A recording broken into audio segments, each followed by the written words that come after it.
所以我的职业居然是法师。天水一中觉醒仪式台上，叶阳看到自己的觉醒结果，有些诧异。这个职业虽然还算不错，但那是后期不错，但前期太废物了。不过既然转职了，也就只能认命了。叶阳打开了自己的属性面板，直接看去，名称叶阳，等级1，状态生命110，魔法190，攻击38，防御8，移速9，射程100，属性力量6，智力19，体质8，敏捷9。技能元素飞弹，元素飞弹消耗10点魔法，对敌方一个目标释放出一颗元素飞弹，造成攻击力 X100%的伤害。中规中矩的属性面板，不过或许是得益于自己18年前的穿越者的原因，这智力属性高的出奇，普通人一般也就是5点左右，最多8、9点也就是非常不错了。但叶阳直接19点，是他们的2倍还多。在周围众多同学的关注下，他神色平静地走下了转职台。没想到学霸叶阳居然转职成了法爷，唉，真不知道是幸运还是悲催。是啊，法爷后期虽然强，但前期太废了啊！物理职业开局好歹还有无冷却无消耗的普攻手段，这法师要是没了蓝，那跟个木桩没什么两样啊。不光如此，法爷还是战、法、攻、刺、木5大职业里面最烧钱的一个职业。要是我没记错，叶阳好像是个官吧？我记得也是。这太倒霉了吧？是啊，穷比法爷不如狗啊！叶阳作为天水一中霸榜3年的文武状元，觉醒仪式必然是备受瞩目。可惜，当看到叶阳觉醒了法师之后，谁也不知道是开心还是惋惜。300年前，蓝星被未知规则入侵后，全民转职时代就此开启。战士、法师、游侠、刺客、牧师5大本源职业随时代应运而生。法爷这个职业虽然很强，但强的是后期，甚至可以说是大后期。那些在前期就夭折的法师，没有90%也至少得80%以上了，甚至宁愿有人做个普通人，都不想做法师，毕竟太烧钱了。别说叶阳一个孤儿扛不住，甚至于一个小康家庭都扛不住法爷的消耗。平心而论，能够成为法师，普通人还是相当尊敬的。那只是尊敬那些能活下来的法爷。唉，这下陈宇不得要乐疯了。那肯定的，陈宇背后的陈家还是咱们天水10大家族之一。只可惜陈宇在学习上每次落后叶阳一截，甚至听说自己女朋友都暗恋叶阳。卧槽，还有这事儿？真的假的？那当然是真的，谁让人家叶阳长得帅呢？我要是女生，我也喜欢。老刘，你该不会是想迎难而上吧？去你妈的！听着那些学生的议论，就连叶阳都有点怀疑人生了。妈的，转职什么不好，非得成为一个法师？回到学生队伍，叶阳忍不住吐槽。但就在这时，叮，检测到宿主完成转职，至高法神系统绑定中，绑定成功，你获得了至高法神天赋。系统忽然听到这一道清脆的系统提示传入自己的脑海，叶阳顿时精神一振。我去，地球母亲果然不会亏待任何一个穿越者啊！系统，你特么的终于来了，快让我看看你到底是什么功能！叶阳迫不及待地打开了至高法神的属性面板。至高法神类别专属天赋，基础效果1，在至高伟力的祝福下，你的技能效果提升10倍，且能够学习任何法师类技能，不会受到任何限制。基础效果2，神圣之光淬炼了你的全身，你的伤害将100%全额进化为神圣伤害，且攻击必定命中。神圣伤害无视一切防御手段，包括但不限于基础防御、护盾、免伤、格挡、无敌、无法选中等防御手段。卧槽，技能效果提升10倍，而且还有100%的神圣伤害。看到至高法神的详细效果，叶阳心神一滞，这也太猛了吧！技能效果提升10倍，这很好理解，无非就是类似于什么伤害、范围，或者如果拥有类似于减速之类的特殊状态，都会提升10倍效果。但神圣伤害可就不一样了，这可以理解为真实伤害，但比真伤更加恐怖。真伤只能无视防御、无视护盾，如果有免伤、格挡之类的就不行了。但神圣伤害不一样，管你什么防御，管你什么免伤，统统无视。不说别的，就在获得至高法神天赋的那一刻，叶阳基础技能元素飞弹就发生了翻天覆地的变化。元素飞弹消耗1点魔法，对敌方一个目标释放出一颗元素光束，造成攻击力 X1000% 的伤害。爽！叶阳在心中暗呼。之前的飞弹即便是有着叶阳天生19点智力属性的加成，也只能打出38点的伤害，即便是一个1级的小怪，也得需要5、6次才能杀死。不过就法师这弱小的身板，还有可怜的移速，要是出去单杀小怪，如果没人保护，这5、6发元素飞弹的时间都够那1级小怪碾死他好几次了。但现在叶阳这一发元素飞弹，直接就能瞬秒一只1级小怪，甚至3、4级的小怪可能都不在话下。而且别说怪物，甚至连同级的职业者，在现在的叶阳面前可能都是瞬秒，简直不要太爽。也就在这时，他忽然又发现了什么不一样的地方。等等，这还只是基础效果，那这个意思是说还有其他的特殊效果？想到这里，叶阳顺着刚才至高法神的专属面板继续看去。然而还没等他仔细看完下面的特殊效果，一个声音忽然闯入叶阳的耳朵：叶阳，运气真好啊，居然能转职成为一个法师。话音刚落，陈宇便出现在了叶阳的面前。怎么样，明天新手副本就要开启了，要不要和我组队？到时候我可以带你。哈哈哈。第2章赌注。被戏弄的陈宇，叶阳愣了一眼，下意识看向陈宇，这人有病吗？我不想组队，你去找别人吧。叶阳直接拒绝了。开玩笑，且不说自己现在觉醒了至高法神系统，即便自己现在只是一个最普通的法师，都懒得和这种人组队。你居然拒绝了？陈宇愣了一下，你难道不知道我天水陈家背后是什么势力吗？你陈家背后是什么势力，管我什么事儿？叶阳顿时觉得有些好笑。同在天水市，他自然知道陈家是天水10大家族之一，实力强悍。不过那也只是在天水市这种3线小城市能耀武扬威一下了。要是去了大城市，这陈家最高只有暗金级巅峰实力水平的职业者实力，连给人家真正强者塞牙缝都不够。蓝星自进入转职时代后，阶位的划分就十分明确，分别是青铜、白银、黄金、暗金、英雄、史诗、传奇、圣域。而暗金级巅峰的职业者，只不过就是49级罢了。离开了天水市，根本连个屁都不是。好，居然还敢瞧不起我们陈家！听到叶阳这话，陈宇冷哼一声，到时候去了野外，你可别不知道自己是怎么死的。呵呵，就是，居然还敢拒绝我们陈哥！不光是陈宇，听到叶阳这么猖狂的话，就连陈宇身后那些小弟都有些看不下去了。叶阳，别以为你在学校学习好就了不起，转职觉醒以后就会步入社会，只有资源才能真正崛起。就是你一个孤儿背景就算了，还觉醒了一个最烧钱的法师，我们陈哥看得起你才邀请你，居然还不知好歹。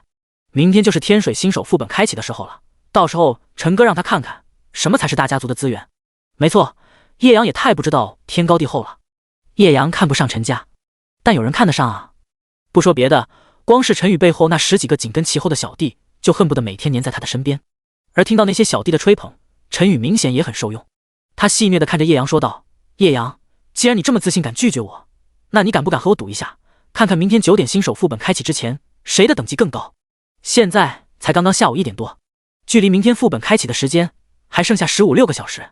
一般来说，大多数学生都会趁着这段时间去努力提升一下自己，争取在新手副本取得更好的成绩。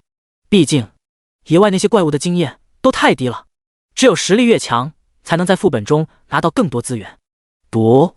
听到这个，叶阳冷笑道：想跟我赌可以，但单纯的赌太没意思了，要是加些彩头的话，我倒是可以答应你。彩头？陈宇顿时来了兴趣，你想赌什么？他倒是有些好奇，叶阳一个孤儿能拿出什么？一本青铜级技能书。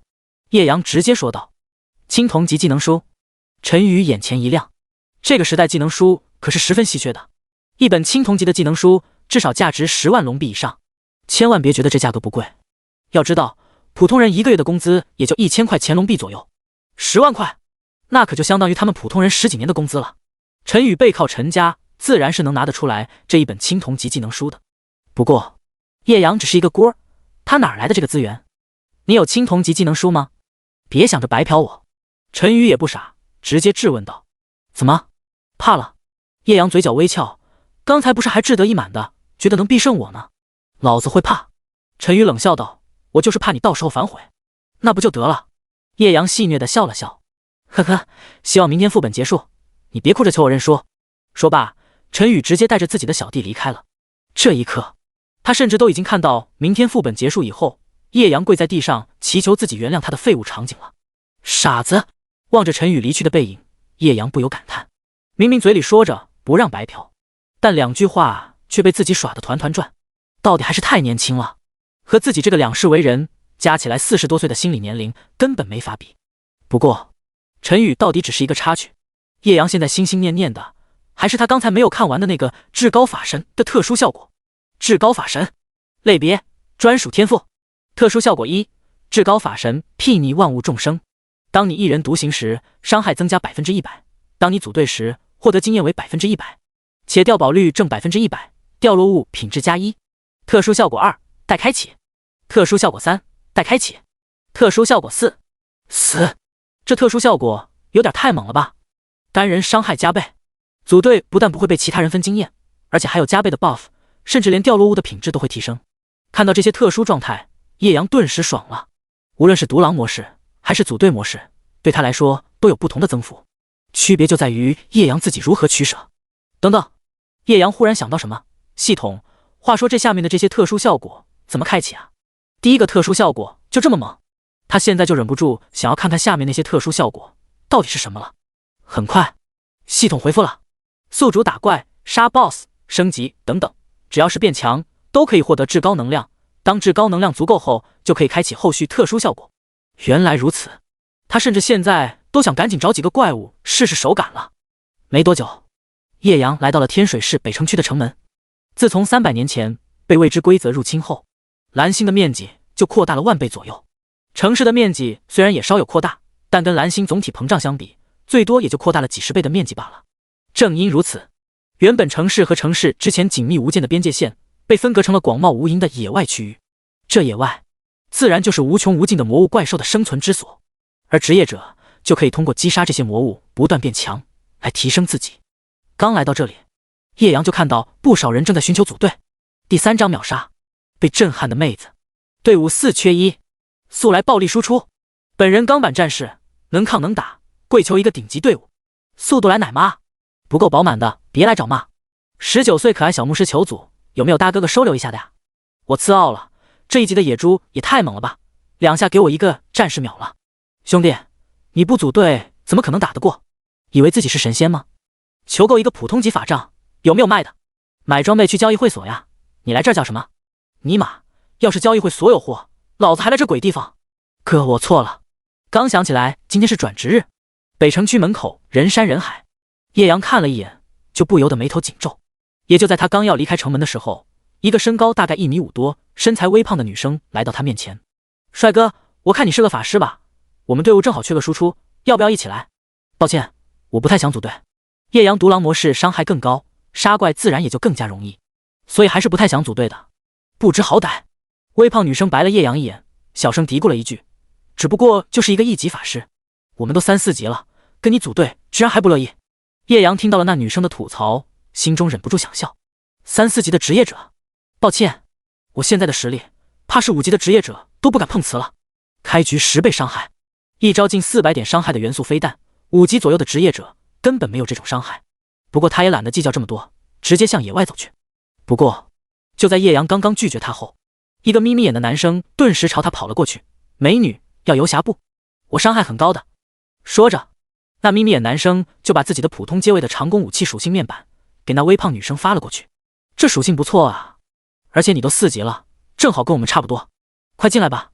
微胖女生心中一喜，还好刚才没有加那个1级法师，要不是看他长得帅，都根本懒得理他。走，咱们现在就去刷怪。微胖女生看了一眼叶阳刚刚离开的背影，忍不住吐槽道：这次就让那个小法师看看咱们刷怪的效率。野外，叶阳刚进入这里不久，就看到一只1级的野猪出现在自己的面前。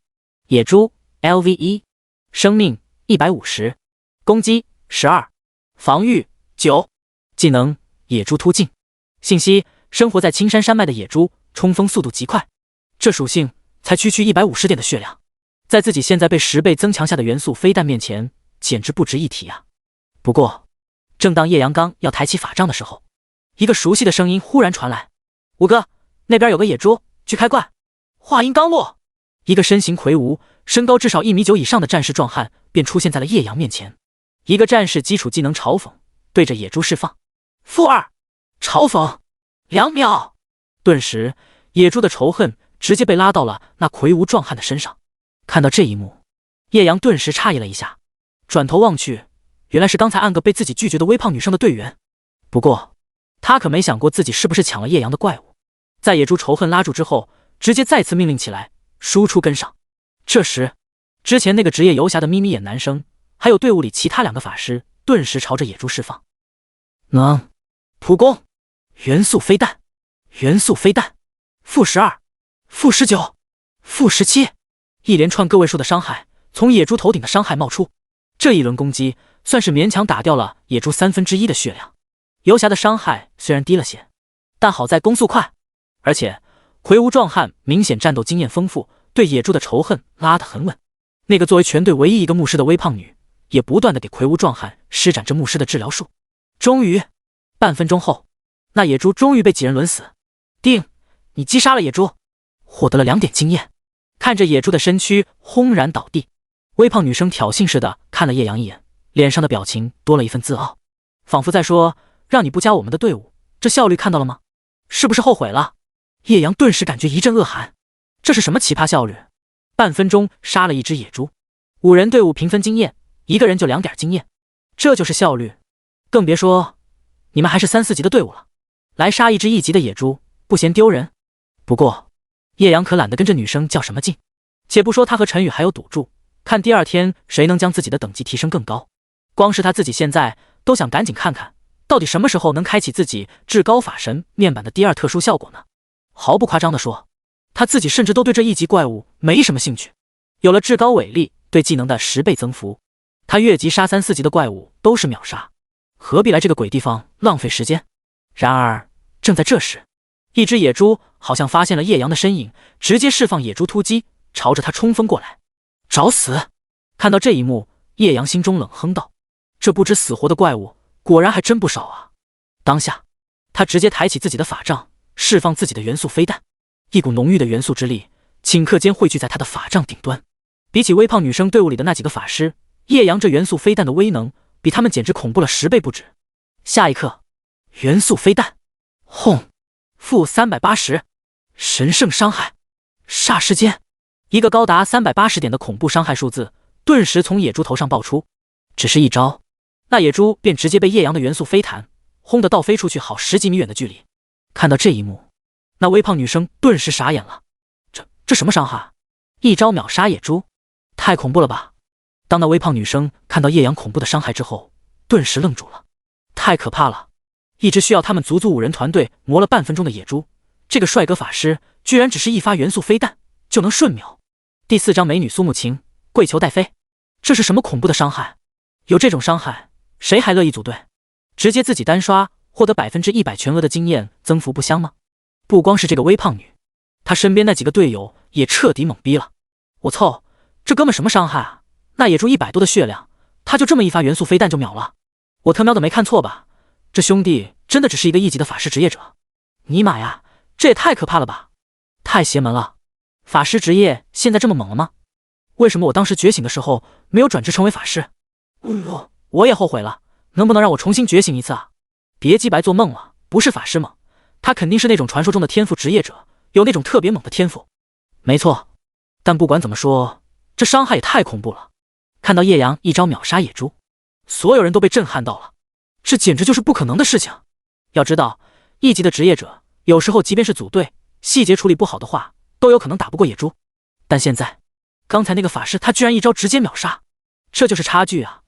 不过就在这时，其他围观的职业者忽然开口道：等等，难道只有我一个人注意到他刚才的伤害数字不一样吗？怎么不一样了？刚才还真没注意。很快就有人问道：刚才他的伤害数字是发光的，而且是那种极其神圣的银白色光芒。那人立刻便说道：我去，你这么一说还真是，他的伤害数字怎么可能还会发光啊？其他围观的职业者顿时不解起来。众所周知，物理伤害是红色，法术伤害是紫色，充其量还有一个真实伤害是纯白色。而刚才那个1级法师打出的伤害，不但是奇异的银白色，甚至还闪着耀眼的光芒，简直不要太炫酷。然而他们根本想象不到，这是一个比真实伤害更加恐怖的神圣伤害数字特效。迄今为止，在蓝星能有这种伤害数字的职业者根本都是屈指可数，而且无一不是各国的镇国级别的超级强者。但即便如此，他们所拥有的神圣伤害还仅仅只是部分神圣伤害，甚至连1%都不到。毕竟这种伤害级别实在太霸道了。无视防御、护盾，甚至于说免伤、格挡就算了，甚至连无敌、无法选中，甚至虚无、虚化等高阶特殊状态都能直接无视。换句话说，一个开着血战技能、有着5秒无敌、号称5秒真男人的战士，在神圣伤害面前都完全没用，直接就会被一击秒杀。这就是神圣伤害的恐怖之处。别说1%进化，即便是拥有0.1%的比例，甚至多拥有0.01%，那些镇国级强者们都能乐疯了。而叶阳却是100%，完全无视一切防御手段效果。只不过现在阶段的职业者还根本不理解罢了。太厉害了，一招秒杀野猪。人群中，一个有着一头黑色及腰长发的美女苏慕晴忍不住呢喃了一句。看到刚才叶阳的暴力伤害，她也被震撼到了，想也不想，直接就朝着叶阳刚刚离去的背影追了过去。帅哥，可不可以一起组队升级？来到叶阳身边，苏慕晴有些迫不及待地问道。抱歉，我个人比较喜欢单刷。听到有人夸自己帅哥，叶阳还是比较受用的，下意识地回头看了一眼。之间，苏慕晴1.7米左右的高挑身材，一双大长腿简直完美。她身上虽然只是初始的新手布衣，但却紧裹着她曼妙完美的身材，波涛汹涌的诱人曲线更是能吸引了所有男性的目光。不过叶阳还是拒绝了，没办法，单刷伤害正100%啊，这伤害简直无敌啊。不过当叶阳说完正准备要走的时候，苏慕晴却再次开口，我1小时可以给你1万龙币。你知道的，明天就是新手副本开启了，如果能够在新手副本里面取得不错成绩的话，还能获得来自林会长的丰厚奖励，所以我真的很需要，帅哥。苏慕晴毫不掩饰自己的需要，直接给叶阳开价1万龙币1小时，这简直就是天价了。这1小时足足相当于普通人1年的工资，简直不要太爽。既然这样，那也可以。叶阳想了想，倒也不再拒绝了。不是为了钱，纯粹就是自己伤害足够高，即便是没有那100%的伤害加成，也能瞬秒怪物，好吧？而且自己组队的话，在至高法神的特殊效果下，也不会被评分经验，反而还能触发掉宝率正100%，掉落品质+1的特殊属性，简直爽得飞起。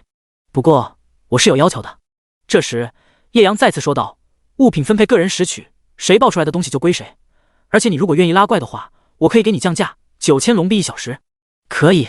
苏慕晴当场答应下来，在他看来，个人拾取才是合理的，毕竟自己只是来混经验的，而且如果真的爆出来装备的话，自己也可以直接向这位大神买过来，反正白板装备的话也就几百块钱的价格，即便是今天转职日，低级白板装备可能比往日贵了一些，但也不会超过1000块龙币，对自己来说这些钱简直不值一提。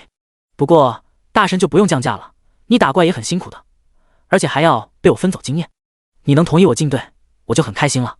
苏慕晴很懂事，毕竟万一真因为这1000块钱影响了大神的心情，那就不好了。况且自己要的只是效率，换句话说，即便是叶阳不说，他也会去主动拉怪的。这也行。叶阳淡淡一笑，这妹子还挺懂事的嘛，这就让人很舒服了。不再犹豫，和苏慕晴交易了1万块龙币之后，叶阳便直接开始刷怪了。叮，你击杀了 LV1 野猪，获得10点经验。第5章爆炸的收获，妹子羡慕疯了。叮，你获得了1点至高能量。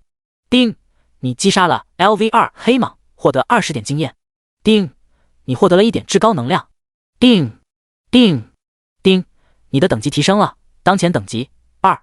叮，你的4维属性+1，自由属性+5。系统提示接连不断的出现，短短不到半小时的时间，叶阳就直接升到了2级，舒服啊！不会被分担经验，这简直太爽了！看着自己经验条的上涨速率完全不被影响，叶阳心情大好。自由属性全部分配给智力，而升级获得的5点自由属性，叶阳直接加到了智力上面。无他原因，只要我的伤害足够高，那就根本不需要防御。智力25+5，攻击50+10，魔法200+50，1点智力属性能够增加2点攻击，还有10点魔法值上限，而且还能增加0.01米的施法距离，或者说射程。只不过施法距离不满1米的话，不会体现在属性面板之上，但这些知识是早就在课堂上讲述多少遍的，叶阳作为一个学霸，自然了然于心。不过法师天生属性是1点智力就能增加1米施法距离，比如叶阳的19点天生智力就是19米的施法射程，所以天生属性十分重要。光是这一点，叶阳在开局上就领先了其他人太多。如果是普通人只有5、6点智力的话，再想要达到叶阳这19米的射程，那就需要再多1000多点智力才能弥补回来。要知道，这1000多点属性，别说1、2个等级了，怕是升到20、30级，恐怕都弥补不回来的。可见这天生属性到底有多重要。不光如此，这一路他还爆出了不少的东西。毕竟因为组队原因，他获得了掉宝率正100%的特殊效果，爆率比之前高了不少。要知道，叶阳之前虽然伤害很高，但杀了好几只野猪，连一个白板装备都没爆出来。但现在不光爆出来好几件装备，还全部都是青铜级装备，简直爽翻！青铜级青木法杖 LV2， 攻击15，智力5。描述：以青松木为材料精心铸成的杖，使用起来相当趁手。青铜级荧光头冠 LV2， 防御6，体质2。描述：散发着奇异荧光的特殊头冠，能够增加些许的防御能力。青铜级黑玉护手 LV2， 攻击6，智力2。描述：以黑玉为材料打造而成的护手，拥有不俗的魔法能量。和白板装备不一样的是，青铜装备有2个属性条目，而白板装备只有1个。比如武器只有攻击，头冠只有防御，但青铜级武器不但能够增加攻击属性，还有智力属性增幅。这一套装备换上，直接让叶阳的属性大涨。名称：叶阳，等级2，状态：生命145，魔法320，攻击85，防御15，移速10，射程19，属性：力量7，智力32，体质11，敏捷10。舒服啊！攻击直接从50暴涨到了85点，再加上至高伟力增幅的话，那就是850点的伤害。如果是独狼模式，我现在的伤害就能直接破1000了，这也太爽了吧！看了一眼自己的属性面板，叶阳心中兴奋无比。2级的法师就有破1000的伤害，这换了一般人，恐怕10级过来都没有他这么猛吧。毫不夸张地说，10级以下的职业者在叶阳面前只有被秒杀的份儿，完全没有任何反抗的能力。10级以上，叶阳也有操作的余地，毕竟他现在的施法距离太长了，完全不是同级别的职业者能比的。只要卡好极限施法距离，他完全能够让别人摸不到自己，而他却能够轻易的放风筝，活活将对面戏耍到死。不过，如果是10几级的游侠或者刺客职业就不一定了，毕竟这俩职业移速太快了，现在的自己还不太能比。除了这3件青铜级法师装备，叶阳还爆出来了几件其他职业的装备。青铜级迅捷皮靴 LV1， 青铜级暗夜长弓 LV2， 青铜级黑蟒重甲 LV2， 一件游侠和刺客通用的皮靴，一个游侠武器长弓，还有一件战士衣甲，属性都十分不错。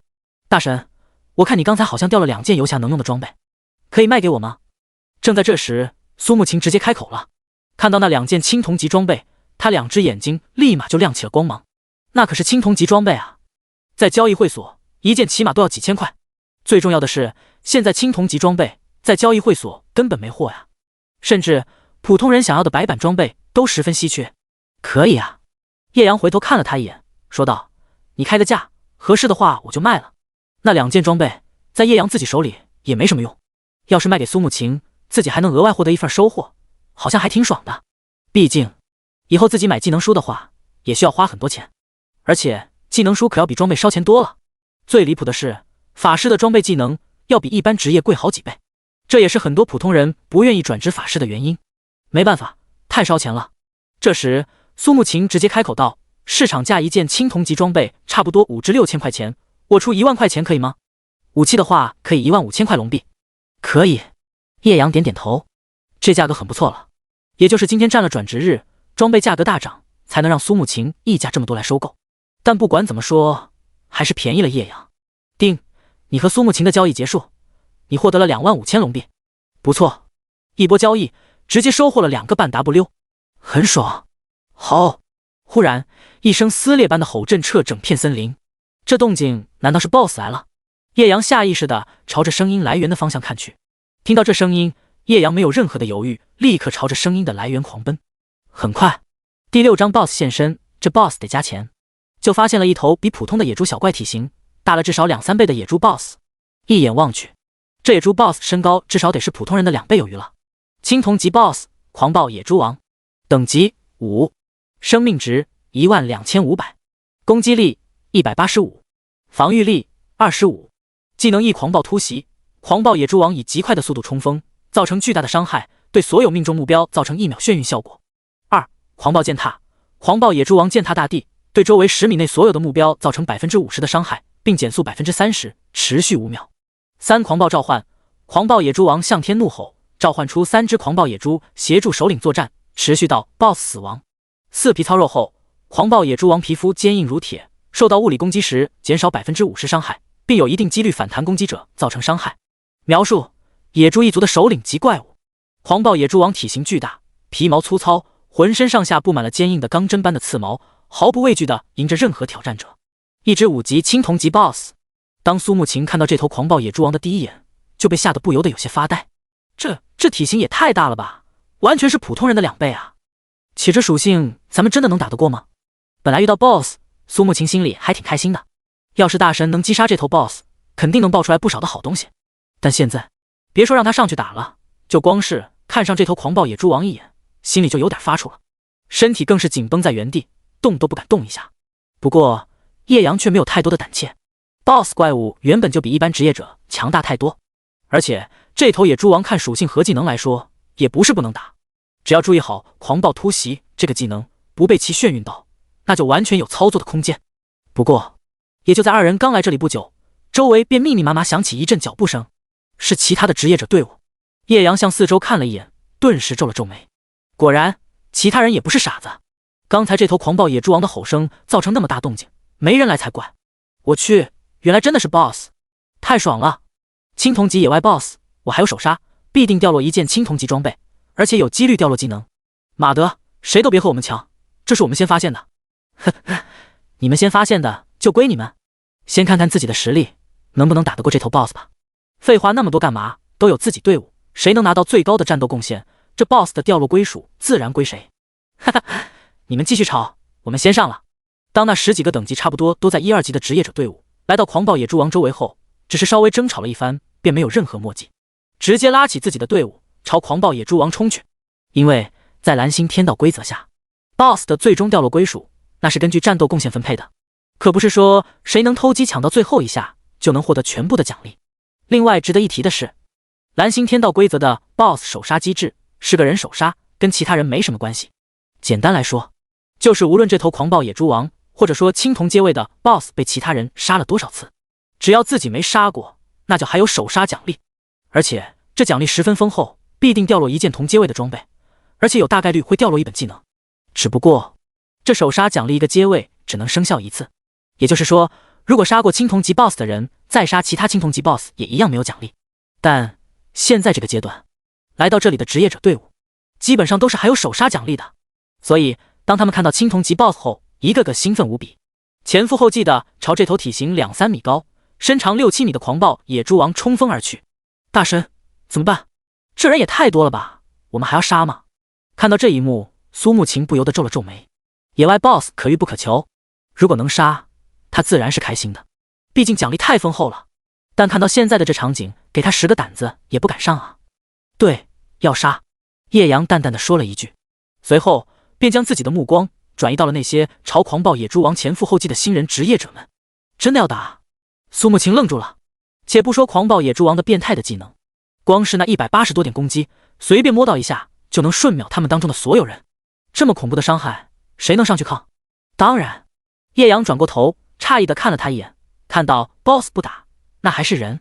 可这 BOSS 的属性，苏沐晴很想说，这 BOSS 的属性太变态了，现阶段的新人职业者根本没法打吧。不过看到叶阳坚定的眼神，他还是把嘴边的话咽了下去。对了，叶阳忽然想到什么，我收你的刷怪的钱可不包括青铜级 BOSS 啊，所以等下我要退队。他是有自己的考虑的。苏沐晴的想法没错，这狂暴野猪王的属性确实变态，不光是有12000多的血量，甚至还有180多点的攻击。虽然叶阳心中已经有了攻略思路，但如果伤害不够还是不太行，所以干脆进入独狼模式，伤害加倍。啊！苏沐晴愣了一下，大神别这样嘛。不行，叶阳可不惯着他，但转头又忽然想到了其他操作的空间。等下让你进队也可以，但是得加钱。哼，大神也太斤斤计较了吧，亏我还叫了你这么久的大神。苏沐晴娇哼了一声，不过这好像更像是撒娇。一码归一码，如果你不愿意加钱就算了，我也不是很缺。叶阳耸了耸肩，不在乎道：别嘛，别嘛，你说多少才愿意带我？听到这话，苏慕晴顿时急了，这可是青铜级 BOSS 首杀，他怎么可能愿意错过？1万块钱一只，童叟无欺。叶阳嘴角微翘，直接道：好。苏慕晴点点头，然后便没有任何迟疑的又给了叶阳1万块钱龙币。第7章，妹子被气坏了。叶阳出手。对了，交易完，叶阳再次开口道：钱虽然收了，但我等下还是要退队，等最后快打完的时候，我会阻你。这就是叶阳刚才想到的两全其美的办法。一开始先退队，享受独狼伤害加倍的 buff， 等快打完了再组队，然后再薅一波至高法神特殊效果的掉宝率正 100%， 掉落品质+1的羊毛，简直完美。听到这话，苏慕晴才终于乖巧的点了点头，反正能混到首杀奖励就行，至于叶阳干嘛要退队，他知道肯定有他的原因，所以就没有多问。此时只见那上百名1、2级的职业者已然蜂拥而至，来到了那狂暴野猪王的身边。下一刻，所有人顿时开始了自己毫无章法的群起而攻，疯狂倾泻自己的技能。-3、-2、-5、-1，强制伤害，一连串个位数可怜的伤害冒出。这一波技能过去，狂暴野猪王砍掉了1%左右的血量，简直惨不忍睹。没办法，这 BOSS 防御太高了，足足25点的防御，再加上他还有着50%的减伤被动，现在1、2级的职业者根本就打不动。不过最绝望的还不是这个，就在下一秒，加125，一个微弱的血量恢复出现，直接将刚才那上百职业者辛苦打出来伤害几乎全部抵消。别多想，这只是 BOSS 每秒 1% 的自然血量恢复罢了。但就是因为这个，那上百新人职业者看到这个恢复之后，顿时绝望了。我操，这上百个人辛辛苦苦半天，让这 BOSS 1秒全部回上来了，这尼玛还打个毛？太邪门了吧！尼玛玩不起，居然还有自然血量恢复，太变态了！这特喵谁打得动？一大群输出职业直接骂街，原本打出来的个位数伤害就够可怜了，你特喵一个自然恢复，就把我们伤害全抵消了，这还打个滋儿？想到这里，许多人顿时不干了。这肉坦 BOSS 根本打不动，如果是个脆皮一点的 BOSS 还好，这狂暴野猪王的血防太夸张了，根本不是他们能打。短短几秒的时间，10几个队伍顿时撤出了战斗，没法打，完全就是浪费时间。原本狂暴野猪王周围拥挤的环境也顿时空旷下来。也就在这时，一个闪耀着银白色神圣光芒的爆炸伤害顿时从狂暴野猪王的头顶冒出，负1700神圣伤害。看到这一幕，所有人顿时傻眼了。刚才什么情况？怎么突然冒出来一个1700多的伤害？难道是什么伤害数字重叠了？不过当所有人注意到那特殊的银白色伤害特效的时候，也就反应过来，那根本不是伤害数字重叠，而是真的有人打出来了1700多点伤害。我尼玛，谁这么猛啊？伤害这么爆炸，太变态了吧！1700多点伤害，这特喵是一个1、2级的职业者能打出来的，恐怖如斯！难不成是什么高阶职业者大佬来了？快看，是他！不知道是谁喊了一声，所有人顿时朝着一个方向看去。只见一个等级仅只有2级的少年法师，只是随手甩出一颗元素飞弹，便直接轰出高达1700点的伤害，简直不要太可怕！我操，这人也太猛吧！这伤害太恐怖了，2级破1000点的伤害，这什么鬼啊？尼玛，为什么同样都是法师，我和他玩的好像不是一个职业？当那些围观的路人玩家看到那少年法师的伤害之后，纷纷被震撼到了。要知道，他们现在打出来的伤害最多也就是30-40点罢了，而且这还是在天水职业者公会里面那没有任何防御的伤害测试人偶上才能打出来的伤害。跟这个 BOSS 相比，他们的原本还有个几十点的伤害，直接被狂暴野猪王高额的防御还有减伤被动削减到了个位数伤害，甚至刚才那上百人一轮技能的伤害下去，都不如叶阳一发技能伤害的1/10。看到这一幕，这让他们怎么可能不心生震撼？不光是他们，当苏慕晴看到这一幕之后，也傻眼了。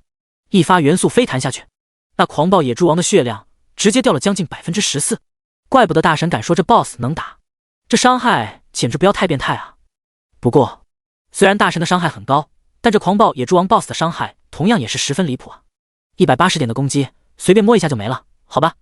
也就在这时，狂暴野猪王身上的气势陡然攀升，浑身黑色的毛发更是泛起了阵阵乌黑的色泽。在气势攀升到顶点的那一刻，这头宛如黑色装甲战车般的狂暴野猪，凶悍无比地朝着叶阳飞来。来了！看到这一幕，叶阳心神一提。BOSS 的第一技能狂暴突袭，每损失 10% 的血量就会释放一次。而看到这狂暴野猪王释放技能，那些围观的路人顿时全部提起了自己心思。然而，他早就做好了准备。在狂暴野猪王刚刚发动狂暴突袭的那一刻，叶阳直接纵身一跃，朝着身侧的方向翻滚而去。下一秒，狂暴野猪王一击扑空，轰隆一声，狠狠地撞在了叶阳原本位置后面的巨树之上。对于这个 BOSS， 他简直不要太了解，或者说，只要是在课堂上文化成绩不错的，对一些基础 BOSS 都应该有一些了解。大异变之后，原本和平年代的语、数、文、理等之类的科目，只有在9年义务的时候学习。到了高中，这些基础文化知识基本上就成了选修。关于地理、魔兽、职业等等和转职时代相关的东西，则替代了它们，成为了必修科目。3年时间，下至普通小怪，上至按荆棘 BOSS 的详细信息，叶阳都是了如指掌。这也是多亏了他因穿越而得天独厚的逆天灵魂强度，才让他意外有了那些过目不忘的本事。不过，这都是外话。当看到叶阳如此行云流水地完成这一系列的动作，躲开了狂暴突袭的那一刻，那些围观的职业者们顿时疯狂了。第8章被彻底征服了，暴杀青铜级 BOSS。卧槽，我刚刚看到了什么？这哥们直接把狂暴突袭闪避了。尼玛，这身法太逆天了吧！他在学校实战课成绩得多逆天啊！我的老天，一般来说实战课成绩合格的人，能勉强躲开小怪的普通就不错了。他特喵的居然把 BOSS 的技能都躲了，这身法绝了！我头一次看到能这么打 BOSS 的。这一刻，所有围观的职业者们全都惊呆了。一般来说，能100%躲避小怪的攻击，在学校的实战等课程的成绩就至少是 S 级10分以上，属于那种相当逆天的水平了。殊不知，实战课合格成绩也才 A 级100分罢了。整个天水市是最高纪录，也才 S 级65分。然而，他们不知道的是，随着叶阳的出现，直接将这个纪录刷新到了 SSS 级100分，惊为天人。换句话说，只要他能反应过来的危险，几乎都能够被躲避。人类极限反应时间大概在 0.1秒，能够达到 S 级以上的评分，差不多就已经是人类极限了。但叶阳因为这19点的天生智力，极限反应时间几乎是常人2倍，达到了 0.05秒。而这个狂暴突袭的技能前摇呢，足足2秒。毫不夸张地说，就这水平的前摇，他闭着眼，纯靠听声辨位都能随便躲避。等等，难道这 BOSS 会被他一个人单杀了？忽然，不知道谁说了一句：“斯别开这种国际玩笑，这怎么可能？”就是，狂暴突袭只是直线冲锋，如果做好预判，还是有操作空间的。但是狂暴践踏怎么办？那可是范围攻击，根本没有躲闪的余地。说的没错，狂暴践踏有10米的范围，现阶段谁能有这么大的射程属性啊？单杀青铜级 BOSS， 别说天水市，就算是整个东山省都没出现过这妖牛批的人物。就是，听到这么离谱的话，其他人立刻反驳起来。没办法，眼前这个少年法师的身法实战经验确实强悍。然而，狂暴践踏这个10米范围攻击的技能根本没有任何的闪避空间。现阶段远程职业最多也就是8-9米的射程，靠这个属性怎么躲？而且，不光是那些围观的路人，就连苏慕晴也有点想不明白。大神的身法虽然确实强，但狂暴践踏这个技能好像确实没有处理的方法。只要大神想放技能，那基本上肯定就会被狂暴践踏命中。而一旦被命中，被附加了 30% 的减速之后，那之后就更没有操作空间了。也就在这时，随着叶阳躲避了狂暴野猪王的突袭技能之后，又一发元素飞弹轰击在了他的身上。紧接着，几乎和刚才一样，狂暴野猪王骇人的压迫威势再次攀升。狂暴践踏来了！只见狂暴野猪王一跃而起，飞到了半空中3-5米的高度。下一秒，那庞大的身躯如同核弹般坠落下来。轰隆！随着一声震耳欲聋的闷响声，方圆10米之内全部受到的恐怖的冲击。然而，就在叶阳看到狂暴野猪王发动技能前的那一刻，便直接向后再次翻滚，直接退到了距离野猪王15-16米的范围。随后，手中法杖抬起，元素飞弹，轰！负1700，神圣伤害。随着那颗璀璨的元素光团在狂暴野猪王的身上爆炸，恐怖的伤害数字顿时从狂暴野猪王的身上喷出。我尼玛，这什么情况？这哥们居然在 BOSS 15-16米的地方，居然还能释放技能！我去，他射程居然这么长的吗？太特喵变态了吧！伤害高就算了，你这射程是怎么回事？同样都是2级法师，为什么我就只有5米的射程，他这射程比我高3倍啊？兄弟，你别说了，我也是2级法师，抛开射程，他伤害足足是快100倍了。这属性，这身法太他妈逆天了吧！马德，看完他这波战斗，老子都想直接回炉重造了。别说了，咱们一起重开吧。看到这一幕，所有人顿时愣住了，眼前这个少年法师到底是什么情况？伤害高就算了，你射程怎么还这么逆天？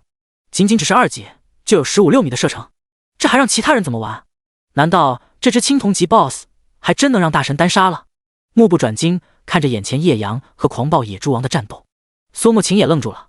大神给他的惊喜太多了，原本想到狂暴践踏这个技能之后，他都想劝叶阳不要再打了，但下一秒他就直接展示出来了自己逆天的射程属性，再次躲避了这个致命的技能。太恐怖了，这还是人吗？都是2级的职业者，怎么你就这么变态？还让不让其他人活了呀？但很快，让那些路人职业者们更加瞠目结舌的画面来了。随着叶阳不断的输出，当狂暴野猪王的血量在仅仅只是几秒时间就跌破了 50% 之后， BOSS 的最终技能来了。吼！狂暴野猪王一声凄惨暴怒的嘶吼，在他的身边顿时出现了无数灰暗法阵。狂暴召唤，召唤3只精英狂暴野猪协助 BOSS 作战。紧接着，叶阳一边走位躲避精英野猪和狂暴野猪王的攻击，一边寻找他们的间隙，不断的释放元素飞弹对狂暴野猪王 BOSS 进行攻击。整个场面极为混乱，但这一幕让所有人彻底的被叶阳的身法征服了。逆天，太逆天了！不但能够游刃有余的躲避 BOSS 攻击，甚至连那些骚扰的小怪都完全摸不到叶阳一下。这样的身法水平完全不像是一个新人职业者，倒像是一个身经百战早已经觉醒100年以上，战斗经验充足无比的大将。然而仅仅只是在不到半分钟的时间后，随着轰隆一声闷响，狂暴野猪王巨大的身体直接倒在了地上。丁，你率领的队伍击杀了青铜级 BOSS 狂暴野猪王，获得经验1万点。你获得了手杀装备奖励白银级浩然法袍。你获得了手杀技能奖励白银级陨星天降。丁，你的等级提升了，当前等级3。丁，你的等级提升了，当前等级4。丁，你的4维属性+2，自由属性+10。第9章妖兽了，他原来就是传说中的叶阳。卧槽，这青铜级 BOSS 还真让他单杀了。看到狂暴野猪王倒在地上的巨大身躯，所有人都愣住了。这太恐怖了吧！天哪，我特喵看到了什么？一个2级的法师居然单杀了青铜级 BOSS， 最可怕的还不是单杀，而是他全程无伤单杀，这就太骇人听闻了吧！别说天水市，整个东山省我都没有听说过这样的事儿发生。逆天了，法师前期可是最弱的阶段，这要是让他成长起来，那岂不是疯了？太恐怖了！这一刻，上百名围观的职业者们看向叶阳的眼神之中充满了敬畏，这简直不可思议！一个仅仅2级的法师，别说什么单杀青铜级 BOSS 了，能够顺利的单杀一只1级小怪都已经相当不错了。而他不光是单杀，还是全程无伤单杀，从战斗的一开始到结束，这整整1分多钟的时间完全没有被摸到一下。即便是后来狂暴野猪王还多召唤出来了几只小怪，都根本碰不到这个少年法师的衣角。说的也是，要知道狂暴野猪王的攻击力足足高达180多点，但凡被他随便摸到一下，就法师那小身板2条命都不够死的。然而他们眼前的这个少年法师却完全做到了这个看似根本不可能的事情。这么强悍的战斗天赋，这完全就不是一般人能够模仿的来的。这一刻，他们仿佛看到了未来一颗即将冉冉崛起的新生代强者。兄弟，我是天水李家的儿子，天水4中李子凡，交个朋友。李子凡快步来到叶阳的面前，礼貌地朝他伸出了一只手。看到眼前这个和自己年龄相仿少年，叶阳迟疑了一下，然后也伸出手和他握了一下。天水1中叶阳。在叶阳说出自己名字之后，李子凡明显的呆滞了一下。叶阳？忽然想到什么，李子凡只觉得一阵头皮发麻。难道你就是那个霸榜天水1中3年的文武状元叶阳？想到这里，李子凡心中波涛翻滚，这个名字他太熟悉了。妈的，他妈的，怪不得总觉得眼前这个男人这么眼熟，原来他就是传说中的叶阳，那个霸榜了天水1中3年的文武状元。其身法考核、实战考核等所有5科考核成绩全部逼近了极限成绩的超级天才。至于为什么作为4中学子的李子凡会知道这个名字？开玩笑！叶阳的5科考核过程早就被录制成了视频，被天水10大高校争相膜拜，当成了理想模板视频。这怎么可能没听说过这个名字？用如雷贯耳来形容他这个名字，完全不过分啊！卧槽，原来他就是叶阳！尼玛啊！看了2、3年的5科考核视频，今天老子居然见到真人了！我是天水吴家9中的吴浩然，我是天水卢家7中的卢明，我是……听到这个名字，一时之间，无数人朝着叶阳蜂拥过来，全都想和叶阳交好。没办法，原本在学校，这个名字给他们的影响力就够大了，现在居然见到了本人，谁能不激动？但看到这一幕，叶阳心中狂呼完蛋，随后想也不想，在拥挤的人群中直接找了个缝隙钻了出去，一溜烟，人影便已经消失在原地。大神，原来你就是叶阳啊！跑了许久，当叶阳终于停下来之后，才发现身后的苏慕晴也一脸崇拜地看着他。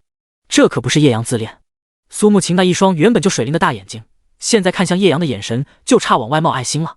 这还能是他自恋？你之前也没问，我也就懒得说了。叶阳有些无语地叹了口气，好不容易甩掉其他人，没想到这个一直都挺安静的苏慕晴，现在也变成这样了。怪不得你这么厉害！你知道吗？你可是我的偶像，我高中3年的5科考核都是看你视频才合格的。苏慕晴激动的都快哭出来了。叶阳连忙摆手，这都过去的事儿了，觉醒成功，成为职业者，只有不断变强才是真理。学校那些成绩都已经是过去式了。大神说的是。苏慕晴小鸡啄米一样的点头。知道眼前这个男人就是传说中自己的偶像叶阳之后，苏慕晴对叶阳的话那简直就是当圣旨来听的。不过叶阳现在也懒得管这么多，刚杀了一只青铜级 BOSS， 他还有好多收获没处理呢，才懒得想那么多邪门的事。名称叶阳，等级4，状态生命175，魔法440，攻击109，防御17，移速12，射程100，属性力量9，智力44，体质13，敏捷12。首先自然是2个等级的提升，足12点智力属性的增加，直接让他的攻击力从85点提升到了109点。不得不说，这一只青铜级 BOSS 的经验可真够多的，他之前刷了小半个小时的怪才勉强升到2级，这一只青铜级 BOSS 直接给他飙到4级，简直不要太爽。升到10级之后就可以拥有青铜级属性模板，到时候每次升级的属性成长就会更多。而现在的普通级属性模板每级仅只有 1.4 维属性，还有5点自由属性的增幅，这太少了。叶阳很快就冷静了下来，不过一想到10级以后只要完成进阶任务就能够获得的青铜级属性模板，获得更高的等级成长属性，他还是有些期待起来。每个人的模板属性都不同，这要看当时在接取进阶任务的时候会选择什么样的难度。进阶任务最低1星级，最高5星级，难度不同，其之后属性模板的增幅自然就是天差地别。不用多想，叶阳的目标自然是5星级进阶任务的难度，只有这样自己在同级别中才会获得更强的实力。随后叶阳看向背包中这次的青铜级 BOSS 爆出来的所有东西。值得一提的是，青铜级 BOSS 的击杀奖励可不仅仅只是那一点点可怜的手杀。第10章大爆，爆炸的收获。值得一提的是，青铜级 BOSS 的击杀奖励可不仅仅只是那一点点可怜的手杀， BOSS 本身也能爆出来极为丰厚的奖励。首先自然是装备，法师白银级浩然法袍手杀，法师白银级踏风长靴，刺客白银级毒刃匕首，战士白银级精炼护手。这一只 BOSS 直接给叶阳爆出来足4件装备，除了第1件浩然法袍是手杀奖励，其他全部都是 BOSS 本身爆出来的。也就是说，即便是没有手杀，这 BOSS 也能直接让叶阳有一大波收获。只不过这3件装备只有1件是法师的，但即便如此，叶阳也十分满足了。要知道，法师装备技能的爆率可是5大职业里面最低的，要不是有掉宝率加持，估计连1件法师的装备都爆不出来。不过叶阳猜测自己这个掉宝率增幅或许是专门针对法师系的掉宝率增幅，要不然自己之前刷怪也不会爆出来3件法师装备。不再多想，叶阳直接看向这2件装备的属性。白银级浩然法袍 LV5， 生命160，魔法210，防御15。白银级踏风长靴 LV5， 移速16，防御12，敏捷7。属性爆炸！白银级装备属性条目直接涨到了3个，而且本身的属性也大幅度增长，完全不是青铜级装备能够匹敌的。只可惜这是5级的装备，叶阳现在才4级，暂时还不能穿。不过也快了，现在经验条已经到了 18%， 凭我现在的刷怪效率，想要升到5级，估计再刷4-5个小时就够。正好等刷到5级以后，也到了晚上，该回城休息了。叶阳看了一眼自己的属性面板，仔细分析了一下，晚上并不是不能刷怪，一般来说职业者很少会在晚上6点以后前往野外，因为一旦到了晚上6点到第二天凌晨6点这12个小时，不但怪物的属性会因为天道暗月之力获得双倍增幅，而且性格也会极为暴躁，最重要的是刷怪获得的各种奖励也会大幅度削减。至于为啥会有这么一个邪门的规则，叶阳也想不明白，但书上就是这么说的，所以叶阳也不会去犯这个病。怪物又难杀，奖励又被削减，傻子才回去晚上杀怪，好好睡觉不香吗？最后则是技能收获了。咦，居然还真爆出来一本技能书啊！这掉宝率增幅果然猛。当叶阳再次看向自己背包后，忽然发现居然有2本技能书奖励，除了那个手杀白银级法师技能外，还有一本白银级的牧师技能。白银级圣光折月 LV5， 职业牧师，星级，类别主动技能，效果释放一道神圣之光，在敌友双方相互弹射跳跃，对敌方造成攻击力 X80% 点的伤害，对友方造成攻击力 X50% 点的治疗效果，可连续弹射跳跃5次。冷却10秒，魔法50点，一本相当强悍的牧师技能，如果卖给天水交易会所，至少有50万龙币以上的价值。最离谱的是，这是一个低级、5级、高阶、白银级的技能，这种技能本身就十分珍贵，所以价格更是不可估量，这就很舒服了。叶阳满意的点点头，然后看向自己最后那本法师技能云火天降，白银级云火天降 LV5， 职业法师，星级，类别主动技能，效果召唤一颗火焰陨石，对目标100米区域造成攻击力 X200% 点的巨大伤害，并对所以命中目标附加10秒的灼烧效果。冷却10秒，魔法50点，灼烧每秒造成攻击力 X10% 点的伤害。来了，法师群攻技能，最恐怖的是这技能伤害范围足足高达100米。要知道叶阳自己现在的施法距离也才19米啊，这就是低级高阶的装备技能所带来的恐怖效果。一般来说，白银级的技能至少也得在20级以上的白银级 BOSS 身上才能爆出来，而叶阳现在就直接爆出来了，简直不要太爽。只可惜这也是个只有到达5级才能学习的技能，不想那么多了，直接去高级怪物区域尽快升级吧。看到这云火天降这么恐怖的技能效果，叶阳心中激动无比，他现在仅只差 86% 的经验就能升级，要是快的话3个小时之内就能升级了，到时候不光是这个技能，自己还能直接换上2件白银级装备，这属性还不得直接炸裂，到时候去了试炼副本还不是直接爽翻啊。要知道天水市的新手试炼副本是根据个人等级来的，也就是说进入这个试炼副本的职业者自身等级是多少，里面的怪物等级就是多少，虽然难度也会相对变高，但经验奖励也更加爆炸。而且难度对于现在连青铜级 BOSS 都能拿来当猴耍的叶阳来说，区一个试炼副本真的有难度吗？走吧，继续深入，咱们直接去10级以上的怪物区域练级。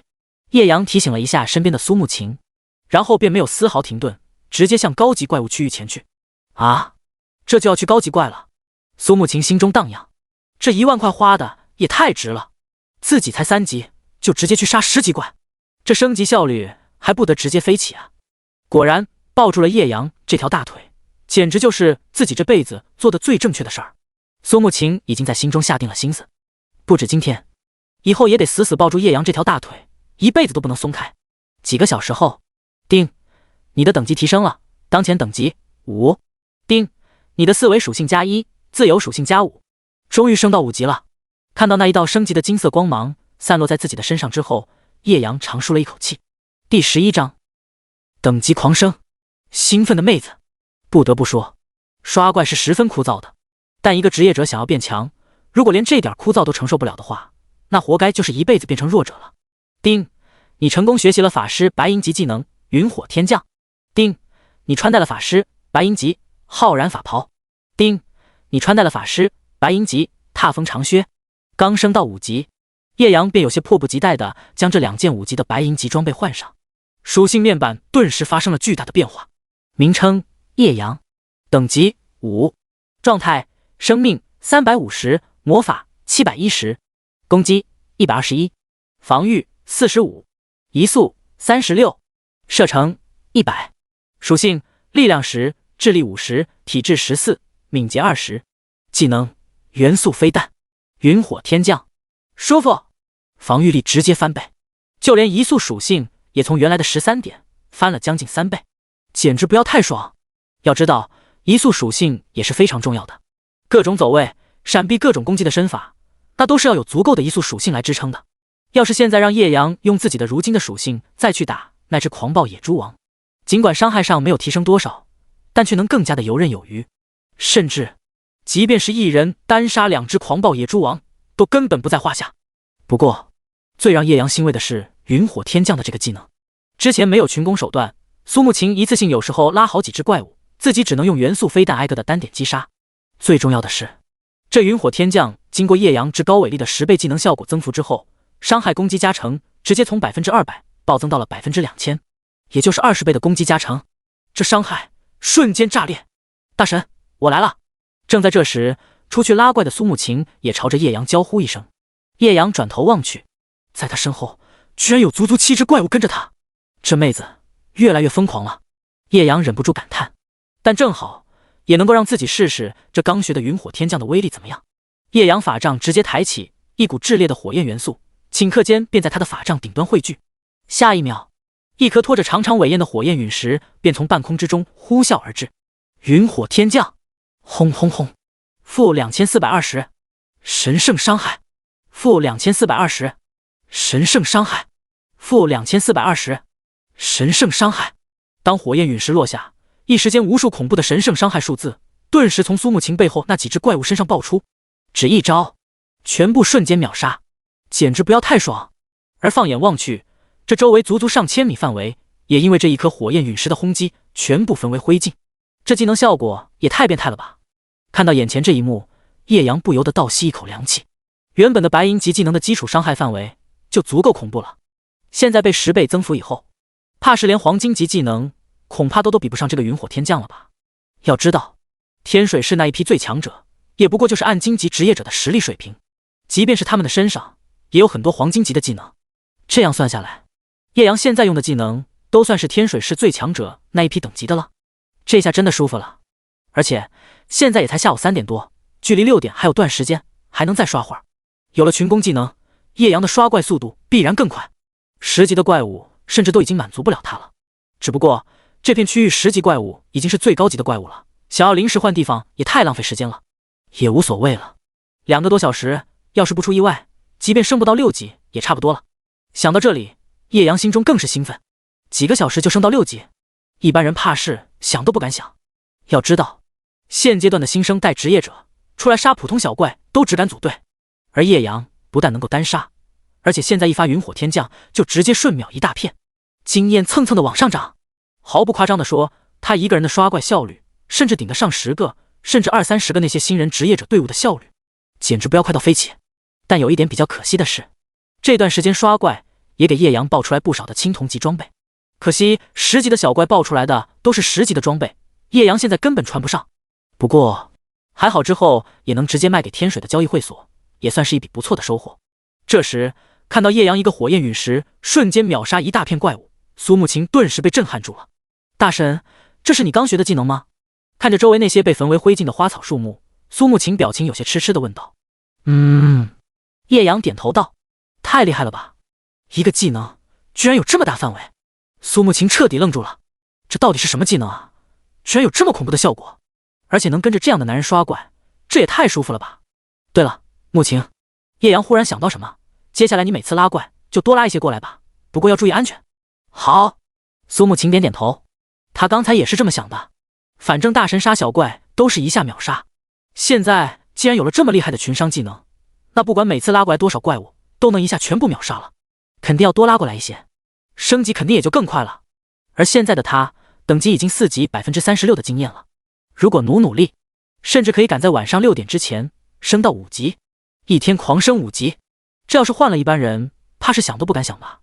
毕竟之前天水市的记录也才将升到4级7%而已，而自己现在已经突破了天水市的记录了。另一边，天水市职业者工会，你是说你亲眼看到了有一个2级职业者直接单杀了青铜级 BOSS？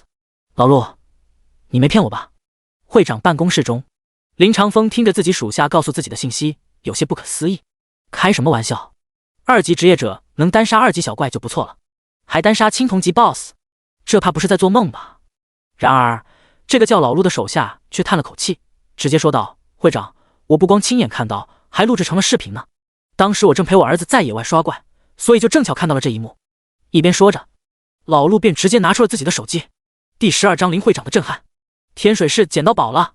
几分钟后，这居然真的单杀了！看完视频，林长风也被震撼到了，这也太夸张了吧！区2级的职业者居然还真的单杀了一只青铜级 BOSS， 天才，这是真正的天才啊！没想到咱们天水市居然还有这么厉害的新生代职业者，他是那个学校的学生？林长风迫不及待地问道。我听那些小孩说，好像是天水一中的，应该叫叶阳。老陆想了想后，直接说道：天水一中，我要没记错，一中的校长好像是赵国峰吧？赶紧把他给我叫过来，我要好好问问。林长风急切道：是。老陆点了点头。然而他刚要走的时候，忽然被林长风叫住：等等，还是算了。怎么了？会长？老陆诧异道：明天就是试炼副本了，到时候这小子一定也会参加。问得再明白，不如我明天亲自去看看这个名叫叶阳的学生到底表现怎么样。百闻不如一见，况且自己也用不了等多长的时间，仅仅只是一晚上而已。不过一想到这个叶阳能够单杀青铜级 BOSS， 林长风的心绪不由得就激动万分。他已经在英雄巅峰阶位，也就是暗荆级之上的这个阶位停留太久了，不是他升不上去，而是没有资源。没办法，天水市会长这个职位能够分配的资源太少了，相比于青鸟、南纪、灵烟等东山省顶级城市，他这个末流地位的天水市自然没什么地位。不过如果之后叶阳能够在这个新手试炼副本一战成名，到时候自己地位必然会水涨船高。一想到这里，林长风怎么可能不激动，甚至今天晚上可能都要睡不着了。丁，你的等级提升了，当前等级6。丁，你的4维属性+1，自由属性+5。临近6点，在2人合力刷怪之下，叶阳的等级直接飙升到了6级。期间还又遇到了一只6级的青铜级 BOSS 黑斑狂蟒。和狂暴野猪王这种肉坦 BOSS 不同，黑斑狂蟒更像是一只刺客类型的 BOSS。不过在叶阳的完美操作身法，再加上比之前更加强大的属性之下，这头青铜级 BOSS 也被他轻轻松松击杀。不光经验条直接从 13% 蹿升到了 76%， 还收获了不少的装备。法师白银级黑玉法杖，游侠白银级黑灵长弓，牧师白银级魔气法球。运气不错，直接爆出了3件武器位置的装备。要知道，在武、头、手、衣、血5大基础装备位置里面，武器位置的价格可以说是最高的。叶阳也直接看向了那件白银级的法师武器，白银级黑玉法杖 LV6， 攻击60，智力18，射程10。白银级的武器也是3个属性条目，除了攻击、智力的加成外，还多了一个射程属性。只可惜一般的白银级装备都是20级以上的，也就是叶阳有着掉落品质+1的特殊状态，才能拥有这种低级高阶的装备，这效果简直爽翻。而仅仅只是这一把武器的替换，叶阳的攻击力便直接从133点暴增到了204点。不愧是白银级武器啊！这要是武器的等级再高点儿，那属性会更加爆炸。叶阳有些贪心不足的想到。不过6级的装备也不错了，最起码他现在正好就能穿上，而且现在已经临近6点，也没什么必要再去野外刷怪，该回去了。另外，除了这3件装备之外，还爆出了一本技能书，可惜又不是法师的技能，是一本刺客的10字背刺，白银级10字背刺 LV6， 职业刺客，星级，类别主动技能，效果锁定一个敌方目标，瞬间位移到目标身后施展10字背刺，造成攻击力 X280% 的巨大伤害，并在1秒内降低其 50% 的移速。冷却15秒，魔法20点。刺客的标配技能，只要是刺客，无论想要打什么连招，被刺类的技能几乎都是起手技。不过十字被刺的伤害加成更高，而且还附带了1秒50%的减速效果，更有利于后续的连招。这技能差不多也能卖个30万。相比如牧师的技能来说，刺客技能好像就不太值钱了。叶阳叹了口气，不过能有这么一个额外的收获，还是相当不错的。2本技能书，还有这几件白银级装备加起来，自己这一天的收获都快100万龙币了。而且自己这半天下来，还赚了苏慕琴20来万龙币，有杀小怪爆出来的装备，还有带他刷怪的费用。值得一提的是，自从叶阳学了云火天降之后，带苏慕琴刷怪就涨价了，1小时5万龙币。他自然也没多说什么，毕竟这跟之前用元素飞弹刷怪可不是一个效率了。想到这里，叶阳不得不感叹这职业者赚钱的恐怖速度。要知道，自己之前兼职打工，1个月才500多块钱，抛开租房，这工资也就勉强够个吃饭钱罢了。不过一般人可没叶阳这么恐怖的赚钱速度，毕竟其他新人职业者现在还在组队，在那些1、2级的小怪区域里面摸爬滚打。不说血魔药剂的消耗，即便是能偶尔爆出来一件价值几百块的白板装备，还得5个人平分，算下来他们这一天下来不亏欠都是好的，更别说赚钱了。这次处理完这些收获，不说能买个多好的房子，起码吃穿无忧了。叶阳长长的舒了口气。穿越18年，他一直都是苦兮兮的打工养活自己，还好现在苦尽甘来，甚至只要自己稍微努力一下，就能够成为其他人眼中的强者。今天就到这里了，明天就是失联副本，我要回去休息了。这时叶阳直接向身边的苏慕琴说道：好，我刚才也还想问问大神要不要回去呢。看样子苏慕琴也知道这晚上6点之后会触发天道暗月之力的规则。旋即叶阳也没多想，直接回去了。不过他倒是也没急着回家，而是直接来到了天水市交易会所。第13章5万块一顿饭，这些装备帮我看一下。来到交易会所的柜台，叶阳拿出背包中的那几件白银级装备，还有青铜级装备，对着服务员直接说道：先生，您可以移步到旁边的价格观测仪，只要您把要出售的东西直接放到上面，它就可以观测出当前的价格。价格观测结束后，您就可以直接拿着价格单来找我提现就可以，绝对童叟无欺哦。柜台上的服务员妹子甜甜一笑，向叶阳指了指旁边一个类似于前世安检一般的仪器，还挺方便的嘛。叶阳看了一眼那个仪器，点了点头，然后将自己背包中的10几件青铜级装备、4件白银级装备，还有2本白银级技能书陆续放在了观测传送带上。仅仅1、2分钟的时间，那价格观测仪上就缓缓吐出了一个价格单，上面清清楚楚地写着每件装备的价格，简直不要太方便。很快，叶阳将价格单和自己的银行卡号给了服务员后，到账提示就直接出现了。丁，您尾号9772的龙国银行账户到账120万龙币，您当前余额为146万5千龙币。舒服，这一天就赚了140多万龙币，也太爽了吧！叶阳从来没有感觉到赚钱原来这么简单，这尼玛相当于自己之前打工200、300年的收入了。相比之下，普通人在这个时代简直没活路啊。接下来就是回家休息一下，然后顺便查一下这失联副本的资料了。回到家，叶阳点了一波丰盛的外卖大餐，一边吃一边拿起手机查阅着那新手失联副本的资料。这种可以肆意挥霍的日子，他等了好久了。然而，当看到这一顿外卖大餐就直接花了他将近5万多龙币的时候，顿时傻眼了。尼玛，我都点了什么呀？居然这么贵，坑爹呢吧！叶阳忍不住吐槽。不过，他发现这顿饭并不是普通的饭，而是被一个生活职业者做出来的特殊饭菜。吃完之后，不但能够保证自身营养，甚至还有各种特殊效果。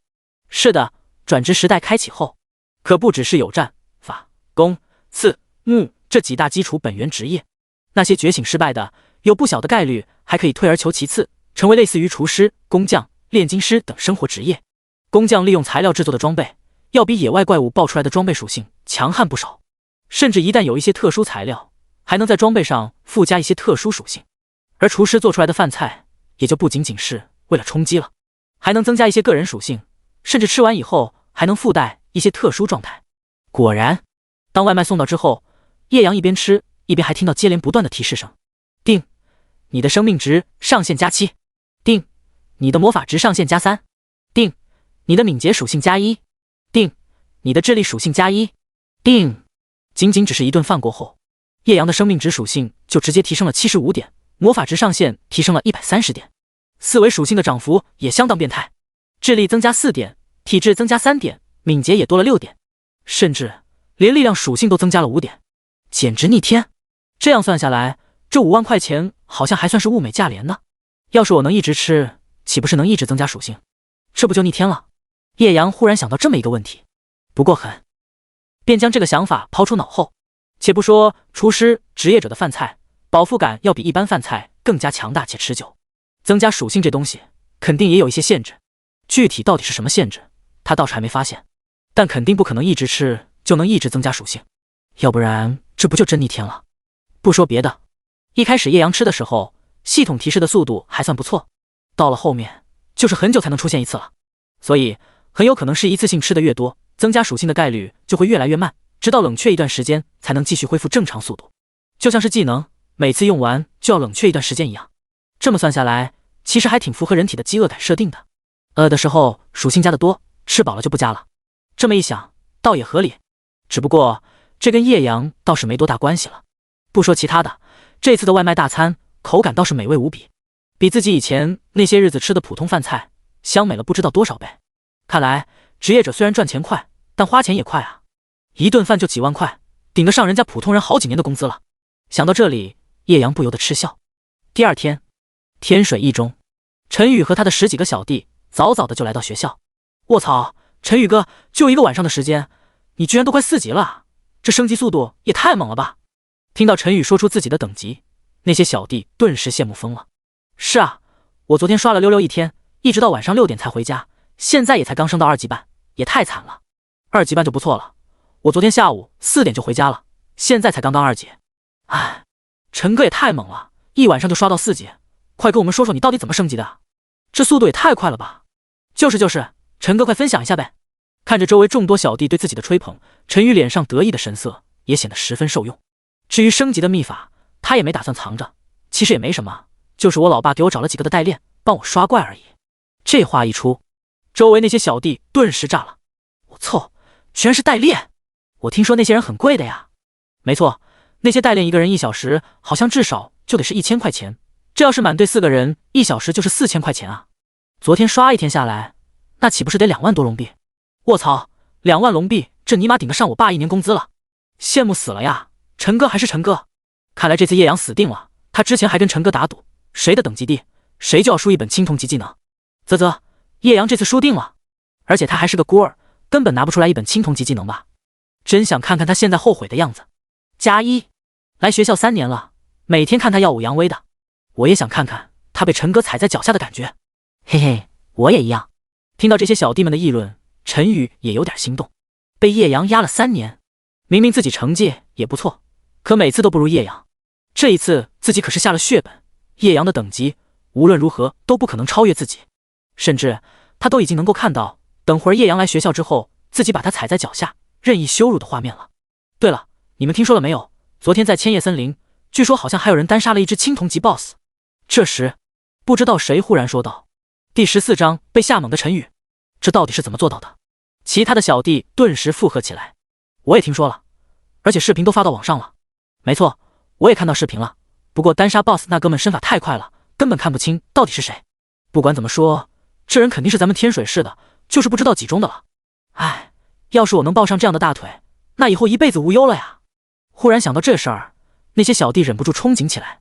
一个能够单杀青铜级 BOSS 新人职业者，这事儿不管是放在什么时代也是相当炸裂的，更何况这样的猛人还是出现在他们天水市，这让他们如何不向往？自己要是能被这样的大神带飞，真的一辈子都能躺平了。也就在这时，陈宇忍不住冷笑道，这样的视频你们也信？一看就是假的，哗众取宠罢了。真的假的？这视频难道是 P 的？其中一个小弟忍不住问道。陈宇呵呵一笑，是不是 P 的我不知道，但这事儿我也听说了，不过一听就是假的。2级职业者单杀青铜级 BOSS， 尼玛，一个10级职业者都不敢这么说。哎，说的也是，马德居然被骗了啊，草率了。听到陈宇的话，其他小弟仿佛恍然大悟道。忽然不知道是谁忽然喊了一句，快看，叶阳来了。这一刻，所有人的目光朝着叶阳的身上汇聚了过去。随着那小弟所指的方向，陈宇果然看到了叶阳的身影。陈哥，快过去问问叶阳这小子现在多少级了。嘿嘿，不用问，肯定没有咱们陈宇哥等级高，毕竟咱们陈哥都已经组了代练团了，怎么可能有人比他升级更快？马德，我现在就想看看叶阳这小子被咱们陈哥踩在脚底下的感觉了。看到叶阳，陈宇身边那些小弟顿时忍不住催促起来。毕竟叶阳平时太嚣张了，仗着自己成绩好，基本上都很少搭理过别人。但他们不知道的是，叶阳不搭理他们，只是懒得社交而已。一旦觉醒结束，普通人和职业者那就完全是两个世界，根本不能相提并论。要是自己觉醒失败了，即便是和之前的同学关系再好，以后肯定也会冷落。然而这在其他同学的眼里却变成了高傲。陈宇也期待已久了，他自从昨天晚上将自己的等级提升到3级 78% 之后，就一直在等待现在。让叶阳在学校装了3年了，今天必须要让他好好认清现实，必须要让叶阳知道，成为职业者后学习成绩那算个屁，只有自己背后有资源，那才能快速的变强。叶阳，没想到你来这么晚啊。陈宇来到叶阳的身边后便直接说道，怎么样，还记不记得咱们两个昨天的赌约？赌约？什么赌约？陈宇忽然出现，让叶阳忍不住一愣。陈宇眉头一皱，怎么？难道你忘了咱们昨天在学校打赌谁等级比对方低，就要输一本青铜级技能吗？但听到这话，他很快便反应过来，直接问道，哦，想起来了，你几级了？说实话，这件事儿要是陈宇不提，自己都差点忘了。说到底，只是一个青铜级技能罢了，他还真不在意这个。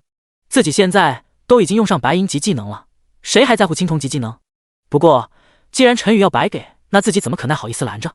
毕竟自己现在的等级已经高达6级，放眼整个天水市今年所有的新生职业者，谁能比自己等级更高？不过还没等陈宇开口，他身后一个小弟便直接说道，嘿嘿，不好意思叶阳，我们陈哥现在已经3级，而且已经 78% 的经验，马上就要4级了，怎么样，是不是怂了？那小弟说完，陈宇也忍不住得意一笑。本来如果让他自己说的话，是不好意思说自己多少经验条的，毕竟要是那样的话，就显得有点太斤斤计较，落井下石了。再怎么说，人家叶阳也就是一个棍而已，更何况还转职了一个前期没什么人愿意要的法师职业。昨天一天过去，别说什么升到3级了，就算是能升到2级，怕是都烧高香了吧。不过这话让自己小弟说出来，那就没什么毛病了。然而3级，听到这话，叶阳忽然一笑，抱歉啊，我现在已经6级了。嗡，一句话出，所有人顿时安静下来。陈宇脸上原本那得意的神色顿时凝固，足足过了几秒的时间，一个小弟才颤颤巍巍的开口，怎么可能？就是怎么可能？就昨天一天的时间，怎么可能升到6级？一定是假的，别想骗我们，除非你把个人等级亮出来给我们看看。就是空口白牙，老子还说自己现在10级呢。嘿嘿，不敢了吧？一看就是吹牛屁。听到那些小弟的话，原本忽然被镇住的陈宇也反应过来，马德，差点就被叶阳忽悠了。叶阳，你要是输不起也可以，大可不必睁着眼说瞎话。我也不求你什么青铜级技能，老子根本不在乎这点钱。陈宇冷笑一声，继续说道，只要你现在跟我说一声爸爸，我错了，我还是可以原谅你的。叶阳都有点无语了，这都什么事儿啊？自己本来都懒得跟他比了，结果自己现在说出来，人家居然还不信。既然这样，那你们自己看吧。一边说，叶阳便直接将自己的个人信息直接展示在众人的面前。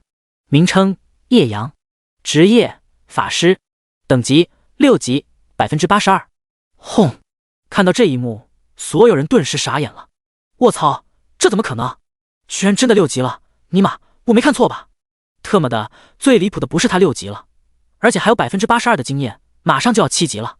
我的妈，这也太逆天了吧！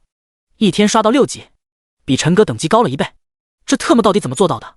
那些小弟顿时傻眼了，而陈宇这一刻彻底惊愣在原地。第15章进入副本，爆炸的奖励，一晚上6级，认识让陈宇想破脑袋都想不明白，叶阳昨天一天到底经历了什么？这6级他特么的到底是怎么升的？太恐怖了！这一刻，陈宇只觉得头皮发麻。青铜级技能书呢？拿来！叶阳可懒得管他这么多，直接伸手向陈宇索要。这是自己应得的，我现在没有。陈宇咬咬牙，等试炼副本结束，我会给你。区区一本青铜级技能书而已，他还不至于赖账。只不过他真的有点想不明白，叶阳到底是怎么做到一天6级的。但要是让他低头去向叶阳求问，打死他也根本做不到。尼玛，要是真这样，未免也太丢人了吧？行吧，你自己记着就行。叶阳耸了耸肩，感觉完全不在乎一样。事实上，这一本青铜级技能他现在确实是不在乎。光是他昨天报出来的技能书都已经3本白银级了，区区一本青铜级技能还真不被他放在眼里。不过这对于一般人来说可就是一个极其稀有的东西了。青铜级技能啊，足足价值10万，普通人1年打工才1万块钱，顶得上他们10年的工资了。别说普通人，即便是那些10级的职业者，1个月的收入也未必有10万块钱。但叶阳昨天随便一天不，应该说是半天的收入就足足140多万了，这区10万块还真不被他放在眼里了。这时天水一中前往试炼副本的专送大巴来了，叶阳也懒得想那么多，和其他学生一起坐上车来到了试炼副本。同学们，进入副本之后一定要争取表现出自己最好的实力，如果能够达到试炼副本前100的成绩，甚至能够得到来自林会长的奖励。祝你们都能超常发挥。现在试炼副本开启，随着自己班主任的宣告完毕，所有学生顿时激动无比。所有人都知道，如果能取得天水市试炼副本前100名，甚至能够直接得到一套青铜级的装备，还有一本青铜级的技能，这就足足相当于将近20万龙币的奖励了。对于他们这些普通学生来说，怎么可能没有诱惑力？想到这里，所有人纷纷踏入了副本入口。跟随着学生队伍，叶阳也直接进入了副本。刚进入副本不久，阴森恐怖的感觉便迎面而来。王者目的吗？新手副本设置成这样，或许也想磨练一下新生觉醒者的饭量吧。叶阳满不在乎地向前走去。对他来说，真正的死亡和穿越都经历过了，这点恐怖算得了什么？咔嚓咔嚓，伴随着一阵令人发指的骨骼摩擦声，10几只骷髅怪物出现在叶阳面前。骷髅战士 LV6， 生命1000，攻击50，防御20，速度25，技能骨刺突袭，对前往，持续3秒。信息：骷髅战士有着极强战斗技巧和坚韧的防御能力，只是开局的骷髅战士小怪就足足有着1000点的生命值。要知道，叶阳现在也不过才400多生命值罢了，足足是他的2倍还多。当然，这和他的等级也有一定的关系。试炼副本的怪物等级和挑战者的等级是一样的，实力肯定也和其他人的不一样。如果只是一个1级的职业者，这骷髅战士恐怕也就只有200-300的血量，数量肯定也不会像叶阳这样一下冒出来10几只，充其量也就是2-3只罢了。但即便是如此，一个1级的职业者肯定也是没有经历过任何的战斗，一下就单挑2-3只这种属性骷髅战士，分分钟就会被秒杀。这也是为什么大多数职业者在试炼副本的前1天都会去野外磨练自己的战斗经验。然而像陈宇那样完全被代练团带起来的等级，怕是也会分分钟暴毙。这时叶阳直接抬起法杖，一发云火天降直接被他释放出来。云火天降，轰轰轰，负4080，神圣伤害，负4080，神圣伤害，负4080，神圣伤害。当那颗火焰陨石在半空中呼啸而至，那10几只骷髅战士甚至还没反应过来发生了什么，便直接被叶阳全部轰杀。下一秒，一连串的经验提示瞬间刷爆了他的系统频道。叮，你击杀了 LV6 骷髅战士，获得经验600点。叮，你的副本进度正 0.1%。叮叮，一只骷髅战士就能直接给他600点经验，足足相当于野外同级怪物的10倍之多。仅仅只是这一发云火天降，叶阳的经验条瞬间暴涨，直接被灌满。叮，你的等级提升了，当前等级7。叮，你的4维属性+1，自由属性+5。爽啊！这经验奖励也太爆炸了！看到这一连串的经验提示，叶阳忍不住感慨，旋即他便没有任何停顿，直接朝前方走去，继续刷怪。这个王者墓地的副本，在进入之前，叶阳仔细看了一眼副本的介绍，一共分为5大阶段，每一个阶段都有一种实力强悍的小怪。比如叶阳现在遇到的骷髅战士就是第1阶段的小怪。副本外，天水市的几大高校校长正凑在一块聊天。试炼副本终于开始了，也不知道今年谁又会是最快。2中校长张志华浅浅喝了口水，淡淡道：不用想，应该就是10大家族的那些人吧，你看他们这些长辈一个个胸有成竹的样子。1中校长赵国峰冷笑道：没办法，毕竟在学校的成绩虽然能够帮助这些小家伙们提升自己在野外的生存能力，但是觉醒以后的发展还是要看他们背后的资源，背后的势力越强，能够给他们提供的资源肯定就越多，成长速度肯定就越快了。5中校长王龙摇摇头，不置可否地承认了这个事实，这也是没办法的事儿。对了，你们听说没有，昨天好像有一个2级的新人职业者直接单杀了青铜级 BOSS。第16章，这个叶阳就是那个单杀 BOSS 的。忽然，张志华开口说道：“单杀青铜 BOSS， 真的假的？”此话一出，其他校长顿时惊讶。这事儿我也听说了。赵国峰接了话茬，不过我不太相信这样的事情，2级就单杀青铜级 BOSS， 这怎么可能？就是我也不太信，2级的职业者能单杀铜级小怪就不错了吧，还单杀青铜级 BOSS， 这一看就不知道是谁编出来的。果然，年年都有这种离谱的谣言。是啊，上年有人造谣，有人在觉醒第2天直接就升到了5级，结果只是在论坛上骗流量。今年就更过分了，居然还有人说能单杀青铜级 BOSS。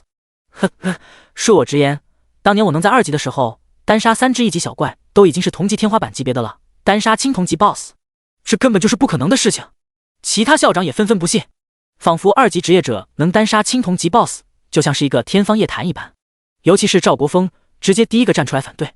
也就在这时，一个他们十分熟悉的身影忽然出现。林会长，您怎么来了？看到林长风，距离他最近的赵国峰下意识地站起身问好。不应该啊，平时林长风不都是只会看看他们最终呈上去的试炼副本的最终结果，给那些学生们下发一下奖励吗？怎么现在突然来了？今天什么风啊？怎么把林会长给吹来了？看到林长风，其他几个校长也纷纷起身问好。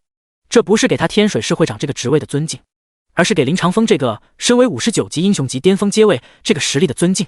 要知道，他们这些校长也只不过就是40多级的暗金级职业者实力罢了，实力最强的也不过就是49级暗金级巅峰实力水平的赵国峰。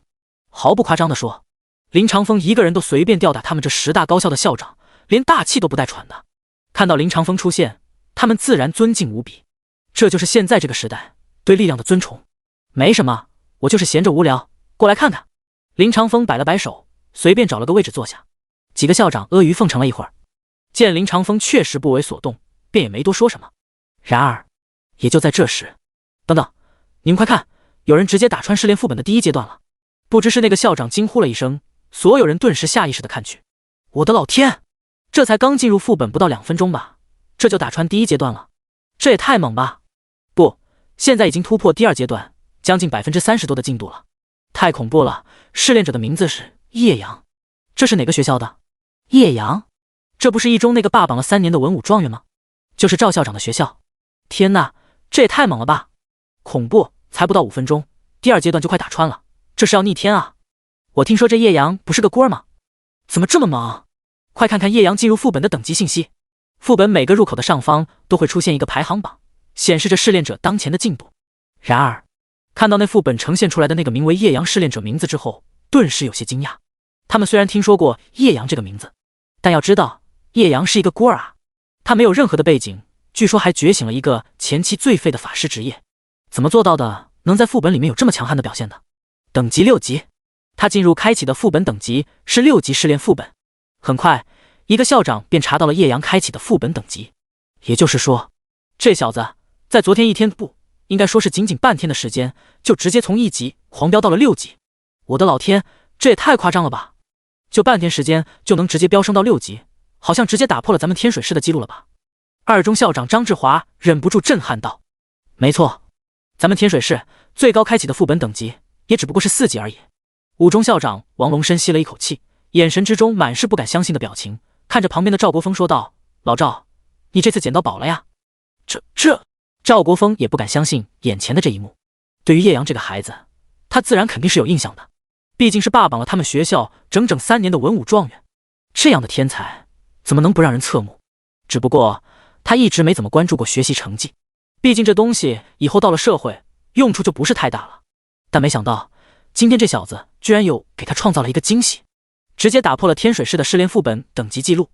不，正在这时，林长风忽然开口道：“这小子不只是打破了天水市记录，而是打破了整个东山省的试炼副本记录啊！”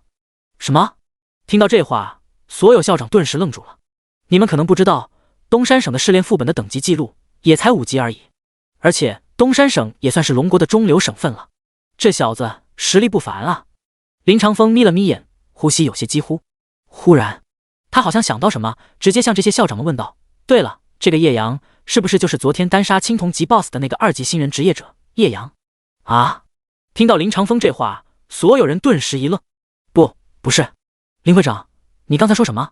赵国峰有些发懵，战战兢兢地问道。你们都不知道吗？林长风也愣了一下，我还以为你们都听说了呢。昨天一个叫叶阳的2级职业者直接单杀了一头青铜级 BOSS 啊！我就是因为这个才想过来看看，这个叫叶阳的年轻人今天再试炼副本怎么样？卧槽！这一刻，所有人全都傻眼了。什么情况？原来昨天那个2级职业者单杀青铜级 BOSS 的事儿，原来是真的！我的天，这不是在开玩笑吧？居然真的有人可以在2级的时候单杀青铜级 BOSS！ 第17章，各大校长们被震撼到了。这未免也太夸张了！等下我先缓缓。老天爷，我还以为这事儿是跟以前一样，有人刻意造谣过来骗论坛流量呢。原来这件事儿是真的，太变态了！2级单杀青铜级 BOSS， 这种事儿我做梦都不敢这么做，他居然就真敢这么玩！现在的年轻人都这么离谱的吗？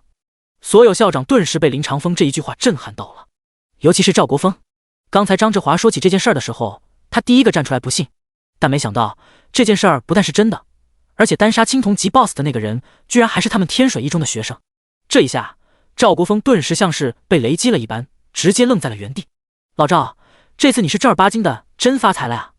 是啊，现在试炼副本的表现不说他怎么样，光是能够在2级的时候就直接单杀青铜级 BOSS 这个事件，一旦传扬出去，那别说什么天水市了，即便是在整个东山省，恐怕都会引起一场轰动啊！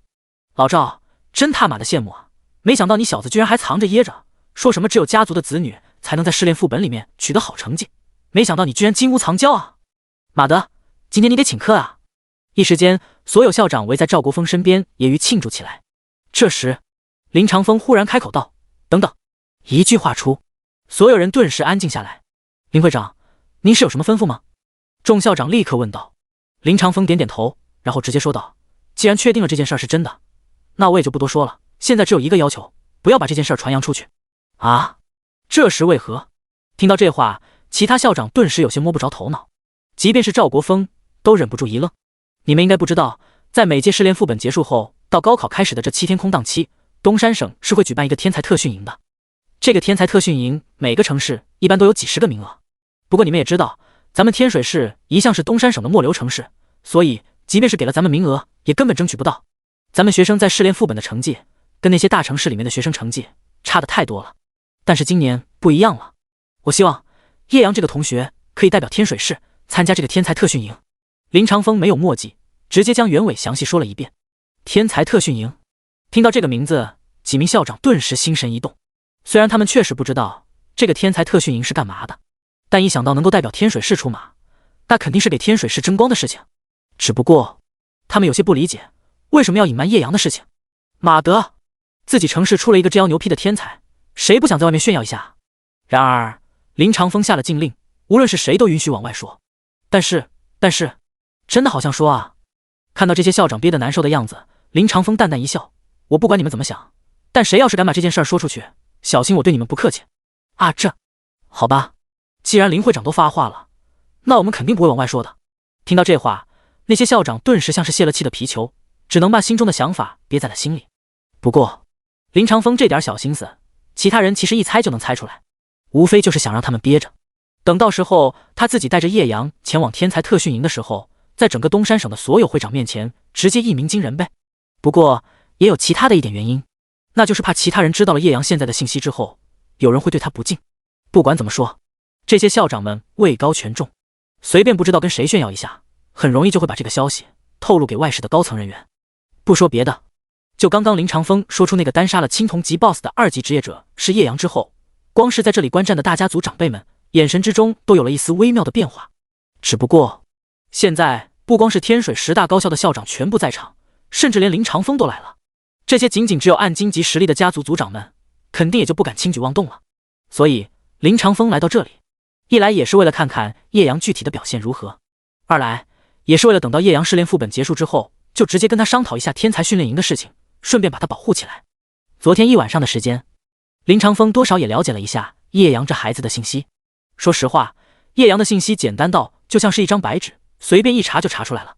10岁之后，父母死在一次魔潮暴动，然后就是自己一边上学一边打工养活自己，一直到现在觉醒成为法师，然后也才一鸣惊人。这么简单纯粹，而且实力强悍的天才，要是不尽快将他保护起来，一旦真出了什么事儿，林长风后悔都来不及。随后，他下意识地看了一眼试炼副本的进度排行，果然，短短不到10分钟的时间，叶阳就已经快要打穿了第2阶段，副本进度排名更是将第2名远远地落在了后面。而这足足10分钟的时间，其他人在什么？不说别人，即便是第2名的苏慕晴，现在也才刚刚副本第1阶段的 35% 进度罢了。第3名就更邪门了，只有第1阶段 10% 不到的进度，而叶阳现在第2阶段都已经96了，这么恐怖的差距，让林长风怎么能不兴奋？看来我天水市这次真的能在东山省面前扬眉吐气一回来啊！骷髅法师 LV5， 生命800，攻击80，防御10，速度20，技能死亡禁锢，吟唱1秒后将一个敌人禁锢在原地，持续1秒，冷却10秒。信息：骷髅法师掌握着各种神秘的魔法技巧，危险性极高。副本内，叶阳看了一眼第2阶段的最后一批怪物，第18章暴杀试炼副本。苏慕晴累惨了，只是区区一只骷髅法师，对于一般人来说，这骷髅法师可能要比那些骷髅战士难打得多。毕竟，骷髅战士到底是近战怪物，职业者们多少还能慢慢遛狗一样的消耗他们血量。比如转职成为游侠的苏慕晴，就是一直这么做的。但骷髅法师就不一样了，全都是远程怪物，而且还每只骷髅法师还都附带一个死亡禁锢的技能，一旦没有躲开，分分钟直接被几只骷髅法师直接控到死。好在这个死亡禁锢只是一个弹道技能，而且冷却时间也很长。如果移速够快，身法走位不错的话，想要躲开这个技能还是相当轻松的。然而，叶阳就不需要这么麻烦了。云火天降，轰轰轰，负4560，神圣伤害，负4560，神圣伤害，负4560，神圣伤害。只是随手释放一颗火焰陨石，那些爆炸的神圣伤害数字便直接在眼前所有的骷髅法师身上爆出。眨眼的功夫，那些骷髅架子便瞬间被火焰陨石轰成齑粉，完全没有一点还手的余地。开玩笑，区区800点血量，对于叶阳现在来说根本没有任何挑战性，好吧？而且他们的射程比叶阳短了1半还多，对叶阳来说，这些小怪完全没有任何威胁。叮，你击杀了 LV6 骷髅法师，获得经验600点，正100%。叮叮叮，你完成了试炼副本的第2阶段。看了一眼系统提示，这第2阶段的骷髅法师经验奖励直接就是第1阶段骷髅战士的2倍之多，一只怪物就足足能给他1200点经验，简直不要太爽。而一路杀到这里，叶阳现在的等级也来到了8级的 21%， 而之前升级的5个自由属性被他再次加到了智力属性上面。第3阶段好像就有点难度了，也不知道那些怪物会是什么属性。叶阳微微思忖了一下，然后便直接前行。没多久，便看到了一群身披破烂盔甲，手中还握着一柄腐朽大剑的骷髅怪物。骷髅剑士 LV5， 生命1500，攻击100，防御35，速度30，技能死亡之剑，直接冲锋到敌人面前，对其造成 150% 的伤害，并且对命中敌人造成2秒眩晕状态。信息：身披铠甲，手持利刃的骷髅剑士有着极强的破坏力。当这些数量有着10几只的骷髅剑士出现在叶阳眼前的那一刻，便直接纷纷抬起手中大剑，朝着叶阳冲锋挥砍过来。死亡之剑，死亡之剑，死亡之剑！一瞬间，10几只骷髅剑士径直的从四面八方朝着叶阳的冲锋过来，气势如虹。然而，这死亡之剑只不过是一个直线冲锋技能，虽然伤害高，但对于叶阳来说根本不值一提。靠着自己现在足足高达39点的移速属性，叶阳直接向旁边一个翻滚，这10几个骷髅剑士的攻击轻轻松松被他全部躲开。随后，云火天降，轰轰轰，又是一发火焰陨石从天而降。刚刚释放技能的骷髅剑士身体现在还处于僵直状态，叶阳刚好抓住这一个破绽，让他们根本没有任何反应时间，直接全部轰杀。叮，你击杀了 LV6 骷髅剑士，获得经验600点，正200%。叮叮，看了一眼系统提示，这第3阶段的骷髅剑士居然一只就能直接给他1800多点经验，这一只骷髅剑士的伤害差不多就相当于我在外面杀18只10级的怪物了，而这还只是6级的试炼副本。要是我昨天升到7级，这一只骷髅剑士的经验可能就直接达到了2100点。叶阳不由得感叹了一声，这副本怪物的经验果然要比在野外多多了。可惜是副本只能刷1次，而想要在野外遇到副本，那简直难如登天。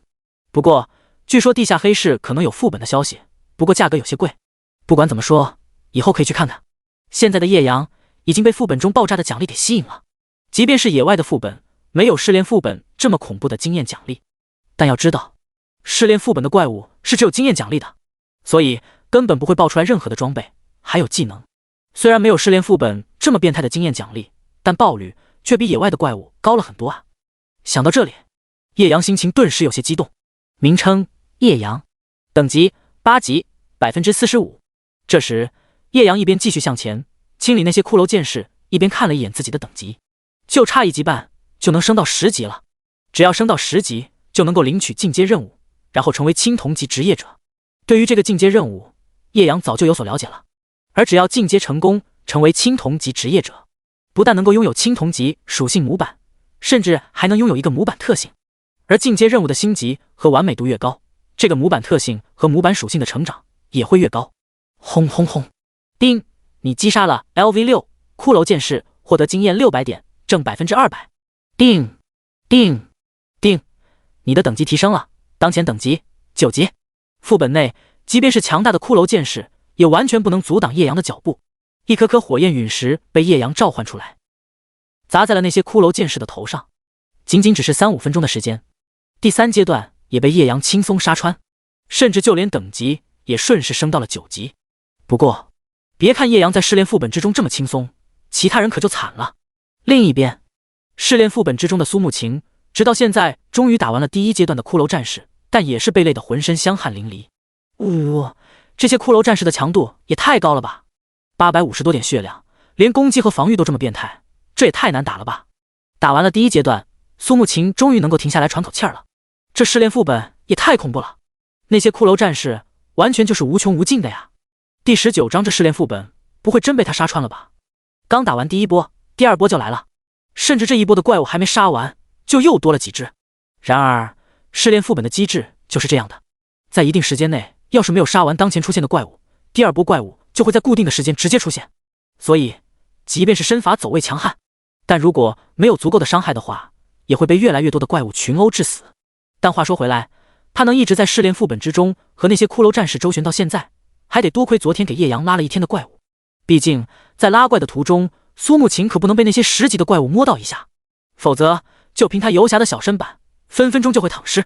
正因如此，经过昨天1天的磨练，再加上苏慕晴本身的战斗天赋就很不错，如今的身法水平已经超越了其他普通人一大截，想要溜这些骷髅战士还是相当简单的。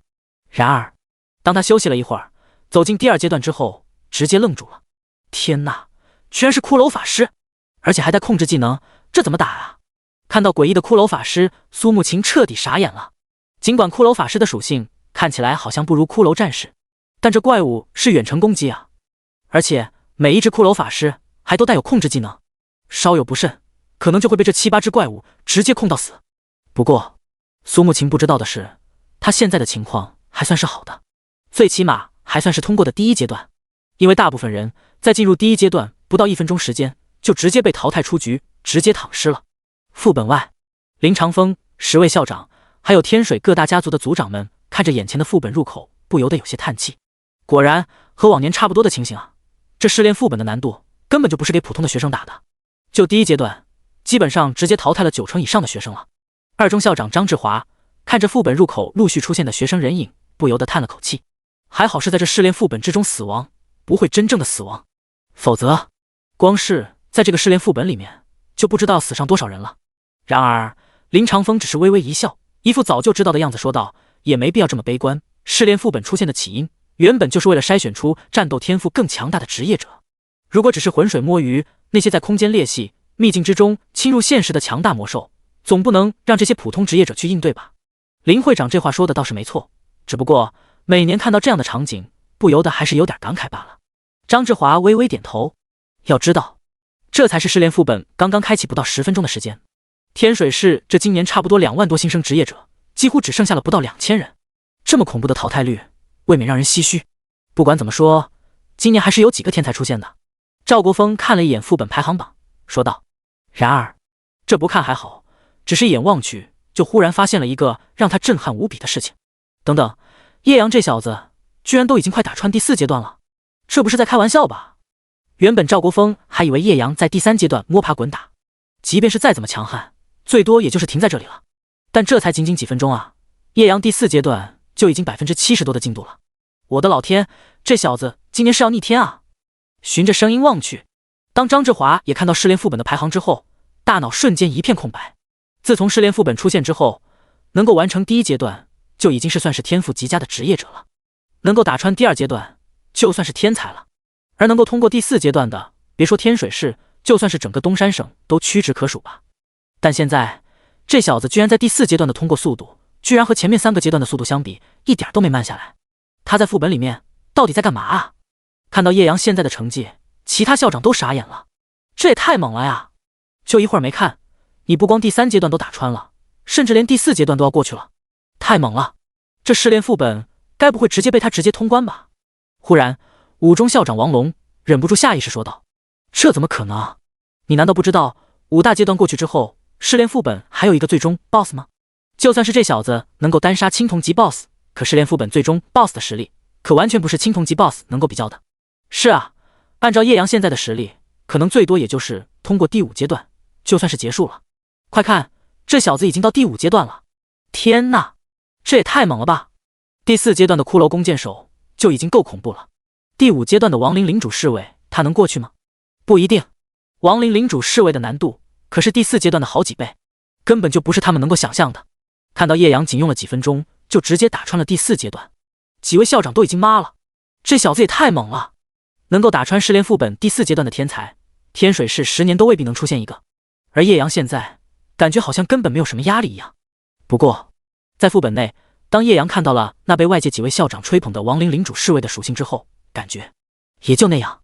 亡灵领主侍卫 LV6， 生命4500，攻击120，防御100，速度50，技能亡灵冲锋，对一名敌人造成 80% 点物理伤害，并且将其击退5米的距离。信息：亡灵领主的得力助手，守护着王者墓地与亡灵领主的安全。此时，在叶阳的眼前，亡灵领主侍卫的数量直接出现了3个。不得不说，就这种属性，如果真的让其他人来打的话，恐怕分分钟就秒躺。不过在叶阳的面前，感觉根本不值一提，因为云火天降，轰轰轰，负4800，神圣伤害，负4800，神圣伤害，负4800，神圣伤害。话不多说，叶阳直接抬起法杖，便直接放出了自己的技能。随着那恐怖的神圣伤害数字冒出，那些亡灵领主侍卫甚至还没来得及对叶阳动手，便直接被全部秒杀。紧接着，一连串的系统提示再次出现在叶阳的系统频道。叮，你击杀了 LV6 亡灵领主侍卫，获得经验600点，正 500%。叮叮叮，你完成了失联副本的第2阶段，第20章通关失联副本。全场震撼。经验加成怎么直接从 300% 跳到了 400%？ 看到自己的经验奖励，叶阳不由得有些惊讶。原本在第4阶段的时候，那些骷髅弓箭手仅仅只有 300% 的经验加成，而现在到了第5阶段，原本叶阳以为还是循规蹈序的 400% 经验加成，然而没想到居然是 500%。一只亡灵领主侍卫直接就给他提供了3000点经验值，简直爽翻。不说别的，光是这5只亡灵领主侍卫就直接奖励了叶阳15000点经验，甚至比一只青铜级 BOSS 还要多了一半，直接将他的经验条灌到了9级的 93%， 马上就能升到10级。不过，不是吧？第5阶段，难道5只亡灵领主侍卫没有其他的怪了吗？看到眼前空空荡荡的，叶阳甚至还有点意犹未尽。原本看到这亡灵领主侍卫经验这么高，他在第5阶段没准就能直接升级呢。但没想到，第5阶段的通关提示出现了，这就居然打完了。5大阶段全部杀完，接下来就是失联副本的最终 BOSS 了吧？叶阳深呼一口气，对于这个失联副本的最终 BOSS， 他可没有任何放松警惕的感觉。开玩笑，连小怪都这么强，最终 BOSS 很有可能是比那些青铜级 BOSS 还要强大的怪物。也就在这时，一道空洞的声音忽然从4面8方传来：“是谁闯入了无知禁地？”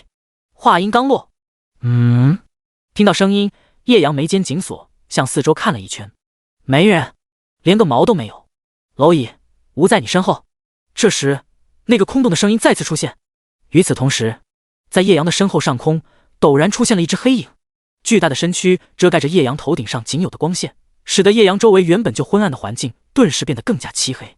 回头望去，极为宽大的法袍漂浮在空中，单单是那种恐怖的亡灵气息就足以压得让人喘不过气。终于出现了试炼副本的最终 BOSS 亡灵领主，青铜级 BOSS 亡灵领主 LV6， 生命3万，攻击280，防御100，速度80。技能1：黑暗法球，释放一个黑暗法球，对一个敌方目标造成 200% 的攻击。技能2：王者之魂，召唤一只持续60秒王者之魂守护自身，使得自身攻击力和防御力会提升 50%。技能3：死亡咆哮，对周围30米所有的敌人造成 100% 点伤害，并且有 100% 的概率使其敌方陷入混乱状态，持续3秒。信息：骷髅军团的最高统治者拥有着无尽的死亡之力。这属性未免也太变态了吧！一眼看到这亡灵领主的属性，即使是叶阳都忍不住眼皮一跳。野外的青铜级 BOSS 也不过才12000多点血量，而亡灵领主直接是那些青铜级 BOSS 2倍还多的生命值。攻防属性更是变态，280点的攻击，再加上他黑暗法球高达 200% 的伤害加成，只要命中一次，完全就能瞬秒叶阳。更别说还有什么王者之魂，还能够增加他的攻防属性了，简直不要太变态。而最恐怖的还是这亡灵领主的死亡咆哮，30米的伤害范围，一旦命中，还会受到3秒的混乱状态。这 BOSS 的技能是一个都不能中，只要被碰到，那就是被瞬秒啊！叶阳眯了眯眼，但还好，他现在的实力和之前攻略那头狂暴野猪王相比，也不知道提升了多少。面对这头亡灵领主，也不是没有一战之力。而在副本外，看到叶阳直接瞬间杀穿第5阶段，那些校长、组长们顿时愣住。不是吧？这第5阶段，叶阳这小子居然不到10秒就直接通关了，太猛了！他的实力到底有多强啊？第5阶段的怪物，如果我的推算没有错误，至少也得4000以上的血量吧？这小子难道能秒伤4000以上？不止如此，还得是群体秒伤4000以上才能有这样的效果。亡灵领主侍卫又不只是一只，太强了！这实力简直是逆天了。看到叶阳现在的成绩，那些围观的大佬们已经彻底骂了。原本还以为叶阳要被困在第5阶段，没想到结果却是啪啪打脸，人家就用了不到10秒就直接瞬间通关，这速度简直匪夷所思啊！不光是他们，苏慕晴、陈宇还有其他学生，现在也因为试炼副本的困难程度，已经陆续退出副本了。什么？叶阳他居然都已经打穿了第5阶段了？离开试炼副本之后，苏慕晴和其他学生们也看到了叶阳现在的副本成绩，一时间震惊、崇拜、不可思议等无数的情绪充斥在他们的心中。这怎么可能啊？要知道，单单是第1阶段，他们就已经是打得要死要活的了，仅仅只是第2阶段的骷髅法师，他们就完全没办法应对了。不说别的，单单就是一个死亡禁锢这个控制技能，他们就没办法处理。不过如果只是1、2个骷髅法师还好，那死亡禁锢他们全力绷紧神经，发挥出全部的实力的话，还能处理。但数量太多了呀，即便是那些2级的职业者，每次都至少要面对3个骷髅法师，这怎么打？分分钟就暴毙了呀！再往后还有实力更强、难度更高的3个阶段，无论如何，他们都根本想象不到叶阳到底是怎么通过难度这么高的试炼副本的。而叶阳现在直接却已经打穿了第5阶段，已经来到了最终 BOSS 的关卡，太恐怖了！这就是霸榜天水一中3年文武状元的实力吗？居然能打穿第5阶段！原本我还以为这试炼副本只是一个难度比较高的单刷副本罢了，只有真正进入以后才知道这难度有多高啊！是啊，这根本就不是给我们这些普通人打的。叶阳这也太强了，他到底是怎么打过难度这么夸张的5大阶段的？当看到叶阳的成绩之后，所有学生脸上的表情全都是一副不可思议的神情。第21章，最终 BOSS 出现。然而别说他们了，就在叶阳彻底来到最终 BOSS 阶段之后，那些校长、组长，甚至就连林长风都是一脸震撼的表情。而此时在副本内，当这头最终 BOSS 亡灵领主出现在叶阳的面前，毫不废话的便直接出手。王者之魂，渺小的蝼蚁，尝试一下我亡灵之力的厉害吧。这一刻，只见亡灵领主枯骨手臂轻轻一挥，在他的背后顿时浮现出一只体型甚至比他还要巨大的亡灵之魂。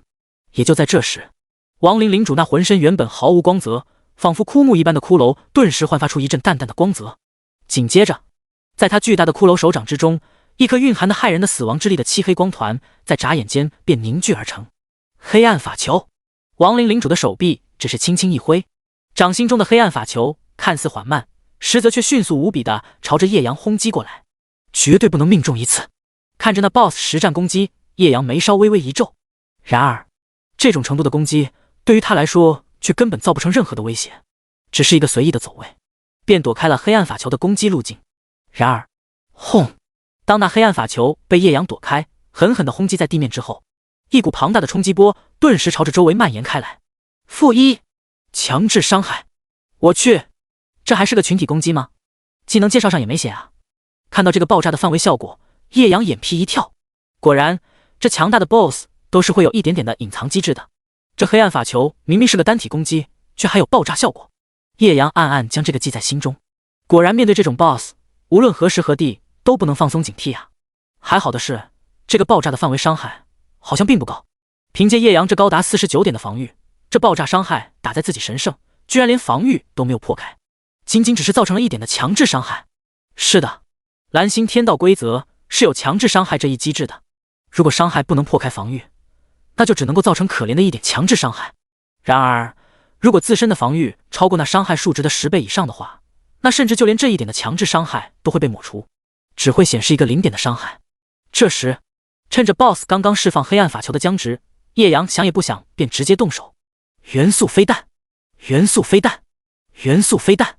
叶阳抬起法杖，一颗颗闪耀着璀璨光芒的元素飞弹直接轰击在了亡灵领主的身上。-2400，神圣伤害。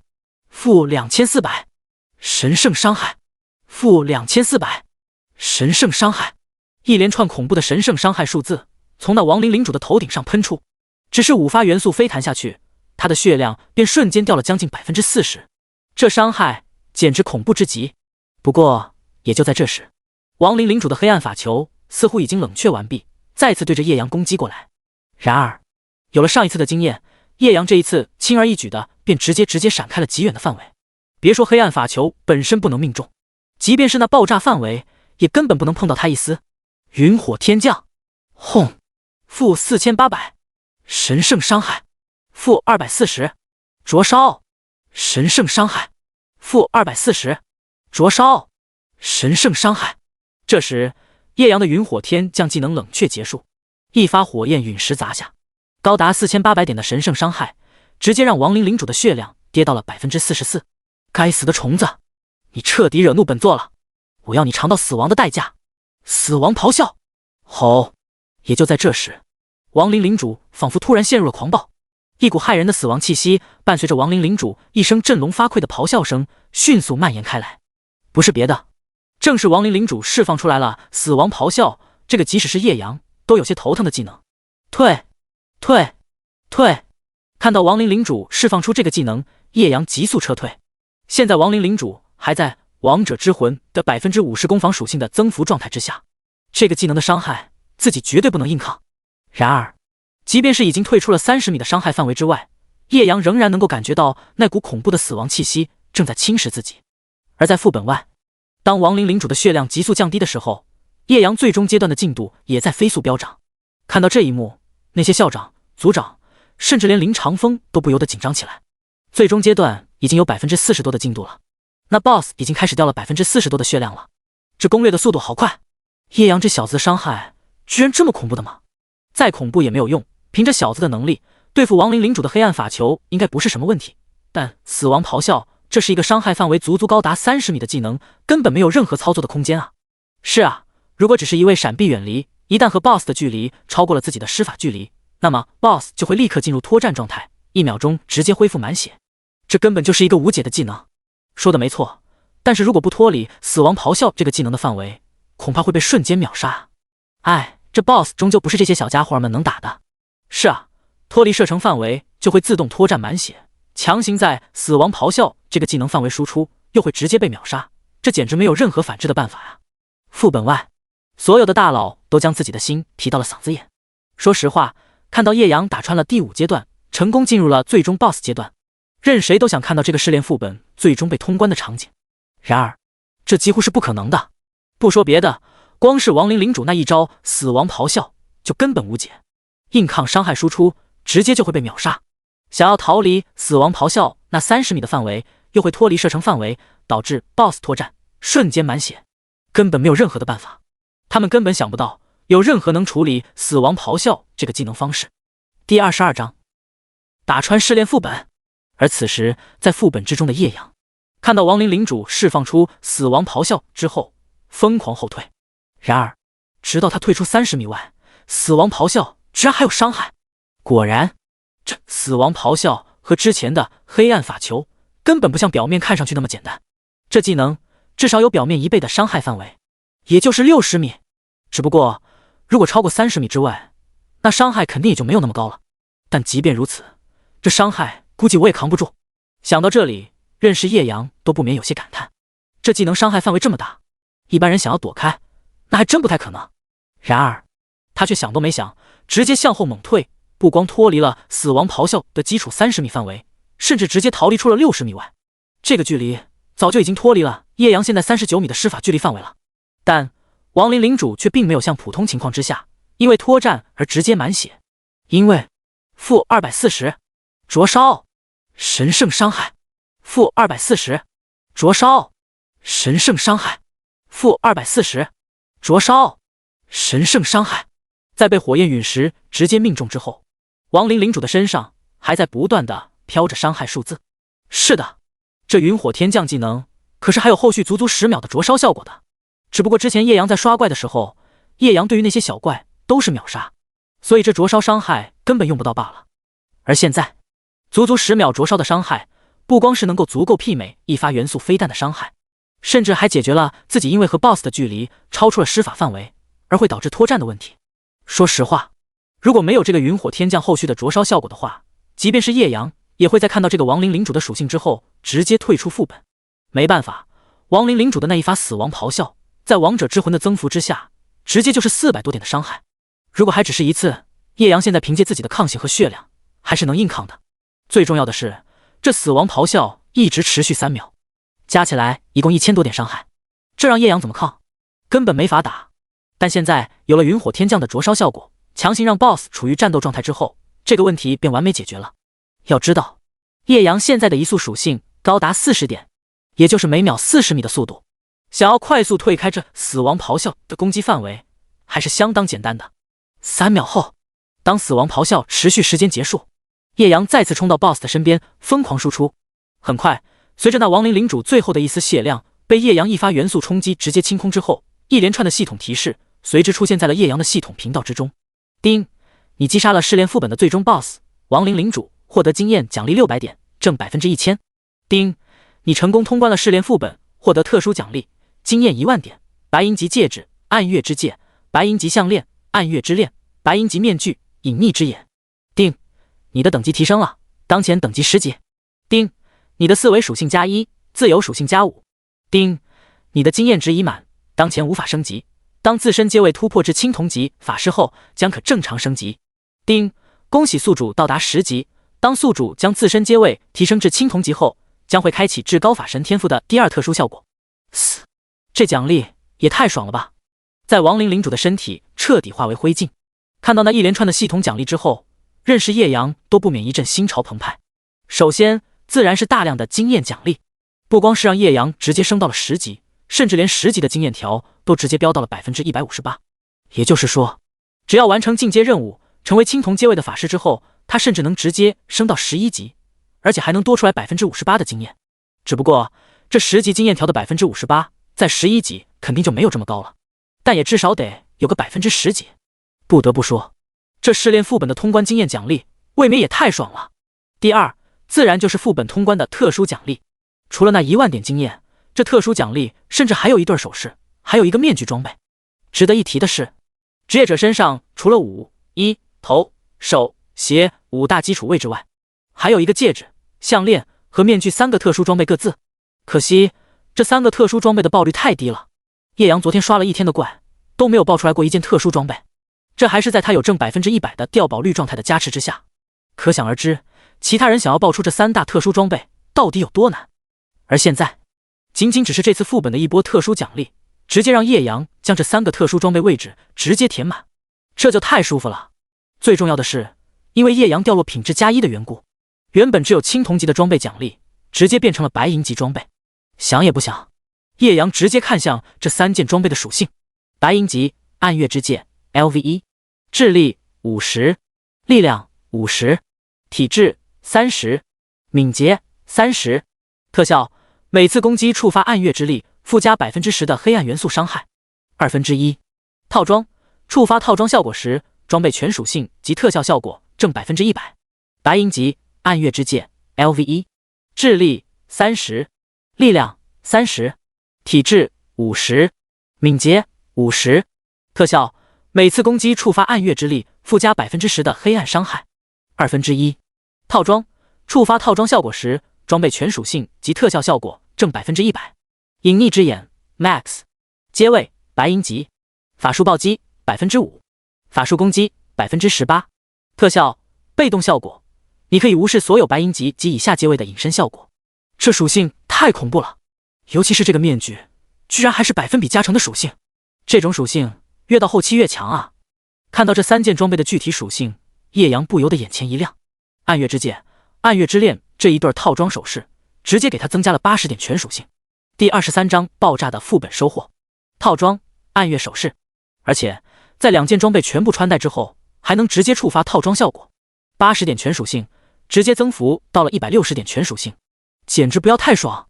最离谱的是，这装备还有一条每次攻击附加 10% 黑暗元素伤害的特效。要知道，元素伤害就属于是2阶伤害了，和基础的物理、法术攻击不同，元素伤害不但能够无视防御，甚至还能无视免伤。只有元素抗性属性才能免疫这种属于2阶伤害的元素伤害，简直不要太猛！不过，这元素伤害和自己的神圣伤害比起来，肯定就差了不是一星半点了。要知道，神圣伤害可是无视一切的，管你什么免伤、防御，甚至连无敌、无法选中都能直接无视，比这些元素伤害、真实伤害更加霸道。而隐秘之眼就更加厉害了，不光增加了自己 5% 的法术暴击效果，让这个天生没有暴击几率属性的法师也能体会到法术暴击的高级，甚至还增加了自己 18% 的法术攻击。不说别的，光是现在来说，就能直接给叶阳带来102点攻击力加成，甚至比一柄白银级法杖增加的攻击属性还要高了。可见这特殊装备的属性增幅效果到底有多强。而当叶阳将那一对白银级首饰穿戴之后，属性面板顿时也发生了巨大的变化。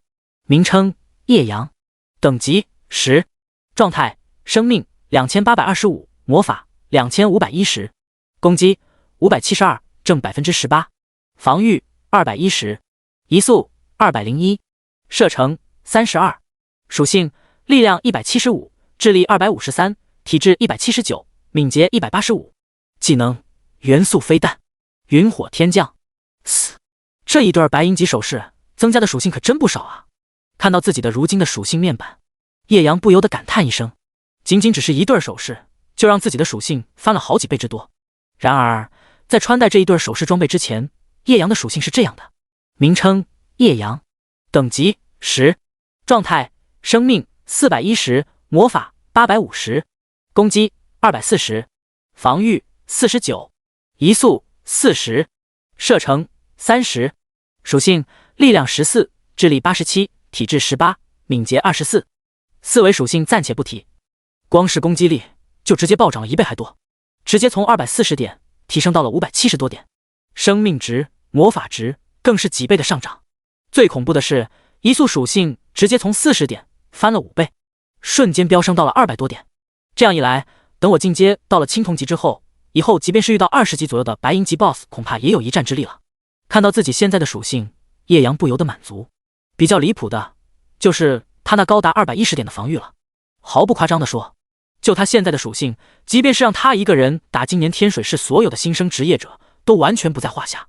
所有人的伤害都不可能破得开叶阳现在的防御，而他仅仅只需要一发云火天降，瞬间就能秒杀几百上千人。这就是法爷的实力，一夫当关，万夫莫开。如果让一个法师真正的成长起来，那可是要比任何职业都要恐怖的。不过，当叶阳认真看了一眼试炼副本通关的系统提示的时候，忽然发现了一点不太对劲的地方。丁，恭喜宿主到达10级，当宿主将自身阶位提升至青铜级后，将会开启至高法神天赋的第2特殊效果。是的，这一条不是天道系统的提示，而是来自叶阳至高法神系统的提示。只要进阶到青铜级，就能直接开启第二特殊效果吗？这也太舒服了。不过，这至高能量到底是干嘛用的？一直以来，叶阳打怪升级偶尔都会获得至高能量，不过并不是每次都能获得，好像是每次杀怪后就有几率的获得。只不过等级越高，实力越强的怪物获得的几率就越大。但直到现在，叶阳都不太清楚这个至高能量到底有什么用。丁，至高法神，当宿主进阶到青铜阶位后，至高能量将可开启真正作用。使用至高能量可强化至高法神天赋的特殊效果。原来如此，这么一说我就明白了。直到现在，叶阳才算是把这个至高法神系统真正弄明白了。只要升级，就能不断开启一个又一个的特殊效果，而自己获得的至高能量还能继续对这些本来就十分逆天的特殊效果继续强化，还蛮期待的。这特殊效果光是现在来看就已经十分变态了，不知道被至高能量强化以后又会变成什么样子。深呼一口气，叶阳平复了一下自己的心情，准备退出副本。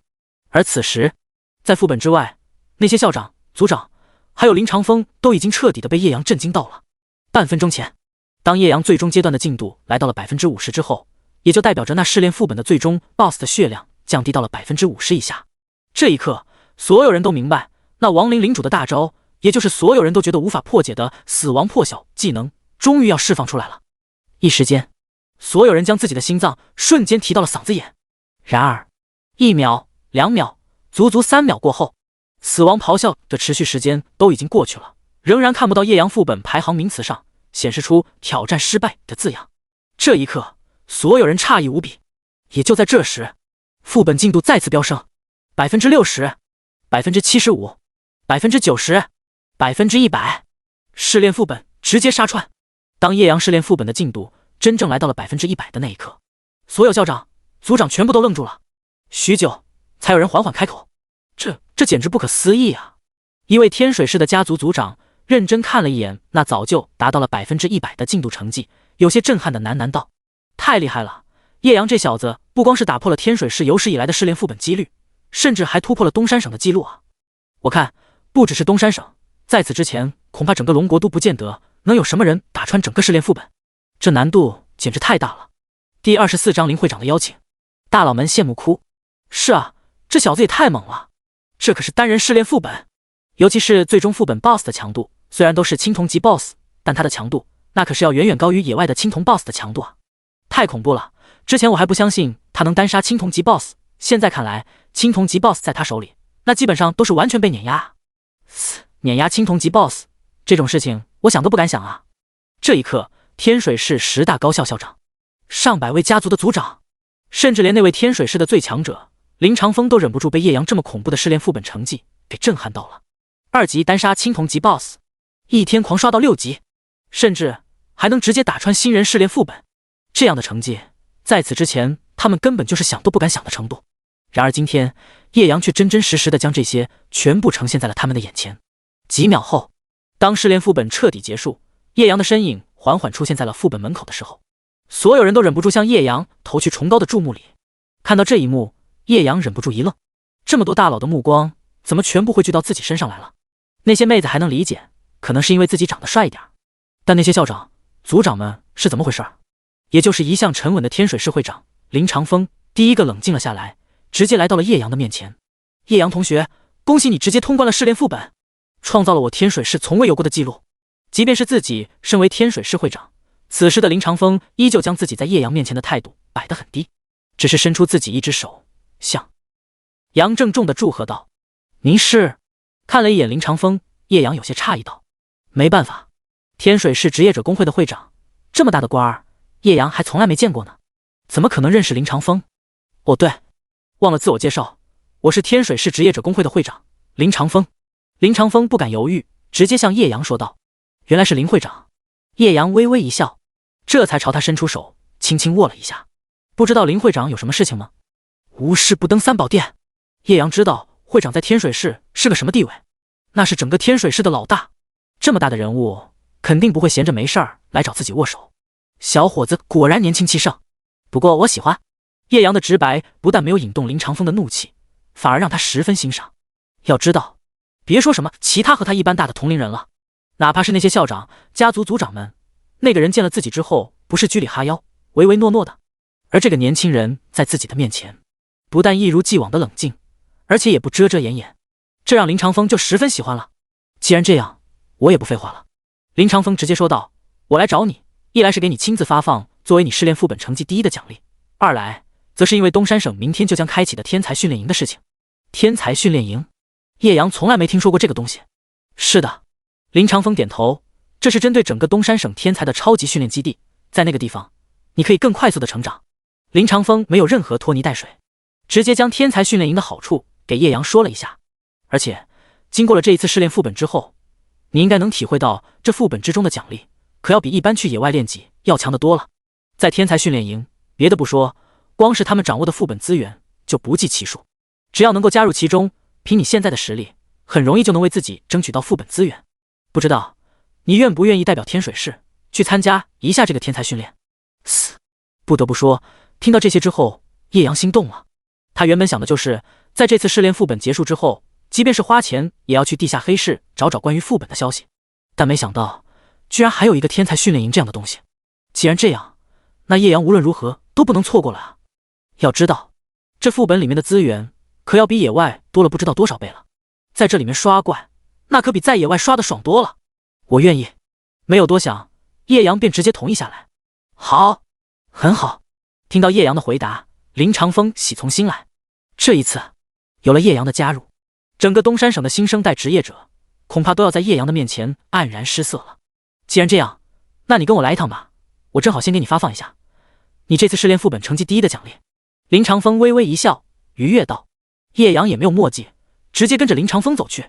看着二人渐渐离去的背影，那些校长、族长们简直羡慕的要死。天才训练营无数的副本资源，这一次叶阳这小子看来要起飞了呀。什么叫看起来要起飞了？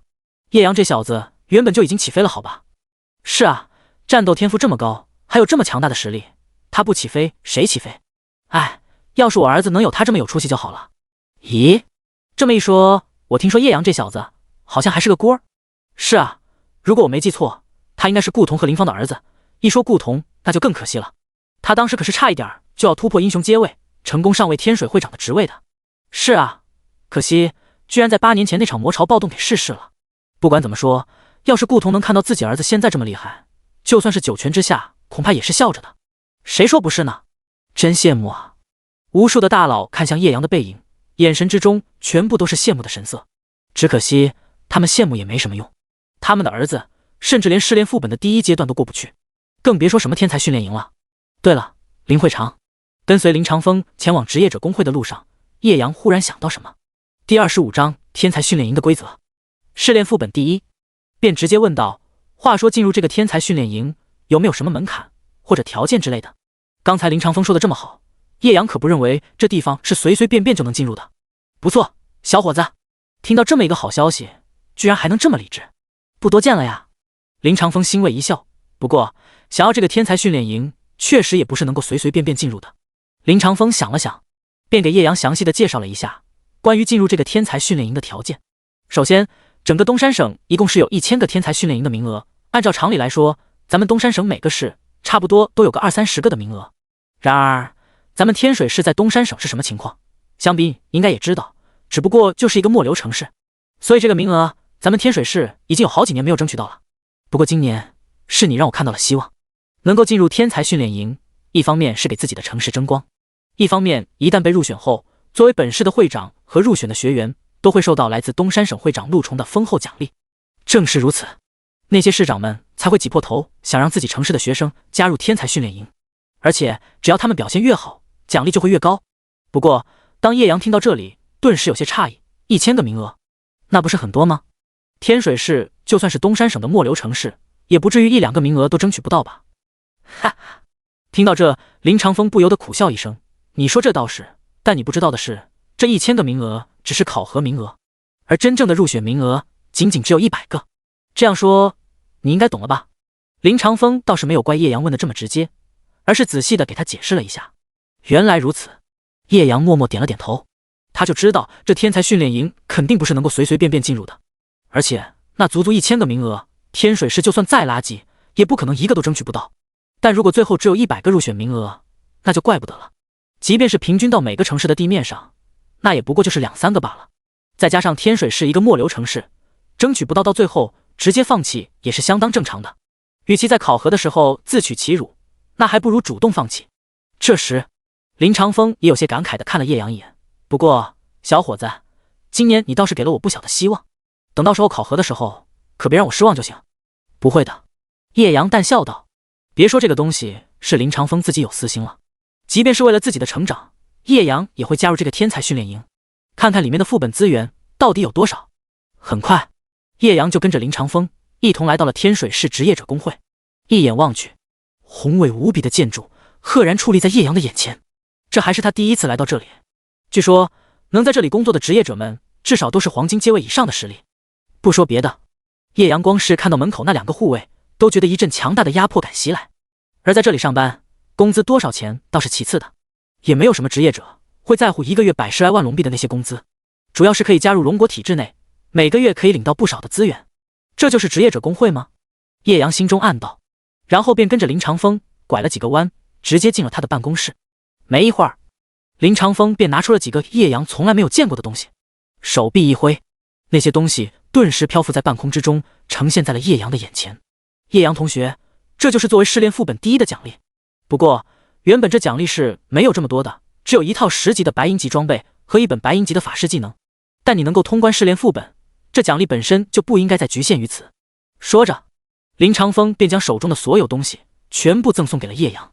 叮，你收到了来自林长风的馈赠，白银级法杖、赤血法杖。叮叮叮，你收到了来自林长风的馈赠，白银级技能闪电锁链。叮，你收到了来自林长风的馈赠，青铜级兽血药剂 X10 技能原石 X100。叮，您尾号9772的龙国银行账户收到来自林长风的100万龙币转账，您当前余额为241万5千龙币。这奖励也太爽了吧！看到这一连串的奖励，认识叶阳都不免一阵心动。首先是一套白银级装备，被叶阳换上之后，属性又迎来了一波暴涨。名称：叶阳，等级10，状态：生命3005，魔法2770，攻击627，正18%，防御214，移速201，射程32，属性：力量175，智力261，体质185，敏捷185。叶阳看了一眼自己的属性，但从直观上来看，好像并没有太大的冲击。然而，这也足足提升了他50多点攻击，再加上面具18%的加成，那就将近60点攻击，足足相当于叶阳现在这一柄白银级持法杖的基础攻击了。最重要的就是那个白银级法师技能了，白银级闪电锁链 LV10， 职业法师，星级，类别主动技能，效果释放一道闪电锁链缠绕敌方目标5秒，每秒造成攻击力 X150 点的伤害，并持续受到麻痹效果。冷却30秒，魔法200点，麻痹，无法移动，且后续雷电伤害附加 10% 的额外伤害。5级的法师技能，最重要的是这技能拥有强力的控制效果。之前叶阳与 BOSS 的战斗之中，只能用走位来躲避那些 BOSS 的攻击，但如果有了闪电锁链，这足足5秒的控制之后，他基本上就可以尽情输出了。尽管 BOSS 都有一定的控制适应效果，但如果是白银级技能打青铜级 BOSS 的话，那就会触发100%的控制。第26章属性暴涨，送财童子陈宇，即便是白银级 BOSS 也会受到 50% 的控制效果。叶阳回想了一下课堂上的知识， BOSS 是强大的韧性效果的，控制技能打在 BOSS 的身上会受到极大的削弱效果。不过如果是高阶技能，即便是 BOSS 也要承受 100% 的效果，即便是同阶也要受到 50% 的控制。但如果是白银技能打黄金级 BOSS， 那就只有 10% 了，按金级 BOSS 更是只有 1%。 以此类推， BOSS 的阶位每比自身释放的技能高出一阶，效果就会以10倍递减。正因如此，那些强者才会无脑的追求高阶技能，不光是有着强大的伤害以及特殊效果，光是控制效果这一方面，如果技能阶位不足，那基本上跟没有是没两样的。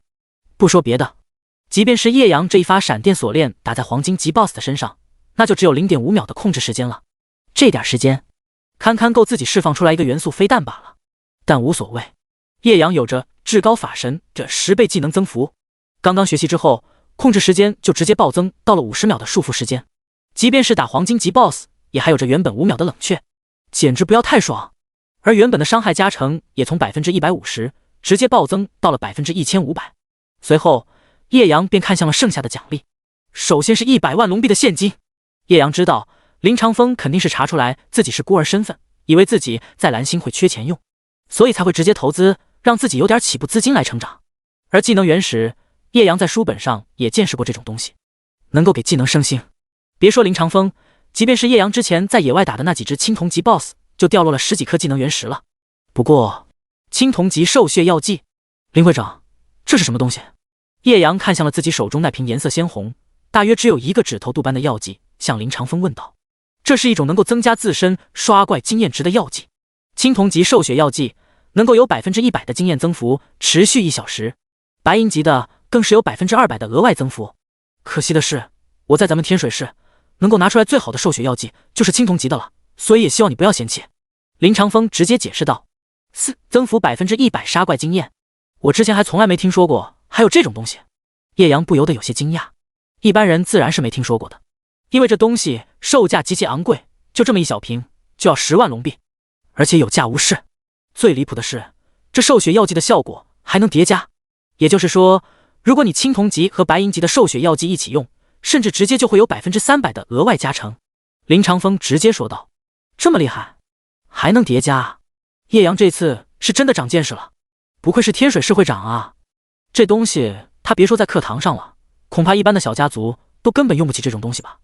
1小时就是10万龙币，实打实的刷一天下来，那就是200多万龙币，谁能顶得住这样的消耗？即便是叶阳现在浑身上下的资产，也不够一天的消耗的，更别说这还只是青铜级，那些白银级、黄金级的兽血药剂相比更是贵了10倍不止了。多谢林会长了，我这次必不辱使命。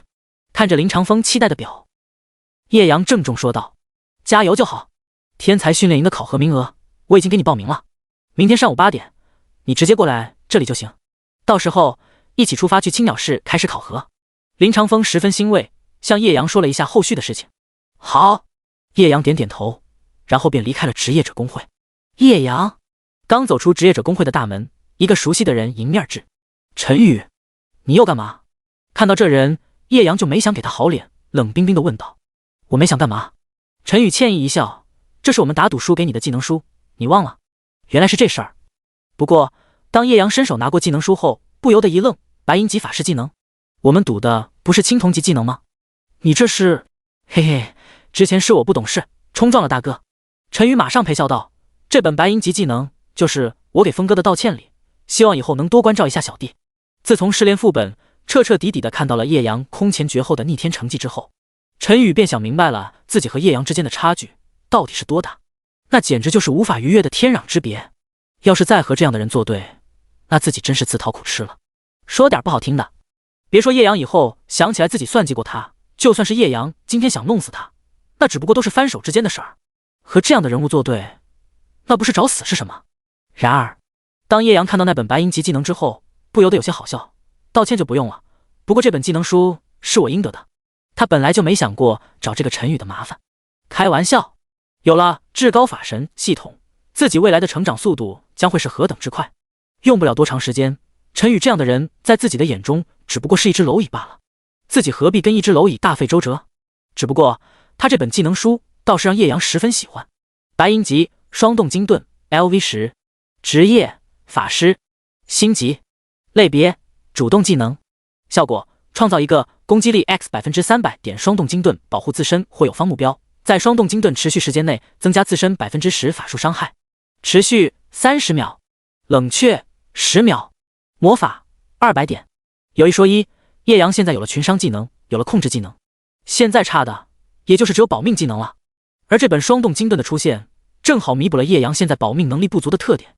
而且双动金盾在持续时间甚至还有一个 10% 的额外伤害加成效果，在10倍增幅之下，这个额外伤害加成直接从 10% 暴增到了 100%。 第27章恐怖的白银级技能，也就是双倍的伤害加成，再加上至高法神特殊效果的独狼模式，那就是4倍的伤害加成了，简直不要太爽。而原本仅仅只有 300% 攻击加成的护盾值，也在叶阳学习这个技能之后瞬间提升到了 3000%。也就是30倍攻击力的加成。就按照叶阳现在来说，一旦开启双动精盾，瞬间就是22000多点护盾值。要知道，叶阳现在也血量也才3000而已，足足是他最大生命值的将近10倍了。有了这个技能，无论是伤害还是保命能力，都是大幅度提升了一个档次啊，这就舒服多了。有了双动精盾这个技能之后，叶阳现在的实力毫不夸张地说，甚至可以直接无脑战撸青铜级 BOSS 了，甚至即便是白银级 BOSS， 可能都完全不是他现在的对手。最离谱的是，这技能还只是1星级，以后等到叶阳将其星级提升上来，那效果更是恐怖之极。现在就该去觉醒圣殿领取一下进阶任务了，然后就可以开始给技能升星了。叶阳深呼了一口气，他现在虽然有着100多颗技能原石，足够开始给技能升星，只不过白银级技能升星，即便是从1星级开始升到2星级，每次也需要消耗10颗技能原石，而且成功率也仅仅只有 10%。升到3星级，不但需要20颗技能原石，成功率更是暴跌到了 1%。这么夸张的成功率，别说叶阳现在有100多颗，就算是有1万颗技能原石都不够烧的。而至于为什么叶阳现在要先去进阶，再去给技能升星的原因，其实非常简单，因为进阶到青铜级法师之后，就可以开启至高法神的第2特殊效果。至高法神的第2特殊效果，在叶阳升到10级的时候就已经显示出来了。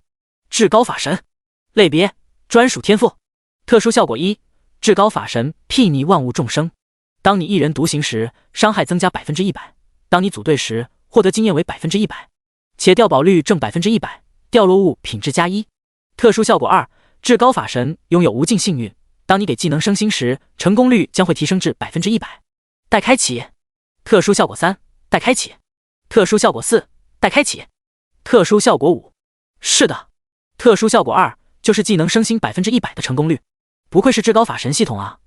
原本我以为掉宝率正 100%， 掉落品质加1就够变态了，没想到这特殊效果居然一个比一个逆天，真想赶紧看看这特殊效果3到底是什么样子的。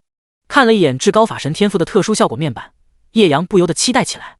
不过尽管现在的特殊效果2还是待开启的状态，但只要他现在完成青铜级进阶，就能直接开启了。不多时，叶阳直接来到了觉醒圣殿。小哥哥，请问你是来进行职业进阶的吗？刚来到这里，一个可爱的服务员小姐姐看到叶阳长得很帅，便急忙走了过来。是的，叶阳点点头，我来领取青铜级进阶任务，这边就是青铜级进阶圣殿，跟我来吧。进入这里之后，就可以领取你的进阶任务了。进阶任务分为1到5星，1星最简单，5星最难。不过完成进阶任务的星级越高，你获得的职业者属性模板的成长增幅也就会越高哦。小哥哥记得量力而行。陪着叶阳来到了青铜级进阶圣殿，服务员小姐姐耐心地讲解了关于进阶的一些事宜。关于这些，叶阳早就有所了解，所以也不墨迹，直接进入了进阶圣殿。小哥哥真帅啊，要是能做我男朋友就好了，可惜我连个职业者都不是。想到自己觉醒失败，只能在这里当一个服务员，这小姐姐不免心情有些低落。而在进阶圣殿中，叶阳已经看到了自己的5个星级的进阶任务。1星级任务，前往10至20级的怪物区域，击杀100头怪物，时限要求24小时。2星级任务，击杀1头等级不低于10级的青铜级 BOSS， 并且个人战斗贡献不低于 10%， 时限要求24小时。3星级任务，同上，且个人战斗贡献不低于 30%， 时限要求24小时。4星级任务，同上，且个人战斗贡献不低于 50%， 时限要求24小时。5星级任务，在个人战斗贡献为 100% 的状态下，击杀1头等级不低于10级青铜级 BOSS， 且必须无伤击杀，时限24小时。这5星级任务也太简单了吧，这要是不接5星级进阶任务，简直就是对不起自己啊。看完了5大星级的进阶任务之后，叶阳不由得大跌眼镜。以前在课堂上的时候，老师一直在讲5星级的人物究竟有多难多难，普通人能够挑战2星级就已经是极限，即便是再强的天才4星级也是极限了。5星级的进阶任务几乎是不可能完成的。然而当现在叶阳真正的看到这些进阶任务之后，心理落差瞬间拉满，还以为是什么有挑战性的东西呢，没想到就这无伤单杀青铜级 BOSS， 这简直太简单了。也就这个24小时的时限，可能对我来说有点难度。叶阳耸了耸肩，表面上看去好像有24小时，其实对叶阳现在来说，来5个小时都不到了。毕竟他明天还要去参加东山省天才训练营，而想要找到青铜级 BOSS， 那可不是这么简单的。昨天叶阳还是运气好，才在刷怪的时候遇到了2只青铜级 BOSS。一般情况下，刷一天都遇到不一只 BOSS 都是十分正常的。不过，他还是毫不犹豫地接了5星级任务，随后便直接离开了进阶圣殿。小哥哥，你领取的是几星级的进阶任务啊？刚走出圣殿，那可爱小姐姐便来问道。5星级的，叶阳直接说道。5星级的？那小姐姐听到这话，顿时一愣，随后忍不住腹诽道：疯了吧，吹牛也不是这么吹的，还5星级，就你这小身板，我看你连2星级都打不过吧？还好不是我男朋友。哼！看到叶阳居然是这么一个心口不一的男人，这小姐姐顿时不喜欢叶阳了。第28章魔眼暴熊，被追杀的职业者小队。很快，叶阳便直接来到了一个10至20级的野外怪物区域。叮，你击杀了 LV11 黑眼熊，获得经验110点。叮叮，随手秒杀了几只想要挑衅自己的怪物。叶阳继续向前走着，这么漫无目的的在野外找 BOSS 实在太慢了，不知道天黑之前还能不能找到呢。一直在这里逛了2个多小时，叶阳眼前全都是这些12、3级的小怪，偶尔也就能碰到几只精英怪物罢了。青铜级 BOSS 那根本连毛都找不到一根。眼看现在已经下午3点，如果到了晚上6点以后，那想要找到 BOSS 就更加困难了。在天道暗月之力的影响下，野外的小怪数量会急剧增加，而在野外游荡的 BOSS 反而是会钻回自己的洞穴，更别说晚上视线不好，白天都很难找到，晚上就更别说了。不过正当叶阳想要放弃的时候，忽然看到不远处一行5、6个人朝着自己这个方向狂奔过来。救命！救命啊！我操，好好的刷个怪，怎么还能遇到 BOSS 啊？这也太倒霉了吧！马德，这片区域小怪都最高12级，怎么突然来了一个18级的青铜级 BOSS 啊？有没有人来救救我们啊？如果有人救我，我愿意以身相许。那几个人一边跑一边狂呼救命，其中甚至还有一个妹子，几乎都快被吓哭了。没办法，蓝星上的天道规则可不同于一般的网游，如果不在特定的地点，比如叶阳之前挑战的那个试炼副本中，那么人要死被杀的话，可就是真的死了，根本不像是网游中的那般还能继续复活。正因如此，网游中的那些玩家看到了 BOSS 都是一股脑悍不畏死的朝上面扑，管你 BOSS 是不是实力强悍，反正死了还能复活，有什么好怕的。而蓝星的这些职业者遇到了那些打不过的 BOSS， 无论是谁的第一反应都是逃跑。然而当叶阳听到他们的呼喊声之后，顿时来了兴趣。18级的青铜级 BOSS， 马德，找了几个小时，终于让我碰到了。求救声被叶阳直接忽略。叶阳听到的唯一感兴趣的信息就是他们身后跟着的那头18级的青铜级 BOSS。 现在的他可正愁找不到青铜 BOSS 让他完成5星级进阶任务呢。也就在这时，那几个逃命的职业者好像也看到了叶阳的身影。连青铜阶位都不到的职业者，小子，你快跑吧，我们身后有一头18级的青铜级 BOSS， 要是跑慢了那就死定了。逃亡队伍中一个领头的人看到叶阳之后，原本还以为是抓住了救命稻草，然而刚准备让叶阳救一下自己，却发现眼前这个年轻人的气息居然是一个连青铜级实力都没有的新手。老天，怎么这么倒霉，好不容易遇到了人，没想到比自己还弱呀。没办法，那队长出于好心，急忙提醒叶阳也快点逃命。这些人还不错嘛，居然不想连累我。听到这话，叶阳淡淡一笑，原本他是懒得救这些人的，但现在叶阳决定出手了。这时那队长口中所说的那头18级的青铜级 BOSS 也出现在了叶阳的眼前。青铜级 BOSS 魔眼暴熊 LV18， 生命85000，攻击560，防御620，速度150。死亡熊掌，魔眼暴熊对敌人发动攻击造成100%的伤害，并附加10秒的20%的破甲效果。暴熊突进，魔眼暴熊朝前锋突进，对路径上敌人造成3秒击飞，且造成300%的伤害。残暴怒吼，魔眼暴熊发出残暴吼声，增加自身50%的攻击，30%的移速，且会降低自身20%的防御。信息：黑眼熊一族的首领级怪物，拥有极其残暴的破坏能力。一眼望去，这魔眼暴熊足足高达85000点的血量，在它的属性面板上反而算是最弱的特性。而它那被残暴怒吼加成后，足足高达800多点的攻击，才是最让人恐惧的地方。更别说还有600多点的防御，即便是实战残暴怒吼之后会被削减20%，那也还有将近500点的防御。这 BOSS 一般的青铜级职业者的5人常规队伍根本不是对手，分分钟就能将其全部团灭。然而闪电锁链，看到这 BOSS 的一瞬间，叶阳毫不犹豫，直接放出了自己的技能。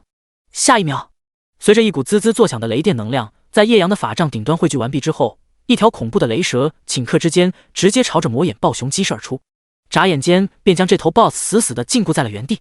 负11097，神圣伤害束缚50秒。这一刻，一道恐怖的破万点的伤害从魔眼暴熊的身上爆出，但最恐怖的是，一个控制时间足足高达50秒的束缚状态，直接附加在了那原本正在急速冲锋的魔眼暴熊的身上。顷刻间，这头足足18级的青铜级 BOSS 瞬间在原地停止不动。看到这一幕，刚才还在逃亡的那几个人瞬间傻眼了。这什么情况？小队队长愣住了。他并不是震撼叶阳这一个连青铜阶位都没有职业者，居然敢对这18级的青铜级 BOSS 出手，而是震撼那时间足足高达50秒的闪电锁链技能。我的老天，50秒的控制技能，这是什么鬼啊？太恐怖了！被束缚无法移动50秒，这特么不是直接变成了活靶子吗？老大，这 BOSS 被那小子控住了，那我们……队伍里一个刺客看到 BOSS 被死死控住，顿时起了歹心。你别胡来！似乎是察觉到了那刺客的想法，那队长顿时觉得一阵头皮发麻，直接将其制止。开玩笑，一个能释放出来控制时间高达50秒的职业者，他真的是一个连青铜级都没有的新人职业者？反正自己肯定是不信。老大，现在正是抢这只 BOSS 的大好时机呀！BOSS 被控住了，这个技能虽然控制效果恐怖，但冷却时间肯定很长，估计没几个小时根本不可能冷却完毕。正好趁这段时间把那小子杀了，顺便再把 BOSS 抢了，这不是一举两得？那刺客有些不甘心，刚才他们被这头魔眼暴熊欺负的跟个孙子一样，现在他被控住了，自己还不能还手了。第29章偷袭，被一招秒杀的刺客，要去你去吧，反正我是不会去的。那队长想了想，总觉得今天有点太倒霉了，自己只是带着固定队伍过来这里刷刷怪升级，还莫名其妙的碰到了一只青铜级 BOSS。 碰到青铜级 BOSS 也就罢了，自己这几个人毕竟都是14、15级的青铜级职业者了，也不是不能打。但当他们看到了那 BOSS 的属性之后，所有人顿时便被吓尿了。尼玛，18级的青铜级 BOSS， 而且还是肉坦 BOSS， 这特喵的怎么打？当下所有便决定跑路，直到遇到了叶阳。不过这队长原本和这个刺客职业者的想法一样，也是想把这个莫名其妙的路人当踏板，抢下这只 BOSS 的。然而当他看到叶阳一发技能下去，直接就把这只 BOSS 控制50秒之后，瞬间就绝望了。50秒的控制时间，这意味着什么？这 BOSS 哪怕是给一群新人职业者队伍，恐怕都能随便碾压了。这个年轻人到底是何方神圣啊？这技能的效果怎么这么恐怖？也正是因为这个恐怖的控制技能，才让这队长打消了要抢 BOSS 的想法。开玩笑，那技能要是放在自己身上，多少条命都不够死的，还谈什么抢 BOSS 的事儿？胆小鬼，跟着你这样的队长，一辈子不成气候。那刺客见自己这个队长这么胆小，忍不住啐了一声：你们几个谁想跟我一起 BOSS 的，现在跟我一起走，别等下我抢到了 BOSS， 你们又后悔。在他眼里，刚才那个年轻能放出这么恐怖的技能，必然是使用了什么强力的技能卷轴，即便真的是一个技能，那肯定也有很长的冷却时间。换句话说，这小子肯定是什么大家族的子女，身上肯定有不少的珍贵宝物，要是能干下这一票，肯定发大财。而且这里是野外，把这小子杀了，即便他背后的家族追查过来，也根本插不到自己的头上，死了也是白死。要知道，平日里遇到那些大家族的子女，那个身边不是一堆的护卫，现在好不容易有了这样的机会，碰到一个单独出行的富二代，谁不动手谁傻子。有没有要去的？那刺客在队伍里又说了一遍。这不管怎么说，人家刚才也算是救了我们吧。是啊，这可是救命恩人，不感谢就算了，还把人家杀了，是不是不太好？我不去，你自己去吧。几个队员纷纷发话，有些人胆子本身就小，而有些人则是感觉这样有点太不要脸了，没有一个愿意跟着那刺客动手的。哼，一群胆小鬼，等下我发财了，可别求我跟你们分享。这刺客已经想好了，干完这一票，直接退出这个傻子队伍。马德，一群胆小鬼，以后肯定也不可能有什么出息。不过，即便是他们不出手，刺客对于自己的伤害也有绝对的自信。要知道，刺客可是5大职业里面爆发伤害最高的，自己还学了5个高伤害技能，而且还有等级和阶位压制。想要杀眼前这个连青铜级都没进阶的小法师，简直易如反掌。而在另一边，刚把这头青铜级 BOSS 魔眼暴熊控住以后，叶阳便准备动手了。但也就在这时，附近有人，难道是刚才那几个逃命的？这时，叶阳忽然察觉到，在自己的附近好像有其他人的存在。他现在的智力属性高达200多点，理论上来说，只要周围20米内有敌人的存在，瞬间就会被他察觉到。不过，如果是刚才那几个逃命的人，恐怕早就跑远了。然而，就在这一刻，一个黑影突然朝自己冲了过来。背刺，阴影突袭。那刺客出手便是绝杀，2个高伤害的技能释放，直接出现在叶阳的身后。找死！感受到这股敌意，叶阳不但没有紧张，反而有点想笑。现在以自己的属性水平，别说青铜级职业者，即便是白银级职业者都不是他的对手。只是瞬间，他便直接开启了自己的技能双动金盾。唰！眨眼间，一层冰蓝色的冰晶护盾出现在叶阳身体周围。与此同时，那刺客的接连的2道攻击也落在了叶阳的身上。-380，-1050，暴击，2个加起来才堪不到1500点的伤害数字从叶阳的身上缓缓飘起。这点伤害，甚至见他双动金盾的1/10都不到。什么？这小子不是法师吗？怎么可能这么肉？这一刻，那刺客顿时傻眼了。原本以为这小子只不过就是一个误入高级地图的傻子新人职业者罢了，但根本没想到叶阳的坦度完全超乎了他的想象。自己2发最高伤害的技能下去，别说血条了，连人家护盾条的1/10都没打掉，这还怎么玩？也就在这时，叶阳鄙夷地看了那刺客一眼，淡淡道：“既然你想对我动手，想必也应该知道动手以后是什么后果了吧？”我不。看到叶阳冰冷的眼神，这刺客一瞬间如临冰窟，一股浓浓的寒意瞬间从脚底板直冲天灵盖。然而，叶阳却丝毫懒得给他一点辩解的余地，抬起手中法杖，直接抵在了这刺客的脑门。然后，元素飞弹，轰！-14797，神圣伤害。随着那一个恐怖的神圣伤害数字冒出，这刺客在这一刻直接是死的不能再死。这刺客好像还真是刚才逃走的那个队伍里面的队员，没想到居然还真的敢对我出手。看情况，应该是想抢这头 BOSS 吧。想到这里，叶阳朝着自己身后冷冷看了一眼。看来以后只要在野外遇到人，一旦有任何不对，还是要自己先动手。人不犯我，我不犯人。叶阳原本不想自己做一个滥杀无辜的人，可惜蓝星自从迎来全民转职时代，一向都是以力量为上，只有拥有强大实力的人才会受人尊敬。而在另一边的灌木丛中，那队长看到那刺客被叶阳一招秒杀，浑身顿时凉了半截。但下一秒，当他看到叶阳朝这边望过来的眼神以后，顿时心如死灰。跑！快跑！几乎是下意识的，他直接拉上旁边的队友，朝着远离叶阳的方向跑去。恐怖！太恐怖了！如果眼神能够杀人，恐怕刚才那个小子的眼神就已经能让自己死上10次100次了。第30章青铜级进阶，逆天的属性模板成长。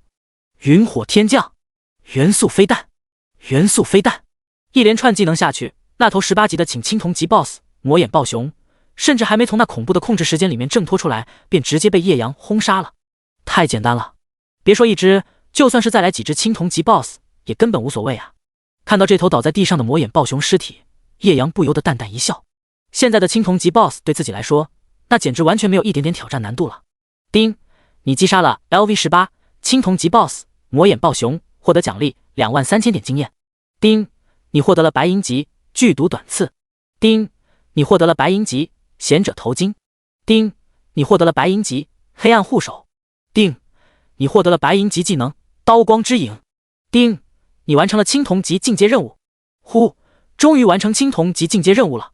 这任务的难度倒是不高，找这头 BOSS 倒是花了我不少的时间。叶阳轻轻呼了一口浊气，一如既往的，这头青铜级 BOSS 还是给了叶阳3件装备，只可惜这次一件法师的白银级装备都没有了，甚至连技能都是刺客的技能，运气有点差。叶阳努了努嘴，随后也不再多想，直接回到了天水市的觉醒圣殿。咦，小哥哥怎么回来的这么快？是觉醒任务失败了吗？爱之前就跟你说了，要量力而行，不要太贪图属性成长高的属性模板，就强行去领取高星级的进阶任务。我可要提醒你一次哦，如果连续3次任务失败，那就自动完成进阶了，到时候那属性模板的成长甚至比1星级模板还低。看到叶阳的身影，之前那个觉醒圣殿的服务员小姐姐忍不住劝诫了几句。抱歉啊，这进阶任务已经完成了。叶阳呵呵一笑，懒得理他，直接快步走进了青铜级的进阶圣殿。什么？这么快就完成进阶任务了？不可能吧，就算是1星级进阶任务都不可能这么快吧。听到叶阳的话后，那服务员顿时傻眼了。丁，检测到叶阳等级已达10级，并完成了5星级进阶任务，已满足青铜级进阶标准。丁，是否直接完成进阶？注：当前进阶成功率100%。完成。当那几道系统提示出现，叶阳心中不免有些激动，终于要进阶成为青铜级职业者了。不知道自己青铜级属性面板的成长增幅会是什么样子的。丁，进阶成功，你成为了青铜级法师职业者。丁，你成功获得了青铜级属性模板。青铜级属性模板，星级5星级，等级10。效果：每次升级获得5点全属性、10点智力属性、20点自由属性。特性：元素掌握。信息：由叶阳晋升青铜级而获得的5星级青铜属性模板。元素掌握。类别：特殊特性。效果：无数次战斗之后，你对技能有着超乎常人的理解。每次释放技能时，聚气时间减少 10%， 冷却10秒。从头到尾，叶阳认真地看了一遍自己的属性模板的成长效果。不得不说，这青铜级属性模板的成长效果，可完全不是基础的属性模板能够比拟的。基础属性模板每级属性成长只有4维属性加1，自由属性加5，一共加起来，那也不过就是9个属性点罢了。而青铜级，光是一个自由属性的20个属性点加成，就完爆基础属性模板的2倍了。更别说还有每级5点的全属性增幅和10点智力属性增幅，全部加起来，每级一共50个属性点成长增幅。可以说，只有到了青铜级，随着星级属性模板的出现，才是职业者们真正拉开差距的开始。如果是1星级的青铜级属性模板，那恐怕也就多个1-2点的自由属性吧，和基础属性模板根本没什么太大的差距。不过，模板特性，这是什么东西？看到自己属性面板上突然出现了一个奇怪的东西，叶阳不由得有些好奇起来。随后，当他的意识定格在那个元素掌握特性后，系统很快便给出了提示：模板特性为综合职业者该阶段以来的战斗风格。原来如此，简单的说，就是自己的战斗风格偏向于精准的掌握技能伤害，或者能够很好的掌握技能效果吧。如果只是一味的莽夫打法，可能一辈子都获取不了这所谓的模板特性了。但不管怎么说，这对自己的属性也多少有了一点增幅。不过，至高法神对技能的10倍增幅，好像对模板特性没什么效果，这就有点可惜了。不再想这么多，叶阳将自己的目光转移到了属性面板之上。定，你的等级提升了，当前等级11。定，你的等级提升了，当前等级12。定，你获得全属性加10，智力加20，自由属性加40。突破到青铜级之后，叶阳这段时间积累的大量经验值，直接让他的等级飙升到了12级的 7% 经验。一瞬间，大量的属性点涌入了叶阳的属性面板之中。名称：叶阳，等级10，状态：生命3155，魔法3470，攻击767，正18%，防御234，移速221，射程33，属性：力量185，智力331，体质195，敏195。爽啊，太爽了！这就2个等级的提升，就让我攻击力提升了这么多，这简直完虐了基础属性模板不知道多少倍啊！青铜级属性模板一个等级就是50个属性点的增幅，而基础属性模板仅仅只有9点。换句话说，青铜级模板升1级，相当于之前升5-6级的奖励。不说别的，就是这2个等级的提升，就直接让叶阳的基础攻击从627点提升到了760多点，瞬间暴增140点，简直不要太爽啊！第31章连续升级，暴涨的属性，也难怪刷了这么久才堪堪升到12级。如果没记错的话，属性模板的星级越高，好像需要的经验就会越多。5星级属性模板的经验足足是1星级的10倍不止。要知道，这段时间叶阳刷怪可从来没停过，要是按照往常来算，这起码也得快14-15级了，而现在才刚刚升到12级。不过这才正常，要是5星级属性模板的升级速度和1星级的一样，那还不是真的逆天了。最后，也是叶阳想要进阶到青铜级最重要的原因，那就是开启至高法神的特殊效果2，技能升星成功率提升到 100%， 这效果着实有点逆天啊！看了一眼刚刚被开启的效果2，叶阳不由得有些心动。他现在手里一共有113颗技能原石，足够他给自己身上这几个技能来一次大蜕变了。先升级云火天降，叶阳直接将目光转移到了这个自己最常用的技能。没办法，云火天降可是群攻技能，而且还是刷怪神技，一个火焰陨石下去，瞬间就能砸死一片怪物，简直不要太方便。定，你消耗了10颗技能原石，成功将云火天降提升到了2星级。白银级云火天降，星级，类别主动技能，效果召唤一颗火焰陨石，对目标110米区域造成攻击力 X 2100点的巨大伤害，并对所以命中目标附加10秒的灼烧效果。冷却10秒，魔法50点，原石20颗，成功率1%，不错呀！不光提升了100%的伤害加成，而且还提升了10米的伤害范围，这也太舒服了吧！看到这2星级云火天降的效果，叶阳心中一阵满足，攻击加成直接提升了100%，就连伤害范围都增加了10米之多。不说别的，光是这个增加的伤害范围都顶得上一个普通的白银级群攻技能的伤害范围了，简直不要太爽！要知道，云火天降在一开始没有被10倍增幅之前，也才只有10米的攻击范围罢了。不多说，继续提升。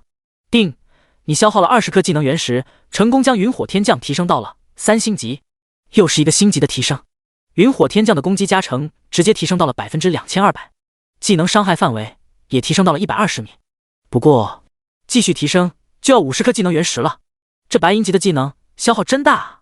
看了一眼想要将云火天降提升至4星级的消耗，叶阳稍微犹豫了一下，毕竟他现在就只有110多颗技能原石，一旦把云火天降升级到4星级的话，闪电锁链、双动金盾这2个技能基本上就没法怎么提升了。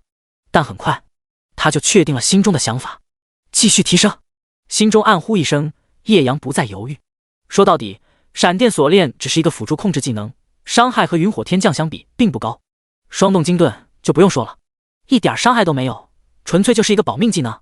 叶阳这一路走来，一向贯彻的就是只要自己伤害够高，那么其他人就不可能打得到自己。进攻就是最好的防守。下一秒，在至高法神特殊效果200%成功率的加持之下，云火天降直接被提升成为了4星级技能。定，你消耗了10颗技能原石，成功将云火天降提升到了4星级。白银级云火天降，星级，类别主动技能，效果召唤一颗火焰陨石，对目标130米区域造成攻击力 X 2300点的巨大伤害，并对所以命中目标附加10秒的灼烧效果。冷却10秒，魔法50点，原石100颗，成功率0.01%。下次想要继续升星，就需要消耗100颗技能原石了，这可就是100万龙币啊！看到5星级的技能升星消耗，叶阳不由得咂舌。交易会所内，一颗技能原石的价格一般都固定在1万龙币左右，相当保值。不过，对于一般人来说，这每次升星消耗的100颗技能原石还不算什么，最恐怖的还是那个0.01%，或者说1/1000的逆天成功率。也就是说，在理论上来讲，想要顺利的将一个白银级技能升级成为5星级技能，至少就要花费100亿的价格。老天，100亿龙币，这么恐怖的数字，叶阳光是想想就觉得有些头皮发麻。然而在教科书之中，甚至记载了现在世界上最顶级的职业者，最高已经将自己的技能等级升级到了8星级技能。不说别的，即便同样是一个白银级技能，光是从7至8星级这个星级，每次升级就需要消耗1000颗技能原石，而且成功率仅只有 0.00001%， 也就是千万分之一的逆天成功率。理论上的龙币消耗也就是100万亿。我的天，100万亿龙币才可能将一个白银级技能升到8星级。如果是什么黄金、暗金级，那消耗更是10倍100倍的向上狂涨了。这得多有钱才能把一个技能升到8星级啊！光是想想，叶阳就觉得有些不可思议。然而，这也只是对于那些普通人而已。现在，叶阳有了至高法神系统给自己带来的技能升星100%的成功率增幅，8星级技能，用不了多久，叶阳就能够突破这个最高纪录了。不再多想，剩下的30颗技能原石，叶阳直接给闪电锁链和双动金盾分别提升了一下，看了一眼效果。定，你消耗了10颗技能原石，成功将闪电锁链提升到了2星级。白银级闪电锁链，星级，类别主动技能，效果释放一道闪电锁链缠绕敌方目标60秒，每秒造成攻击力 X 1800点的伤害，并持续受到麻痹效果。冷却30秒，魔法200点，原石20颗，成功率1%。定，你消耗了10颗技能原石，成功将双动金盾提升到了2星级。白银级双动金盾，第32章技能升星，恐怖的5星级云火天降。星级类别主动技能，效果创造一个攻击力 x4000点双动精盾，保护自身或友方目标，在双动精盾持续时间内增加自身 10% 法术伤害，持续70秒，冷却30秒，魔法200点，原石20颗，成功率 1%。这俩技能效果不错啊。看到这2个技能被提升到了2星级之后的效果，叶阳眼前顿时一亮。首先是闪电锁链，攻击加成直接从 1500% 提升到了 1800%， 瞬间暴涨了 300% 的攻击加成。不过叶阳猜想，他或许因为他是单体技能，所以这攻击加成相比于云火天降来说才会有这么高的提升。但最重要的控制效果也直接提升了10秒。不过这也只是对于叶阳来说才有这么大的提升。试想一下，如果没有至高法神系统对技能的10倍增幅效果，闪电锁链也仅仅只有 30% 伤害加成，控制效果也仅仅就提升了1秒罢了。至于双动精盾就比较简单了，护盾值直接暴涨了 1000%， 变成了 4000% 的攻击加成护盾。这一下，叶阳一旦释放双动精盾，瞬间就能拥有36000多点护盾，足足是自己现在生命值的12倍之多，舒服啊！这技能原石给技能带来的蜕变也太逆天了，每颗1万，简直是物有所值。等下，我现在手里还有200多万龙币，完全可以再去交易会所买一些技能原石升级啊！忽然，叶阳想到什么，他现在卡里的钱足足还有240多万，即便剩下几十万零花，还可以买200多颗技能原石来给技能升星。想到就做，叶阳没有任何犹豫，直接前往天水市交易会所。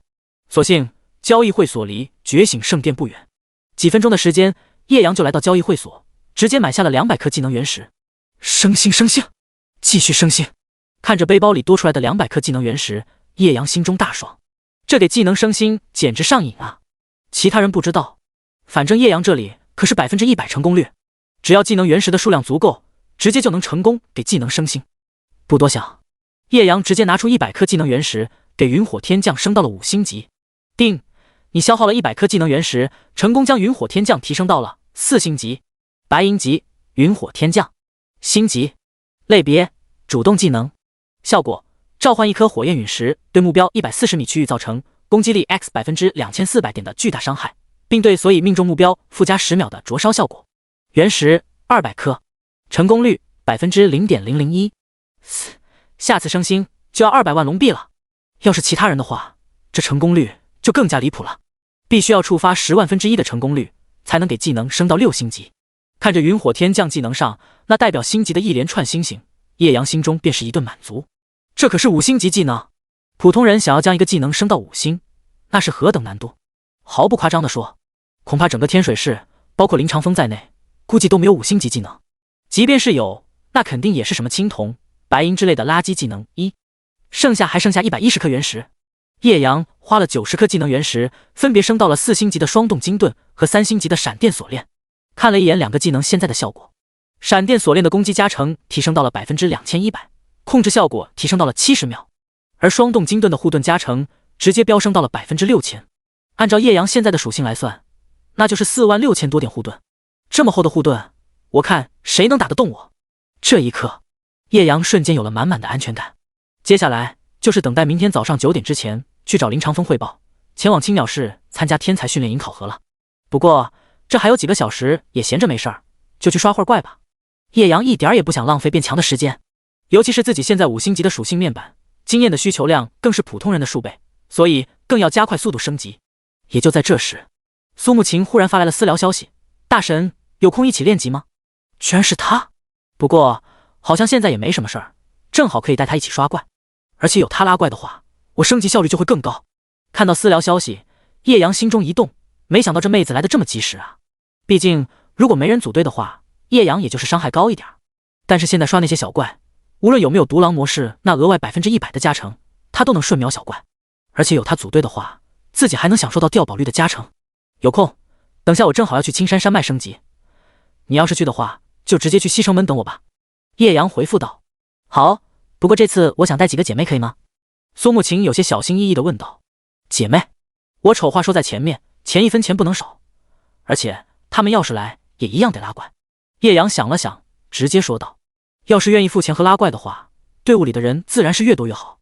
反正不管有多少人，都不会分走自己的经验，而且人多拉怪的效率肯定也就越快。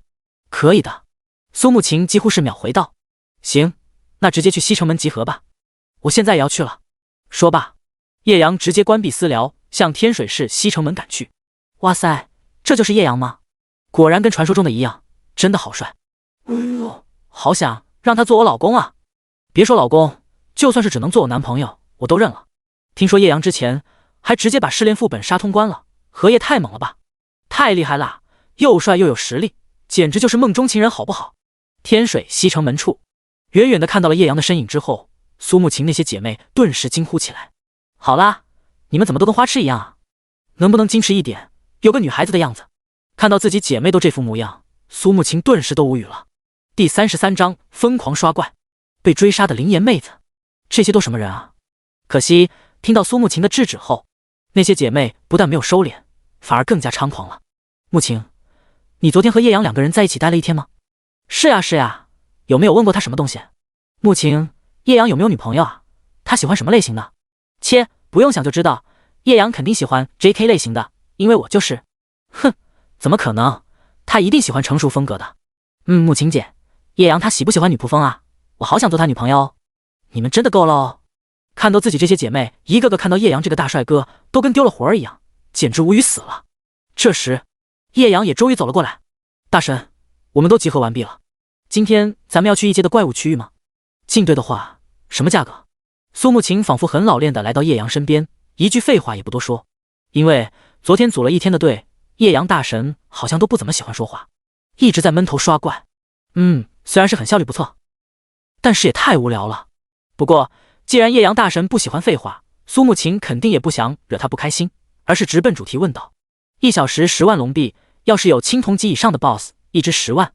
叶阳想了想，直接说道：他现在可是5星级的云火天将，更何况还多了这好几个人拉怪，那刷怪的效率岂是以前能比的？好吧，虽然说这几个拉怪的妹子都是老板，但叶阳的规矩是在他们加入队伍之前就已经定好的，而且叶阳也仅仅只是让他们拉怪而已，又不用刷怪，所以这功劳当然是自己的。10万龙币1小时，简直不要太实惠。更何况自从开启了技能升星之后，叶阳才知道这几百万龙币究竟有多不经花。自己昨天赚了1天的钱，再加上林长风的100万龙币的奖励，分分钟就见底了。要是不好好赚钱，看来根本过不下去啊。毕竟叶阳可不想以后用1星级的黄金级暗金级技能。行，苏慕晴点了点头，然后将价格给身后的那些姐妹吩咐了一下。很快这些妹子们全都欣然接受。要知道能跟苏慕晴一起玩的那个不是大家族的子女，一个个全都是当地知名的小富婆。放眼望去，什么 JK 风、御姐风，还有萝莉、女仆风，简直应有尽有。几分钟后，5、6个人交易完毕，叶阳的账户中瞬间多出来了150万龙币。现在已经是下午3点，距离6点暗月之力的降临仅仅剩下不到3个小时。可这些小富婆们没有任何多问，直接付了3个小时的钱。丁，你击杀了 LV12 剧毒圆珠，获得120点，挣100%经验。丁，进入这个1阶炼级区域，也就是10至20级怪物的野外怪物区域之后，叶阳便开始不断刷怪。不得不说，有了这几个小富婆拉怪之后，叶阳刷怪的效率比之前提升了好几倍。毕竟也根本用不着他们杀怪，只需要将周围的怪物拉到自己的面前，叶阳就可以直接一发云火天降，直接将其秒杀。不止如此，为了提升自己的升级速度，叶阳还直接用了1瓶青铜级兽血药剂，经验奖励直接翻倍。一只12级的小怪直接就能给他带来240点经验。不过蓝量快不够了，云火天降这烧蓝的速度也太快了吧。看到自己即将见底的蓝条，叶阳不由得苦笑一声。之前只有苏慕晴和自己2个人刷怪，自己的魔法值还有些捉襟见肘，现在多了这么多人拉怪，魔法值消耗的就更快了。你们谁有回蓝药剂？叶阳直接在队伍里喊了一句。我有，我也有，我这里有200瓶中级回蓝药剂，1瓶能回1000蓝。我这里有高级的，能回2000点蓝。叶阳小哥哥，我免费送给你好不好？给我一个好友位就行。叶阳原本只是想随便问一句，但没成想那些小富婆们瞬间便想要把自己身上所有的蓝药全部白送给自己。不过叶阳刚想拒绝，那些富婆美女们纷纷将自己身上所有的蓝药全部强制赠送给了叶阳。不愧是富婆啊，1瓶中级蓝药就得200块钱了，高级蓝药更是得500块，这一背包的蓝药，少说也得10万块了。看着自己背包里满满当当的回蓝药剂，叶阳不由得感叹一声：要是让他把10万块白送给别人，那简直想都不用想。不过，有了这大量的回蓝药剂的补充之后，叶阳原本几近枯竭的魔法值分分钟被回满了。想要不缺蓝，至少也得以后获得暗荆级装备才行了。看着自己的蓝条，叶阳下意识回想了一下那些书本上关于装备的知识。众所周知，白板装备只有1个属性条目，青铜级2个，白银级3个，以此类推，一直到暗荆级装备，一共有5个装备条目。所以有些特殊属性在低阶装备上根本看不到。而关于回魔的属性条目，只有在黄金级武器，也就是开启了第4属性条目的武器之上才能见到。到了那个时候，叶阳就不用经常为缺蓝而担心了。然而，正在这个时候，忽然传来一声急切的呼救声：“啊呀，救命！这鬼地方怎么会有白银级 BOSS 啊？”是林岩。听到这个声音，苏慕晴精神顿时紧绷起来。那是她一同加入这个队伍的姐妹林岩。怎么回事？这一阶怪物区域不是只有青铜级 BOSS 吗？怎么会有白银级 BOSS 出现啊？是啊，林岩也太倒霉了吧？怎么办？我们能打得过白银级 BOSS 吗？不可能的，等林岩出现之后，我们一起跑吧。听到白银级 BOSS， 其他几个小富婆顿时被吓懵了。他们几个合起伙来，连青铜级 BOSS 都打不过。第34章白银级 BOSS 出现，妹子们绝望，更不要说白银级了。然而，叶阳却在这时直接开口道：“不用跑，直接杀就行。”啊！听到这话，那几个小富婆立刻惊呆了。叶阳小哥哥，你没说梦话吧？是啊，虽然你能打得过青铜级 BOSS， 但白银级 BOSS 可不像是青铜级那么好对付的，不可能打得过的。我们还是快跑吧。没事。叶阳淡淡一笑，你们找个安全的地方躲起来，我自己杀这只白银级 BOSS 就可以。说罢，叶阳直接站在那几个妹子的身前。很快，还没等那几个妹子来得及继续反驳叶阳，林岩仓皇逃窜的身影就和白银级 BOSS 一同出现在了他们的眼前。我现在有掉落品质+1的效果，想要获得黄金级武器，只需要打白银级 BOSS 就有可能掉落，就是不知道运气有没有这么好，能直接掉一把法师武器了。想到这里，叶阳不由得有些期待。自从属性接连不断的暴涨之后，青铜级 BOSS 对他来说已经算是秒杀货了。即便是18、9级的巅峰实力的青铜级 BOSS， 也根本扛不住他几发元素飞弹。所以白银级 BOSS 就成了他的目标。原本在这个一阶怪物区域，叶阳是没指望能碰上白银级 BOSS 的，毕竟在理论上，这里就只有青铜级 BOSS。想要遇到白银级 BOSS， 那就只有去2阶，就是21至30级的怪物区域了。一阶怪物区域想要遇到白银级 BOSS 的概率实在太小了。但叶阳没想到的是，居然还真让自己碰到了。随后，保护林岩去了安全一点的地方之后，叶阳直接出现在了这头白银级 BOSS 的面前。白银级 BOSS 暗影魔蛛，等级15，生命25万，攻击2600，防御850，移速420。黑暗降临，释放浓郁的黑暗能量，使得自身周围1000米范围内全部被黑暗笼罩，且范围内所有敌方目标削弱10%的全属性，持续到战斗结束。暗影突袭，魔鬼蜘蛛潜入暗影，以极快的速度冲锋，对一名敌方目标发动攻击，造成一次300%的伤害，该伤害必定暴击，且会直接破坏目标50%的防御，冷却10秒。暗影之刺，被动效果，暗影魔蛛的任何攻击都将附加30%的额外黑暗元素伤害。魔蛛幻象，制造出10个魔蛛幻象，每个幻象拥有暗影魔蛛50%的全属性，且继承暗影突袭与暗影之刺技能。描述：魔鬼蜘蛛一族的首领拥有极其强悍的暗杀突进能力。一眼望去，这头光是纯身体就足有4-5米之巨的暗影魔蛛伫立在叶阳的面前。如果算上他8条腿的身高，那至少也得是10几米开外了，足足相当于5-6层楼的高度。然而，当叶阳看完了这头暗影魔蛛的属性之后，更是忍不住眉梢一皱。25万的血量倒是其次，作为一头刺客类型的 BOSS， 血量本身就不是他的长处。然而，这高达2600点的攻击，还有400多点的移速，才是这头白银级 BOSS 的恐怖之处。不说叶阳，光是在极远处草丛躲藏着的几个妹子，看到这头白银级 BOSS 的属性之后，也不由得一阵心惊胆真。这就是白银级 BOSS 吗？太恐怖了吧！20多万的血量就不提了，那2000多点攻击也太夸张了吧！是啊，尤其是他那个暗影突袭技能必定暴击，还附加50%的破甲效果，叶阳小哥哥能扛得住吗？这次完蛋了！呜，我的叶阳小哥哥，怎么办？我们现在应该怎么办啊？这一刻，几个妹子全都慌了。她们原本只是想来刷刷怪，和这位传说中的天水市超级天才叶阳增进一下感情的吗？怎么会突然在这个地方遇到该死的白银级 BOSS 啊？这下他们岂不是死定了吗？别慌！忽然，趴在草丛中目不转睛地盯着叶阳的苏慕晴开口道：“我们应该相信叶阳。”不知为何，苏慕晴对叶阳总有一种莫名其妙的自信，好像只要有他在，无论什么危险，无论什么困难，好像都会被这个男人一击击破。但其他几个妹子就不那么乐观了。慕晴，虽然我也很愿意相信叶阳小哥哥，但现在的情况，他很明显就不可能打得过这头白银级 BOSS 啊！队伍里一个叫慕莹莹的牧师妹子忍不住开口道：“她倒不是埋怨，只是心情有些绝望罢了。”不光是她，林妍和其他几个妹子对叶阳也不太乐观，没有一个人愿意相信叶阳能击杀这头白银级 BOSS。而在另一边，当暗影魔蛛发现了挡在自己身前的这个渺小的人类，似乎有些蔑视般的嘶吼了一声。吼！一声嘶吼之后，他也不再和眼前这个人类墨迹了。与他来说，无论是什么东西，挡路者必死。黑暗降临，魔蛛幻象。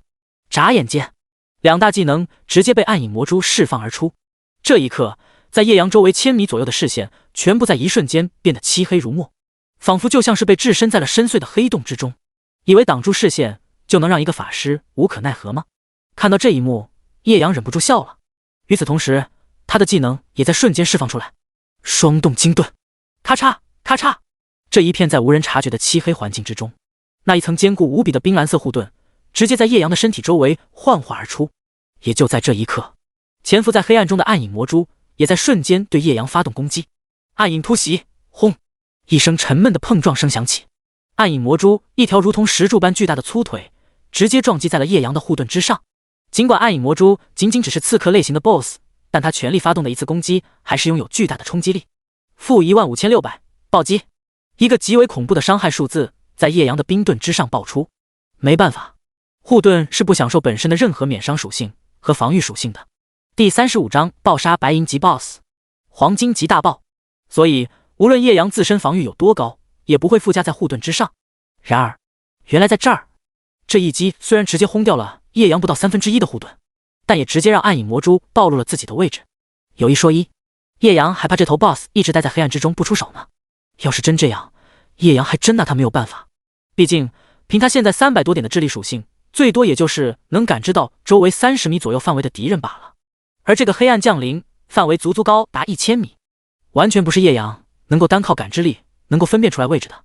但只要他敢出手，那这暗影魔蛛必然就死定了。就在暗影魔蛛出手攻击叶阳双动精盾的同时，叶阳也动手了。闪电锁链，叶阳抬起法杖，对着刚才双动精盾被攻击的地方，一发闪耀的银白雷光的雷蛇直接朝着暗影魔蛛而去。但也就这时，那暗影魔蛛仿佛感知到了那元素飞弹之中蕴含的巨大杀伤力，想都不想，8条巨大的猪腿猛地一蹬，在双动精盾之上瞬间一跃而起。黑暗之中，那就是他绝对的领地。只要躲过这次攻击，让他顺利的潜入到黑暗之中，眼前这个弱小的人类法师，那就只有被自己活活玩死的下场。也正如他所料，随着他瞬间腾空，那条骇人的闪电锁链直接擦身而过，被他闪避了过去。嘶！看到这一幕，暗影魔蛛心中忍不住一阵嘲弄，自己的移速可是高达400多点的，这种缓慢的技能也想命中自己，那简直不可能。但就在这时，滋啦！随着一阵滋啦的刺耳轰鸣声，那条刚刚明明已经被他躲避的闪电锁链，竟然以一个十分诡异的角度，直接在半空中来了一个180度的大拐弯，再次朝着暗影魔蛛冲了过来。死！这一刻，这头暗影魔蛛顿时傻眼了，这什么情况？刚才这道闪电锁链不是明明已经被自己躲避了吗？怎么还能拐个弯又回来了？呵呵，看到这一幕，叶阳忍不住呵呵一笑。开玩笑，要是他真的这么大意，能随便就把自己最重要的控制技能直接就丢出去吗？要知道，叶阳在至高法神的基础效果2，也就是神圣之光的效果之下，他所有的攻击都是有着极为逆天的绝对命中效果的。之前叶阳在打小怪的时候，就曾经用元素飞弹实验过，只要是被他锁定的敌方目标，即便是他自己故意打空，那元素飞弹自己都能够像是长了眼睛一样，拐着弯飞到那个被锁定的目标身上。换句话说，别管你移速再身法再强，只要是被叶阳的盯上，想跑门儿都没有。轰！-20906，神圣伤害，束缚！ 35秒，随着一道雷电轰鸣声响起，在那暗影魔蛛的身上，不光是冒出了高达2万多点的恐怖伤害，而且还出现了一个长达35秒的束缚，或者说禁止移动的效果。白银级 BOSS 对白银级技能的控制效果本身就有着 50% 的抵抗效果。不过，尽管如此，这35秒的束缚时间也足够这暗影魔蛛死个10次100次了。死！好！感受到身体上受到的束缚状态，暗影魔蛛这下瞬间慌了。尤其是当他看到那束缚状态时间足足长达35秒的时间，顿时浑身像是掉进了冰窟一般。35秒的静止移动效果，这是什么逆天控制？他堂堂一只白银级 BOSS， 暗影魔蛛这辈子都没吃过这么长时间的控制状态。完蛋了！此时在暗影魔蛛的心中国就只剩下了这一个想法，而叶阳自然也不会给他一丁点的活路。云火天降，元素飞弹，元素飞弹，轰轰轰！负23893，神圣伤害；负19911，神圣伤害；负39822，神圣伤害。法爆！负19911，神圣伤害。一瞬间，无数恐怖的伤害数字顷刻之间从暗影魔蛛的头顶之上冒出，只见他的血量瞬间如同瀑布般的狂跌，仅仅只是不到10秒，这头白银级 BOSS 便在没有任何反抗之力的情况下，直接被叶阳轰杀致死。丁，你击杀了 LV15 白银级 BOSS 暗影魔蛛，获得经验12万点。丁，你获得了白银级 BOSS 首杀，获得奖励黄金级装备浩渺法杖，黄金级技能浮空术，白银级 BOSS 首杀奖励黄金级武器，黄金级技能，而且好像还是飞行技能。看到这只白银级 BOSS 的首杀，叶阳心神一动，这太爽了吧！首杀奖励不光爆出来一本黄金级的飞行技能，而且还真爆出来法师武器了。不多说，叶阳直接看向这2个奖励：黄金级浩渺法杖 LV15， 攻击280，智力45，射程25，回魔30。这属性也太强了吧！认真看完这黄金级的武器，叶阳不由得有些被震撼到了。光是基础攻击力加成就足足280点了，简直完全吊打那白银级法杖不知道多少倍了。最重要的是那个回魔属性，每秒30点回魔，只要能带上这把法杖，以后就再也不会缺蓝了。只可惜这15级才能带，我现在才不到13级，看来要马上升级了。就这一把武器的出现，瞬间让叶阳升级充满了动力。只不过想要在今天升到15级，估计是有点来不及了。还是先看看这个技能吧。懒得想这么多，叶阳直接看向了那个黄金级的技能：黄金级浮空术 LV15， 职业法师，星级，类别主动技能，效果召唤无数风之元素包裹自身，并短暂在半空，智力属性 X10%米以下的高度漂浮，魔法10点 S。 这飞行技能好像有点强。看了一眼浮空术的效果，叶阳心中满足无比。要知道，一般来说只有在30多级的黄金级 BOSS 身上才能获得的技能。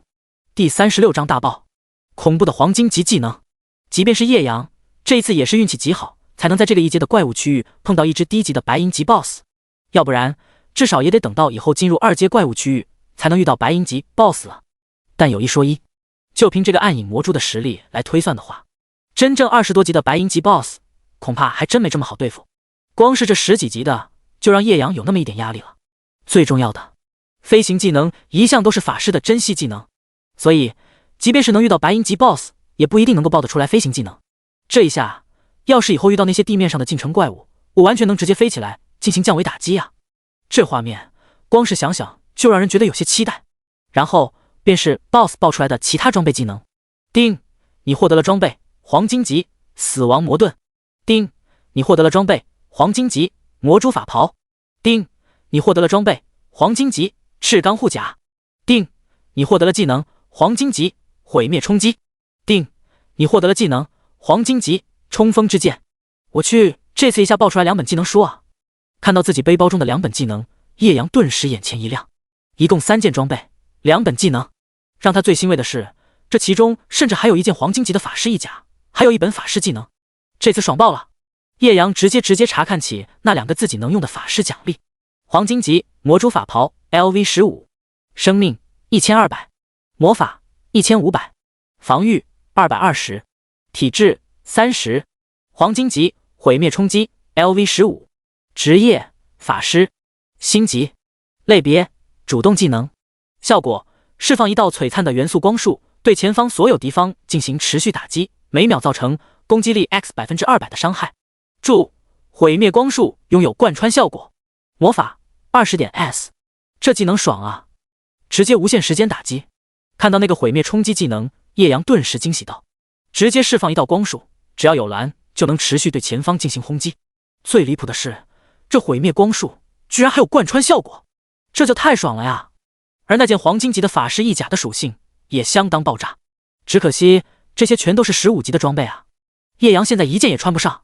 马德，要是这只 BOSS 是13级的白银级 BOSS 就好了。叶阳有些可惜道。不过现在能在这儿遇到白银级 BOSS 就已经不知道是多好的运气了。叶阳也就是嘴上吐槽一下，更何况他现在已经马上13级了。如果努力，今天晚上通宵一晚上，顶着暗月之力强行刷一夜，没准就能赶在明天去参加天才训练营之前升到15级了。咦，你们看，怎么好多人都向一个方向跑啊？这时，那个叫林岩的妹子忽然指着那大片的向同一方向前进的职业者说道：还真是哎，这是怎么回事？难不成那边有什么宝藏？不可能吧，要是有什么私密的宝藏，怎么一下有这么多人知道？见状，其他几个妹子一脸懵逼，应该是副本。刚收拾完奖励的叶阳同样也看到了这一幕，不过他立刻就猜出来，这可能是刷新了野外副本，才会引起这么多人的注意。毕竟副本的出现，那可就代表着丰厚的奖励。不说别人，叶阳自己察觉到可能是刷新了副本之后，就不由得兴奋起来。如果真的是副本，那我甚至能更快的升到15级了。叶阳有些期待道，然后立刻带着队伍里的妹子们直接朝着那个方向赶去。很快，几人便来到了目的地。果然看到一个漆黑深邃，如同一个小型黑洞般的漩涡出现在所有人的眼前。哇塞，还真的是副本入口，这也太爽了吧！副本里面的经验，就算是最低级的简单难度，也是野外的2倍。要是最困难的修罗难度，那可就是10倍经验了。是啊，而且副本里面的怪物数量可不是野外能比的，甚至还有好多 BOSS。叶阳小哥哥，咱们要刷这个副本吗？很快，队伍里一个妹子就忍不住向叶阳问道。刷！看到副本入口，叶阳认真的点了点头，但下一秒他就直接补充道：不过这个副本要额外收费，我准备直接刷修罗难度，所以直接100万一个位置。你们谁要是去，现在可以直接交钱。叶阳明码标价，也不多费什么口舌。呜，叶阳小哥哥好小气哦，我今天晚上给你暖床，可以给我免费吗？叶阳小哥哥喜不喜欢女仆装啊？我可以 cos 女仆哦。听到这几个妹子莺莺燕燕的诉苦，叶阳顿时有些无语。不过他们虽然嘴上这么说，但身体还是很老实，1-2分钟的时间就纷纷给叶阳交易了100万过去。舒服！看着自己卡里多出来的500万余额，叶阳心满意足的点了点头，然后直接朝着副本入口走去。也就在这时，忽然一个壮汉挡在他的面前。小子，你是来干嘛的？我们来这里不是为了刷副本，还能为了干嘛？还没等叶阳说话，他身边的林岩便直接开口道。林家只有林岩这么一个女儿，在家里一向都是娇生惯养，天不怕地不怕的。看到眼前这个壮汉对叶阳凶巴巴的，他第一个站了出来。哟，刷副本？你们知道这副本什么难度吗？还这么大言不惭。壮汉明显不太想跟林岩这么一个17、18岁的小姑娘争论什么，只是轻蔑的笑了笑。然后那壮汉指了指副本入口几个队伍，看到了吗？那些队伍全都是来刷副本的，人家全都是18、19级的青铜级职业者队伍，连他们都过不去。你们这些连青铜级都没完成转职的小屁孩，来这儿凑什么热闹？哼，我们是不厉害，但是我们队长小哥哥厉害就行了，要你管。第37章副本出现，小屁孩还来凑热闹。林岩轻哼一声，蛮不在乎。不过当叶阳看向那个壮汉所指的方向后，果然看到了几个面露疲态的职业者。很明显，这些人很有可能是最早一批发现这个副本入口过来挑战的职业者队伍，但看得出来，他们全部都挑战失败了。而此时，那些队伍此时好像正在商讨怎么攻略这个副本。这20级的青铜级副本实力居然这么强的吗？我们居然连困难级都杀不过去。没办法，普通级还好说，但是困难级的那些怪物真的太猛了。怎么办？难道就这么放弃吗？放弃？开什么玩笑，这个副本的时限只有3天，要是放弃，3天之后那些副本内的怪物就会直接涌入现实，那些可都是野外至少10倍强度的怪物，但是我们现在根本杀不过去啊。是啊，我们连困难级都过不去，要是想要阻拦副本怪物涌入现实，至少要攻克噩梦级难度才行。唉，现在到底该怎么办啊？那些等级18、9级的青铜级职业者们围在副本门口，一脸的惆怅。而关于他们所说的信息，叶阳自然是早就知道。副本是在野外随机刷新的，而且每个副本都有存在的时限。如果在时限内没有攻破这个副本，那么副本内的怪物就会一股脑的涌入现实，形成一股极为可怕的魔潮暴动，在整个野外怪物区域肆意屠杀。很不幸，8年前叶阳的父母就是死在了这种魔潮暴动之中。据说引动魔潮暴动的副本足足是史诗级的副本，别说天水市，周边好几个城市都因为这一次魔潮暴动受到了极大的损失，无数人因此丧命，几乎可以说是现实版的人间炼狱了。这时那壮汉似乎是以为叶阳几人终于知道了这个副本的强度，现在要知难而退的时候，下意识的好心劝慰道：小子，我知道你们也想变强，不过你们这点实力现在还不够刷副本呢，去野外再历练历练吧。你才12级，现在走了也没人会嘲笑你。然而叶阳却淡淡笑道：抱歉，我来这里就是为了打副本的。你说什么？听到这话，那壮汉顿时愣住了。小子，你这是在找死？副本可不是训练室，如果死了那是会真的死的。谢谢提醒。叶阳耸耸肩，似乎像是没有听到一般，径直地向副本门口走去。这小子太狂了。那壮汉眯了眯眼，不知道是该敬佩这年轻人的勇气很大，还是该嘲笑他实在太愚蠢。不说别的，在这个副本里面，现在已经有3个职业者队伍已经团灭在里面了。换句话说，他们已经彻底死在了副本之中。哼，初生牛犊不怕虎，这种狂妄自大的小子，每年不知道会有多少个冒出来。就是让他们尝尝副本的难度，就知道什么叫天高地厚了。哼，希望这几个小家伙能活着从普通难度里面出来。我在这里打个赌，要是这几个小娃仔们能通关普通难度，我就直接倒立吃屎。老刘，你疯了吧？这几个小屁孩还能通关？我看能熬过第1阶段就是福大命大了。我觉得也是，对于我们来说普通难度没什么，但对于他们来说，呵呵。看到眼前这个年轻人死不悔改的非要进入副本，其他围观的路人也忍不住冷嘲热讽起来。开什么玩笑，一个刚刚晋升青铜级最多12、13级的职业者，还要带上4、5个连青铜级都不是的小女娃娃，就像杀副本？要是真能杀，那简直就是对他们这么多年在野外摸爬滚打的耻辱了。青铜级副本猛毒沼泽 LV20， 纠缠了无数猛毒怪物的恐怖沼泽，其中蕴含着让人闻风丧胆的猛毒瘴气。难度普通、困难、噩梦、地狱、修罗。当前副本时限2天13小时18分。20级的青铜级副本，也就是说里面全都是20级的精英怪物。看了一眼副本的信息，叶阳默默点了点头。这个副本一共有5个难度，难度越高，怪物的强度就会越大，但相应的奖励也会更加丰厚。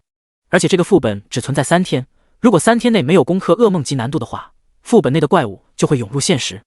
不再多想，叶阳直接选择修罗级的难度。丁，你选择了猛毒沼泽修罗级难度，是否确认进入？确认。叶阳立刻答应下来。下一秒，随着副本入口散发出的一阵漆黑的光芒散发出来之后，叶阳几人的身影直接在原地消失了。那小子居然真的进去了，不知道他选择的什么难度，还能是什么难度？那肯定是简单难度啊。哈哈，好像也是。你们猜猜，这小子能在里面待多长时间？呵呵，5分钟？3分钟？总之不会太长。我觉得也是。看到叶阳和几个妹子的身影消失，入口附近的几个职业者队伍们不由得议论起来。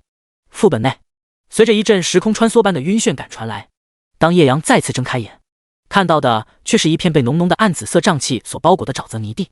然而叶阳刚刚进入猛毒沼泽，身体就传来一阵轻微的不适感。不用想，这必然就是所谓的猛毒瘴气给他带来的影响。你进入了猛毒沼泽区域，你受到了猛毒瘴气的影响，攻击力降低 50%， 防御力降低 50%， 移动速度降低 30%。 你拥有神圣之光光环效果，你无视了攻击力降低 50% 的效果。看到这一连串的属性削弱提示，叶阳呵呵一笑。他选择的毕竟是修罗级难度的副本，有这些影响也早就是在他意料之中的。不过第38章修罗级难度副本，爆炸的经验奖励。当他看到最后一条系统提示时，不由得有些诧异。神圣之光，原来还有这种效果吗？原本在进入副本之初，叶阳的攻击力可是直接被降低了 50% 的。然而至高法神天赋的基础效果神圣之光的加持下，这种负面状态居然直接被无视了。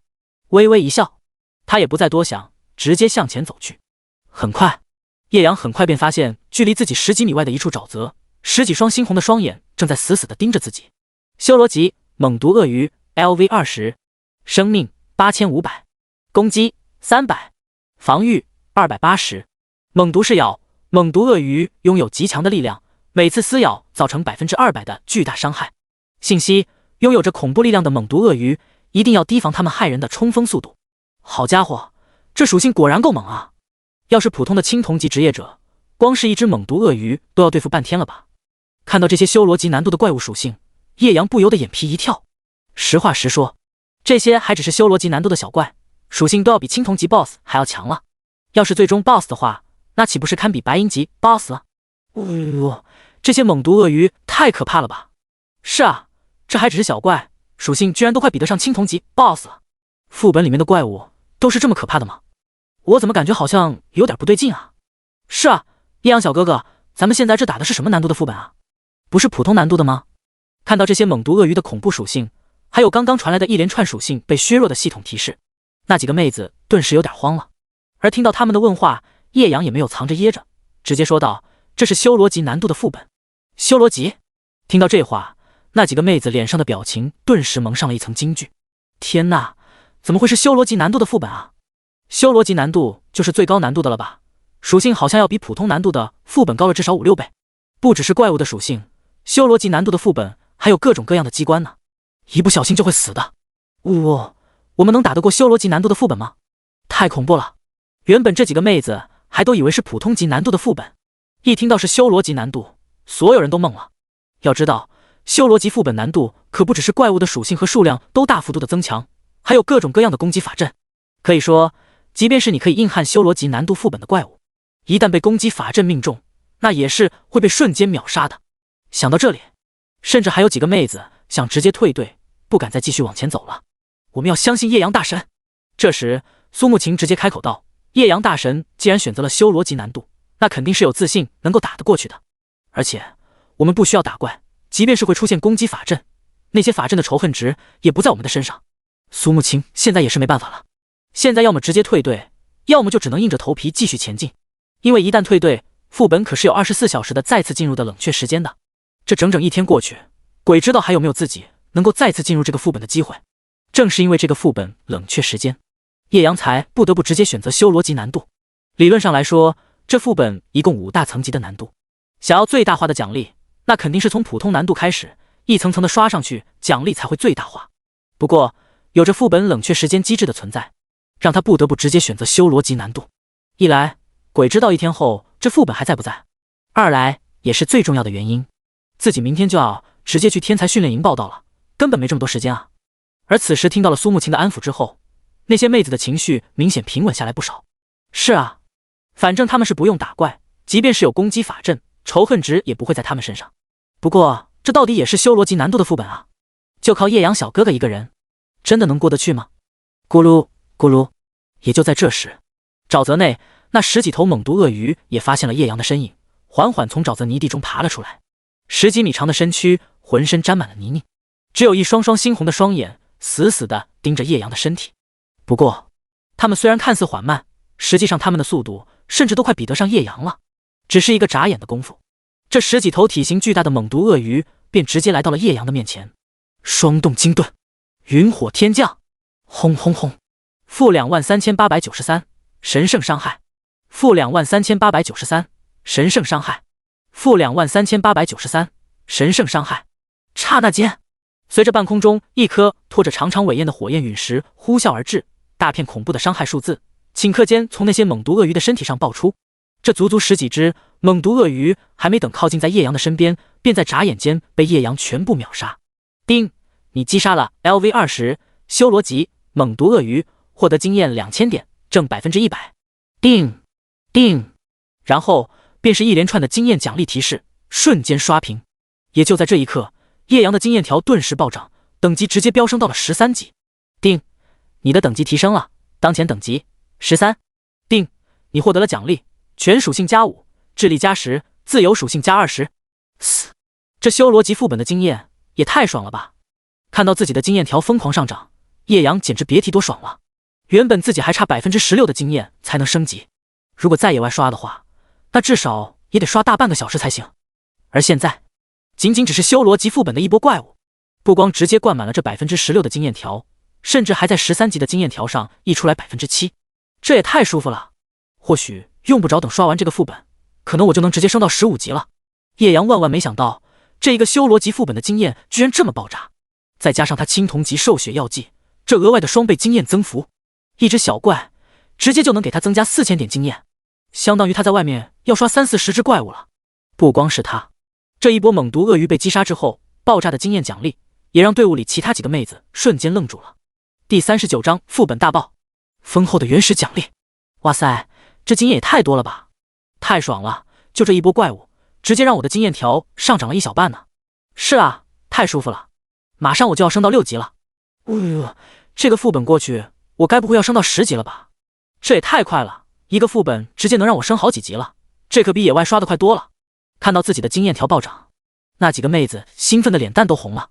就这么一波怪物，顶得上在野外刷1-2个小时的经验了，而且这还是得让叶阳带着才能有这么高的效率。如果只是他们自己组队的话，恐怕5个小时都不如在这个修罗级副本里面刷这么一波猛毒鳄鱼的经验来得多。毕竟副本里面组队的话，经验是不会被分摊的，也就是说他们获得的经验也是一只怪物2000点经验，这还是没有青铜级兽血药剂，要不然一只怪物4000点经验，这简直爽翻了。不过这修罗级副本的怪物可不只是有经验奖励啊。丁，你获得了技能原石 X5。丁，你获得了技能原石 X3。丁，你获得了技能原石 X4。丁，丁，你获得了青铜级装备毒液护手。丁，你获得了青铜级装备黑甲重铠。丁，你获得了青铜级装备魔纹皮靴。丁，看着眼前一连串的系统提示，叶阳简直要爽翻了。就这么一波怪物，直接让他获得了大量的技能原石，而且还爆出来了7件青铜级装备。是的，副本里面的小怪可不光是会爆出来装备，也是能够爆出来技能原石的。不过这最低也要青铜级以上的副本才爆出来，而修罗级副本每只小怪一般都能爆出来1至5颗技能原石，但在叶阳正100%掉宝率的加持之下，几乎都是3-5颗技能原石的爆率。就这一波小怪，就让叶阳足足获得了70多颗技能原石，简直不要太舒服。不说技能原石，光是这青铜级装备的价值就足足有5-6万龙币的价值了。技能原石105颗，舒服啊！一波就70-80颗技能原石，这一波副本刷下来，不光能让我升到15级，而且还能积攒下来大量的技能原石啊！正好，等下就可以给浮空术还有毁灭冲击升级一下了。叶阳深呼了一口气，平复了一下自己稍微有些激动的心情。没办法，黄金级技能初始升星的技能原石数量直接就飙升到了100颗。原本叶阳手里还剩下30多颗，是上次升星剩下的，但想要给黄金级技能升星，这点技能原石根本不够用的。不墨界，看到副本这么丰厚的奖励，叶阳心中更是动力十足，继续向前走去。不过还没走几步，第二波猛毒鳄鱼再次出现在叶阳的眼前。修罗级猛毒鳄鱼首领 LV20， 阶位精英级，生命8500，正50%，攻击300，正50%，防御280，正50%。猛毒噬咬，猛毒鳄鱼首领拥有极强的力量，每次撕咬造成200%的巨大伤害。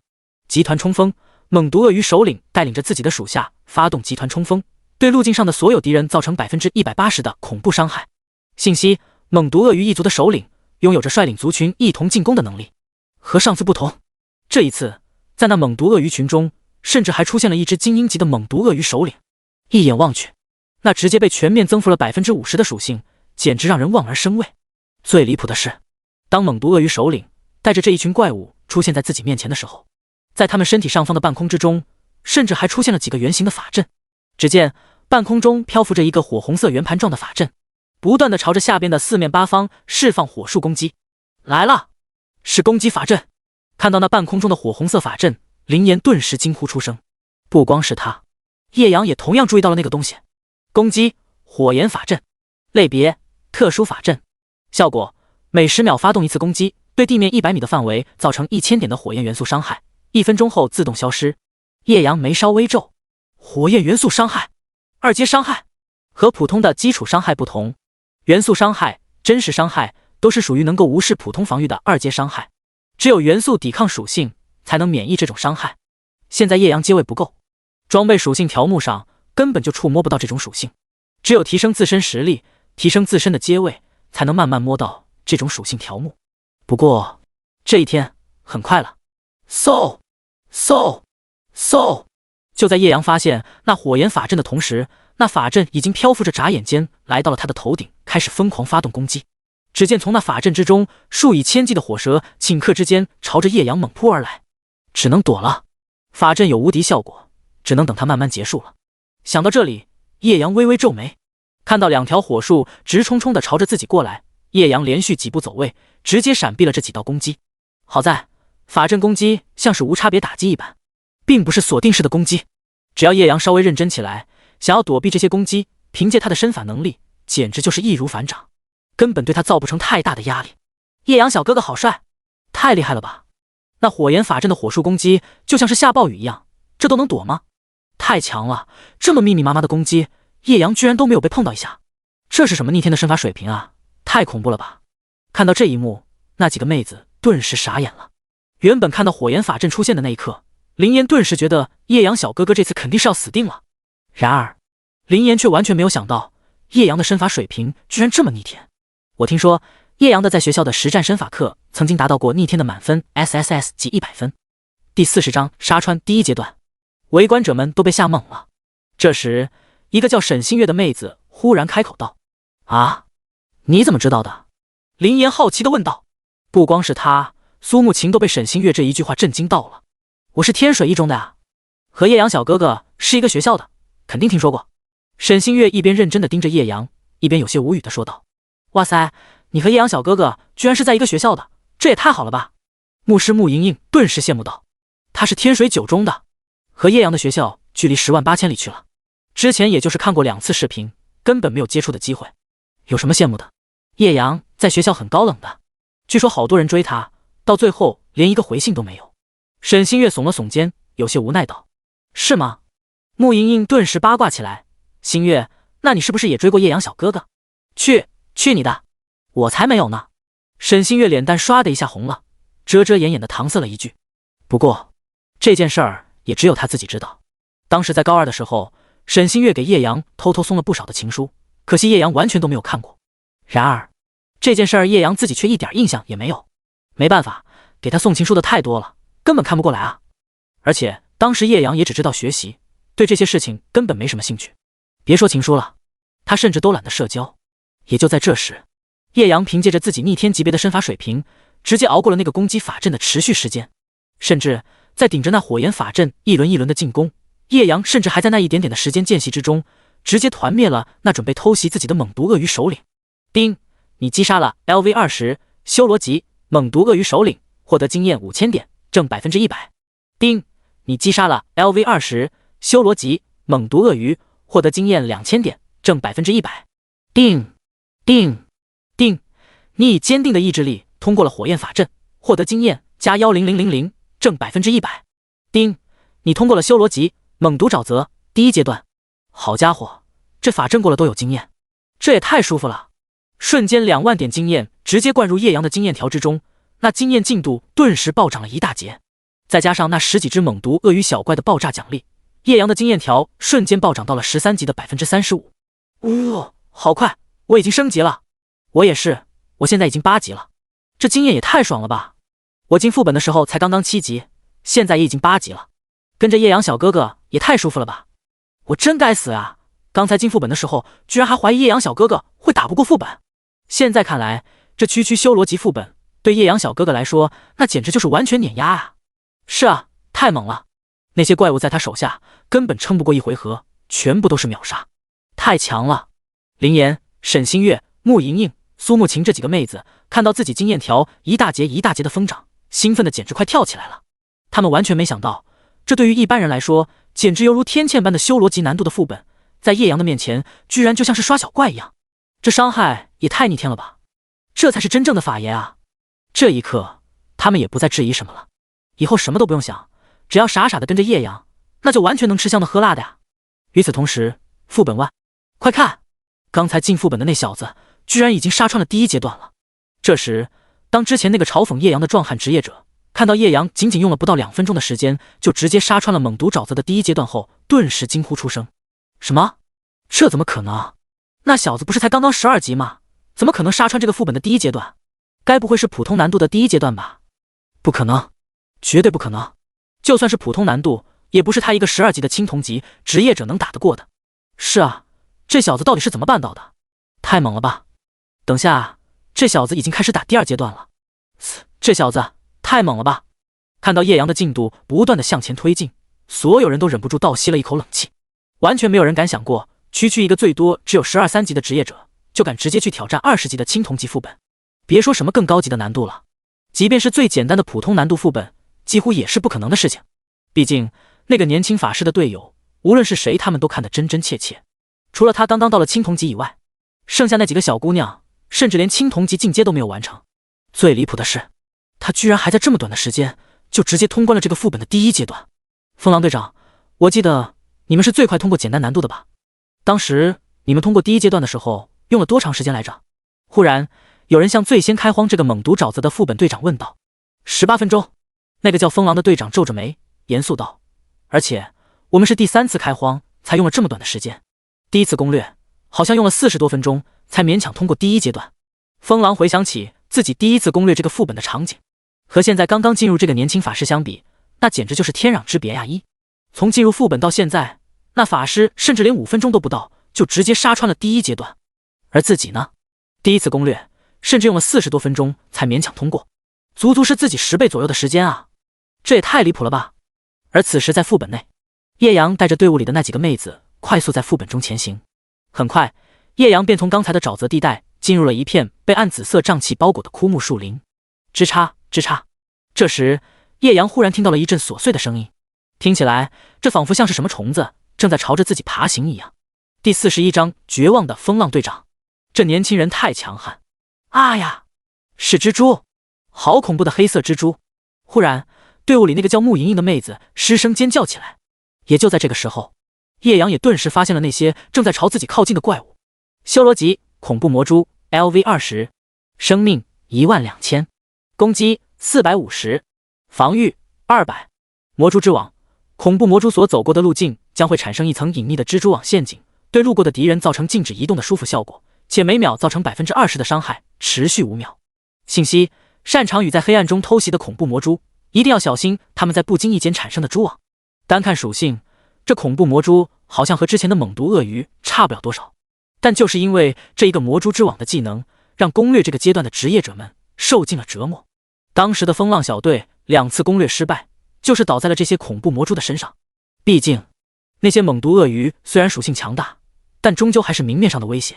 这魔蛛之网技能一旦踩上去，足足5秒的时间静止移动，这么长的时间，那些恐怖魔蛛分分钟就能给你撕成碎片。不过恐怖魔蛛虽然对一般人来说威胁极大，但对于叶阳来说简直不值一提。也就在这眨眼的功夫，那数量足足20多只的恐怖魔蛛顷刻间便来到叶阳的面前。你们离我远点，不要踩到地上的魔蛛之网。叶阳神思清明，立刻向身后的那几个妹子提醒了一句。我们快躲到安全的地方，不要干扰叶阳大神打副本。苏慕晴最先从恐惧之中反应过来，立刻对她那些姐妹指挥了起来。不得不说，一旦遇到什么突发情况，苏慕晴总是最为冷静的那个妹子。或许也是因为她跟在叶阳身边的时间最长，对叶阳的实力了解的也就更加清楚。而听到苏慕晴的指挥后，林妍、穆莹莹、沈星月几女瞬间便回过神来，马上在附近找了一个安全的地点，纷纷藏了起来。看到这一幕，叶阳也就放心了。看来这几个妹子对自己的实力认知倒是挺清晰的，虽然菜了点儿，但最起码不会给自己添麻烦。也就在这时，那20多只恐怖魔蛛纷纷朝着叶阳攻击过来。双动精盾，云火天降。见状，叶阳没有丝毫犹豫，直接开启了自己2大技能。轰！负26074，神圣伤害；负26074，神圣伤害；负26074，神圣伤害。随着半空之中那巨大的火焰陨石随之落下，大片闪耀着银白色光芒的恐怖神圣伤害数字顿时从那些恐怖魔蛛的身体上爆出，甚至那数量足足有20多只的恐怖魔蛛还没等靠近叶阳30米的范围之内，便直接被叶阳全部秒杀。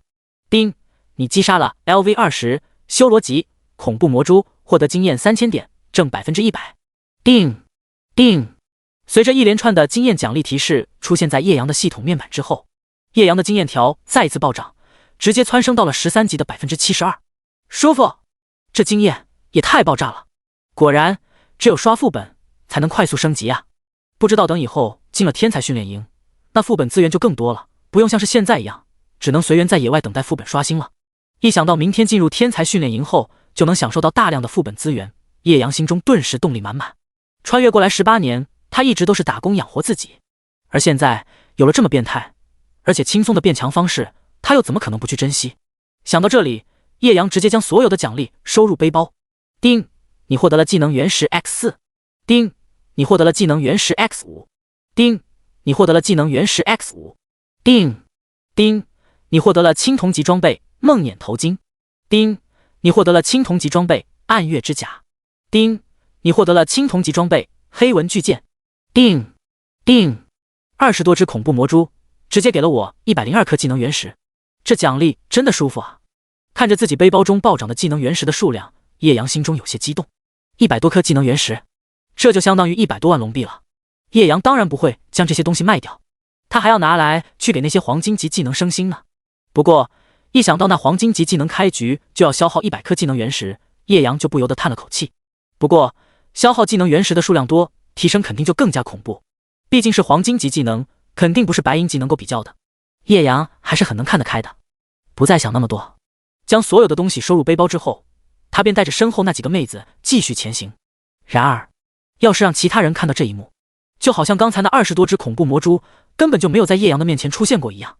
人家来刷副本都是打起了120分的精神，叶阳呢，来副本里面就好像是在逛街一样。但这也不怪他呀，谁让副本里面的这些怪物都太弱了，他这一发云火天降下去，还没等开第2个技能呢，就全部杀光了。这真的有什么难度吗？跟着叶阳小哥哥刷副本也太舒服了吧！之前听我表哥说副本里面的怪物难的简直要死，现在看来好像也没什么难的吧。嘻嘻，那是当然了，其他人进副本那开局就是地狱一般的难度，咱们就只用跟着杨小哥哥身后就能轻轻松松躺过，简直就是天堂难度了。不管怎么说，以后我就跟着叶阳小哥哥混了，只要他愿意带我，我愿意出双倍的价格让他带。我也是，别说双倍了，3倍我也愿意。你们也太小气了吧，我直接出10倍价格。有了叶阳带队，队伍里的气氛一下子就轻松了不少，那几个妹子甚至都已经毫无顾忌地聊起天了。但还没过多久，第2阶段的精英怪物直接出现在了他们的面前。第42章再次升级，被杀穿的副本第2阶段，修罗级恐魔巨蛛 LV20， 阶位精英级，生命12000，正 50%， 攻击450，正 50%， 防御200，正 50%。 魔蛛之网，恐怖魔蛛所走过的路径将会产生一层隐秘的蜘蛛网陷阱，对路过的敌人造成静止移动的舒服效果，且每秒造成 20% 的伤害，持续5秒。撕裂之牙，恐怖魔蛛的尖牙拥有极强的撕裂效果，每次攻击会降低敌人100点防御力，持续到目标死亡。信息：恐怖魔蛛一族中的精英怪物，拥有着率领族群一同进攻的能力。和一般的恐怖魔蛛相比，眼前这只精英级怪物恐魔巨蛛不光是全属性被增幅了 50%， 甚至还多了一个有着破甲效果的撕裂之牙的被动技能，每次攻击降低20点防御。即便是叶阳，如果被这怪物命中一下，防御力也会直接降低一半。要知道他现在穿的可是全身白银级装备，比起副本入口那些自诩精英任务的18、9级的青铜级职业者，属性有过之无不及，连他都不能硬抗，就更别说其他人了。这属性也难怪外面那些人过不去了。如果是一般的青铜级职业者队伍，光是对付一只这样的怪物都很难了，更别说还有10几只恐怖魔蛛，根本没法打呀。看到这精英级恐魔巨蛛的属性，叶阳不由得嗤笑道：果然这修罗级的副本完全就不能按照常理来推算了。如果没有逼近极限的实力，想要挑战修罗级副本，那根本就是不可能的事情。而且现在副本外那些职业者队伍们，现在最高才杀到困难级的第2阶段罢了，其难度和叶阳现在这个修罗级相比，完全不能与之相提并论。不止如此，当这头恐魔巨蛛出现的同时，半空中刚刚才出现过的火焰攻击法阵再度出现在了叶阳的头顶，而这一次火焰法阵的数量直接暴增到了3个之多，不愧是修罗级难度啊！这副本攻略的越深，攻击法阵的数量居然还会增加，这一点甚至连叶阳都没有想到。最关键的是，这3个火焰法阵的仇恨值全部都在自己的身上。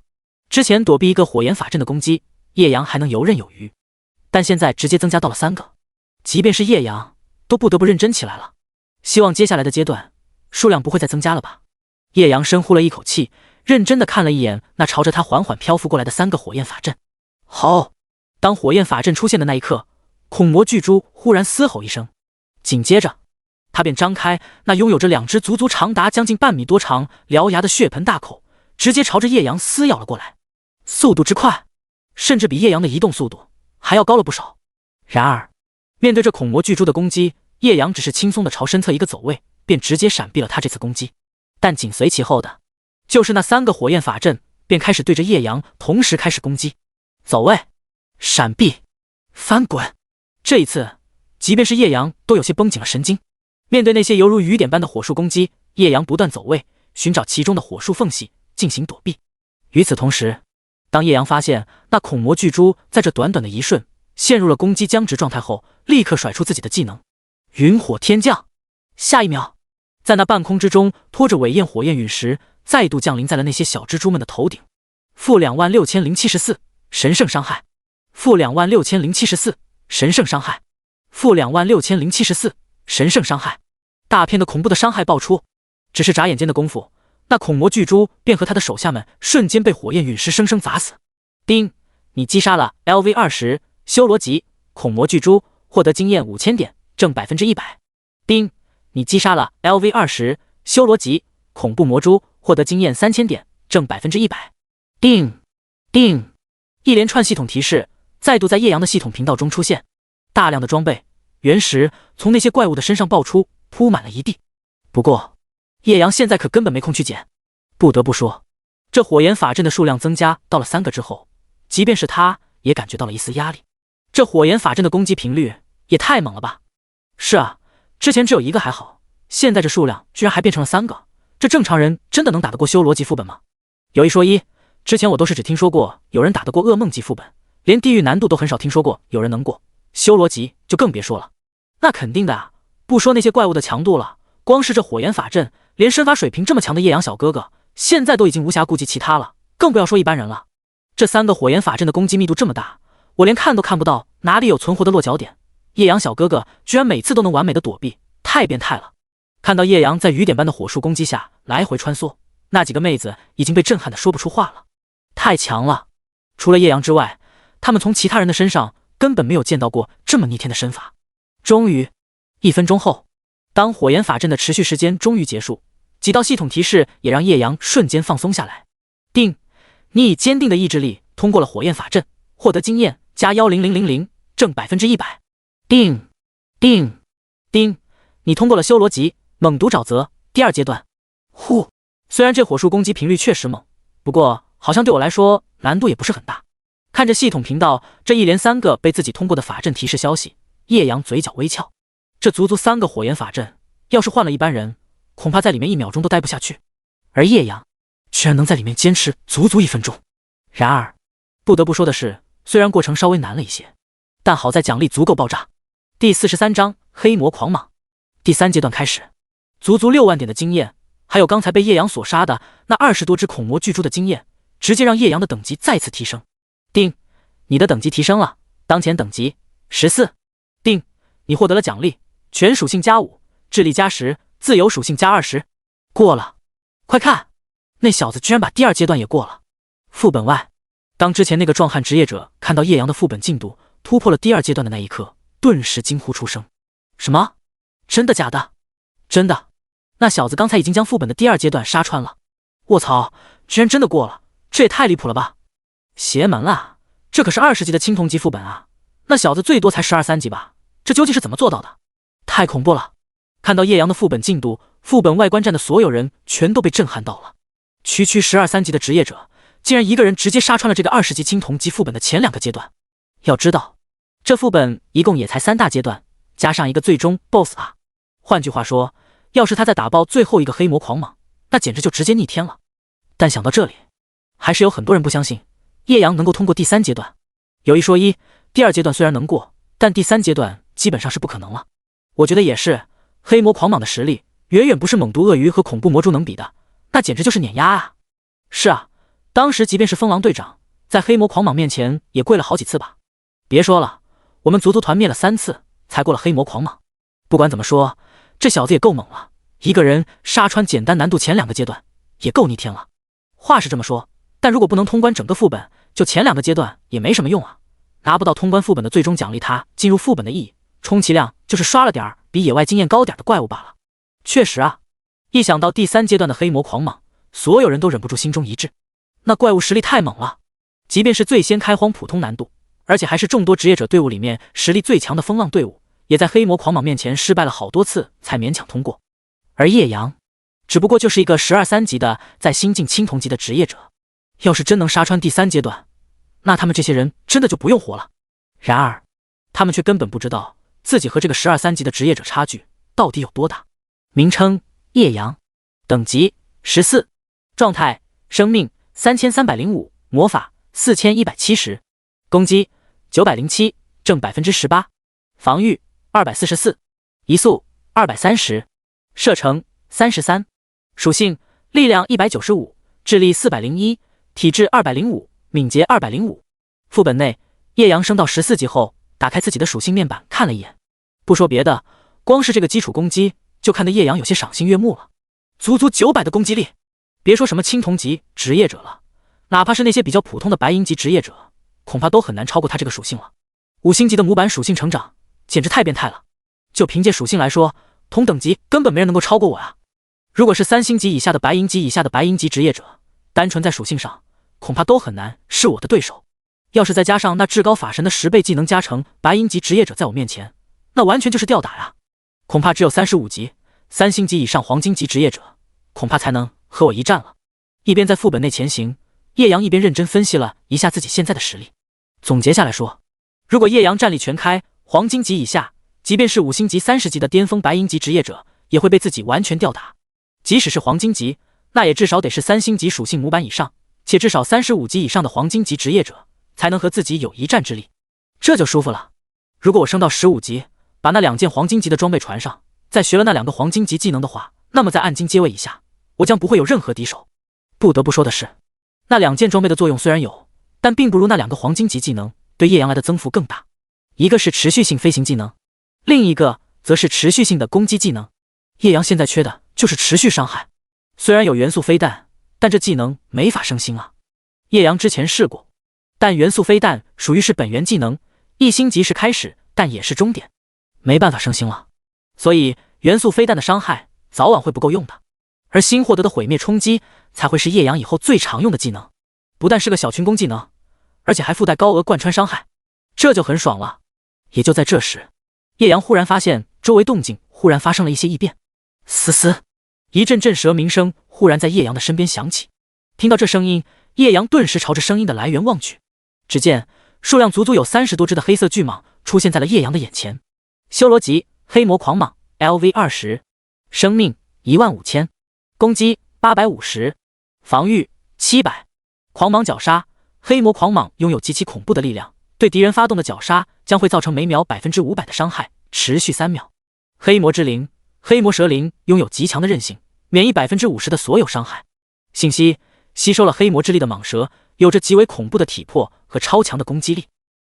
这技能伤害未免也太夸张了吧！500% 的伤害加成，而且还能持续3秒。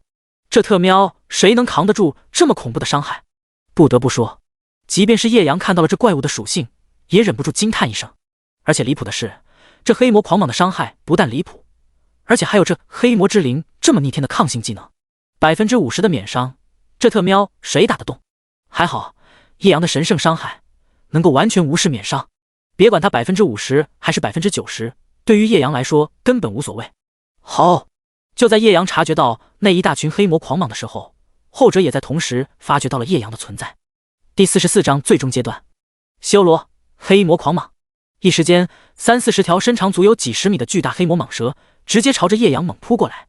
找死！看到这一幕，叶阳不由得冷笑一声。没想到他还没动手呢，这些小虫子们就已经忍不住过来送死了吗？双动精盾。看到那些黑魔狂蟒已经迅猛地冲到了自己的面前，叶阳毫不犹豫的直接开启了自己的保护技能，狂蟒绞杀，狂蟒绞杀，狂蟒绞杀。也就在这一刻，那几十只黑魔狂蟒的攻击顿时全部轰击在了叶阳身体周围的冰蓝色护盾上。负4250，负4250，负4250。因为护盾不能继承所有防御和免伤属性，所以那些黑魔狂蟒攻击在双动金盾之上的伤害简直堪比真实伤害。不得不说，这些黑魔蟒蛇的伤害确实是高，仅仅一个眨眼的功夫，原本近10万点的护盾一个劲儿的狂掉。然而叶阳不是傻子，看到那些蟒蛇全部朝着自己汇聚过来，他在这一刻瞬间出手，云火天降，轰！负26074，神圣伤害，负26074，神圣伤害，负26074，神圣伤害。这一刻，那些黑魔狂蟒的身体上顿时爆出无数恐怖的伤害数字，足足26000多点伤害，瞬间将所有敢于靠近叶阳的黑魔狂蟒全部秒杀。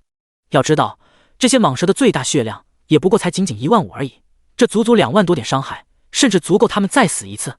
丁，你击杀了 LV20 修罗级黑魔狂蟒，获得经验8000点，正100%。定，这经验太爽了，一只就是16000多点经验，要是在野外刷，不知道要刷多久才能够这一只的经验啊！看着自己狂涨的经验条，叶阳心中简直不要太兴奋，一只就是16000多经验，这一下30-40只下来就是50多万经验。刚才叶阳升到14级的时候，经验条才刚刚6%，而现在这一波下来，经验条直接暴涨到了73%，可见这副本中的经验奖励到底有多恐怖。不过一般人肯定是享受不到这么逆天的经验奖励的，因为叶阳现在刷的可是修罗级的副本，一般人别说修罗级了，能够勉强通过噩梦级，实力就是相当强悍的了。而现在这修罗级的副本在叶阳的面前就像是野外小怪一般，根本不堪一击。叶阳小哥哥太帅了，就是刚才那些大蟒蛇扑到叶阳小哥哥身上的时候，我还以为他要死定了，没想到这些大蟒蛇根本不是他的对手啊，太强了，叶阳小哥真的好有安全感啊。看到叶阳一下直接秒杀所有的黑魔狂蟒，穆莹莹、林妍、沈星月几女的眼睛里面甚至都要冒出爱心了，太厉害了，这才是他们女孩子心中最完美的梦中情人啊！实力强就算了，关键长得还帅，这样的男人要是能当自己的老公，那简直就是不知道多少辈子修过来的福分啊！不过他们也只是想想罢了，组队这大半天了，叶阳根本就没有跟他们说过几句话啊。也就是遇到了和钱有关的地方的时候，才会和他们多说几句话。想到这里，这些小姐姐们的心都要碎了。不过林妍、穆莹莹他们几个妹子的想法，叶阳完全不感兴趣，他感兴趣的就只有地上大量的奖励。丁，你获得了技能原石 X4。丁，你获得了青铜级装备黑暗巨剑。丁，又是一大波的技能原石和青铜级装备被他收入囊中。叶阳看了一眼自己的背包，此时他技能原石的数量已经足足来到了将近400颗。回想在进入这个副本之前，他背包里面的技能原石连30颗都没有了，也就是说这副本还没刷完就已经让他爆出来了300多颗技能原石，简直不要太爽。而且再加上背包之中那大量的青铜级装备，加起来也足足能卖出几10万龙币了，怪不得那么多人对副本趋之若鹜。奖励这么爆炸，那肯定是所有人都挤破头都想要进入副本的呀。叶阳深呼了一口气，不由得感慨了一句。也就在这时，精英级的黑魔巨蟒也已经来到了叶阳的面前。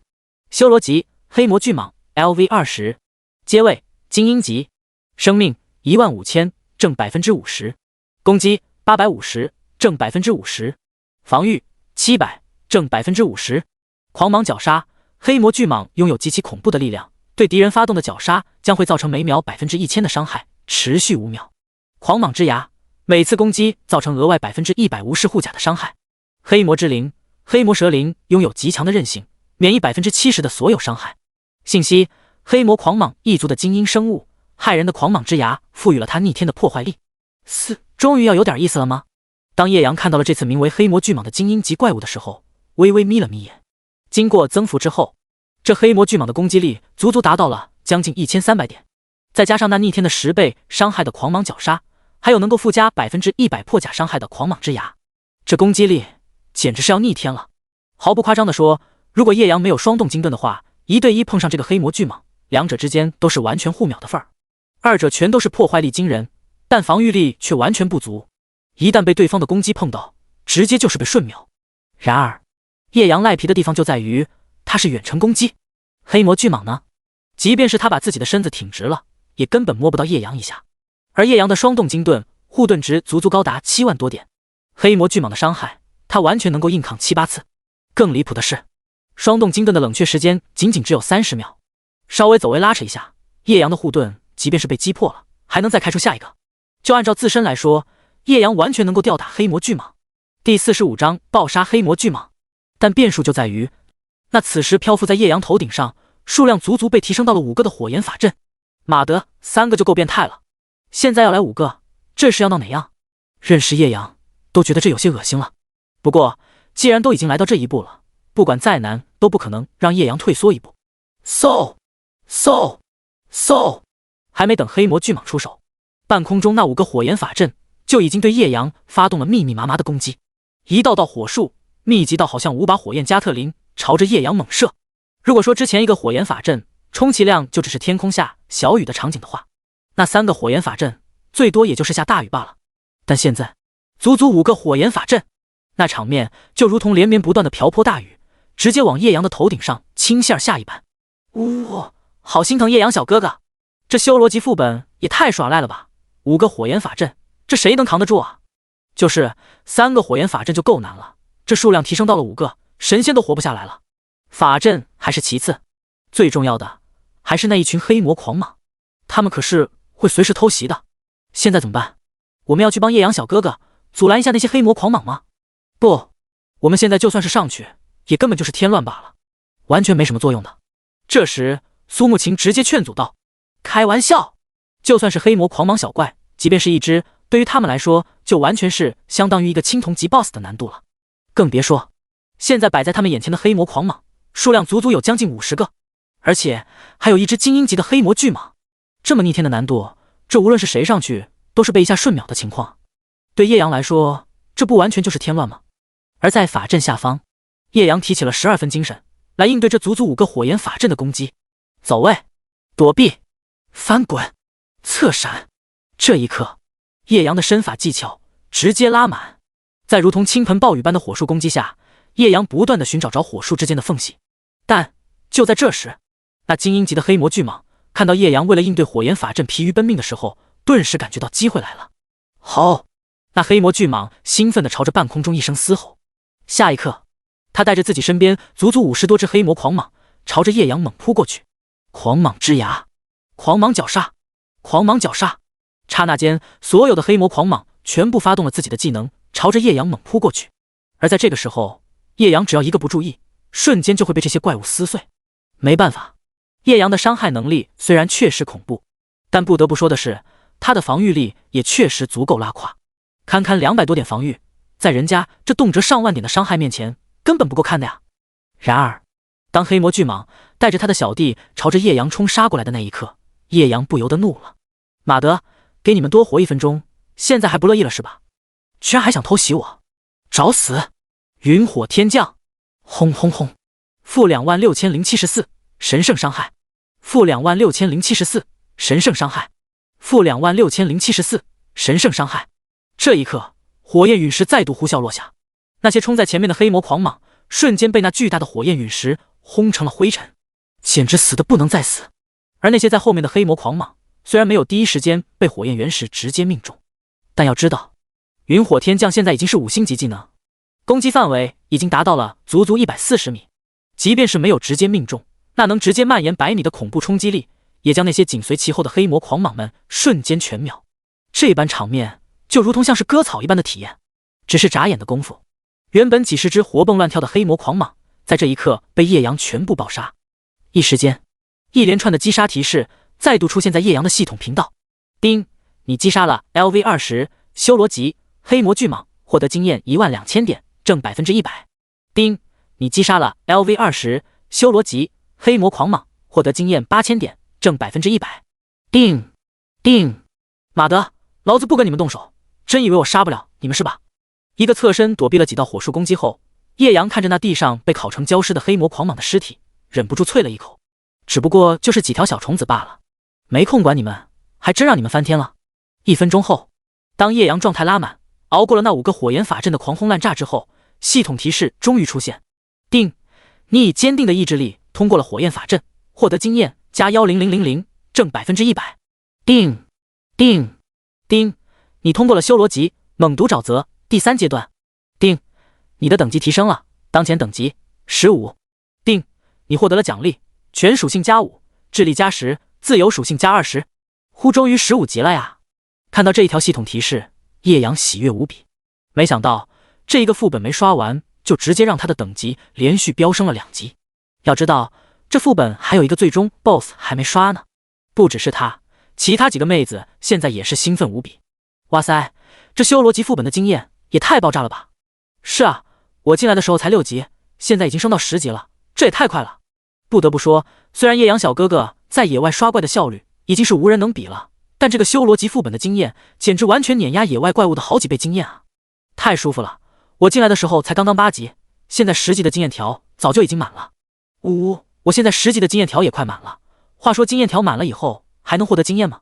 可以的，而且经验不会有任何变化。这么舒服的吗？这也太爽了吧！跟着叶阳小哥哥，果然没错。第46章装备更迭，爆炸的属性面板。几个妹子看到自己的等级狂升，简直不要太兴奋了，甚至有人看向叶阳的眼神都充满了一丝爱慕的情绪。没办法，叶阳长得又帅，而且最重要的是实力还这么强，那个女孩子不喜欢啊。不过此时的叶阳却完全没心思管这些事情。当他升到15级的那一刻，便直接拿出了背包之中的那2件黄金级装备，还有那2本黄金级的技能书。定，你穿戴了黄金级浩渺法杖。定，你穿戴了黄金级魔珠法袍。定，你学习了黄金级毁灭冲击。定，你学习了黄金级浮空术。爽！这几件黄金级品质的装备技能一换，实力简直大增啊！换上那2件黄金级装备之后，叶阳打开了自己的属性面板看了一眼，名称叶阳，等级15，状态生命4720，魔法5810，攻击1251，正18%，防御484，移速223，射程49，属性力量200，智力463，体质240，敏捷210，特殊属性法爆3%，每秒回魔34点，这攻击力直接加了300多点，太爽了呀！这黄金级法杖简直逆天！看到自己的攻击力暴涨，叶阳心中欣喜无比。作为一个法爷，最重要的就是攻击力属性，要是一套技能下去秒不掉别人，那就只能成为砧板上的鱼肉，任人宰割了。然而叶阳的现在实力，别说青铜级职业者了，即便是白银级职业者都完全被他吊打。如果论实际战斗能力，即便是黄金级职业者，在现在的叶阳面前恐怕都根本不够看的。不过能够有这么强的属性，还得是因为这掉落物品质加1的原因。叶阳回忆了一下那些常识知识，一般来说，装备和技能不只是有等级限制，而且还是有阶位限制的。通俗来讲，就是青铜级职业者最多只能穿戴青铜级的装备，学习青铜级的技能。如果爆出白银级装备，即便是1级的白银级装备，那也根本没法穿戴。所以高阶低级的装备技能，一般来说在市场上价格都十分鸡肋，除非那些带有特殊无级别限制或者无阶位限制之类的词条，才会直接卖出天价。不过带有这些特殊词条的装备技能简直太稀少了，几乎根本遇不到的。然而叶阳这个至高法神系统却直接无视了这个条件。最简单来说，至高法神的阶位属于超神级之上的至高阶位，也就是说叶阳现在即便是爆出来了1级的超神级装备，也一样能够穿戴。不过书本上能学到的阶位上限最高也就是超神级了，不知道在超神级之上还会有什么阶位的出现，而这个至高级到底有多高？从获得了这个系统开始，叶阳就一直在思索这个问题，但很明显，这根本就不是他现在能够触摸得到的。想要探知到这个问题的真相，那恐怕只能等到他未来到达这个上限之后，才能真正摸到解开这个问题的关键了。罢了，现在想这些还太早了，不如先顾及一下眼前，升级一下我这2个黄金级的技能。摇了摇头，叶阳不再想这么多，而是将自己的目光转移到了那2个刚刚学习的黄金级技能的面板上面。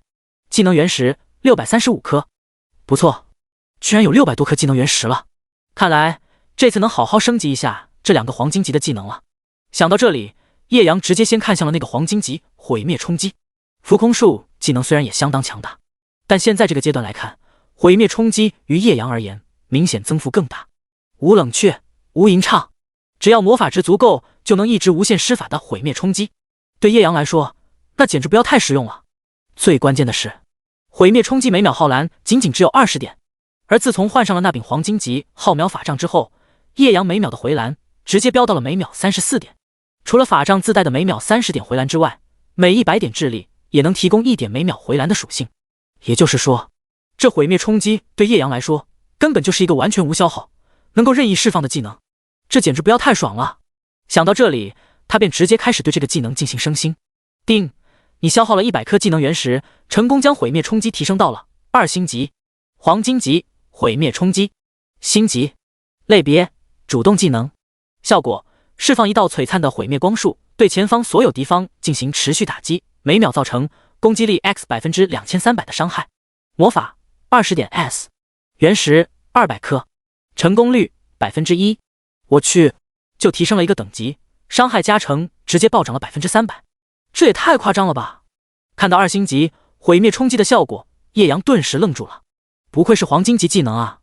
要知道，叶阳上一次有升星 300% 的伤害增幅的技能，还只是一个单体技能闪电锁链。尽管闪电锁链有控制效果，但单体伤害技能的增幅本身就要比群体技能的增幅要高得多啊！而现在，作为一个群体技能，这毁灭冲击就有 300% 的每星级伤害增幅，这简直不要太夸张了！厉害，厉害！不愧是黄金级技能，果然没有让我失望啊！叶阳呼出一口浊气，对毁灭冲击的升星增幅十分满意，继续提升。没有犹豫，叶阳直接再次对毁灭冲击升星。定，你消耗了200颗技能原石，成功将毁灭冲击提升到了3星级，黄金级毁灭冲击。星级类别主动技能，效果释放一道璀璨的毁灭光束，对前方所有敌方进行持续打击，每秒造成攻击力 X 2600%的伤害。魔法20点 S， 原石500颗，成功率 0.1%。舒服，就提升了2个星级，伤害增幅就已经达到了 2600%了。第47章连续升星，恐怖的3星级毁灭冲击，这升星的效果简直不要太爆炸啊！叶阳嘴角微翘，虽然花了足足300颗技能原石，但得到的回报也是相当丰厚的。3星级的毁灭冲击，那别说是吊打元素飞弹了，甚至连云火天降这个标准的白银级群攻技能都完全被他碾压了。不过，云火天降到底还是有着灼烧效果的。如果叶阳再遇到什么需要拉开很长身位才能躲避的怪物技能，这持续灼烧的效果就能够避免让 BOSS 进入脱战状态，瞬间满血了。总的来说，到现在为止，一般的战斗已经用不上云火天降了。跟随了叶阳这么久，现在多多少少应该要退役了。接下来便是浮空术了。定，你消耗了100颗技能原石，成功将浮空术提升到了2星级，黄金级浮空术。星级类别主动技能，效果召唤无数风之元素包裹自身，并短暂在半空，智力属性 X 12米以下的高度漂浮。魔法20点 S， 原石200颗，成功率 1%， 提升了 2% 智力属性的高度吗？好像也不错。看了一眼2星级浮空术的效果，叶阳微微点头。相比于刚才毁灭冲击给他带来的大惊喜，这个浮空术感觉就有点普通了。但千万不要这么想，眼前的这个浮空术也只是看起来普通罢了。试想一下，就按照叶阳现在463点智力属性来说， 12% 的智力增幅高度，那就是最大55米的高度。这是什么概念？别说进城怪物或者那些进城职业者攻击不到叶阳了，就算是同为射程成长巨大的同等级法师职业者，都根本达不到55米的射程。也就是说，叶阳一旦开启浮空术，地面上一切的职业者怪物都不可能摸到叶阳一下，而他却能够保持在极限射程范围之内，对地面上的所有敌方目标进行降维打击。我去，这么一来，那我直接无敌了呀！这么一想，叶阳顿时觉得好像有点离谱。不说别的，反正至少白银级职业者估计是很难摸到自己了。即便是黄金级，如果不是3星级模板，35级以上的黄金级法师，恐怕也很难对叶阳造成威胁。因为能够加射程属性的装备只有一件武器，而叶阳现在装备的已经是黄金级的武器了，也就是等级低一些，但属性也不会少太多。不过当他注意到了一个东西的时候，忽然明悟过来，等等，这浮空术的每秒消耗好像变多了呀。之前不是每秒10点吗？难道说这技能升星还会提升自身效果？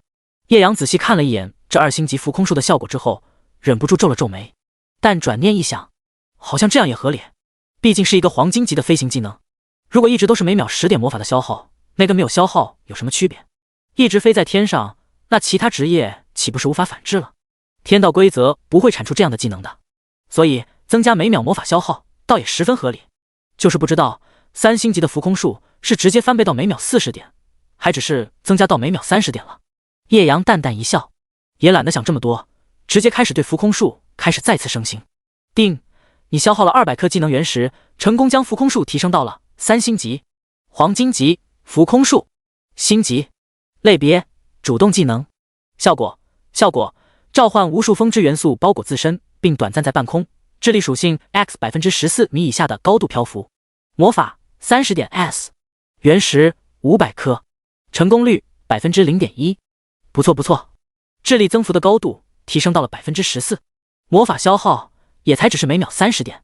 如果是这样的话，即便是我在天上一直开着毁灭冲击，那我现在的魔法上限也能足撑360多秒，也就是6分多钟。算清楚了这样的数据，叶阳顿时放心多了。6分钟的时间看似很短，但要知道，叶阳自此以来许多即便是和 BOSS 之间的战斗也都才不到1分钟，那些小怪就更别说了。而这6分钟的时间已经能够做到很多事情了，更不要说叶阳这还是以最坏的情况来计算的。实际上他也不可能一直开着浮空术，更不会傻乎乎的一直开着毁灭冲击。凭借他现在每秒34点的回魔属性，基本上已经足够撑得住他在普通战斗之中的消耗了。至此，叶阳所有待处理的收获全部处理完毕，技能原石也就剩下了38颗了，剩下的这些技能原石也没办法升星其他的技能了。既然这样，那就正好开启接下来的修罗级副本的最终 BOSS 战斗吧，让我试试这新获得的黄金级技能到底有多强。想到这里，叶阳心中就忍不住一阵兴奋。这一次他的实力可以说是直接发生了蜕变，不但直接获得了2个3星级的黄金级技能，甚至连装备之中最重要的武器位置也换成了黄金级武器。现在也就是叶阳的等级才堪堪10几级罢了，要不然他和那些黄金级法师职业者也没什么两样了。不再多想，叶阳带着妹子们直接朝着副本的最终地点出发。没多久，一头隐遁于黑暗之中拥有着巨大体型的怪物 BOSS 出现在了叶阳等人的眼前。与此同时，副本外，当那些围观的职业者小队们看到叶阳仅仅只用了不到1分钟的时间就直接杀穿了第3阶段的时候，顿时傻眼了。我操，我刚刚看到了什么？那小子居然打爆了这个20级青铜级副本的第3阶段！马德，这也太恐怖了吧！那个年轻人真的只是一个12、3级的法师，太邪门了！这已经不能用强悍来形容了，这踏马简直就是逆天了呀！牛批呀！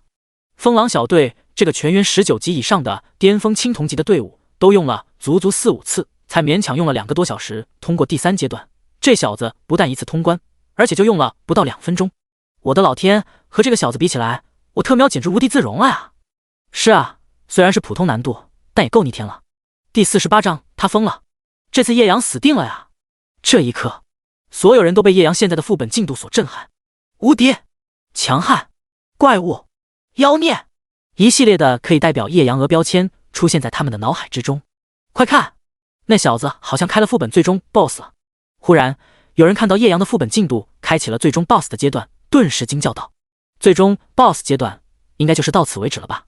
是啊，这虽然只是一个20级的青铜级副本，但他的最终 BOSS 甚至比那些25、6级的中位白银级的 BOSS 实力还要强大的。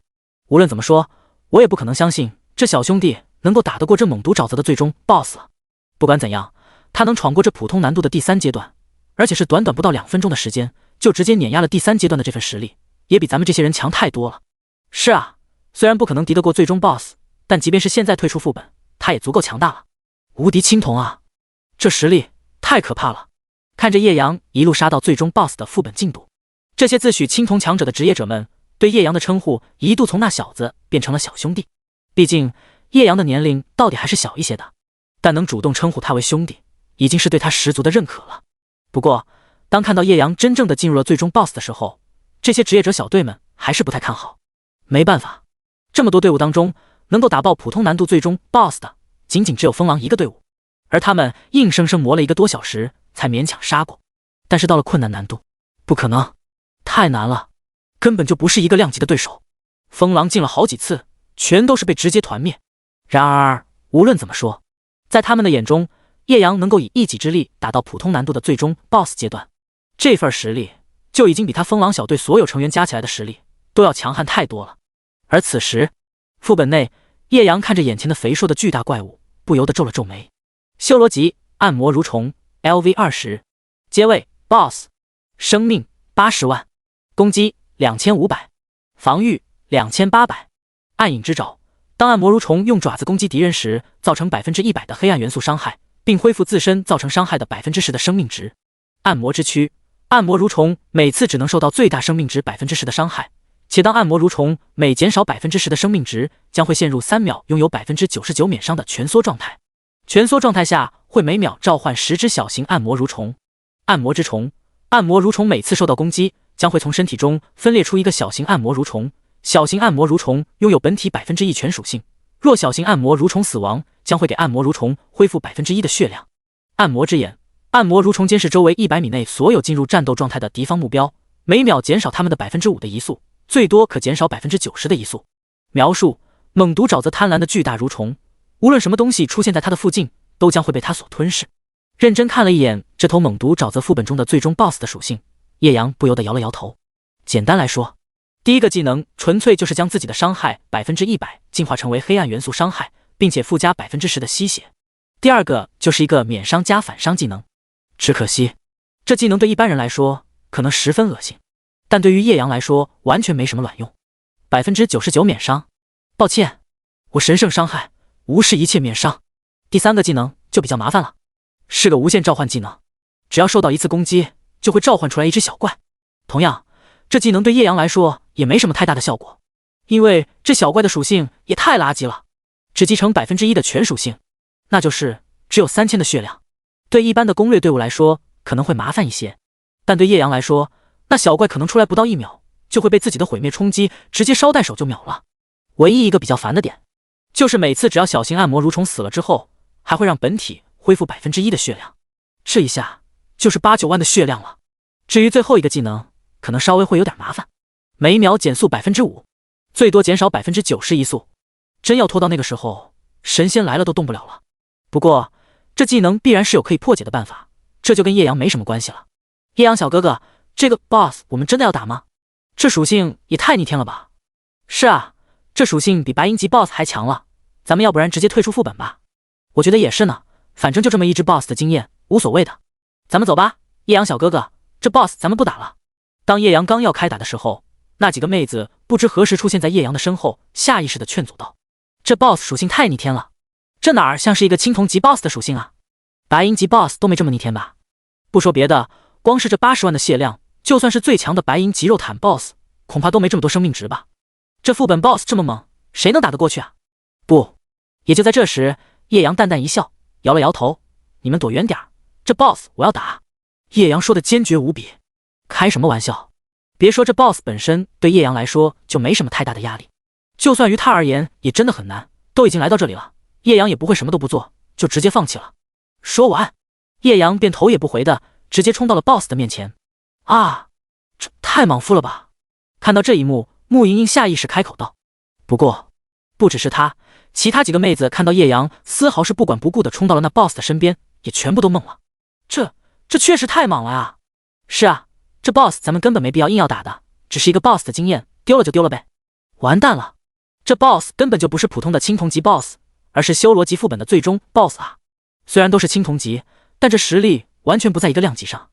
叶阳小哥哥这次不会被 BOSS 杀死吧？穆莹莹下意识的开口说了这么一句，然而这次却出奇的没人反驳，甚至就连一直对叶阳实力坚信不疑的苏慕晴都没有开口反驳一句话。要是换了平常，穆莹莹敢说叶阳这样的话，恐怕他会第一个站出来反驳。但现在，当他也真正的看到了那 BOSS 的属性的时候，也是被吓得哑口无言了。80万的血量就算了，第49章刷经验的 bug， 这逆天了呀！关键你这2500多点攻击，甚至还有将近3000点的防御，是怎么回事？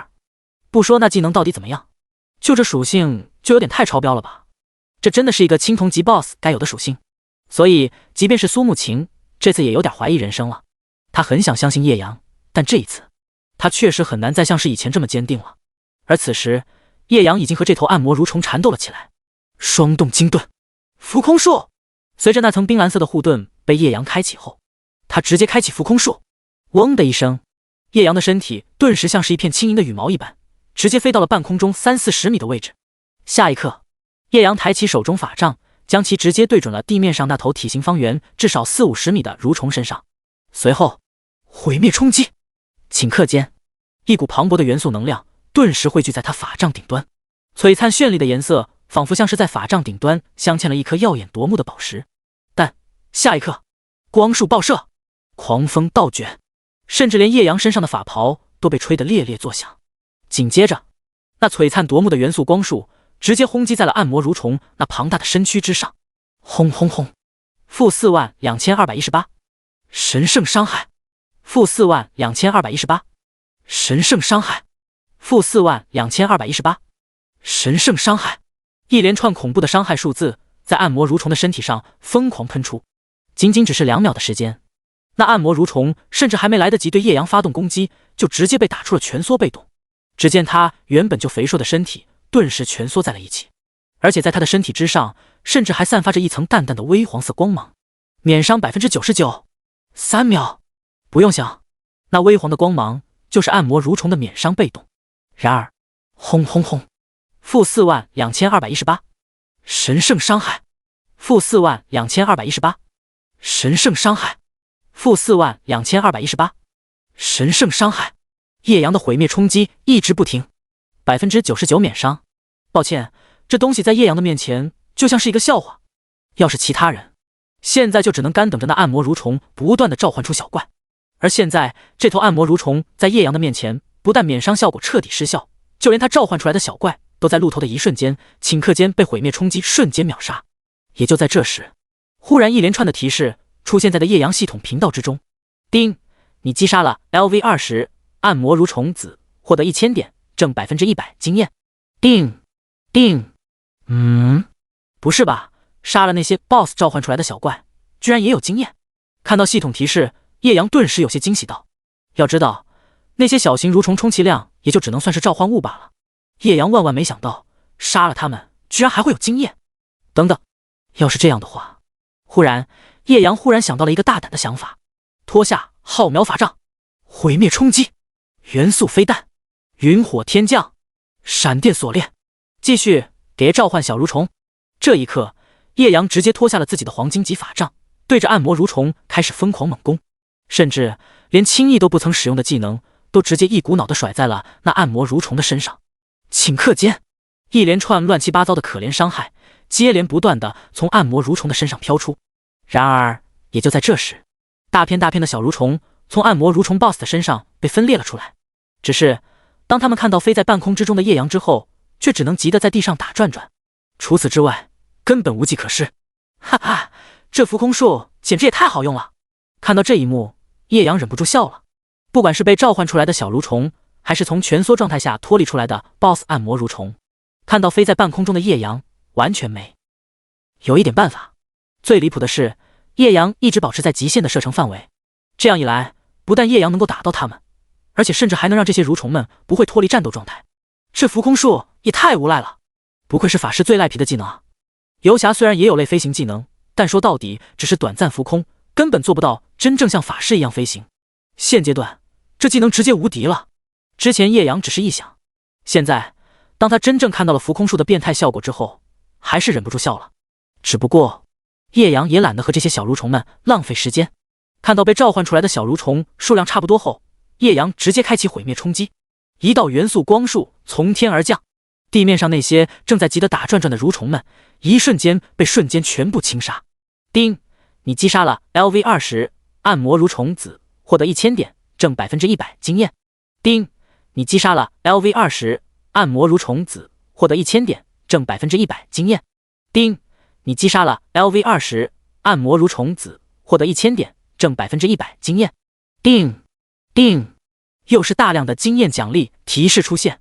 看到自己暴涨的经验条，叶阳简直是喜出望外。虽然单个小怪的经验比不上那些第2、第3阶段的怪物，但胜在数量多呀。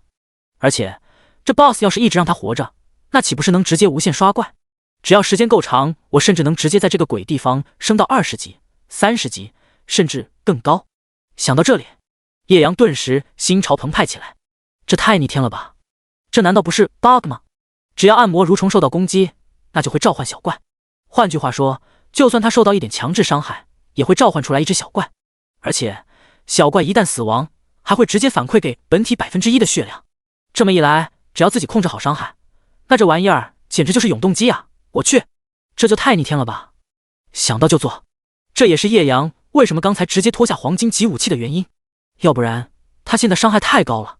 暗魔蠕虫虽然有80万的血量，但根本扛不住叶阳的伤害。要是像一开始那么狂轰滥炸下来，用不了1分钟，暗魔蠕虫就得直接暴毙了。要这样的话，自己还从哪刷经验去？但话说回来，天道规则是不可能出现 bug 的，存在即合理，所以我没准还真能在这里疯狂升级了。越是这般想，叶阳就越是动力十足。随着又一波小怪被召唤出来，叶阳再次释放毁灭冲击，将那些小蠕虫再度全部秒杀。第50章兴奋的妹子们，这福利真好啊！丁，你击杀了 LV20 暗魔蠕虫子，获得1000点，挣100%经验。丁丁丁，你的等级提升了，当前等级16。丁，你获得了奖励，全属性+5，智力+10，自由属性+20。爽啊！这么快就已经16级了。不知道第几波怪物之后，叶阳的头顶忽然洒下一片金光，升级了。随着大量自由属性的补充，叶阳的攻击力再次可以上涨一个档次了。不过他现在倒是没有急着去分配自由属性了，毕竟他现在得尽可能的去控制自己的伤害。虽然这20点自由属性并不能影响什么，但现在能让自己伤害低一些，那就尽量低一些。反正自己能无限飞，根本不会有什么危险。而在另一边，那几个妹子忽然愣住了。哇塞，这怎么回事？怎么突然有这么多的经验啊？是啊，我这等级一直狂飙，原本还差一点才能升到10级，现在经验条都已经溢出来好多了。小妍，不瞒你说，我现在经验条都已经400%多了。我的天，真羡慕你啊，都这么多经验了。就是啊，400%多的经验，这要是一旦完成青铜级进阶，那不得直接飙到12、3级去啊！羡慕死了，我现在才200多的经验。等等，难道你们都不知道这经验到底怎么来的吗？原本看到叶阳去迎战那坨蠕虫 BOSS， 他们当时的心情都是十分绝望了。但现在看到这么爆炸的经验持续被灌入自己的经验条，心情一下子又激动了起来。而这个时候，沈星月忽然问了一句，毕竟这经验来得太蹊跷了。叶阳现在正在打 BOSS， 而且 BOSS 身边连个小怪都没有，这些经验到底是从哪儿来的？是蠕虫 BOSS 召唤出来的小蠕虫召唤物。忽然，一直在目不转睛观察叶阳的苏慕晴直接开口道：“召唤物？”沈星月愣了一下，召唤物还能有经验呢？慕晴，你别跟我开玩笑好吧？不信你们自己看看就知道了。听到自己不被信任，苏慕晴小嘴一撅，不理他们了。开什么玩笑？本小姐也是有脾气的好不好？然而，当其他几个妹子也像刚才苏慕晴那样认真的观察起来叶阳的时候，顿时被惊呆了。我的天，居然是真的！太离谱了 ！BOSS 的召唤物居然还能有经验，真是小刀拉皮鼓，开眼了！哈哈。不过话说回来，叶阳大神也太强了吧！居然能把那个 BOSS 玩成这样！扑哧，你们看到了没？叶阳大神好像故意在戏耍这头 BOSS， 每次都是随便打点伤害之后，就让那头蠕虫老大召唤出小怪，然后一波收割。Nice 啊，这也太舒服了！这经验太多了，我现在都已经700%多的经验条了。慕晴经验条高那是肯定的，毕竟他是第一个跟着叶阳小哥哥的，一开始练级的初始等级也就属他最高了。看到叶阳不断的戏耍 BOSS， 原本还有些紧张的气氛顿时松弛了下来。这几个妹子也忍不住聊了起来。看着叶阳戏耍 BOSS， 慕莹莹下意识开口道：“不得不说，叶阳小哥哥也太会玩了，把人家 BOSS 欺负成那样，突然感觉有点于心不忍，是怎么回事？”听到这话，林岩顿时一愣，忍不住反驳道：“莹莹，你居然还于心不忍？晚上把这家伙扔到你被窝里面，你就知道自己该不该于心不忍了。”你欺负我！哼！撒娇一直都是慕莹莹的长处，知道自己说错话，慕莹莹娇哼一声，也不再多说什么。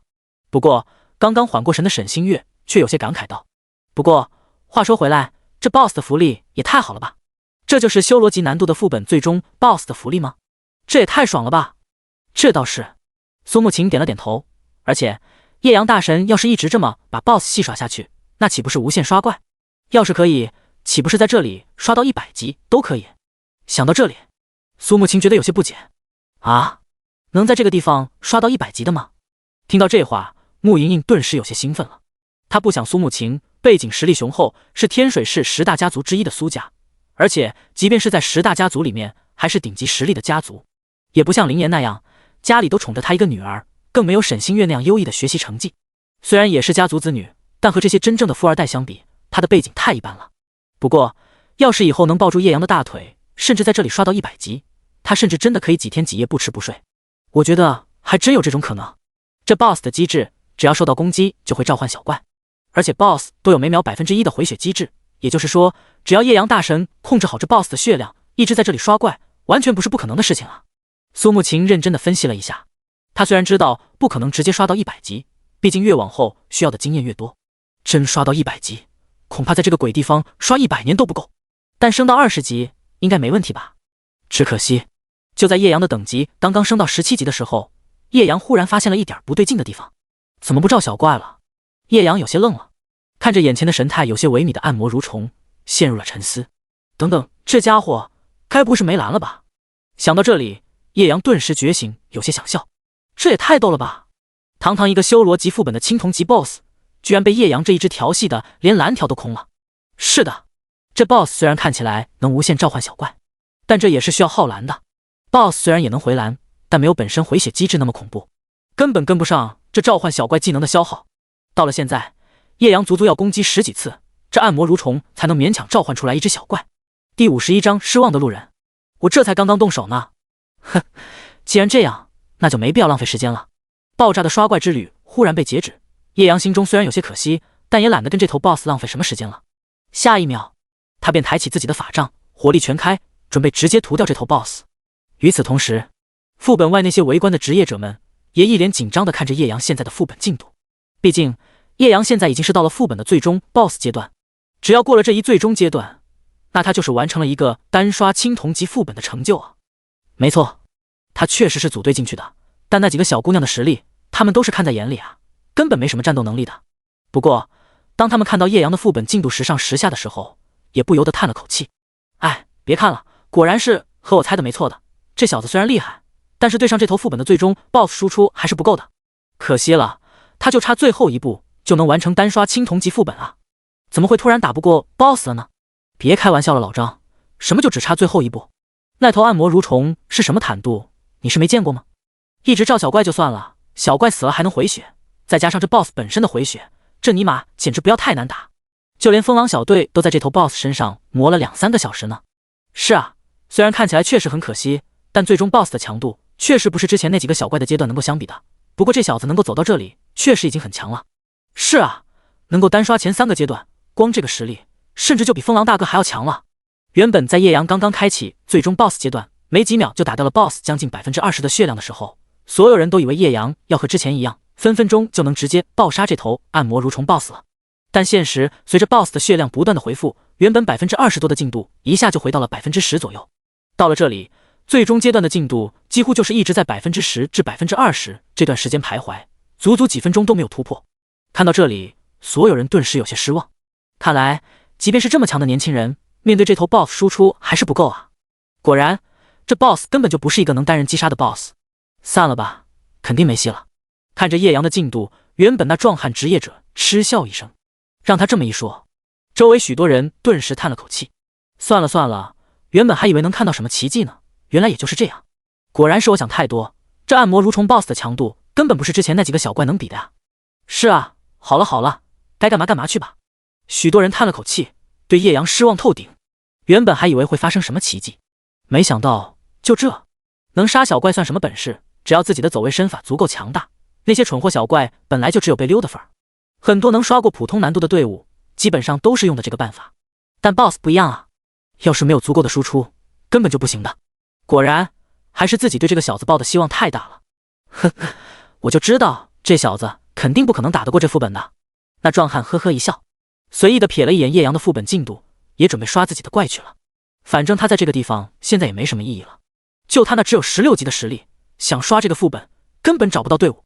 人家至少都是要的18级以上，且必须要有3个以上的3星级技能的。而他等级不够就不说了，连一个3星级技能都没有，全都是2星级技能。然而，这不看不要紧，就在这最后看的一眼，那壮汉刚要准备离开的脚步，顿时停了下来。卧槽！这什么情况？看到眼前这一幕，那壮汉顿时傻眼了。怎么可能？老吴，怎么了？看到他惊愣的表情，那壮汉职业者身边的朋友忍不住问了一句。咕噜，壮汉忍不住吞了一口唾沫，指着副本进度支支吾吾地说道：老陈，你看那副本进度是真的还是假的？副本进度？那小子副本进度不是半天都不动了？有什么好看？卧槽！副本最终阶段进度 43%。听到那壮汉的话，这个叫老陈的职业者忍不住回头看了一眼，下一秒他便被副本的进度震惊得合不拢嘴。然而不光是他，这一刻所有人都看到了此时正在疯狂飙升的副本进度。我尼玛，这假的吧？这么一会儿，这副本进度 40%多了。不是，这到底怎么回事啊？刚才好几分钟不是还一动不动呢？等等，现在已经 50% 了。50%？你他妈开什么玩笑？现在都已经 60% 了，70%进度了。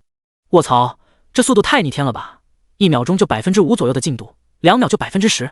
也就是说，这小子2秒钟就能打 BOSS 8、9万的血量。我特喵的，这伤害也太逆天了吧！秒伤4、5万，这太恐怖了。别说青铜级了，哪怕是白银级，甚至黄金级职业者都很难打出来这个秒伤程度吧？变态啊！看到叶阳逆天一般的副本进度的暴涨速度，所有人顿时疯狂了。这他妈什么恐怖的输出能力啊！秒伤4、5万，这尼玛一个满编顶级青铜级队伍都不如这伤害的1%吧！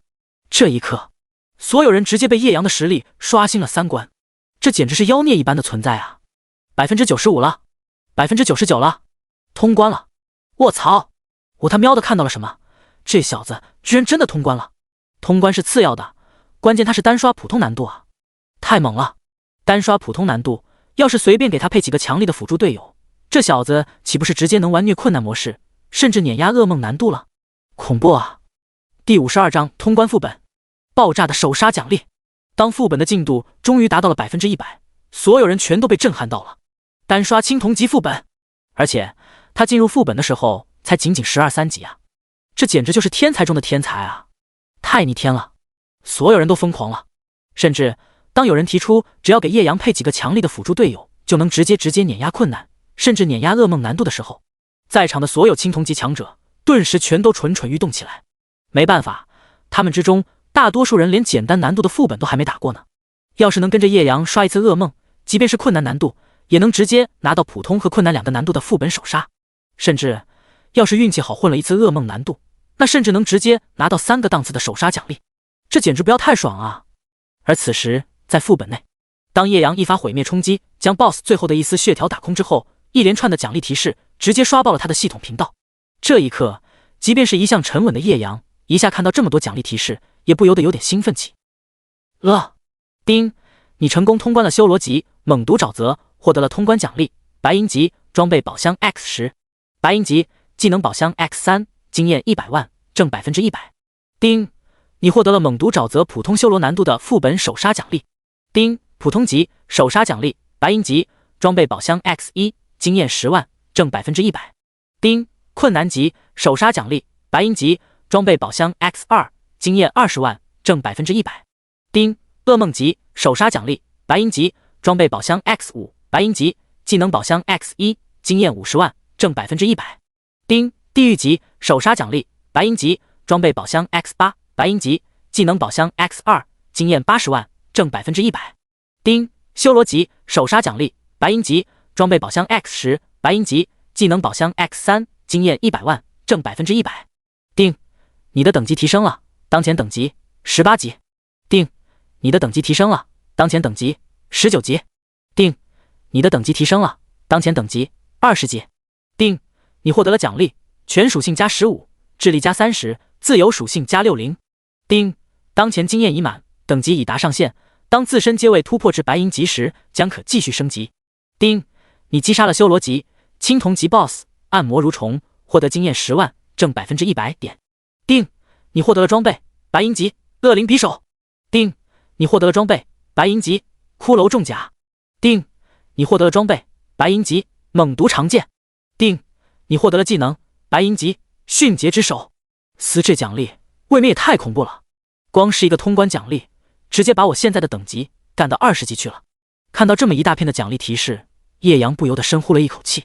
首先是副本通关和首杀奖励，其他先且不论，光是经验前后直接就奖励了370万，再加上这青铜级兽血药剂额外的100%增幅，这一波直接就是700多万经验。等级不光是直接飙升到了20级的青铜级上限，甚至就连经验条都已经被直接灌到了263%。换句话说，要是没有等级上限，光是这一波经验奖励，他就能直接升到24级，简直不要太爽。而连续升了这么多级，叶阳的属性面板也迎来了一次蜕变。名称叶阳，等级20，状态生命5095，魔法7560，攻击1601，正18%，防御509，移速248，射程51，属性力量225，智力638，体质265，敏捷235。这属性简直变态啊！而且我马上就要开始白银级进阶了，要是5星级的白银级属性面板，不知道又会有多变态。青铜级属性模板只是众多职业者拉开差距的开始，而从白银级开始，高星级属性模板的职业者自身的属性那完全就不是低星级能够比拟的。毫不夸张地说，同样是30级的白银级巅峰职业者，5星级属性模板的职业者完全能吊打100、1000甚至几千同等级1星级模板的职业者。在5星级模板的职业者眼中，那些1星级模板的职业者和小怪根本没什么区别，杀他们那比清兵都要简单。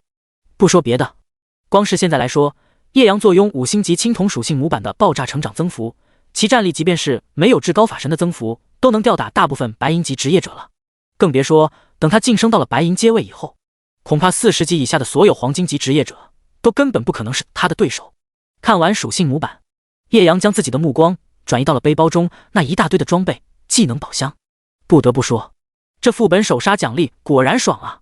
叶阳细数了一下，这一波的奖励全部加起来一共是36个装备宝箱，还有9个技能宝箱。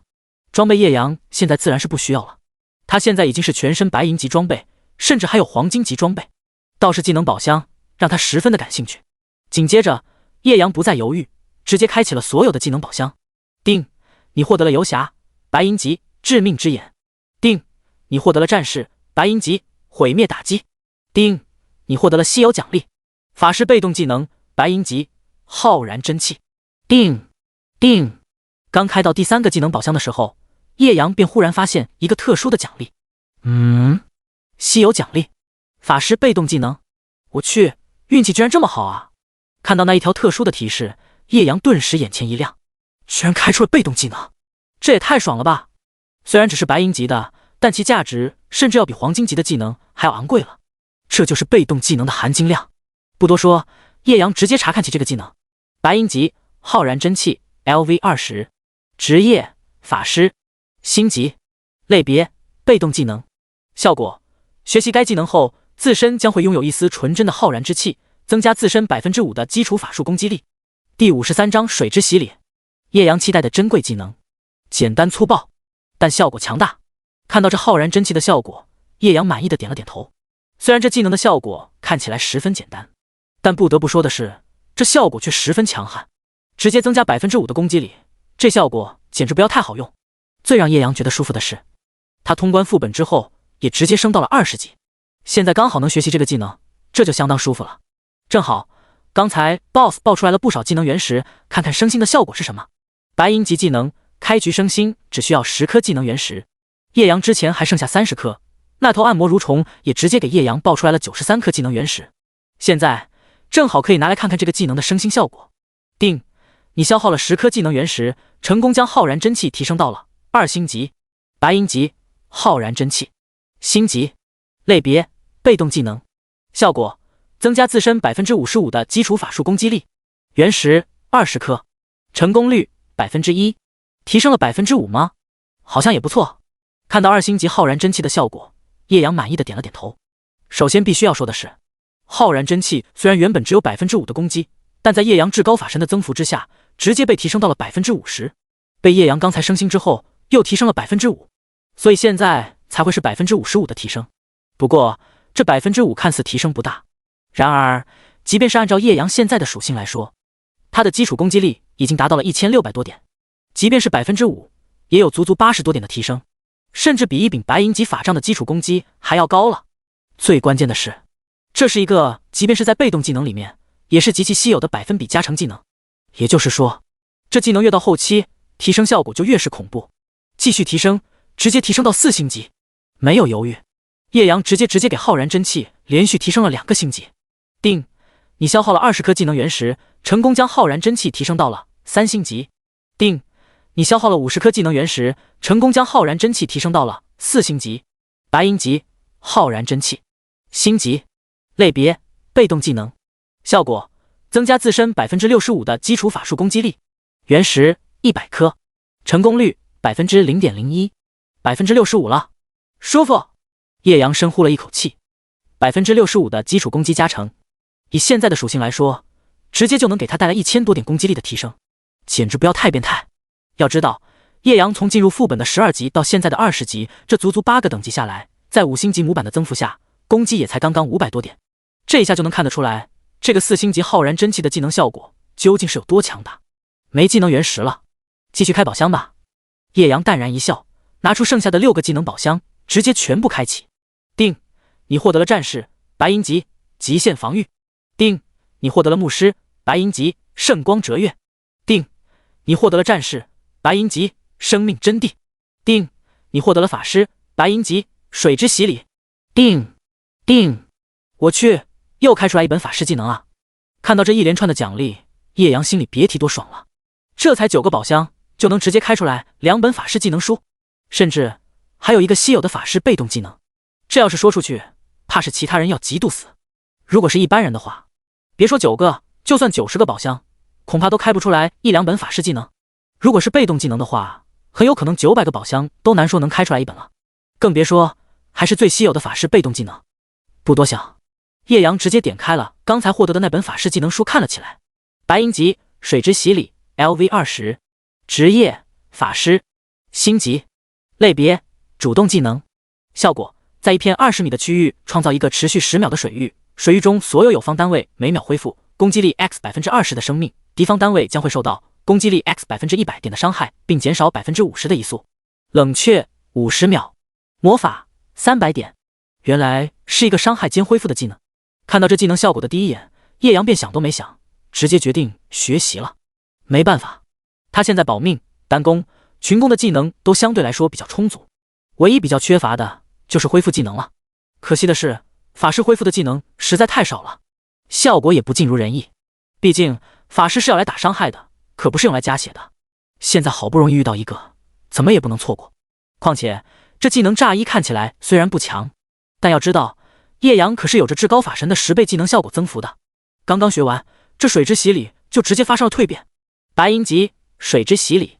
星级。类别主动技能。效果：在一片200米的区域创造一个持续100秒的水域，水域中所有友方单位每秒恢复攻击力 X200% 的生命，敌方单位将会受到攻击力 X1000 点的伤害，并减少 50% 的移速。冷却50秒。魔法300点。技能范围直接扩张到了200米范围，每秒回血也从 20% 提升到了 200%。毫不夸张地说，就这种程度的回血完全足够叶阳使用了。要知道，叶阳现在被浩然真气的 65% 攻击加成，再加上和他面具上 18% 的攻击加成之后，那1600点的基础攻击直接就飙升到了3100多点，再加上这技能本身的增幅，每秒就是6000多的回血量。然而他现在的最大生命值上限也才看看5000点生命值啊！也就是说，只要叶阳不被秒杀，待在水域里面一直就能保持满血的状态，这还不叫变态？而且他还只是一个1星级技能啊！紧接着叶阳也不墨迹，直接给水之洗礼升星。先看一下效果。定，你消耗了10颗技能原石，成功将浩然真气提升到了2星级。白银级水之洗礼。第54章什么？你杀的居然是修罗级副本。星级。类别主动技能。效果：在一片230米的区域创造一个持续100秒的水域，水域中所有友方单位每秒恢复攻击力 X250% 的生命，敌方单位将会受到攻击力 X1100 点的伤害，并减少 50% 的移速。冷却50秒。魔法300点。原石20颗。成功率1%。果然这就是一个侧重治疗的技能。看完这个技能的升星效果，叶阳点了点头。尽管治疗效果仅仅只是提升了 50%， 而伤害却提升了 100%， 但按照比例来说，这个治疗效果的增幅可远远要比伤害增幅大多了。而这也正好符合叶阳的预期，毕竟他要这个技能主要就是为了治疗效果。但话说回来，水之洗礼这个技能伤害效果也十分不错了，2星级就 1100% 的攻击加成，和普通人的技能相比，这就算是放在暗金级技能的行列，也是非常炸裂的技能了。至此，叶阳这个副本的收获就算彻底处理完成了，剩下的那些白银级的装备宝箱，叶阳也就懒得开了，到时候直接卖了，价格反而要比一般的装备稍微高一些。毕竟装备宝箱什么职业的装备都开得出来，要是开到法师装备，那就是血赚。不过叶阳可懒得拼这份人品，直接卖了对他来说反而更好。一个20级的白银级装备宝箱，价格大概不到30万龙币的价格，叶阳现在手里足足有36个，其价值直逼1000万龙币。再加上他手里从其他小怪身上爆出来的诸多青铜级装备，卖个1300-400万，简直绰绰有余。而且还有技能，9个白银级宝箱，叶阳自用了才仅仅2个，其他的7个白银级技能也至少能卖个7-8千万了。不得不说，这技能的价值果然要比装备逆天的多了啊！仅仅只是7个技能，就顶得上他这一个副本其他所有的收获了。我去，这么一算，我这一趟副本下来，直接赚了快1个亿了。这副本原来这么赚钱的吗？不算不知道。当叶阳将自己身上剩余东西的价值稍微清算了一下之后，顿时被震惊到了。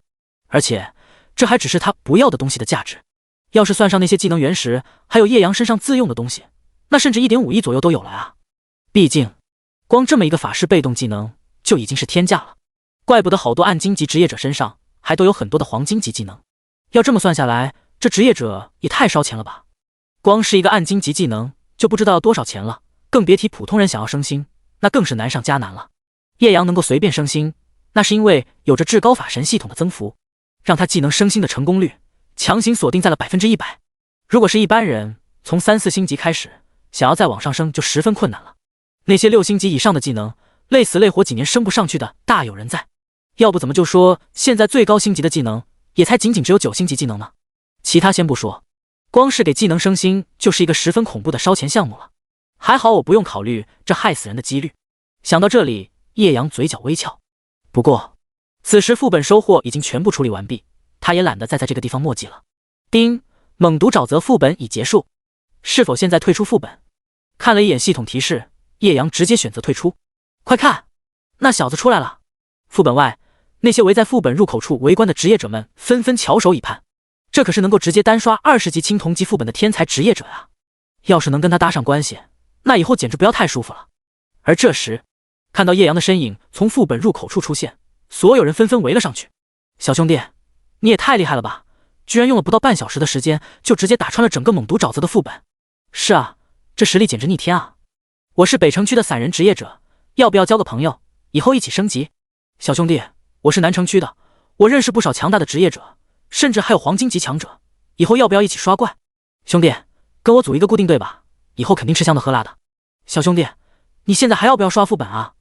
是啊，这么快就打穿了普通难度，接下来是不是要去刷困难难度了？要不要一起组队？我实力很强的，有4个3星级技能，还有一个4星级技能。老刘，你别跟我抢位置。嘿嘿，什么叫抢？咱这个小兄弟看上谁，位置就是谁的啊！这一刻，无数人围在叶阳的身边，七嘴八舌地议论了起来。不只是他们，当看到叶阳从副本入口出现后，甚至连一向有些高傲的风狼都忍不住朝叶阳走了过来。兄弟，我是北城区风狼小队的队长，本命陈朗。兄弟们因为我做事莽撞疯狂，所以就给我起了个外号，叫风狼。来到叶阳身边，风狼一边自我介绍，一边朝叶阳伸出手。天水一中学员叶阳。看到风狼忽然出现，叶阳稍微愣了一下，但出于礼貌，还是浅握了一下手。后生可畏啊！小兄弟这么年轻就能单刷普通难度的青铜级副本，实力真的强。现在是不是要去困难难度了？要是去的话，我风狼小队愿意助你一臂之力，帮你通关困难，甚至噩梦难度。风狼欣慰笑道。啊！听到这话，叶阳忍不住诧异道：困难难度？我现在已经刷完修罗级难度了，没看到这个副本马上就要消失了吗？什么？当一个副本的修罗级难度被通关之后，入口就会渐渐消失，不过，虽然入口处那深邃黑洞的影子还在，但这个副本入口却已经失效了。然而，当风狼听到这话之后，顿时愣住了。这小子刚才说了什么？他刚刚刷的修罗级难度。轰！话音刚落，在场所有人在这一刻沸腾了。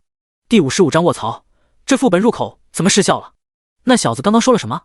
修罗级副本？开什么玩笑？这绝对不可能！卧槽，他特么的开玩笑的吧？修罗级副本，这种难度，就算是风狼小队拼了命，估计都难说能在里面杀一个小怪啊！太特么能吹牛批了吧？他12级法师，能单刷普通难度的青铜级副本，已经够逆天了，还说什么修罗级？马德，老子这辈子没见过噩梦级难度的副本是什么样的，更别说什么修罗级了。就是马德吹牛批也不是这么吹的，你就算是说杀了一个困难级，我都还相信。修罗级怎么可能？太这儿能吹了，看他那比样，我都想砍死他了。听到叶阳忽然说出自己刚才刷的是修罗级副本，所有人都不敢相信。怎么可能？别说什么修罗级了，光是困难等级的副本，就完全不是这小子这种垃圾职业者能想象的了。吹牛也不看看周围都是什么人，在场的职业者里面，大多数可都是刷过副本的。尽管他们刷的都是简单难度，但即便如此，那些能够成功组队刷过副本的人的实力，也是被很多人敬仰的。有一说一，我见过噩梦级的副本，在最终 BOSS 阶段，可是有攻击法阵在的。那法阵的攻击频率太逆天了，根本就没有反制的能力。我也见过噩梦级的副本，不说攻击法阵了，光是那里面的怪物数量跟怪物强度，就根本不是一般人能够想象的了。这小子吹牛不打草稿，原本看他能单刷副本还挺厉害的，没想到居然是这么一个好高骛远的傻子。说到这里，那些在围观人群里面实力算是比较强悍的职业者们也纷纷发表了自己的见解。修罗级他们没见过，但他们可是见过噩梦级的副本啊。不说别的，光是这噩梦级的难度，刷一次就真的足够让人晚上做噩梦了，更别说什么地狱级甚至修罗级了。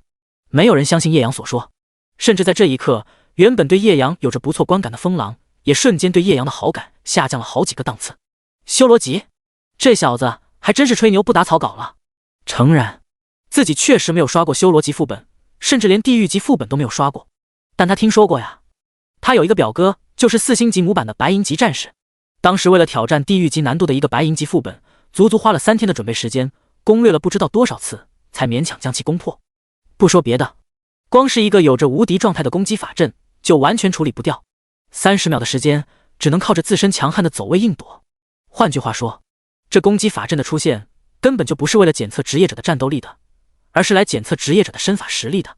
不管你实力再强，如果身法不过关，想要熬过攻击法阵那30秒的时间就根本不可能。至于硬抗，搞笑，那攻击法阵的恐怖攻击频率，秒秒钟就能给人轰成骨灰。不过不管怎么说，即便是叶阳想吹牛也好，能够单刷普通难度副本，这小子的实力也是不容置疑的，起码要比他风狼甚至整个风狼小队的实力加起来都要恐怖。小伙子，年轻人不能好高骛远，我知道你很想成长，但修罗级副本的难度也不是你能够轻易挑衅的。但话说回来，你要是现在想去刷困难难度的话，我们风狼小队是很愿意和你一起的，毕竟你的实力有目共睹。风狼长呼了一口浊气，带着一点忍气吞声的意思，再次向叶阳邀请道：什么好高骛远？听到这话，叶阳心中不由得想笑，你们爱信不信，关我什么事儿？我要去刷怪升级了，没什么事儿就给我让个路，行不？叶阳懒得跟这些人争辩什么，燕雀安知鸿鹄，也不是瞧不起他们，但不管怎么说，叶阳现在的实力已经远远不是风狼他们这些人能够想象的了，完全没必要跟他们墨迹什么。有这闲工夫，还不如去刷会怪。你看到叶阳这态度，即便是忍着脾气的风浪，现在也有点怒意了。你人还有3分火，况且在场这么多人，看不惯叶阳吹牛的，可不光是风狼。怎么还想动手？叶阳冷笑一声，直视着风狼的眼睛。然而，就在双方剑拔弩张的时候，一个想要进入副本的职业者忽然惊呼出声：卧槽，这副本入口怎么失效了？什么情况？副本入口怎么失效了？听到那人的喊话，其他人纷纷诧异起来。我去，还真失效了，这怎么回事？副本入口怎么会失效呢？就是啊，这副本入口的期限明明还有2-3天呢，怎么会这样？真邪了门了！等等，该不会是这小子捣的鬼吧？当那些职业者小队们来到副本入口，尝试进入，发现确实失效之后，全都是一脸懵逼。从来没有人遇见过这种情况，毕竟在他们之中也从来没有人刷通关过修罗级副本。别说让他们自己刷修罗副本了，这种事情许多人连听都没听过。但很快，他们就得知这副本入口到底为什么失效了。当前副本猛毒沼泽的修罗级难度已被通关，1小时后副本入口将会彻底消失。修罗级难度已经被通关，这一下所有人都傻眼了。卧槽，这猛毒沼泽副本的修罗级难度居然被通关了？怎么可能？修罗级副本怎么可能有人打得过？等等，难道你们忘了刚才那个小子，他说自己就是杀的修罗级难度？嗡！想到这里，所有人大脑顿时一片震荡。那个年轻人没有说谎，他刚才杀的真的是修罗级副本。第56章被吓懵的众人，白银级进阶开启。这一刻，风狼顿时懵了。怎么可能？看似柔弱的一个年轻人，最多也就是觉醒成为职业者3-2天的时间，这么短的时间，能够学会怎么单杀小怪就不错了。他居然能单刷修罗级副本！天水市觉醒圣殿，那些职业者小队们的震惊，叶阳懒得理会。就在他们发现副本入口失效之前，他就直接离开那个鬼地方了。开玩笑，还想和自己组队刷困难副本？我特喵的修罗级都打完了，还刷个鬼的困难副本？一路回到天水市后，叶阳径直的来到了觉醒圣殿。现在的他等级已经达到了20级，100%经验值，已经达到了进阶白银阶位的条件。只不过见习职业者进阶青铜级是100%成功率，换句话说，这进阶青铜的成功率完全就是新手福利。但青铜级职业者想要进阶白银级，那就只有10%了，而且这还是5星级模板才有的成功率，4星级的属性模板就只有1%了。回想起书本的知识，叶阳不由得一阵惆怅。他技能升星的成功率是100%，但这个进阶成功率根本影响不到进阶啊。话说回来，也正是因为这恐怖的进阶成功率卡着，才会让许多人甚至到了7老80还停留在了青铜阶位。毫不夸张地说，就以3星级属性模板为例，想要进阶白银级职业者，成功率就只有1/1000。也就是说，一个职业者在理论上甚至要做1000次的进阶任务才能够成功完成进阶，哪怕日夜不辍，天天做进阶任务，那也得3年的时间才能进阶到白银阶位。而实际上呢，一个进阶任务的完成，没有个几天的准备时间根本不可能。但即便是稍微准备1-2天的时间，这个进阶时间就会被拖到10年甚至20年。所以那些30岁之前能完成白银级进阶的，不得不说已经是相当的天才了。除非有那种特别珍贵能够提升进阶成功率的宝物，才能够更快的完成进阶任务。这么逆天的时间，光是想想就已经让人头皮发麻了。而光是叶阳这5星级属性模板，都可能要做10几次进阶任务才能勉强完成。想到这里，叶阳有些感叹这进阶几率困难。然而就在这时，叮，当你成功进阶为白银职业者后，将会开启至高法神系统的全新特殊效果。升到白银阶位就能开启至高法神系统的全新效果。也对，我现在已经是20级了，当时升到10级的时候就可以查看特殊效果2了，只不过没有完成进阶，还不能正式开启罢了。现在肯定也能直接查看这个特殊效果3到底是什么了。想到这里，叶阳直接点开自己至高法神系统的面板查看起来。至高法神类别专属天赋，特殊效果1，至高法神睥睨万物众生。当你一人独行时，伤害增加100%，当你组队时获得经验为100%，且掉宝率正100%，掉落物品质加1。特殊效果2，至高法神拥有无尽幸运，当你给技能升星时，成功率将会提升至100%。特殊效果3，至高之力凌驾众生万物，当你自身进阶时，成功率为100%。特殊效果4，待开启。特殊效果5，待开启。特殊效果6，我去，100%成功进阶，这尼玛也太爽了吧！忽然看到来自至高法神系统的一条提示，叶阳顿时眼前一亮，100%成功进阶，这简直逆天了呀！虽然自己依靠这5星级模板，即便是没有这个增幅，虽然做个10几次进阶任务也能完成，但也仅限于白银级了。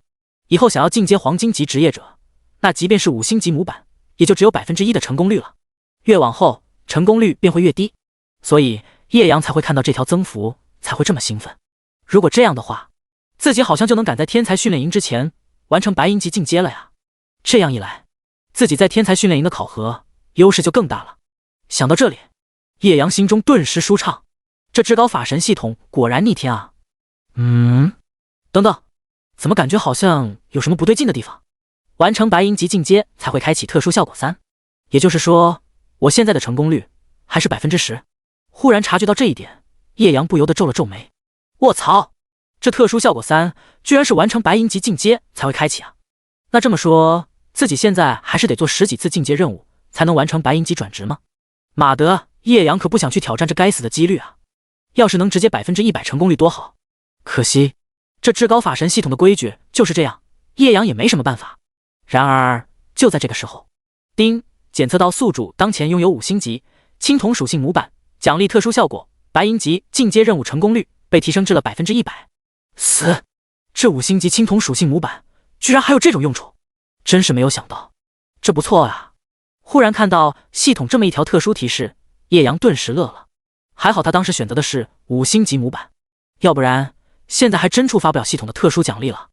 而现在，既然白银级进阶任务已经被提升到100%了，那也没有什么好犹豫的了。进入觉醒圣殿后，叶阳轻车熟路的直接来到了白银级进阶圣殿。这时，熟悉的系统提示出现在叶阳的眼前。丁，检测到职业者等级已达到20级，满足开启白银级的进阶条件。是否开启进阶任务？开启。100%成功率就没什么要犹豫的了。叶阳想都没想，便直接开启了进阶任务。很快，5个星级难度的进阶任务便出现在了他的眼前。第57章白银级进阶。这 BOSS 可终于让1星级任务，前往21至30级的2阶怪物区域击杀100头怪物，时限要求24小时。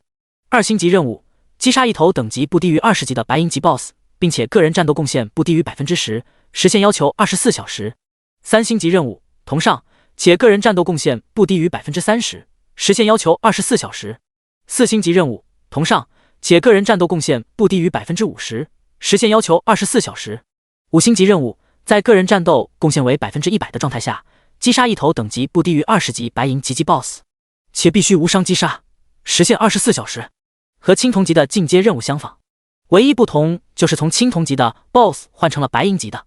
不过这跟叶阳没什么区别。今天在野外刷怪的时候，他还刚杀了1头15级的 BOSS 呢。可惜了，要是那头白银级 BOSS 是20多级的，我这不是直接完成任务了？叶阳摇摇头，可惜道。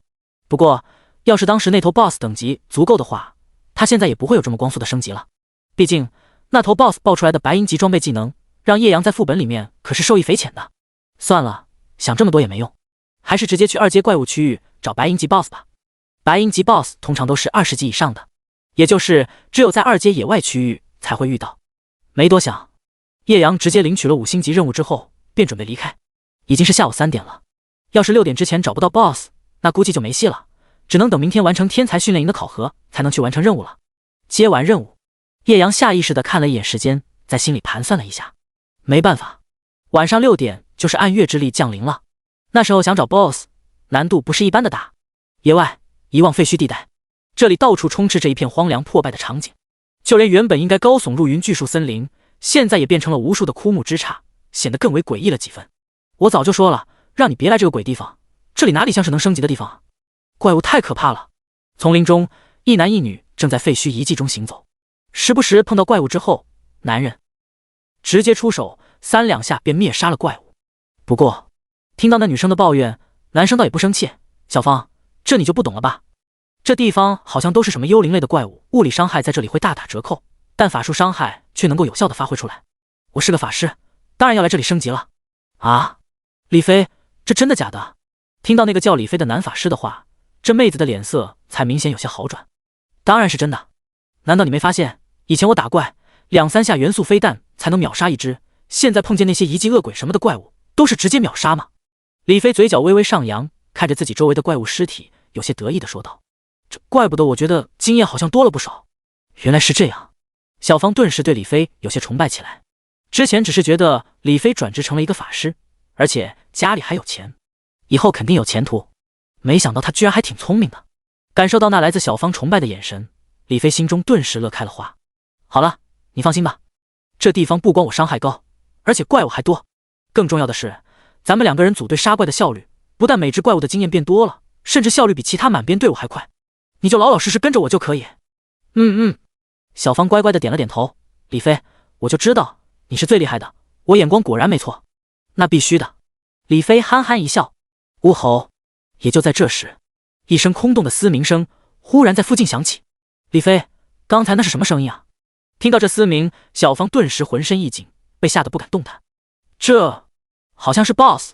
李飞顿时觉得一阵头皮发麻。他现在的实力，来这个地方杀小怪肯定简单，而且凭他白银级职业者的实力，即便是一些青铜级 BOSS， 努力也能够勉强处理。但要是遇到了白银级 BOSS， 那可真的就出事了。别说自己势单力薄，即便是一个满编白银级职业者队伍，也不敢说能稳稳的拿下一只白银级 BOSS。 怕啥来啥。就在李飞刚刚说完，一个双手托着巨锤的壮硕骷髅便从一片废墟通道中出现在了他们的眼前。而这怪物每朝着李飞二人靠近一步，周围的地面便狠狠地随之震动一次。白银级 BOSS 骷髅典狱长 LV27， 生命75万，攻击3400，防御2800，速度620。重锤裂地击，骷髅典狱长使用重锤轰击敌方目标，造成500%的巨大伤害，并对命中者造成1秒眩晕。大地震战，骷髅典狱长蒙塔使用重锤轰击地面，对50米范围内所有敌人造成100%点的伤害，并且造成3秒击飞效果。死亡冲击，骷髅典狱长瞬间冲锋到一名敌方目标面前，予以强大打击，造成85%的伤害。钢铁骨骼，骷髅典狱长的骨骼拥有异于常人的强度，免疫70%的物理伤害，但受到的法术伤害正30%。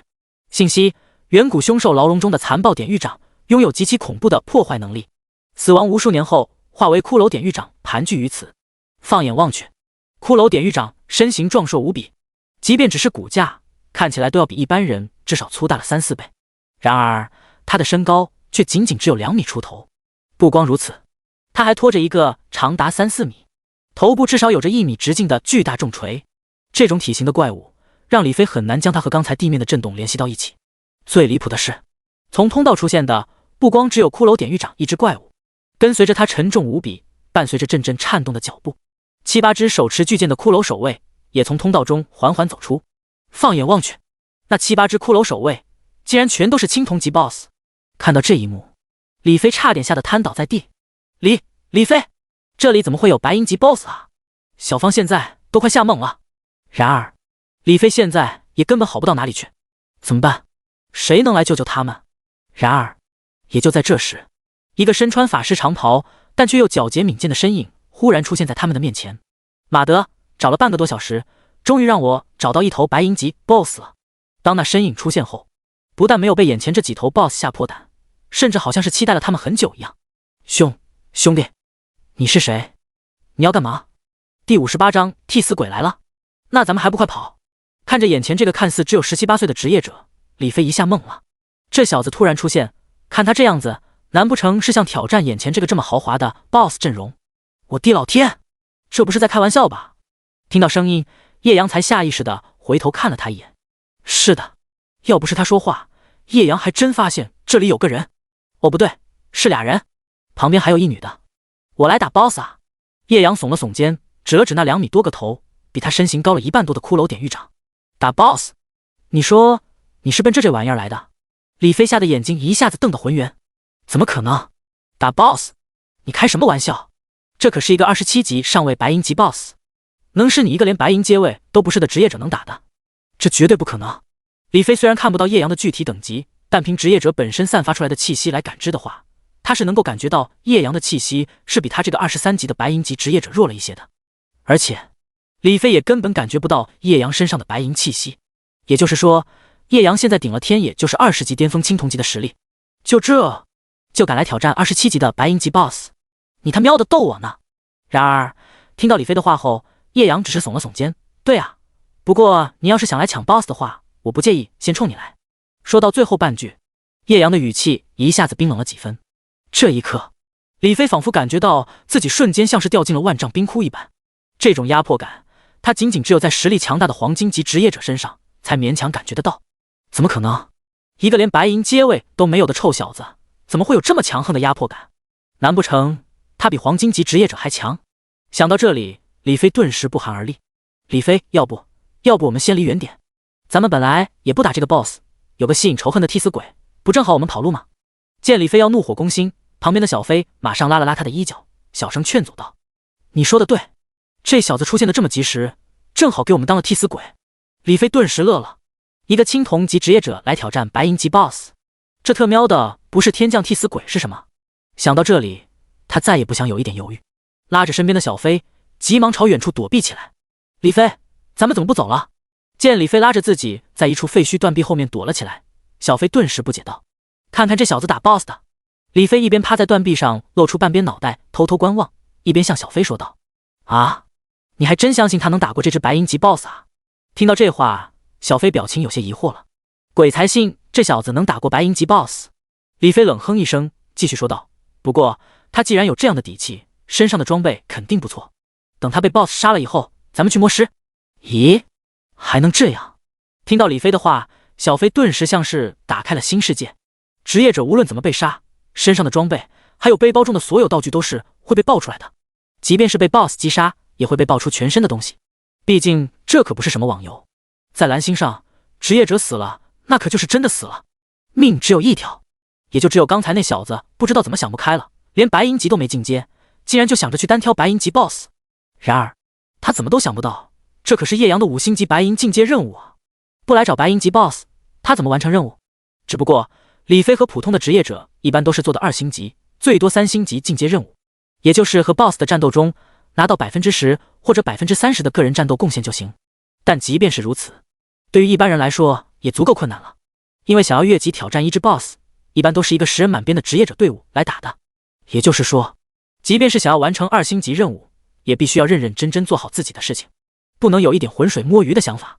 而想要完成3星级进阶任务，那就必须加倍努力，一个人干3、4个人的活，才能勉强通过3星级任务。至于4星级进阶任务，抱歉，一般人根本就没有想过，因为这太困难了。50%的个人战斗贡献，相当于自己要一个人当5个人用，光是想想都十分困难。也只有顶级家族的超级天才才会去考虑4星级进阶任务的事情，而5星级那就更不可能了。反正根据龙国最高机密资料记载，全民转职时代这300多年来，能够一路杀穿5星级进阶任务的超级天才，连100人都不足，绝大多数都是倒在了黄金级，最多也就是暗金级进阶的时候，实在没办法退居成了4星级任务。而越往后，他们选择进阶任务的难度也就越低。没办法，真的太难了。即便是那些超级天才，想要完成也是几乎不可能的事情。不过这些事情普通人肯定是不知道的。也就在这时，将自己的藏好的李飞认认真真的看着那不知天高地厚的小子打 BOSS。只要他一死，等到那群 BOSS 离开之后，马上就开始摸尸。像这种人基本上都是那些人傻钱多的家族子女。与此同时，叶阳也仔细看了一眼这头 BOSS 的具体属性。不是吧？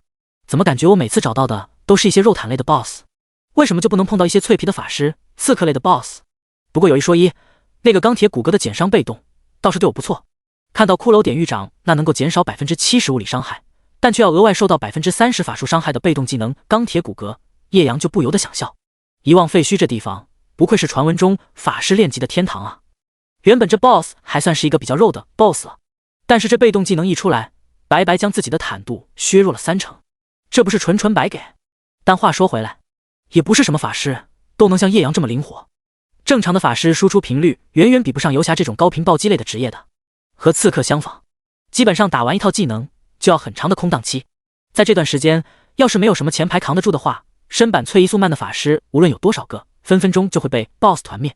说到底，法师本来就不是单刷 BOSS 的职业，而是那种大规模的兵团战争，一波法师群攻技能下去之后，直接毁天灭地，瞬间清场的类型。要论单体爆发或高频输出，还得是刺客或者是游侠。不过这些东西在现在叶阳的身上明显是不太适用的。就在看完 BOSS 的属性之后，叶阳便直接动手了。肉坦 BOSS 是吧？这次我倒是想看看你到底有多肉。第59章，这法师也太帅了吧！被吓懵的李飞，浮空术。下一刻，叶阳直接抬起手中的浩渺法杖，一股风之元素之力顿时包裹住了叶阳全身，将他整个身体浑然托起，直接漂浮在了半空之中。卧槽！飞行技能！不远处，看到这一幕的李飞顿时瞪大了双眼。这不是只有黄金阶位才能有的法师技能吗？这小子不是连白银阶位都没有吗？怎么会飞行技能？同样是法师，而且还是等级实力比叶阳还强的法师。看到眼前这个少年法师用出来的飞行技能，李飞嫉妒的眼睛都快喷火了。不管这个少年法师刚才使用的飞行技能到底是什么阶位，即便是最垃圾的飞行技能，一本也至少价值上亿。最重要的是，这东西根本有价无市，在市面上完全就买不到的存在。一旦在拍卖行出现，那就是整个市甚至整个东山省的大家族们疯狂出手的时候。价值上亿，那只不过就是起拍价罢了。上个月刚刚成交的一本暗金级飞行技能，其价值直接飙破了500亿高价。这还是那本暗金级的飞行技能，除了飞行之外没有任何的特殊效果，而且还是一个固定高度的飞行技能。也就是说，那本飞行技能和叶阳现在的这本是根据智力属性成长增幅飞行高度的浮空术相比，只有固定几百米或者几千米高度的飞行效果。但凡有点什么加移速或者其他加成的飞行技能，那恐怕5000亿都拿不下来。别说东山省了，周边几个省可能都要直接出手了。这就是飞行技能的含金量。没办法，一旦一个法师掌握了飞行技能，那对其他职业者来说就真真正正的就是降维打击一般的存在了。法师的射程成长是5大职业里面最高的。换言之，一个有飞行技能的法师，一旦飞行腾空，其他职业者对他基本上可以说是没有什么反制手段了。唯有一点，那就是实力差距过大。除此之外，没有任何反抗手段。可想而知，一本飞行技能对一个法师来说是多重要的存在。而看到叶阳释放出来的这个飞行技能，那李飞别说是羡慕了，就算是嫉妒都嫉妒不来啊！哇塞，这个法师居然还可以飞耶，好帅！当那个李飞的女朋友小飞看到飞到半空中的叶阳之后，2只眼睛崇拜的都快冒爱心了。更别说那个法师好像本来颜值就很帅，只不过刚才急着躲避那个白银级骷髅 BOSS 的追击，根本没来得及好好欣赏一下那个帅哥的盛世美颜。此时见到一个这么帅气的法师出现在自己的面前，再看向自己旁边这个李飞，毫不夸张地说，要不是觉得自己配不上那么强大的法师，小飞现在甚至都有想要一脚踹掉李飞的想法了。不过他也知道自己现在能有李飞这么个男朋友，已经是上辈子烧高香了。法师职业者本来就是百里挑一，一个能够成长起来的法师，那更是万人敬仰的存在。在职业者眼中，一个强大法师的出现就相当于在普通人的群体中出现一个强大的职业者一样的含金量。不过叶阳却根本懒得多想，起手浮空术，这已经是他现在的战斗习惯了。反正现在的浮空术对叶阳来说基本上没有任何的消耗，不用白不用。紧接着叶阳的法杖连续挥动，双动金盾，唰！这时只见一层晶莹剔透的纯元冰蓝色护盾出现在叶阳的身体周围。紧接着叶阳将自己的法杖顶端对准了地面上的那头白银级 BOSS 骷髅典狱长，毁灭冲击！顷刻间，一股庞大的元素能量顿时在叶阳的法杖顶端汇聚。下一刻，那一道璀璨无比的毁灭元素光束径直的向骷髅典狱长爆射而出。轰轰轰！负89150，神圣伤害！负89150，神圣伤害！负178300，神圣暴击！负89150，神圣伤害！顷刻间，无数恐怖的银白色神圣伤害数字从那骷髅典狱长的身上爆出。只是短短几秒的功夫，那原本厚实无比将近80万的生命值瞬间被叶阳打掉了一半还多。骷髅典狱长血量 45%、34%、23%、12%。又是几秒的时间过去，那不远处藏在断壁后面的李飞甚至还没反应过来发生了什么。这头在他眼里甚至可以称得上是死神一般的上位白银级 BOSS 就已经伴随着轰的一声闷响重重的倒在地上。不止如此，当那骷髅典狱长被彻底轰杀之后，半空中的叶阳只是将自己手中的法杖稍微变换了一下方向，之前跟在骷髅典狱长附近的那几只青铜级 BOSS 骷髅护卫也在眨眼间被直接轰杀，干脆利落，完全没有一点道理，有的只是恐怖到了极致的伤害。看到这一幕，李飞直接傻眼了。刚才发生了什么？那只白银级 BOSS 骷髅典狱长居然就已经死了，而且他身边那几只青铜级 BOSS 骷髅护卫居然也踏马全死光了。卧槽，这特喵的到底是怎么回事？这一刻，李飞彻底被震撼到了。自己眼前的这个少年法师真的只是一个连白银阶位都不是的职业者吗？这尼玛的伤害也太逆天了吧！自己就只是一个愣神的功夫，前后加起来也不过才不到10几秒的时间啊，他居然就已经把一只白银级 BOSS 虐杀了！我地老天，特喵的同样是法师，为什么我没有这么强？看到叶阳那逆天的伤害，李飞现在是彻底怀疑人生了。想到自己刚才还想截胡这个少年法师，李飞现在只想赶紧啪啪给自己2巴掌，把自己直接打醒。马德，怎么会有这么傻卵的想法？这特喵的也太蠢了吧！另一边，伴随着那几头 BOSS 的倒地，一连串的系统提示也出现在了叶阳的系统频道中。第60章白银级进阶，大魔导之力。丁，你击杀了 LV27 白银级 BOSS 骷髅典狱长，获得经验54万点，正100%。丁，你击杀了 LV25 青铜级 BOSS 骷髅守卫，获得经验5万点，正100%。定，看了一眼这些经验奖励，叶阳虽然满意，但心里也没有什么太大的波澜了。没办法，被副本那种逆天的经验奖励洗礼过以后，这么一点点的经验对叶阳来说好像也没有太多，只不过是把他的经验条再次拔高，提升到了700%多而已。至于其他的，好吧，没有了 BOSS 阶位首杀的固定本职业装备技能的奖励之后，这几头 BOSS 爆出来的东西虽然多，但也没有什么能让叶阳看得上眼的。仅只有一件黄金级的法师护手，还算让叶阳比较惊喜。黄金级黑魔护手 LV27， 魔法1680，防御130，攻击160，智力30。黄金级的护手只是多了一件防御力的属性条目吗？这还是有点可惜的。叶阳失望也不是没有理由，毕竟护手可是一件偏攻击属性的装备，好不容易到了黄金阶位的装备，多的一个属性条目居然还是增加自身的防御力，要说不失望那是不可能的。更失望的是，这装备还是一件27级的装备，叶阳现在根本穿不上。至高法神系统也只是能够无视阶位穿戴装备，并不能无视等级啊。要不然我现在直接贷款买一套顶级超神装，那岂不是无敌了？想到这里，叶阳不由得有些贪心不足的幻想了一下。只不过他也知道这是不可能的，能够无视阶位，对一个职业者来说已经足够逆天了，要是还能无视等级，那这系统就已经不是逆天能够形容的了，这简直就是举世无敌了。至于其他的奖励，则是爆出来了一堆的技能原石。青铜级 BOSS 一般只能爆出来3-5颗技能原石，白银级 BOSS 稍微多一些，一般都是几十颗。这几头 BOSS 直接给叶阳爆出来了60多颗技能原石，这好像也不多，还不如那副本里面一波小怪给的数量多呢。看到这点可怜的技能原石，叶阳不由得苦笑一声。然而叶阳现在还根本没有完全体会到他之前刷的那个修罗级副本到底是多大的含金量，让人家这么一个区区的普通野外小 BOSS 奖励去媲美修罗级副本，这不是完全在开玩笑吗？不再多想，叶阳看了一眼自己现在已经是已完成的进阶任务状态，准备直接回到天水，赶紧进阶白银级职业者了。丁，检测到叶阳等级已达20级，并完成了5星级进阶任务，已满足白银级进阶标准。丁，是否直接完成进阶？注：当前进阶成功率100%。完成。没有一丝犹豫，叶阳直接确认，终于要开启白银级属性模板了。不知道这一次他5星级的白银级模板会比青铜级模板强多少？丁，进阶成功，你成为了白银级法师职业者。丁，你成功获得了白银级属性模板。白银级属性模板，星级5星级，等级20，效果每次升级获得10点全属性，200点法术攻击，30点智力属性，50点自由属性。特性元素掌握魔导之力。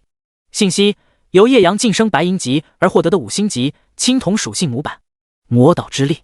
类别特殊特性。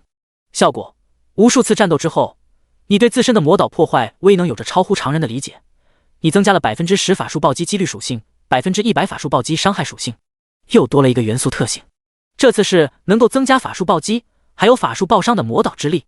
看完自己5星级的白银级属性模板上的新增特性，叶阳顿时眼前一亮，能够增加法术暴击，而且一下还是增加10%，这简直不要太爽了。要知道法爆属性可是相当珍贵的，这可不像是什么物理职业，只要到了英雄级，依靠着装备上提供的属性，很容易就能跌到100%暴击，甚至200-300%的暴击几率。是的，暴击几率也是可以突破100%的，而那些溢出的暴击几率属性也会以1:2的比例转化成为暴击伤害属性。但法师就相当难了，不说装备上很少携带暴击属性，即便是有也是相当稀少的，所以法系职业真的很难叠加暴击。毫不夸张地说，这10%的暴击几率属性，即便是英雄级的一套装备，估计都凑不出来。不过当叶阳看到自己获得这个特性的理由的时候，不由得想笑，是因为我的战斗风格破坏力太过强大，所以才会获得这个特性。不得不说，这属性模板是懂什么叫扬长避短的。叶阳不由得嗤笑一声。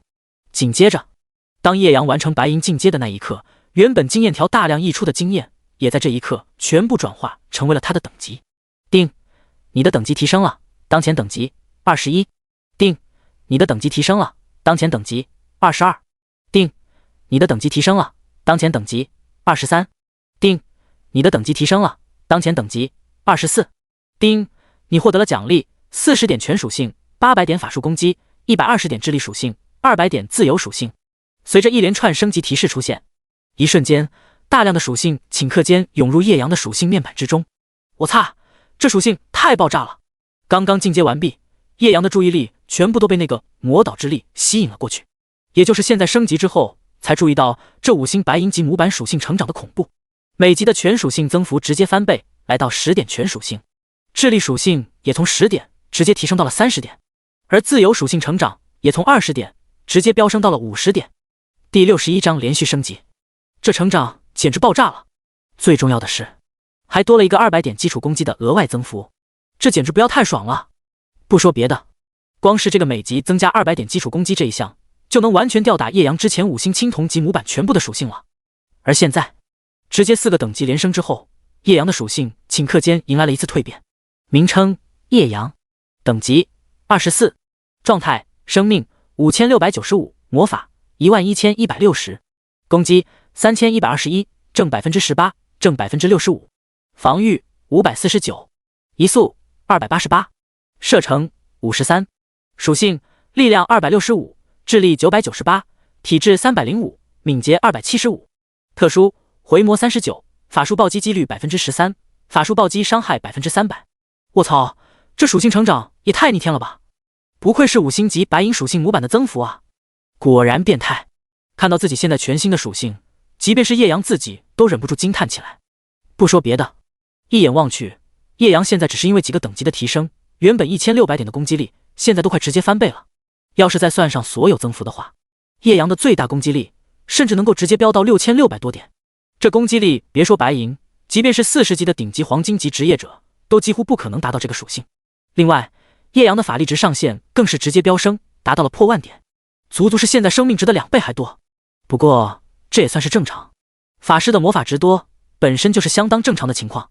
太爽了！果然，只有5星级模板的增幅，才能让一个职业者真正快速的成长啊！不说别的，等到时候去了天才训练营，就我现在24级5星白银级职业者去参加考核，那不就是降维打击？想到这里，叶阳不由得嘴角微翘。不过，通过考核自然不是他的目标，叶阳的目标一直都是林长风说的那些在天才训练营之中的副本资源。享受过一次修罗级副本的爆炸奖励之后，说真的，现在让叶阳再去野外升级的话，都有点没有动力了。不过现在也是下午4点多了，马上暗月之力就要将近，再去野外也没有什么收益，还不如休息一下。第二天，叶阳起床洗漱一番之后，不到6点便如约直接来到了林长风所在的天水职业者工会的会长办公室。今天来这么早，我们8点才会出发前往青鸟参加天才训练营的考核呢。看到叶阳，林长风不由得有些意外。昨天闲着没事补了一觉。叶阳淡淡一笑，反正来也来了，林会长要是不忙，就多少说一些关于天才训练营的考核规则吧。听说您在30年前也是入选了东山省天才训练营的。好汉不提当年勇，这都几10年的事情了。林长风哈哈一笑，嘴上虽然说的不在意，但心里却是美滋滋的。想当年天水市还不算太落寞，每年也能在东山省争取个7、8个天才训练营的考核名额。只不过时过境迁，现在的天水早就没有了往日的辉煌。但无论怎么说，当年林长风以100名入选学员的前10名的优越成绩入选天才训练营，还是相当有含金量的。随后他也不藏着掖着，被叶阳夸了一顿，林长风便飘飘然地回忆了一顿当年自己怎么力压众多天才入选训练营的辉煌历史之后，便开始详细给叶阳介绍了一下这天才训练营的考核规则。简单来说，训练营考核的方式就是进入一个副本一样的异世界，蓝星上的强者一般称之为秘境，秘境之中有着无数怪物、宝藏，甚至还有一些机遇。但一般来说，考核秘境的实力也不会超过白银级，最多也就是青铜级 BOSS 水平。毕竟这才刚刚觉醒了2、3天的新人们，哪怕再怎么拼命刷怪，能将自己提升成为青铜级职业者，也算是非常逆天的了。而在考核秘境之中，只要将其击杀怪物，获得上交一些自己在秘境之中找到但对自己没什么用的宝物，就能够获得积分。1天之内，谁获得的积分足够多，那就是谁赢。原来如此。听完林长风的叙述后，叶阳基本上已经动了。简单来说，就是进入一个区域杀怪寻宝，获得积分，谁的积分高，谁就能够获得通过考核的成绩。不过，也就在这时，林长风忽然开口道：“叶阳同学，你要知道的是，在这个考核秘境之中，所有人是不限杀戮的。换言之，即便是你在里面杀了人，也不会有任何罪过，杀人都没事。”听到这个，叶阳眉眼一抬，他有想到过那些进入秘境的学员或许会为了一只怪物或者某些高积分价值的宝藏大打出手，但没想到居然连杀人都没事儿，这就有点夸张了吧？要这么说，一个最强者学员直接全部清场，那还有其他学员什么事儿？然而这时林长风却忽然又补充了一句：“因为在秘境中死亡不会真的死亡，只是会直接传送出来。”林会长，咱说话能不能一次性说完，不要大喘气啊？听到这话，叶阳顿时觉得自己好像被噎了一下。抱歉，我的问题。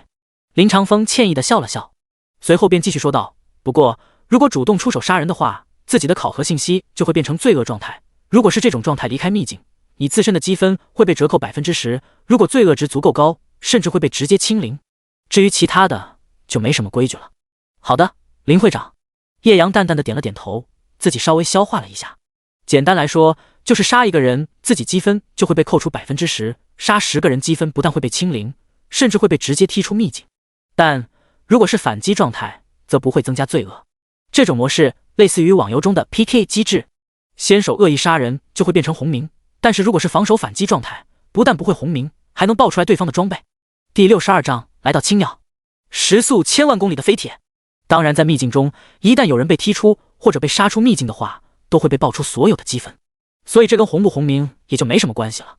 又聊了一会儿其他的细节，时间很快来到8点，林长风也没有墨迹，带着叶阳直接来到了天水飞铁站台。坐上飞铁仅仅只用了不到5分钟的时间，二人就从天水直接来到了横跨280万公里以外的青鸟市。感觉上，这全程就像是在前世坐了一趟公交车一样简单。一路上看着风景，叶阳在车上的时候还不由得感叹，全民转职时代或者说大异变时代之前，天水市和青鸟市还是邻市，两地之间也就是几百公里。但大异变时代之后，蓝星扩大了万倍，然而科技手段也在不断更新迭代，只不过都是以原力能量为主的新能源科技时代了。即便是一个和前世公交差不多的高铁，在原力的加持之下，时速也达到了几千万公里的时速，简直逆天啊！离开车站，叶阳不由得在心里盘算了一下，时速4000公里，那就相当于1秒上万米左右，音速早就被超了不知道多少倍了。光速的话肯定还差了不少，但每秒上万米的速度，如果换算成职业者的移速，那就是上万点的移速了。总有一天，我的速度甚至会比飞铁还快。叶阳深呼了一口气，跟着林长风一起打了个车，便直接出发了。路上，当出租车司机听到了二人的目的地后，不由得一阵羡慕起来。你们这是要去参加东山省天才训练营吗？真羡慕啊！这小伙子跟我女儿一般大小，可惜上一年我女儿参加的这天才训练营的时候却落选了。一路上，这司机似乎十分健谈。叶阳懒得多说，林长风也一直都是哼哼哈哈的应付了2句。没办法，论修炼环境的话，青鸟市的平均实力要比天水市强太多了。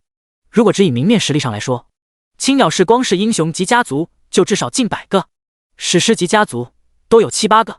其青鸟市职业者工会的会长更是70级史诗级巅峰实力的强大法师，尽管只是一个出租车司机，很有可能就是实力黄金级甚至暗金级的强大职业者。这要放在天水市的话，都足够称霸一方了。要知道，即便是林长风自己，也只不过才是60级的巅峰英雄级的实力罢了。到了，很快，出租车行驶到一个类似于军事基地的地方附近时停了下来。林长风随手结了账，便带着叶阳一同下车了。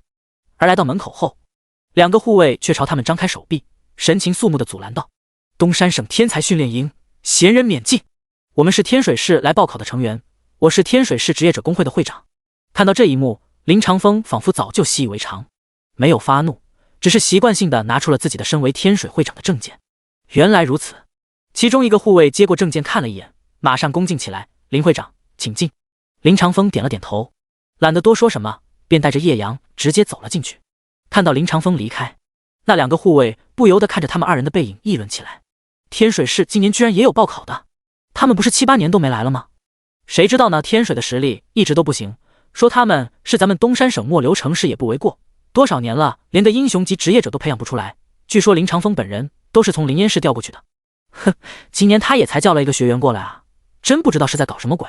小丑罢了，10多年前天水市每年10几个报考名额，有一个能成功通过审核的吗？两个护卫的议论，林长风听在心里。不光是他，林长风也知道，此时跟着自己淡定前行的叶阳，也肯定能听到那两个护卫的议论声。哎，希望不要对这小子有什么影响吧。对于天水市往年的成绩，林长风也是十分难受的。没办法，天水一没资源，二又没天才，想要突破实力上限，简直不要太困难。不过，如果这小子心态能够平稳下来，凭他在试炼副本里面的表现，想要通过天才训练营的考核，应该不是什么难事。而也就在这个时候，林长风忽然想到什么，直接向叶阳问道：“对了，你现在多少级了？怎么感觉你身上的气息比昨天又强了很多？”叶阳也没多想，直接说道：“24级了。怪不得，原来你都24。等等，你说什么？”这一刻，林长风刚才还稳健的脚步差点一个踉跄。你刚才说你24级了？是啊。叶阳耸耸肩，有些疑惑道：“怎么了吗，林会长？我的老天，你昨天不是才12级，现在怎么突然24级了？你昨天都去干嘛了呀？一天连升12级。”听到这样的消息，林长风甚至都怀疑自己是听错了。但叶阳就在说出自己等级的时候，也展示了他的个人信息。LV24 白银级法师叶阳，昨天去刷了个副本，所以就多升了几级。叶阳回想了一下，直接说道：“就刷了个副本，然后就升到了24级。”听到这话，林长风不由得在心中腹诽：“你小子别他妈是刷了个修罗级副本吧？”此后，林长风没有再继续问下去。无论是谁，有些特殊的机遇是正常的，因为那些机遇只会留给努力追求上进的人。若是一般人，光是在昨天听到自己可以拥有天才训练营的考核名额，恐怕就忍不住兴奋的疯狂摆席大庆了。而叶阳呢，不但一直沉稳，甚至还能利用昨天那空闲的半天出去升级变强。这么努力的年轻人，活该人家有变强的机遇。很快，第63章秘境考核开始。经过了一系列的流程之后，叶阳的名字也被顺利录入了训练营的考核名单之中。随后，他便和其他市一同前来参加考核的上千名学员来到了一处操场。不多时，一个军官模样的魁梧男人便出现在了他们的面前。我叫陆云生，你们也可以叫我陆教官。现在是8点30，等到了9点，你们就会正式进入秘境之中，开始进行考核。现在，我给大家详细讲解一下秘境考核的规则。陆云生来到这里之后，稍微自我了一下后，便开始讲解秘境规则。大抵和之前林长风讲的差不多，但尽管如此，叶阳也是听得十分认真。但其他人明显就有些心不在焉了。一个头发微长，还穿着一个 T 恤短袖的男生忍不住吐槽了起来：“都是多少年的规则了，早就听会长讲解过了，完全没必要继续说啊。就是，赶紧开始吧，我都有点等不及了。嘿嘿，昨天知道自己得到了训练营考核，真是兴奋死了。你们看，那边有个傻子听得好认真，难不成他是偷偷混进来的？之前没听他会长讲过秘境规则吗？”一个名叫赵子凡的青鸟是天才，注意到了认真的叶阳之后，不由得开口戏弄了一句：“还真是没想到，居然还真有人喜欢听这些东西。这不会是幼儿园里面跑出来的吧？这些烂大街的规则，居然还有人听！等等，这人我好像还挺眼熟的。刚才录入名单的时候，我记得这小子好像是天水市过来的。铺天水市，那个鸟不拉屎的地方，也有人能获得天才训练营的考核名额吗？笑死了，怪不得听得这么认真，原来是个来凑数的。哈哈，无语，你这么说太扎心了吧？我又没说错。”这时，所有的目光转移到了叶阳的身上。呵呵，感受到那些学员的目光，叶阳只是淡淡冷笑一声。他来到这个鬼地方，除了早就已经被勒令离开的林长风之外，一个人都不认识。不认真听陆云生的秘境规则讲解，难不成还能像他们一样扎堆聊天？叶阳可对这些一点兴趣都没有。不过，从陆云生的口中，叶阳还真听到了一些之前林长风没说过的东西。那就是秘境中的怪物实力。林长风所说的那些秘境之中的怪物，最多也就是青铜级 BOSS 水平。之前叶阳还以为是那些野外的垃圾 BOSS， 但经过陆云生的解释后，叶阳才知道，原来秘境中的青铜级 BOSS， 无论是属性还是实力，都远远是野外 BOSS 的很多倍。而且，秘境因为几乎完全是一个与世隔绝世界，里面的奇珍异宝无数，所以还有可能会遇到一些因为误食误用了一些特殊宝物，而导致异变实力大增的怪物。如果能够击杀这样的怪物，积分自然会成倍的增加。但同样的，这样的怪物也远远不是那些刚刚晋升到青铜阶位的新手职业者能够抗衡的。除非他们很多人抱团，齐心协力，才有那么一点点可能击败那种 BOSS。几分钟后，陆云生的规则讲解结束。随着时间正式来到9点后，他便带着这上千名学员一同来到了秘境入口。叶阳看向秘境入口，和之前那个猛毒沼泽的副本入口几乎相仿，都是一样的深邃、黑暗。唯一不同的，可能就是秘境这个圆形入口直径足足达到了5-6米，而那个副本入口才不过2米左右，每次仅仅只能容纳1人通过。现在考核开始。这时，陆云生直接宣布道：“所有学员没有一丝停顿，纷纷冲向秘境入口。眨眼的功夫，上千名学员全部进入了副本之中。进去的还挺快，看到周围身影陆续消失，叶阳也不再犹豫，一步跨出，直接进入了秘境入口。随着一阵眩晕感结束，上千个学员全部降临到了同一地点。也就在这时，率先进入秘境的赵子凡四下张望了一眼，说道：“朋友们，秘境之中杀怪寻宝虽然能够获得积分，但想必你们也听说了秘境之中的怪物实力不俗。凭我们的实力，想要靠自身实力单打独斗击杀那些怪物，无疑是十分困难的。我这边建议咱们同事的天才们全都抱团杀怪，你们觉得怎么样？反正获得的积分都是靠个人贡献分配的，不会有什么影响。”好，赵子凡刚说完，其他人异口同声地答应下来。事实上，不用他说，在来到天才训练营之前，带他们来的各市会长们也是这么嘱咐的。秘境不同于野外怪物，这里面的怪物虽然拎出来一个，都不是他们能够单挑的，甚至有些稍强一些的小怪，那实力都要堪比野外弱一些的青铜级 BOSS 了。他们虽然被人称为天才，但天才也是有限度的，越级碾压单杀一些野外的小怪，在他们看来并不是什么大事儿，但想要单杀青铜级 BOSS， 那基本上是不可能的事情。很快，这上千名聚在一起的学生便分为了20-30个队伍。值得一提的是，他们这个队伍不是真正的组队，只是临时抱团而已，所以不会受到最大组队10人的限制。而这时，有人忽然注意到了叶阳，他怎么办？我记得这小子好像是天水市的，而且今年天水市好像就来了一个人。一个小个子的战士男生发现了形单影只的叶阳，下意识地说道：“刘敏，你这话就不对了。什么叫天水市今年就来了一个人？往年天水市有人获得过天才训练营的考核名额吗？”另外一个身材消瘦的男生忍不住嗤笑道：“天水、云海、天照3大市，那可是近10年来东山省有名的末流城市。这10来年的时间，这3大城市几乎都没有什么学生获得过天才训练营的考核名额。今年突然多了一个天水市的学员，反倒是让那些青鸟、南纪、灵烟这些顶流城市的天才们有些不习惯起来。第64章，这天水市的人难道是内定淘汰的？”噗噗，说的好像也是。不过人家既然敢来，肯定就做好心理准备了吧？是啊是啊，天水作为咱们东山省的顶流，既然敢来，肯定就已经做好单刷的准备了，管他干嘛呢？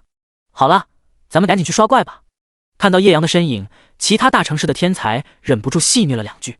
呵呵，听到这些议论，叶阳只是淡淡一笑，猛虎总是独行，牛羊才会成群结队。说完，叶阳便直接脱离了人群。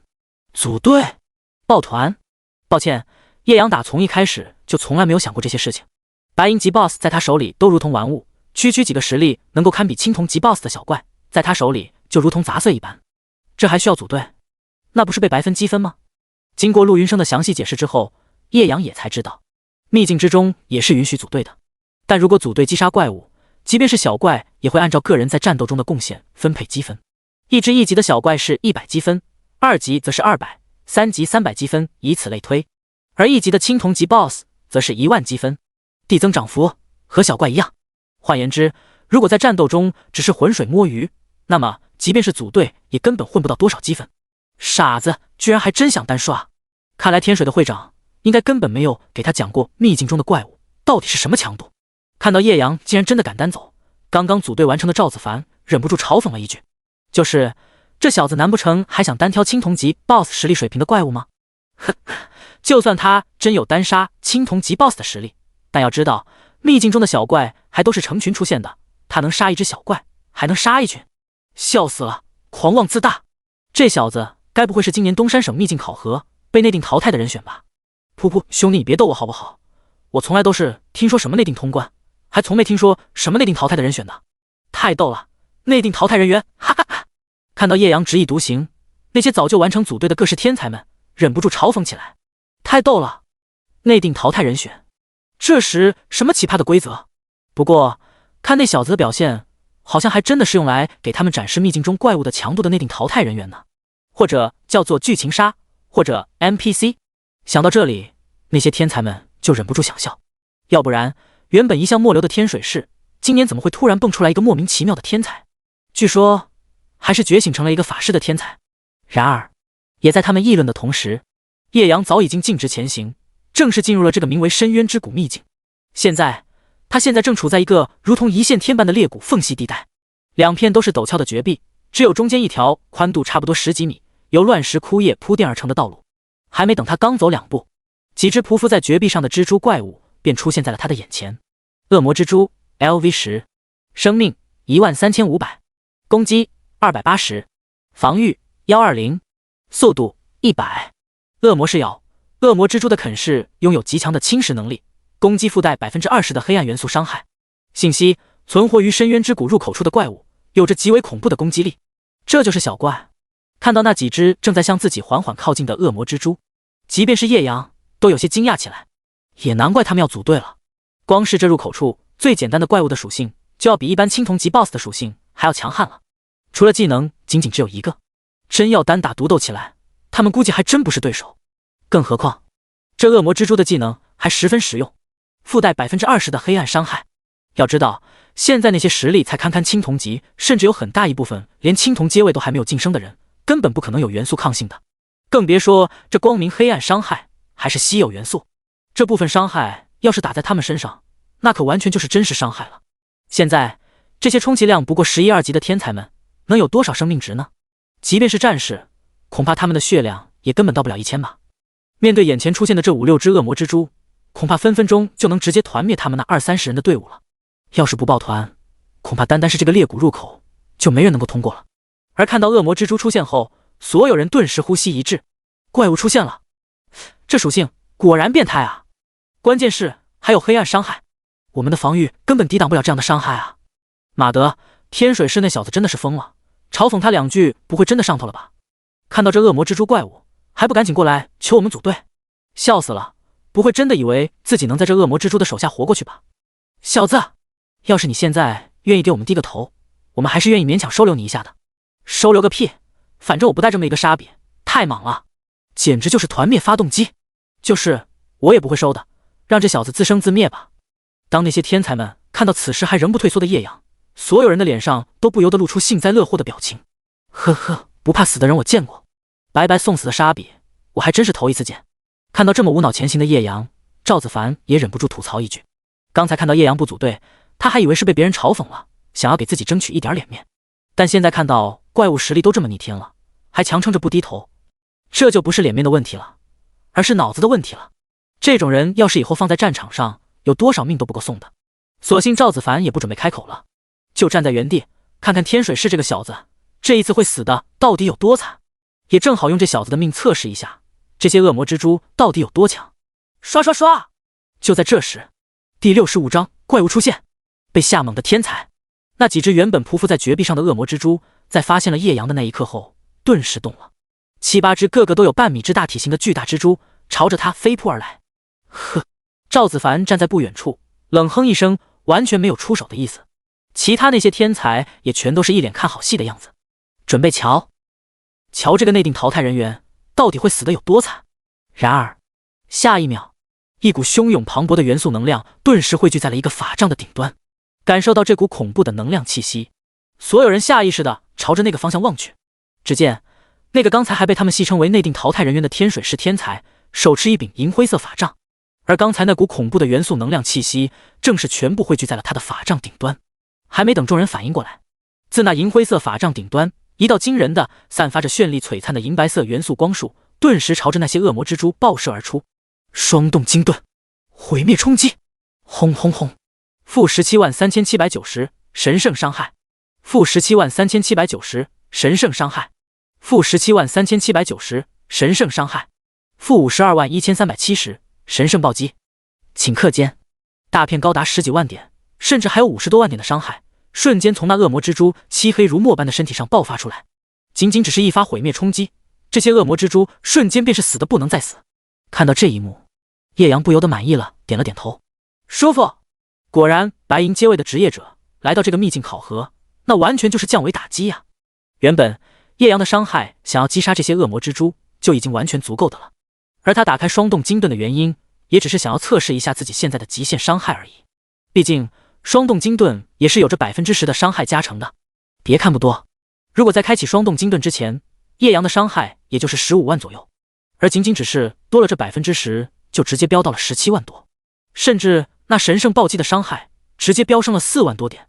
这就是百分比加成的威力，越是到后期，效果就越发生猛。另外，叶阳也明显的感觉到，随着自己现在的法爆击率属性到了13%以后，暴击率感觉比以前高多了。要知道，以前叶阳的法爆击率属性仅仅只有一个面具的3%的加成，很偶尔的机会才能够触发一次。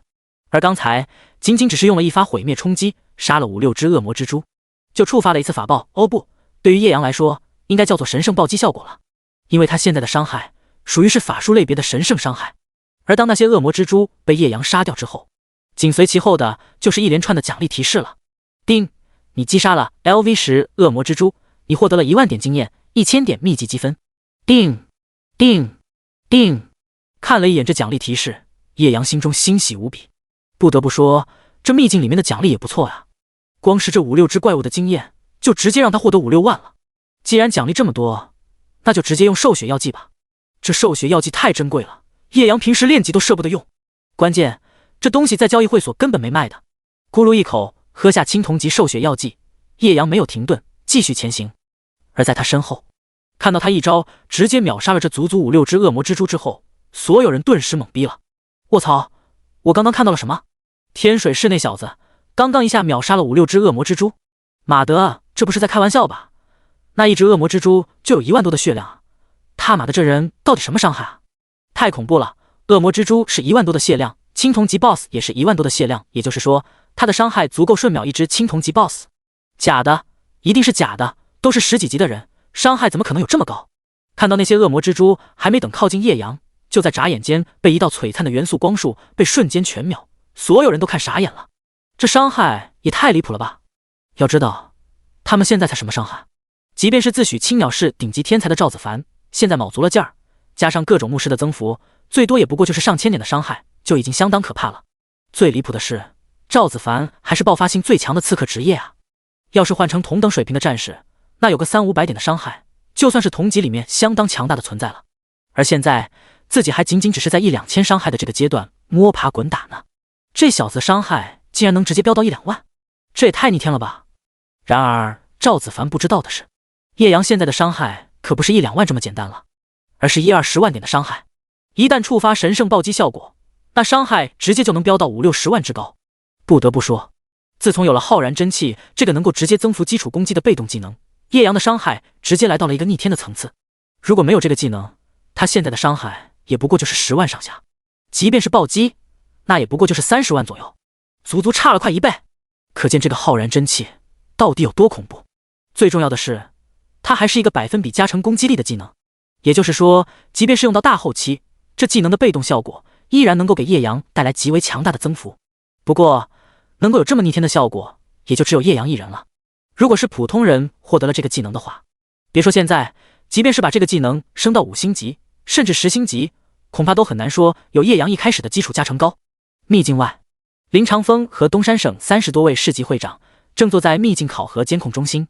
每年的今天，都是各地会长互相吹嘘自己本市学员的时间。只不过近10多年的时间，天水市落寞严重，和云海、天照2个城市一样，很久都没有学员入选秘境考核资格了。第66章什么？天水市今年也有天才。然而，当今年其他会长看到多年未见的林长风也出现在这个地方后，不由得有些惊讶起来。哟，这不是老林吗？怎么，今年你们天水市也有学员达到天才训练营的考核标准了吗？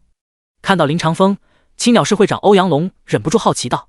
青鸟作为东山省中心，其自身的实力还有学员的实力更不是其他一般的城市能比的。欧阳龙本人更是达到了史诗级巅峰的实力，更恐怖的是，他一路上来都是4星级的强大属性模板，所以即便是放在史诗阶位，欧阳龙都是极为强悍的存在。唯一能够与其争辉的，也就是只有一个南极市和灵烟市了。但即便是南极和灵烟这2个城市，相比于青鸟来说，也要逊色许多。不过听到欧阳龙的问话，林长风只是淡淡一笑，今年运气不错，碰到了一个好苗子，所以就来碰碰运气。欧阳会长的青鸟市，今年是不是又出来了许多天才？天水市本来实力就不行，林长风也是一向卑微惯了，但是这一次不同，他知道叶阳在试炼副本之中的表现意味着什么。自己现在不说，等下秘境积分排行出来，再一鸣惊人也不晚。而一想到其他那几十个会长，包括青鸟会长欧阳龙等下，看到叶阳恐怖的实力之后，林长风就忍不住期待起来，他们的脸上会有什么表情了。所以现在林长风依旧是一贯卑微的奉承了一下欧阳龙。哈哈，果然听到林长风的吹捧，欧阳龙也是十分受用，毫不遮掩的说道：不多，也就那么20来个能够通关试炼副本的吧，其中几个还是小小的打破了一下记录，5个小时就直接刷通了试炼副本。我去，欧阳会长，你这次发了呀，20多个能通关试炼副本的天才，这也太逆天了吧。就是啊，我记得青鸟市上一年才4个能够勉强通关的吧，而且还都是用了快10个小时，羡慕啊。今年青鸟市真的是天才云集了，我们南极市今年才3个能通关副本的，而且还都是用了10多个小时，这么一比，我身为东山第2市简直无地自容了。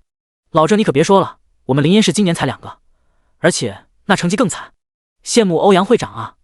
听到欧阳龙汇报出来的成绩，其他几十个会长纷纷羡慕的都要哭出来了。看来这次高考结束之后，这个青鸟会长欧阳龙得到的奖励怕是要直接逆天了啊。然而当林长风听到这些消息之后，不由得感觉自己有些落后了。在来到这里之前，林长风一度认为叶阳能够通关试炼副本就已经是东山省前无古人的存在了，没想到自己10几年没有参加过天才训练营的考核，这信息完全都滞后了呀。这么多年过去，青鸟、南极、灵烟这些个顶级城市每年都有那么3、5个人能够通关副本了，即便是海威那些2流城市，2、3年里面勉强也能凑出来一个。然而即便如此，林长风也不是太在意。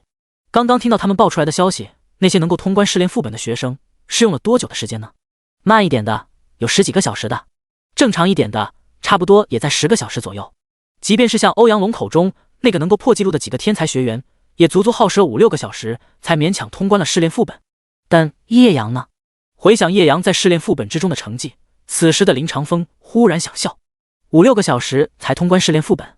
抱歉，我们家这个叶阳今年好像仅仅用了5分钟就直接把整个试炼副本爆杀了。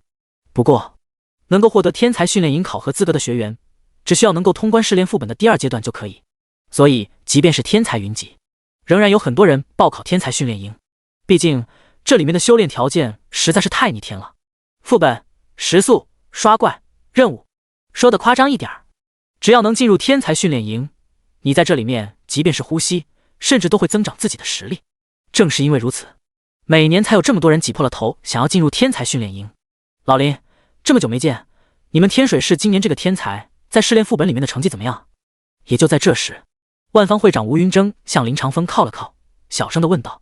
万方和天水差不多，虽然不至于排到东山末流城市，但也属于是下流了，每年也就是勉强能凑得上几个能够获得天才训练营报考资格的学员，比天水市强不了多少，也还好。听到吴云峥的问话，林长风淡淡一笑，耸了耸肩道，也就是勉强刷通了一下试炼副本而已。哦，也就是勉强。我擦，你刚刚说什么？你们天水市也出现了能够通关试炼副本的天才了？吴云峥一开始还以为自己听到的是通关了第1阶段，半天才反应过来，林长风说的是刷通了整个试炼副本。我擦，这消息也太劲爆了啊！要知道，只要是能出现，即便是一个能够通关试炼副本的学员，只要他以后的成长不走太大的弯路，日后天水市必然是会慢慢崛起，成长为东山省上流，甚至是像南极、灵烟那样的顶流城市。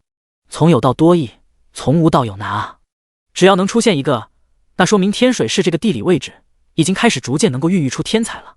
不光是吴云峥，这一刻，其他会长听到吴云峥这么一吼，也忍不住被震撼到了。老林，你没开玩笑吧？你们天水市真的出现了一个能够通关试炼副本的天才了？马德，羡慕死了呀！我们魏运市这么多年，最多才出现过能打到第3阶段的，连一个能通关试炼副本的都没有。别说了，我们和明市才惨好不好？快20年了，全都是一些只能打到第2阶段的废物。第67章秘境排行，被惊呆了的会长们，这些学生们也太不争气了，简直快气死我了！老林，快说说你们家这个天才到底是什么情况？用了多久刷通了试炼副本啊？是啊，如果是10小时以内能通关，那天水市未来真的是一片光明啊！哎，想象就羡慕，天水市现在都老树开花了啊！几十个会长听到刚才的消息后，顿时全都下意识地朝林长风凑近了几分，就连刚才吹嘘欧阳龙最猛的那几个舔狗会长，都不由得朝林长风靠了靠。感受到这一幕，刚才还被万众簇拥的青鸟市会长欧阳龙顿时心中有些不爽，但没办法，人都是这样。相比于忽然惊爆出来20多个能通关试炼副本天才的青鸟市，这猛然间老树开花的天水明显更让人值得关注。没办法，青鸟市本就天灵地秀，多少年来在东山省都是领袖群贤。而天水呢，自从18年前最后一个入选天才训练营的学员落幕之后，整个天水就像是泄了气的皮球，不光民间家族势力一度从英雄级水平跌落到暗金级，就连天才训练营的学员都再也凑不出来了。这就好像一个百万富翁突然赚了1个亿，别人只会觉得他碰到了什么惊人的机遇。然而，如果忽然爆出一个乞丐拥有100万巨款，那绝对会是一个惊天的大新闻。而面对这些会长们好奇的询问，还没等林长风自己开口介绍，忽然一个会长猛然惊叫起来：“卧槽！快看秘境积分排行榜！秘境积分怎么了？”听到这一声惊呼，所有会长顿时忘了刚才询问林长风的事情，忍不住朝着大荧幕望去。只见在那秘境积分排行榜荧幕的正中间，一个孤零零的名字忽然出现在荧幕之上：秘境深渊之谷积分排行榜，第1名叶阳7000分，第2名暂无，第3名暂无，第4名。看到这个秘境排行之后，这些会长们瞬间愣住了。不是，这小子是谁啊？秘境考核才刚刚开始1-2分钟，这就7000积分了，太逆天了吧！7000的积分，也就是说他在这短短的1分钟里面直接杀了7只10级以上的秘境怪物。我的老天啊，秘境里面的那些小怪可不是野外的那些小怪能比的呀，10级小怪的强度都已经堪比野外10级的小青铜级 BOSS 了。没错，短短1分钟的时间就杀了7只秘境怪物，换算下来，这小子难道能直接在野外单杀7只青铜级 BOSS？ 这也太恐怖了吧！最离谱的是他这7只小怪完全都是自己单杀才能获得整整7000积分，也就是说这小子根本没有组队，他准备自己硬闯秘境。不可能吧，他是疯了吧？敢自己单闯秘境，难道是不要命了吗？是的，当这些会长们看到秘境积分排行之后，第一反应是这小子怎么在秘境刚刚开始不到1-2分钟的时间里直接刷了7000积分的，单杀7只小怪。无论他们怎么想，都根本想不明白一个刚刚觉醒了2-3天的新人职业者能够做到这样的事情。也就在这时，他旁边的南极会长郑云天忍不住开口向欧阳龙问道：“欧阳会长，这个名叫叶阳的学员，难道就是你们青鸟市今年崛起的超级天才吗？”原来是青鸟市出来的天才，这实力也太强了吧！是啊，能在1-2分钟的时间就直接单杀7只秘境小怪，这小子要起飞了呀！羡慕死了，欧阳会长今年没准要崛起了。欧阳会长，等下秘境考核结束之后，你可要请我们吃饭啊！是啊，必须得请我们吃饭。我听说最近青鸟有一位名叫王天海的英雄级厨师，到时候必须要让他亲自给我们出来做顿饭啊！哎，羡慕已经说累了，什么时候我们南极市也能出来一个这样的天才啊？这样我做梦都能笑醒了。老郑，你这要求也太高了吧？我们灵岩市要求不高，只要出现一个能单杀1只秘境小怪的天才，我老赵这辈子都笑疯了。听到郑云天的话，其他会长纷纷议论起来。然而羡慕也没用，青鸟市本就是东山省最强的城市，虽然这样的一个超级天才无论放在什么地方都是顶级天才的存在，但或许在整个东山省也就只有青鸟市才有这么优秀的条件，才能培养出来这样的天才了。然而当欧阳龙听到那些会长们的议论之后，不由得苦笑一声：“抱歉，这个叶阳还真不是我们天水市的。”有一说一，当即便是一向傲气的欧阳龙看到秘境积分排行上的名字之后也傻眼了，他甚至有些不敢相信自己的眼睛，1分钟直接豪取7000积分，这份实力也太夸张了吧！这么短的时间，恐怕那些其他普通的天才学员现在甚至连抱团组队甚至都还没结束吧。这小子居然都已经开始杀怪了，而且你杀怪也就算了，1分钟连杀7只秘境小怪，这速度太逆天了吧！然而当其他会长听到欧阳龙的话后，顿时愣住了。什么？这叶阳居然不是青鸟市的学员？怎么可能？除了青鸟市，其他地方怎么会出现一个这么恐怖的天才啊？是啊，1分钟连杀7只秘境小怪，这样的实力，恐怕即便是京都和静海2大龙国顶级城市都很难培育得出来吧。等下，既然不是青鸟市，那到底是什么地方出来的？这一刻，几十位会长纷纷陷入了懵逼之中。毕竟这个学员的实力太恐怖了，要知道，往年秘境考核半小时的时间能够显示出来秘境积分排行也就不错了。换句话说，那些学员们进入秘境，组队抱团，寻找怪物，制定战斗策略，怎么说也得10几分钟的时间去了。第68章不是青鸟市，而是天水市的天，再加上击杀这么一头堪比青铜级 BOSS 的秘境怪物，能在半小时内出现秘境排行，都算是实力很强的学员队伍了。而现在，秘境考核才刚刚过去不到2分钟，这秘境积分排行就直接出现在了他们的眼前，而且一下子就是足足7000积分，也就是直接连杀了7只10级的秘境小怪。这么恐怖的实力，怎么可能让人不敬畏？然而，也就在众人一脸懵逼的时候，一直盯着叶阳那个名字的万方会长吴云峥忽然间尖叫起来：“等等，这叶阳好像是天水市的学员！”嗡，一句话出，在场几十个会长顿时寂静无声。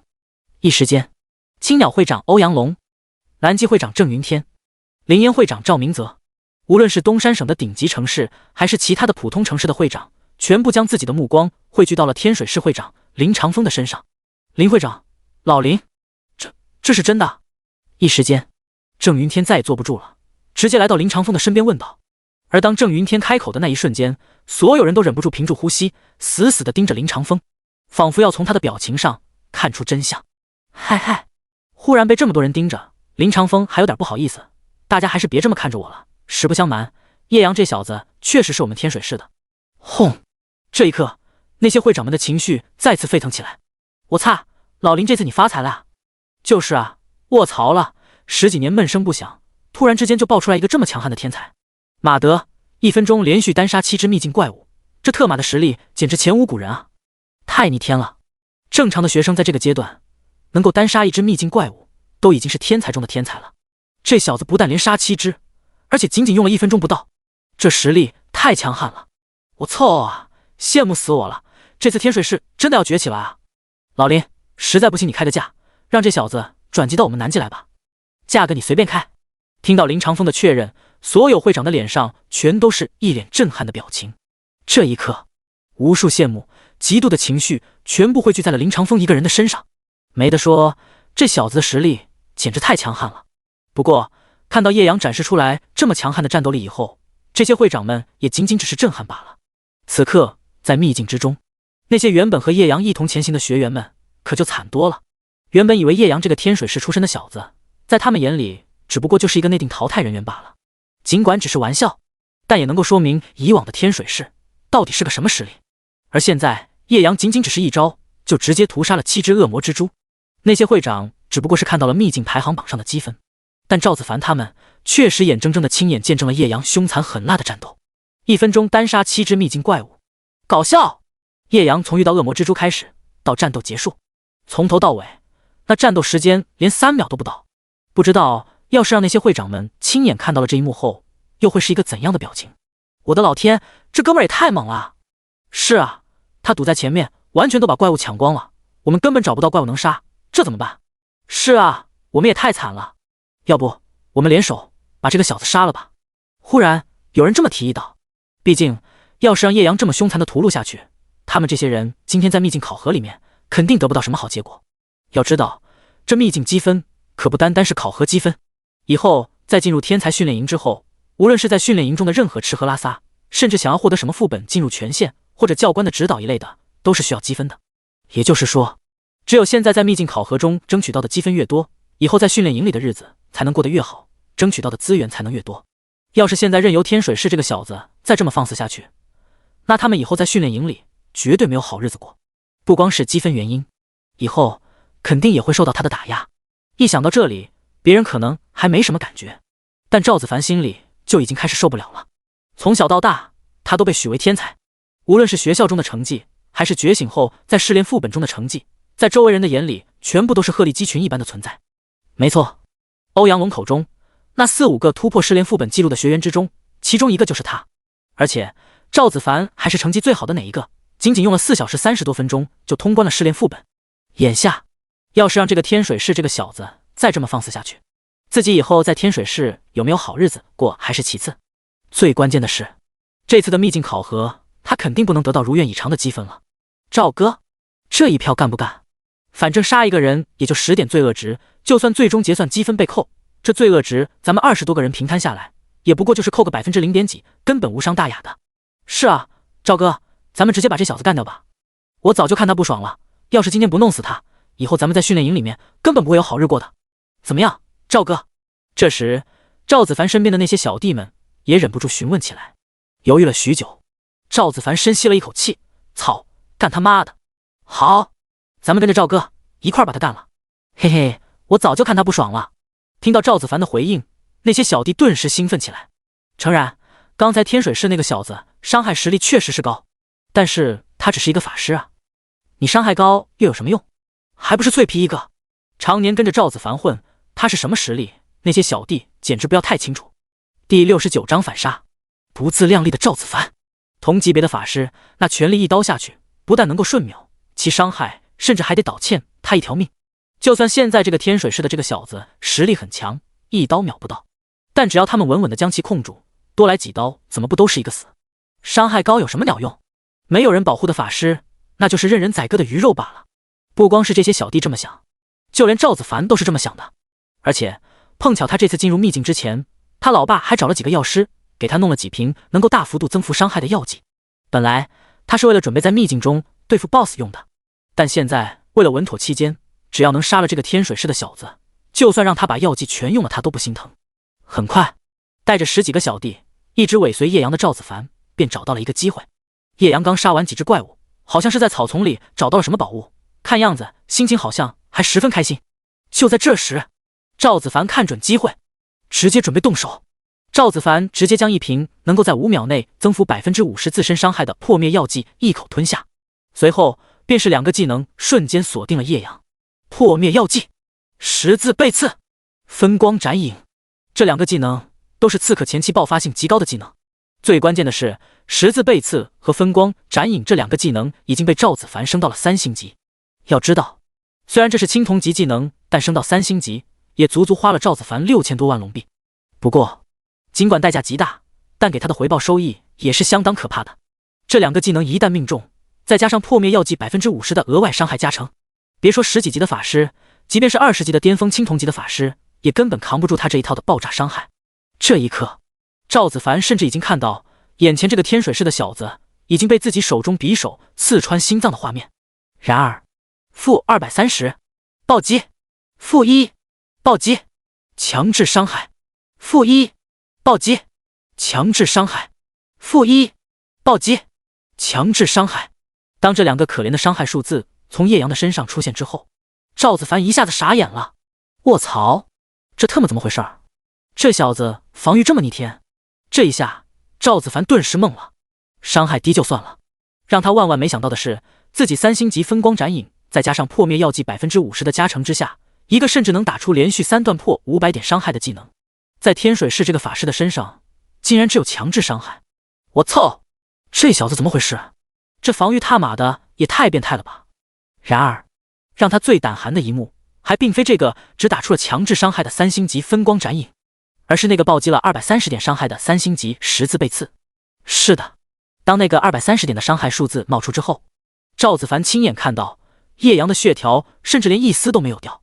哦不，好像是掉了那么一丝丝，但是比例真的太过微小，要是不认真看的话，根本看不出来他掉血了。而从那一丝丝的血量比例来计算的话，天水市这个小子的血量至少也得是4000以上的血量。也只有这么恐怖的高额生命值，才能在高达230点的伤害打出来之后，在他的血条上根本看不出来掉血的痕迹。要知道，这才仅仅只是1/20的血量啊，能看出来什么？想到这里，赵子凡顿时快崩溃了。我的老天，这个小子到底怎么回事？你伤害高就算了，怎么防御还这么恐怖？好，你防御恐怖也还能忍，特喵的，你这生命值也太逆天了吧！4000多的生命值，别说青铜级职业者了，这怕是白银级战士职业者都没你这么逆天的生命值吧。然而赵子凡不知道的是，叶阳现在的血量都快达到恐怖的6000点了。换句话说，他刚刚那高达230点的暴击伤害，仅仅只是叶阳血量1/30罢了。这还是叶阳懒得开双动金盾的情况下，要不然双动金盾一开，叶阳的护盾值直接就能突破到40万点。就算是他不还手，站着让赵子凡打，也根本破不开叶阳的护盾。这一刻，赵子凡彻底绝望了，这哥们太逆天了。血厚防高，伤害还这么逆天，这特么有一点点的弱点吗？不过，也就在赵子凡攻击叶阳的同时，叶阳也注意到了这个对自己充满恶意的赵子凡，将手中那个刚刚发现的药草随意的收进背包。叶阳回过头，冷冷的盯着眼前的赵子凡，怎么想杀我？只是一个眼神，赵子凡顿时觉得自己像是掉入了万丈冰窟，一股刺骨的冷意顿时从脚底板直冲天灵盖。不，我没有，我是刚才看到了一只怪物，不小心失误打在了你身上，抱歉，真的抱歉。赵子凡身子一软，直接瘫倒在了地上，向叶阳不断祈求着不要杀自己。他想要进入天才训练营，他本来也应该进入天才训练营的，他可是青鸟市第一天才，只要不作死，只要正常发挥，那是能够稳稳进入天才训练营的。接下来只要好好接受训练营的培养，完成高考，未来迎接自己的那必然是一片光明的未来。只可惜他偏偏要来叶阳这里作死。人不犯我，我不犯人。对于向自己动手的人，叶阳从来不会留手。冷冰冰地盯着赵子凡的眼睛，叶阳抬起法杖，面无表情抵在了赵子凡的额头，淡淡道：要是抱歉有用，还要力量做什么？不过你也可以放心，等下和你一同准备暗算我的那几个人，我也会让他们给你作伴的。下一秒，随着一道璀璨的元素光束自叶阳的法杖顶端射出，赵子凡的头颅顿时爆开。定，你击杀了秘境考生赵子凡，由于你是反击状态，不获得罪恶值。看到这两道击杀提示，叶阳没有停顿，闪身直接来到了一处隐蔽的灌木丛，再次动手。第70章被气炸了的青鸟会长。定，你击杀了秘境考生李云，由于你是反击状态，不获得罪恶值。定，一连串的击杀提示出现。因为叶阳现在是防守反击状态，杀了这些人根本不会有罪恶值的产生。然而这接连的10几个秘境考生被叶阳击杀之后，击杀提示可不单单是他自己能够看到。这一刻，整个秘境顿时出现了一个区域公告。丁，秘境公告，秘境考生赵子凡被其他学员击杀，已被逐出秘境。定，这一连10几道击杀提示出现，一时间所有秘境考生全部都看到了赵子凡被人击杀，逐出了秘境。这一刻，所有人学员全部心中一凛，卧槽，赵子凡居然被杀了，太离谱了吧！赵子凡可是青鸟第一天才，他怎么可能会被杀？是啊，这到底是怎么回事？等等，难不成是那个刚进秘境就杀了7个恶魔蜘蛛的猛人啊？什么情况？刚进秘境就杀了7个恶魔蜘蛛，这不是在开玩笑吧？是真的，当时我们都看到了。不是，那这跟赵子凡有什么关系？难不成是赵子凡惹到他了？有可能。那这也太惨了吧！是啊，赵子凡可是青鸟第一天才，而且说他是今年东山第一天才也不为过了。要是不作死，稳稳能进天才训练营的。是啊，这下可惜了。秘境之中有区域聊天频道，看到赵子凡被人击杀之后，所有人不由得议论起来。然而，不光是他们，秘境外那些会长们也看到了这一条提示：赵子凡被击杀了。忽然，南极市会长郑云天眼皮一条，暗呼道：赵子凡，这个学生不是青鸟市的天才吗？是的，而且据说是青鸟市今年最强的天才。我的天，那他怎么可能这么快就被杀了？这谁能知道呢？说到这里，所有大概心里已经有了想法的人，全部将自己的目光看向了林长风。然而，听着那些会长的议论声，此刻欧阳龙的脸都快黑了。这赵子凡可是他最看重的天才，4小时半直接速刷试炼副本，这样的实力，即便是青鸟市也是百里挑一的存在。原本欧阳龙还指望着赵子凡能在之后的高考大展宏图一番，为自己争取到一些龙国更多的奖励。可现在，秘境考核还不到10分钟就被人嘎了，这还展个屁的宏图！而这一切全都是因为天水市的那个天才，也全都是因为林长风。如果不是他突然莫名其妙带来了一个天才，那自己这个赵子凡绝对不会夭折在这个鬼地方。老林，你注意到没有？欧阳会长看你的眼神好像……这时，心思细腻的万方会长吴云峥凑到林长风的耳边嘀咕了一句：注意到了。林长风的眼神瞥了欧阳龙一眼，满不在乎道：不过他能拿我怎么样？想到秘境考核刚开始的时候，欧阳龙在自己面前那种嘚瑟的样子，现在自己最强的天才被自己学员直接秒了，林长风心中就不由得一阵痛快。有一说一，在刚开始欧阳龙搭讪嘲讽自己的时候，林长风就忍不住想要冲到秘境里面，告诉叶阳吧，青鸟市的天才全都给他们嘎了。现在叶阳真做出来了这种事儿，怎么能让他不开心？他心里已经决定了，等到这次秘境考核结束，他就直接把自己压箱底的东西拿出来，好好奖励叶阳一顿。虽然没有把青鸟式的天才全部嘎完，但能让一个最强天才夭折在前10分钟，这已经不要太大快人心了。哎，有一说一，这欧阳龙什么都好，就是有点小心眼。不过能搓搓这小子的锐气也好，天天在我们面前人模狗样的，早就想收拾他了。这次叶阳这老小子干得漂亮。吴云峥阴险一笑，赞赏地对林长风比了个大拇指。不过这些会长们的明争暗斗，身在秘境中的叶阳却毫不知情。一连秒杀了青鸟市几十个天才之后，此时的他终于离开了裂谷地带，来到了一片废墟平原之中。然而还没走几步，几只身上燃烧着火焰的蜥蜴怪物便出现在叶阳的眼前。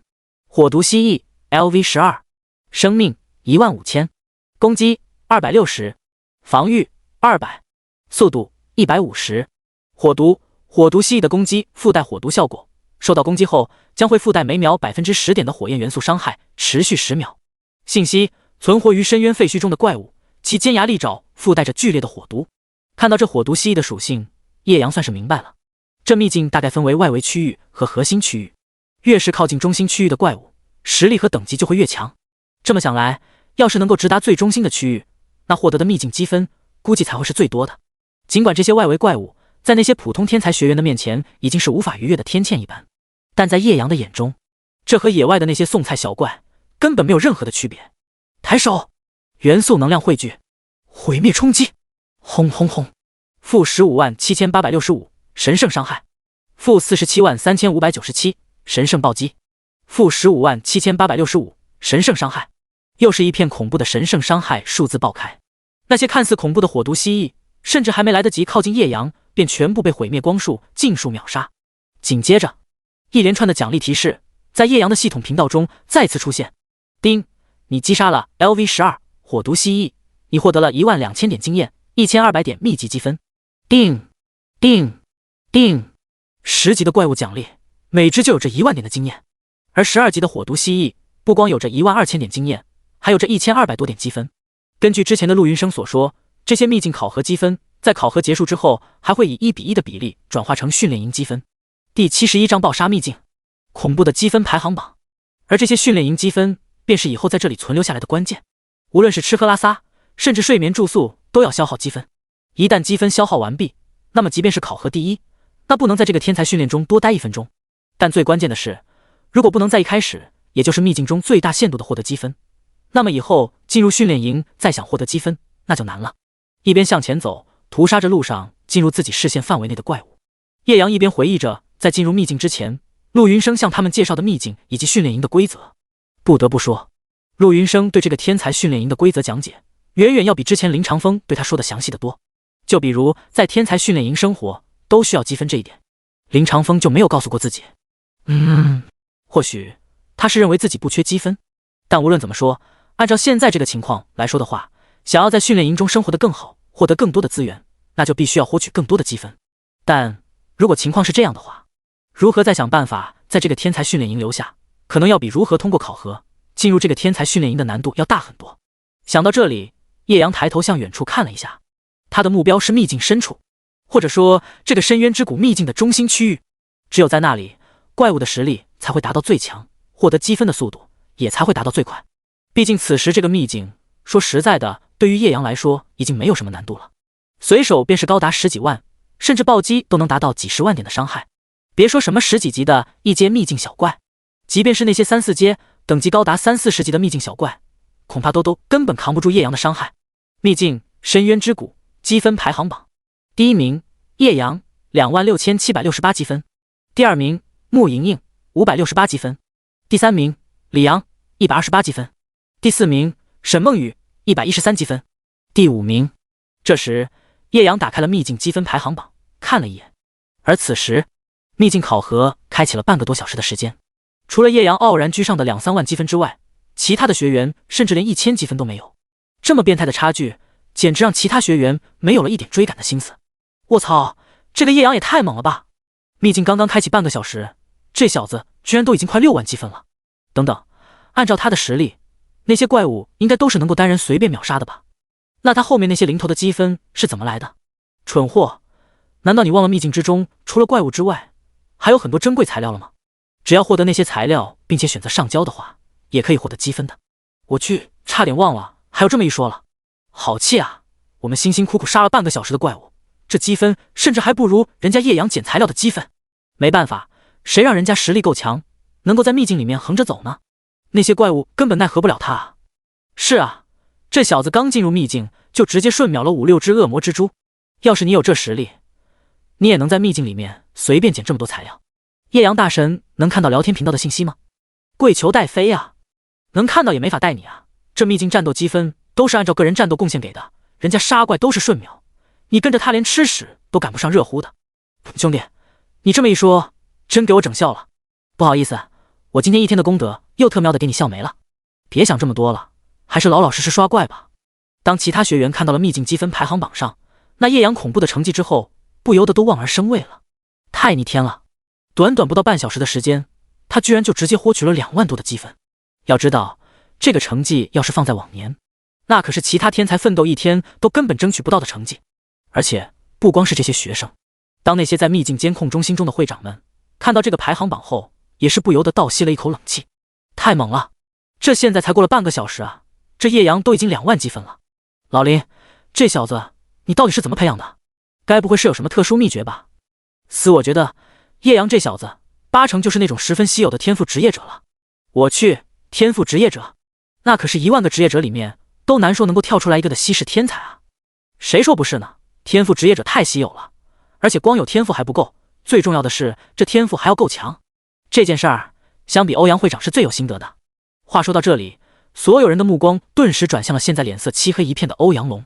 没办法，秘境刚刚开始不到10分钟的时间，青鸟式的天才就直接被叶阳折了1多半，这让一向自傲的欧阳龙怎么可能不心痛？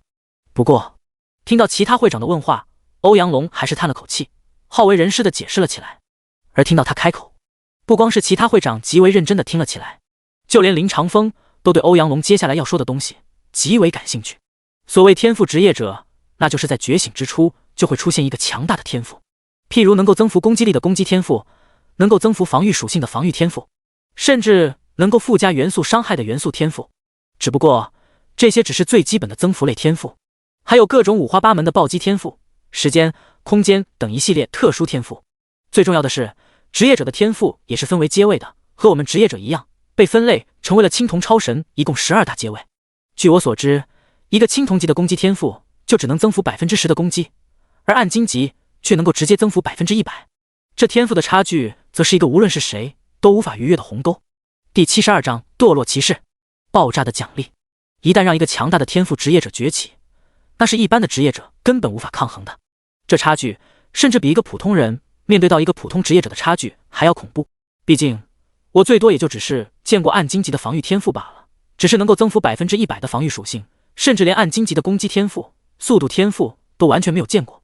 毫无疑问，如果只是说属性增幅类天赋的话，攻击天赋和速度天赋无疑是最稀有的，防御天赋则是弱上一些。而且你们或许不知道，龙国100大镇国级强者全都是实力惊人的天赋职业者。想到这里，欧阳龙就想到曾经自己去挑战那些强者的时候被狠狠打击的模样。天赋职业者实在太恐怖了。而那个今年直接突破了青鸟式试炼副本记录的赵子凡，他就是一个稀有的白银级攻击天赋的职业者，能够直接增幅 20% 的攻击力。死！天赋职业者竟然有这么可怕吗？龙国100大镇国级强者居然全都是天赋职业者，这也太恐怖了吧！听到这些从来没有听说过的东西，除了郑云天、赵明泽2大身为南极、林烟这2个顶流实力城市的会长之外，其他人纷纷都是一脸震撼的表情。他们活了这么多年，之前只是听说过有天赋职业者这么一回事儿，还是第一次听到关于天赋职业者这么详细的事情。而且你们或许不知道的是，除了天赋职业者外，还有一种人被称为天职者。通俗一点来说，就是一生下来自身就是职业者的存在，而且天然拥有着成人般的智力和意识。这种天职者一般都是天赋职业者，而且天生就自带阶位极高的天赋，据说至少都是半神级以上的天赋，且不止一种天赋。最关键的是，他们的天赋效果远远比一般天赋职业者的效果更加恐怖，更加逆天。这种人才能够叫做真正的天才，每一个都是龙国的瑰宝，未来的全新的镇国级强者储备人才，比我们现在这些学生们不知道强了多少倍。说罢，欧阳龙下意识地瞥了林长风一眼，眼角之中淡淡露出了一丝不屑，好像在说：“你们天水市这次出现的天才确实不错，但想要和这些真正的天才相比，还是趁早洗洗睡吧。龙国之大，天才辈出，整天被窝在一个山沟沟大小的天水，连东山省的局势都看不明白，又怎么可能对整个龙国的事情搞得清楚？不过这种人我也只在京都、静海、江南这龙国3大城市里面见过，在我们这种鸟不拉屎的地方，估计这辈子都见不到了。”这时，欧阳龙不由得沉默了一下。这些消息，按照他的地位来说是很难接触到的，但奈何东山省的会长林崇是他大舅，有这么一层关系，欧阳龙想要获得更上一层的消息和资源，自然也就容易得多。而一下子这么多信息被灌入脑海之中，此时的林长风也被惊骇到了。天赋职业者，按经级就能够增幅100%的攻击；天职者，天生就是半神级以上的天赋，甚至还不止一种天赋。回想这一连串的消息，林长风甚至都有些反应不过来。原本在听到这些之前，他全以为普通人和职业者之间的差距就已经足够夸张了，但现在听到这些，他才彻底幡然醒悟，原来职业者之间的差距简直比普通人和普通职业者之间的差距更加夸张。好不容易能遇到这么一个好苗子，希望这小子能够在以后遇到那些天赋职业者甚至天职者的时候，不要被受到打击吧。想到如今已经极为强悍的叶阳，林长风甚至都已经看到了他未来的路。他现在还不知道这叶阳到底有没有天赋，但他知道这小子一定不是什么天职者。不过他能在这觉醒的短短2-3天里面就展示出来这么逆天的战斗力，没准还真的像是其他会长说的一样，拥有着一个强大的天赋。然而此时这些会长们的议论，秘境之中的叶阳却是完全不太清楚。当他看到秘境中的积分排行榜上的名字的时候，顿时有些惊讶。穆莹莹，这个名字怎么感觉这么熟悉？忽然叶阳想到之前和苏慕晴一起跟着自己在野外练级刷副本的几个妹子队友里面，好像就有一个名叫穆莹莹的女生。不过叶阳对她的印象着实一般，虽然算不上绿茶，但穆莹莹的性格着实有些功利心太重了。每次队伍一旦遇上什么麻烦，首先想要退缩的就是这个穆莹莹，所以叶阳对她倒是还有一些印象。不过既然穆莹莹能够上榜，为什么苏慕晴、林妍那其他几个女生的名字怎么没有出现在排行榜上？对于这个问题，叶阳倒是有些疑问的。按道理说，如果这几个女生的名字真的出现在秘境积分排行榜上，那也应该是苏慕晴的名字排在最前列才对。不过叶阳很快也就想明白了，这秘境考核或许并非是上千个人全都在一个秘境之中，而是被分为了好几个秘境区域，类似于囚徒困境，看不到其他一部分天才的名次，这样才会在潜意识之中形成一股压力。如果把所有人都摆在一个秘境区域的话，那么排名一目了然。那些前几名要是觉得自己稳了，可能就会产生懈怠，不太利于竞争。而苏慕晴那其他几个女生没有出现在叶阳这个秘境积分排行的原因，很有可能就是如此。不过这对叶阳来说倒是没有什么影响，一路前行屠杀，此时叶阳的积分已经飙到了5万之多，而现在才不过是秘境刚刚开启的1个小时左右。第73章，这差距太大了吧？而且这还是因为秘境之中的怪物太过分散，叶阳半天才能遇到1只怪物。要是像副本那样怪物密集的话，他现在的积分甚至都能飙破100万了。不过如果秘境中的环境真要是像副本那样，其他的天才们也就别活了。要知道光是这1只怪物的强度就堪比青铜级 BOSS， 随便几只汇聚起来，那甚至一个20-30人的小队都可能对付不了了。不说别的，光是在一开始裂谷入口处的那几只恶魔蜘蛛的出现都能吓坏一堆人。而就在此时，叶阳的眼前忽然出现了一个人高马大的骑士，阻拦在了他的面前。青铜级 BOSS 堕落骑士 LV16， 生命55万，攻击1500，防御1200，速度350。堕落之刃，当堕落骑士的攻击命中敌人后，将会削弱其目标 20% 的全属性。堕落冲锋，堕落骑士向前方100米的范围发动冲锋，对路径上所有的敌人造成 300% 的伤害。堕落魔器，被动技能，进入战斗状态后，堕落骑士的攻击力提升 50%， 防御力提升 30%。信息：存活于深渊魔谷中的骑士，其身体内的魔气将会大幅度提升他的战斗能力，极为危险。果然，这秘境中的青铜级 BOSS， 那简直都堪比外界最强一批的白银级 BOSS 了。一旦要是让一般人遇到这样的怪物，毫无疑问，如果没有强大配合和实力的话，恐怕光是这1只堕落骑士就能随便团灭无数天才了。足足55万的生命值。要知道叶阳之前杀的那个20多级的白银级 BOSS， 那也不过才80多万的血量，而且那还是一只纯肉坦类型的 BOSS。相比之下，这只堕落骑士充其量只是一个战士类的 BOSS 罢了，高攻高防，还有不俗的突进伤害能力，这完全不是那些肉坦 BOSS 能与之比拟的。更别说随着这只青铜级 BOSS 堕落骑士的出现，还有10几只精英级，也就是比秘境普通怪物属性稍强的骑士怪物，随着堕落骑士一同出现在了叶阳的眼前。光是这个阵容，放眼叶阳这个秘境区域，恐怕就没有任何一个队伍能够与之抗衡了。遇到这头堕落骑士，恐怕也只有逃跑的份儿。只不过在叶阳的面前，他还是有些不太够看。双动精盾，毁灭冲击。看到堕落骑士朝自己开始冲锋的同时，叶阳也直接开启了自己的技能，甚至连浮空术都懒得开，只是开启了双动精盾，增加了一下自己的伤害，便直接抬起法杖，爆射出一道恐怖的毁灭光束冲击。轰轰轰！负173651神圣伤害，负173651神圣伤害，负520954神圣暴击，负173651神圣伤害。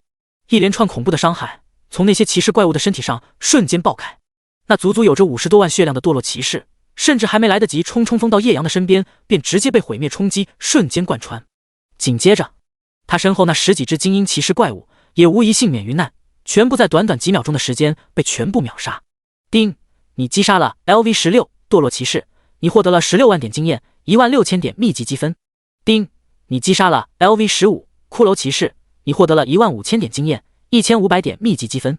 丁丁丁丁，你的等级提升了，当前等级25级。丁，你获得了奖励10点全属性，200点法术攻击，30点智力属性，50点自由属性。爽！升一级就能获得这么爆炸的属性，这简直不要太舒服了啊！看到升级提示，叶阳心中欣喜。这5星级的白银级属性模板和青铜级的相比，可能还没有那么大的差距，但要是和一开始只有1点全属性增幅，还有5点自由属性加成的普通模板相比，那可就是天差地别一般的存在了。不说别的，光是这5星级白银模板里面最弱的一个30点智力属性增幅，都是普通模板全部属性的3倍还多的属性成长。而要知道的是，力量属性对于法系职业来说，可没有攻击加成，只有可怜的5点生命值加成。而那30点智力，叶阳不但能够享受到全部效果，甚至还有双倍的属性加成。这是因为法师的主属性就是智力，其他职业的智力属性就只有1点法攻和5点魔法值，而法师每点智力的增幅足有2点攻击和10点魔法值，简直不要太爽。这一个等级提升之后，叶阳的属性再次飙升一大截。名称叶阳，等级25，状态生命5845，魔法12060，攻击3501，正18%，正65%，防御559，移速298，射程54，属性力量270，智力1088，体质315，敏捷285。这属性真的爽！一眼望去，光是攻击力就暴涨了好几百，直接从3100多点提升到了3500点。要知道，这么恐怖的提升，那可是叶阳之前想都不敢想的。而现在，仅仅只需要提升一个等级，自己的攻击力就能直接获得这么恐怖的提升。不说别的，光是看到这么逆天的攻击成长速度，就让叶阳的升级之旅充满了动力。就差5级就能直接升到30级了。如果不出意外，今天一天在这个秘境里面，可能就能直接达到这个目标。舒服啊！要是今天能升到30级，到时候完成秘境考核之后，还能直接去开启黄金级进阶任务。到时候我的属性模板成长就会更夸张，不知道这一次会不会获得什么模板特性。连续2次进阶都让叶阳获得了增益不小的模板特性，这次的黄金级进阶，现在才刚刚25级的他，就不由得已经开始期待起来了。不过最让他期待的还是黄金级属性模板的成长。要知道，他现在的5星级白银级属性模板的成长，甚至都能吊打一些4星级黄金级职业者的属性模板了。当然，第74章完了，叶阳这小子要被报复了。但即便是如此，能够拿到4星级模板的职业者，也是普通人中的佼佼者了。譬如青鸟市会长欧阳龙，据说他就是一路使用4星级模板成长起来的。而如果叶阳一路使用5星级模板的话，很有可能在英雄级初期时候的属性，就能够直接碾压他史诗级巅峰实力的属性。这种差距简直不要太过恐怖。毫无疑问，黄金级的进阶任务，他自然还是会选择5星级模板。如果还是和以前的进阶任务一般的话，那他这次只要击杀一只黄金级 BOSS 就能够直接完成任务了。有着进阶100%成功率效果增幅的他，也完全不用考虑进阶失败的问题，一次就能轻松通关。不过叶阳一直觉得这5星级进阶任务的难度好像也就这样。无需质疑，他虽然一路上都有至高法神的系统加持，但即便是没有这个系统，自己想要挑战5星级进阶任务的难度，也就是需要多一些成长的时间罢了。凭他个人的实力，想要越级单挑 BOSS 并不是不可能的事情。所以叶阳一直在想，可能在5星级进阶任务之后，或许还有更加困难的进阶任务的存在。只不过自己现在的阶位，有可能还遇不到这些东西。但不管怎么说，有了至高法神系统的加持，普通人想要在同阶位与自己为敌，还是洗洗睡吧。即便是同为5星级模板成长过来的职业者，在有着至高法神系统下的叶阳，也根本不是一般人能够与之抗衡的。现在已经基本上进入核心区域了，在这里刷怪，差不多秘境积分和怪物经验也能达到最大化了。叶阳四下看了一眼，周围本上都是一些18、9级的怪物，偶尔还会有1、2只青铜级 BOSS 会在附近刷出来。而在这个地方又刷了约莫1个小时之后，叶阳的积分直接从之前的5万多点暴涨到了13万点，舒服了。外围区域刷1小时，最多也就是3万多积分，而在这里居然可以有8万多秘境积分，这是叶阳没有想到的。毕竟按照正常推算，秘境外围的怪物都是一些11、2级的怪物，而中心区域也不过都是19、20级的怪物。理论上中心区域刷1小时能有外围2倍的积分都算是不错了，而现在的实际情况，这1小时的积分都快有3倍之多了，简直不要太爽。这是因为外围区域刷怪的人太多了，而中心区域不能说没什么人敢来，而是一个人都没有。不说经验和积分多少，光是刷怪的效率就远远不是外围能够相比的。而且刚才那1小时，叶阳还只是摸鱼一般的随意杀怪，要是卯足了劲全力清剿这秘境之中的怪物，恐怕1小时10万积分都会不止。硬刷1天下来，这积分怕是足足有200多万。据说东山省天才训练营的秘境积分考核记录也不过才10几万分，也就是说他们一天也不过才杀1、2千只怪物，而我1小时的效率都能顶得上他们1天了。话说回来，究其原因，还是因为这秘境中的怪物太过分散，人家那些组队抱团的人可以分散出去一部分人员出去拉怪，连续不断的刷，而叶阳现在只有1个人，要不是因为他是个射程极远的法师，这效率恐怕还会更慢。但是如果要是换成副本之中那些怪物密集的情况，叶阳这1个小时的效率怕是都能顶得上那些自诩天才考生1周甚至半个月在秘境中的奋斗了。没办法，现在即便是秘境中心的怪物，甚至包括 BOSS 在内，在叶阳的眼中都是送菜一般的存在，秒杀全部都是秒杀。走在秘境之中，叶阳杀怪的场景就如同农夫割草，完全没有一点压力。而在秘境外，那些会长们看到叶阳的积分暴涨，全都被吓懵了。开启秘境短短3个小时的时间，其他人的积分现在才不过刚刚2、3千，而叶阳呢，现在的积分都快突破20万了，太恐怖了。今年叶阳这个小子的生猛程度，完全就不是其他学员能够媲美的啊！是啊，这实力太强悍了，别人现在才不过2、3千的积分呢，这小子现在都已经20、30万了。哎，这简直不让别人活了呀！要是1、2倍的差距，如果碰上一个 BOSS 稍微还能追一下，这100、200倍的差距怎么追？有一说一，要是我和这小子同届考核，看到积分排行榜这么大的差距，我特喵直接就放弃了。是啊，太离谱了，羡慕老林啊，这次真的是发大财了。有叶阳这么个小子，等高考结束就等着拿奖励拿到手软吧。好气啊，为什么这样的一个天才没有降临到我们城市啊？别说了，我现在嫉妒的肠子都快拧巴在一块了。几十个会长们看着副本上排行，嫉妒的后槽牙都快要碎了，太羡慕了。这叶阳的实力简直是秘境里面所有天才加在一起，恐怕都不如他一个人强悍。甚至看到积分排行之后，有些会长还忍不住臆想起来，要是叶阳的这个深渊之谷秘境区域中的其他天才全部都联合到一起，到底会不会是叶阳的对手？不过这也仅仅只是一想了。有了赵子凡这个前车之鉴后，没有一个人敢再来招惹叶阳。而且很搞笑的是，他们甚至都没有资格踏足叶阳现在刷怪的区域。此时在秘境中，不能说绝大多数学员，而是全部的学员都聚集在秘境的外围区域，最多也就是稍微深入一些，刷那些12、3级的怪物。至于那些15、16级的怪物，他们连想都没有想过。而叶阳现在呢，他周围等级最低的都是18级的怪物，而且还是稀有等级，大部分都是19、20级的怪物。不说等级和积分是他们的2倍之多。第75章数据，就连叶阳附近的怪物数量都不是他们能够想象的。经过1小时的全力刷怪之后，他终于测试出来的一个数据，那就是在这个中心区域，自己1小时竟然最多能够获得11万至12万的积分，这效率简直逆天，完全是外围区域的4倍之多，更是其他队伍效率的几百倍。哎，之前还有一个天赋职业者赵子凡，或许还能撑一撑场面，但是鬼知道这小子居然10分钟不到就被淘汰了。那些会长们想到赵子凡，不由得就是一阵可惜。虽然不是自己城市的天才，但好在也是东山省的。然而，人比人气死人。和现在的叶阳相比，那个被称为天赋职业者的赵子凡，那简直连个蝼蚁都算不上。不用多想，赵子凡这小子肯定是惹到那个叶阳了，要不然就算是遇到 BOSS， 他死命的挣扎一下，也不至于会连10分钟都撑不住啊。这时，忽然有人议论起来：“赵家，哼，我听说赵子凡是青鸟赵家赵兰的儿子，这哥们可是睚眦必报啊！”被说了，当年我和赵兰一起刷副本，这小子就因为不服副本的分配，觉得自己少分了一件黄金级装备，差点和队伍打起来。我去听说过赵兰小心眼，没想到居然这么小心眼啊！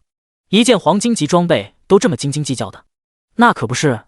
不过当时那个副本队伍的实力也不过才堪堪黄金阶位而已，一件黄金级装备的价值也算不少了，那也不值当和队伍闹掰啊。对了，你是怎么知道的？呵呵，我当时就是队长。看到秘境考核基本上没什么悬念，其他那些城市的会长顿时像是泄了气的皮球一样议论起来。然而当讨论到赵子凡背后的赵家的时候，所有人的观点几乎都完全相同，那就是赵子凡他老爹赵兰是个极其小心眼的人物。要知道，赵家当年也是青鸟市盛极一时的家族，赵兰背靠赵家，区区一件黄金级装备，完全没有过度追究的必要。但事后呢，其他人或许不知道，那个曾经和赵兰组过队的会长却是深切的感受到了。自从那次副本分配不均后，赵兰虽然明着没有怎么样，但暗地里却找了自己家族7、8个英雄级职业者，狠狠把队伍里所有的人教训了一顿。要不是当自己有事没在家，恐怕自己也不能免遭此祸了。你们说，这次秘境考核之后，赵兰会不会找叶阳的麻烦？我觉得80%没跑了。是啊，当年赵兰就是斤斤计较、小肚鸡肠的人，虽然这么多年过去了，但江山易改，本性难移呀。更何况这次还是他亲儿子。啧，看来这次叶阳这个小子惨了哦。想到这里，那些会长半分惋惜半分看戏的态度的幸灾乐祸了一句，反正这叶阳又不是自己城市的天才，即便是损失了也不会让自己受到影响。可惜这天水是近20年遭受打压，好不容易崛起一次，没想到居然就要碰到这样的事情。老林，他们的议论你听了没有？这时万方会长吴云峥有些看不下去了，凑到林长风身边小声问道。听到了。林长风点点头。道你没点反应？那可是青鸟赵家，青鸟是5大家族之一啊。你觉得要是赵兰真的出手，叶阳这小子能扛得住？话说这小子在天水有没有什么背景？是那家的孩子？说实话，吴云峥本来也想看戏的，但他和林长风的关系一向不错，而且也是真心疼叶阳这个孩子。想到以后会遭到赵兰那小人的毒手，吴云峥就有些不忍心。然而听到吴云峥的话，林长风却苦笑道：背景，我倒是也想让这小子有点什么背景，可惜他是一个孤儿出身。叶阳那小子是孤儿出身？听到这话，吴云峥顿时忍不住惊呼出声，而他这一句惊呼也在瞬间让附近其他的会长听得真真切切。我去，刚才说什么？叶阳这小子是孤儿出身？不可能吧，孤儿的家庭背景能有这么逆天的水平？难不成这小子是天职者？不可能，老林以前说过，这小子也是这2天才觉醒的职业者。我去，这也太猛了吧！先天没有任何培养，后天也没什么时间，就靠自己的努力，这短短的几天功夫就能有这么变态的实力。卧槽，这太逆天了！是啊，简直就是现实版的我命由我不由天啊！牛批，这小子一个孤儿背景，竟然能在这么短的时间成长出来这么恐怖的实力，太强了！当那些会长们听说了叶阳是孤儿的身份之后，全都是大惊失色。要知道，即便是赵子凡那样的天赋职业者，想要成长起来，没有背后家族给予的支持和资源，也是根本不可能的。且不说家族能够给予多少支持，光是背后势力给各家天才们提供的安全感，就完全不是一个普通家庭能够相比的。换言之，一个普普通通的孤儿，哪怕你再怎么天才，要是没有成长起来，在野外受到的可不就只是怪物的威胁了。在野外，可还是有无数身为猎人的职业者，专门盯着那些弱小的职业者劫掠，出人命那都是常有的事儿。毕竟野外属于危险区域，即便是出了事儿，本地工会也根本插不上手。这种事情到最后都是不了了之。另外，则是家族能够给一个天才提供的大量资源、装备、技能、授血药剂等等。你有强悍的天赋，那自然是好事儿。可要是没有足够的资源，哪怕是天职者想要成长起来，都不是一件容易的事儿。这就是家族势力提供的帮助。第76章，诸会长们的疯狂竞拍。而叶阳，他令人震撼的不光是他孤儿的身份，更重要的是，当其他会长听到叶阳一个孤儿的背景，竟然还能拥有碾压其他一众天才的逆天实力，这样恐怖的天才，日后要是真正的成长起来，那可完全不是一般人能够想象的强悍。老林，我出500亿，让他转籍来到我们南极市吧。这时，南极会长郑云天再也坐不住了。要是能够让这么恐怖的一个天才来到他们南极市，那他们南极市未来必然会崛起成为一个超越青鸟市的超一流城市。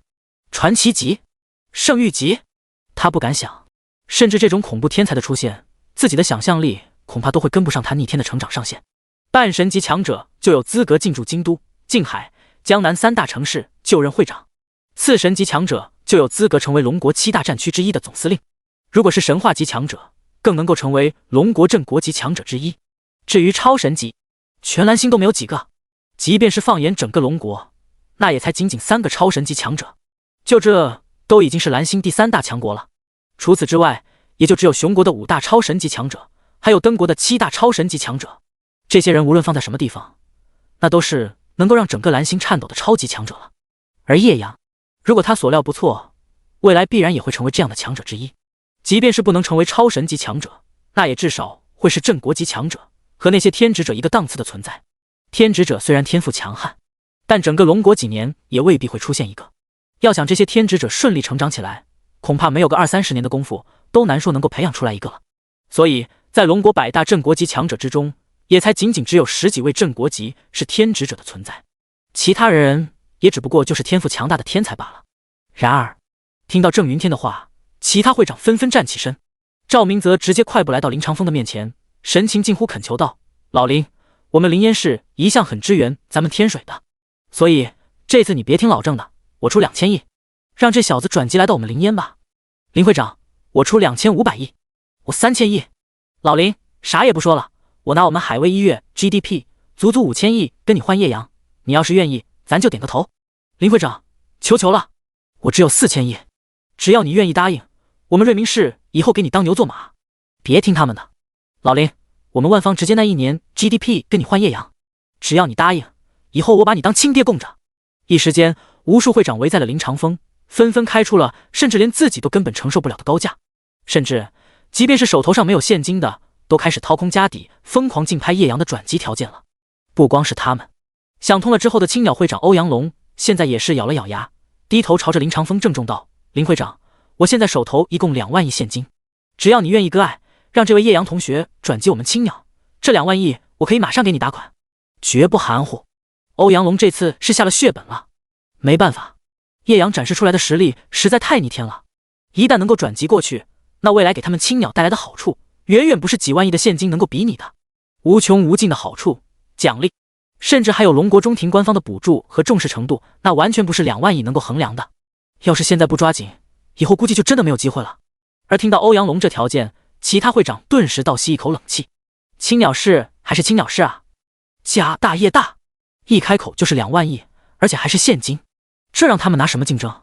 原本他们觉得叶阳杀了赵子凡那10几个青鸟市的天才，像欧阳龙这么小肚鸡肠的人，应该会记恨一下才对，至少短时间内应该是不会反应过来的。然而他们万万没有想到，欧阳龙不但能够摒弃前仇，甚至还能够放下身段，主动找林长风交谈，这让他们还竞争个屁！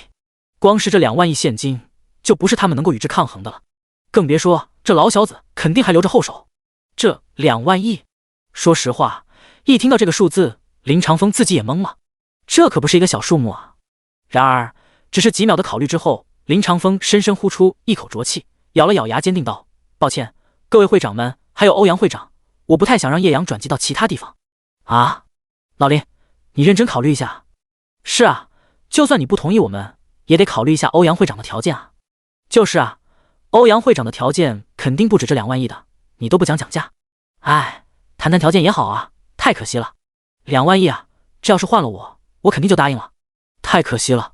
听到林长风这么果断的拒绝，所有会长顿时愣了一下。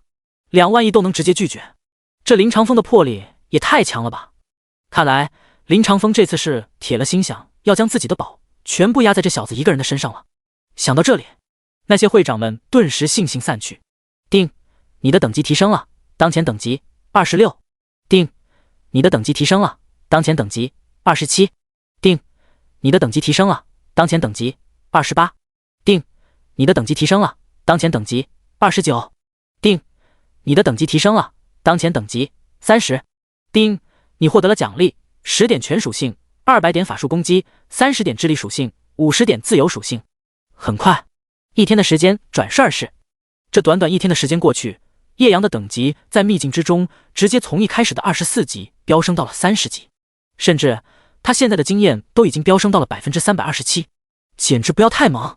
而这连续几个等级的提升，大量的属性值奖励，也让叶阳的属性面板彻底迎来了一次翻天覆地的变化。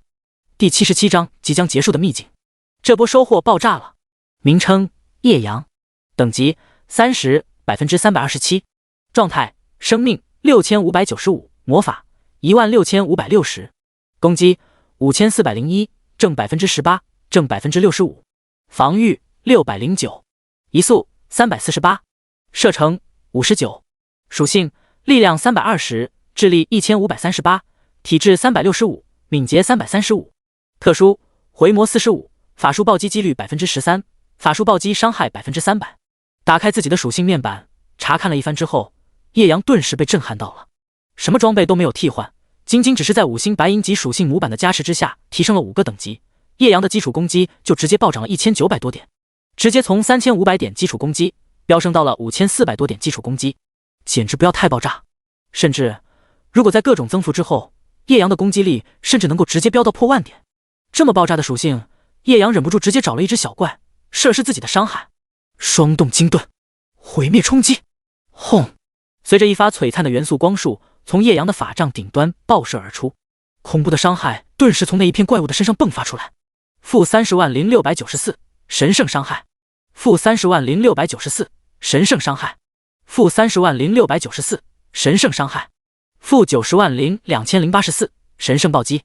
卧槽，太爽了呀！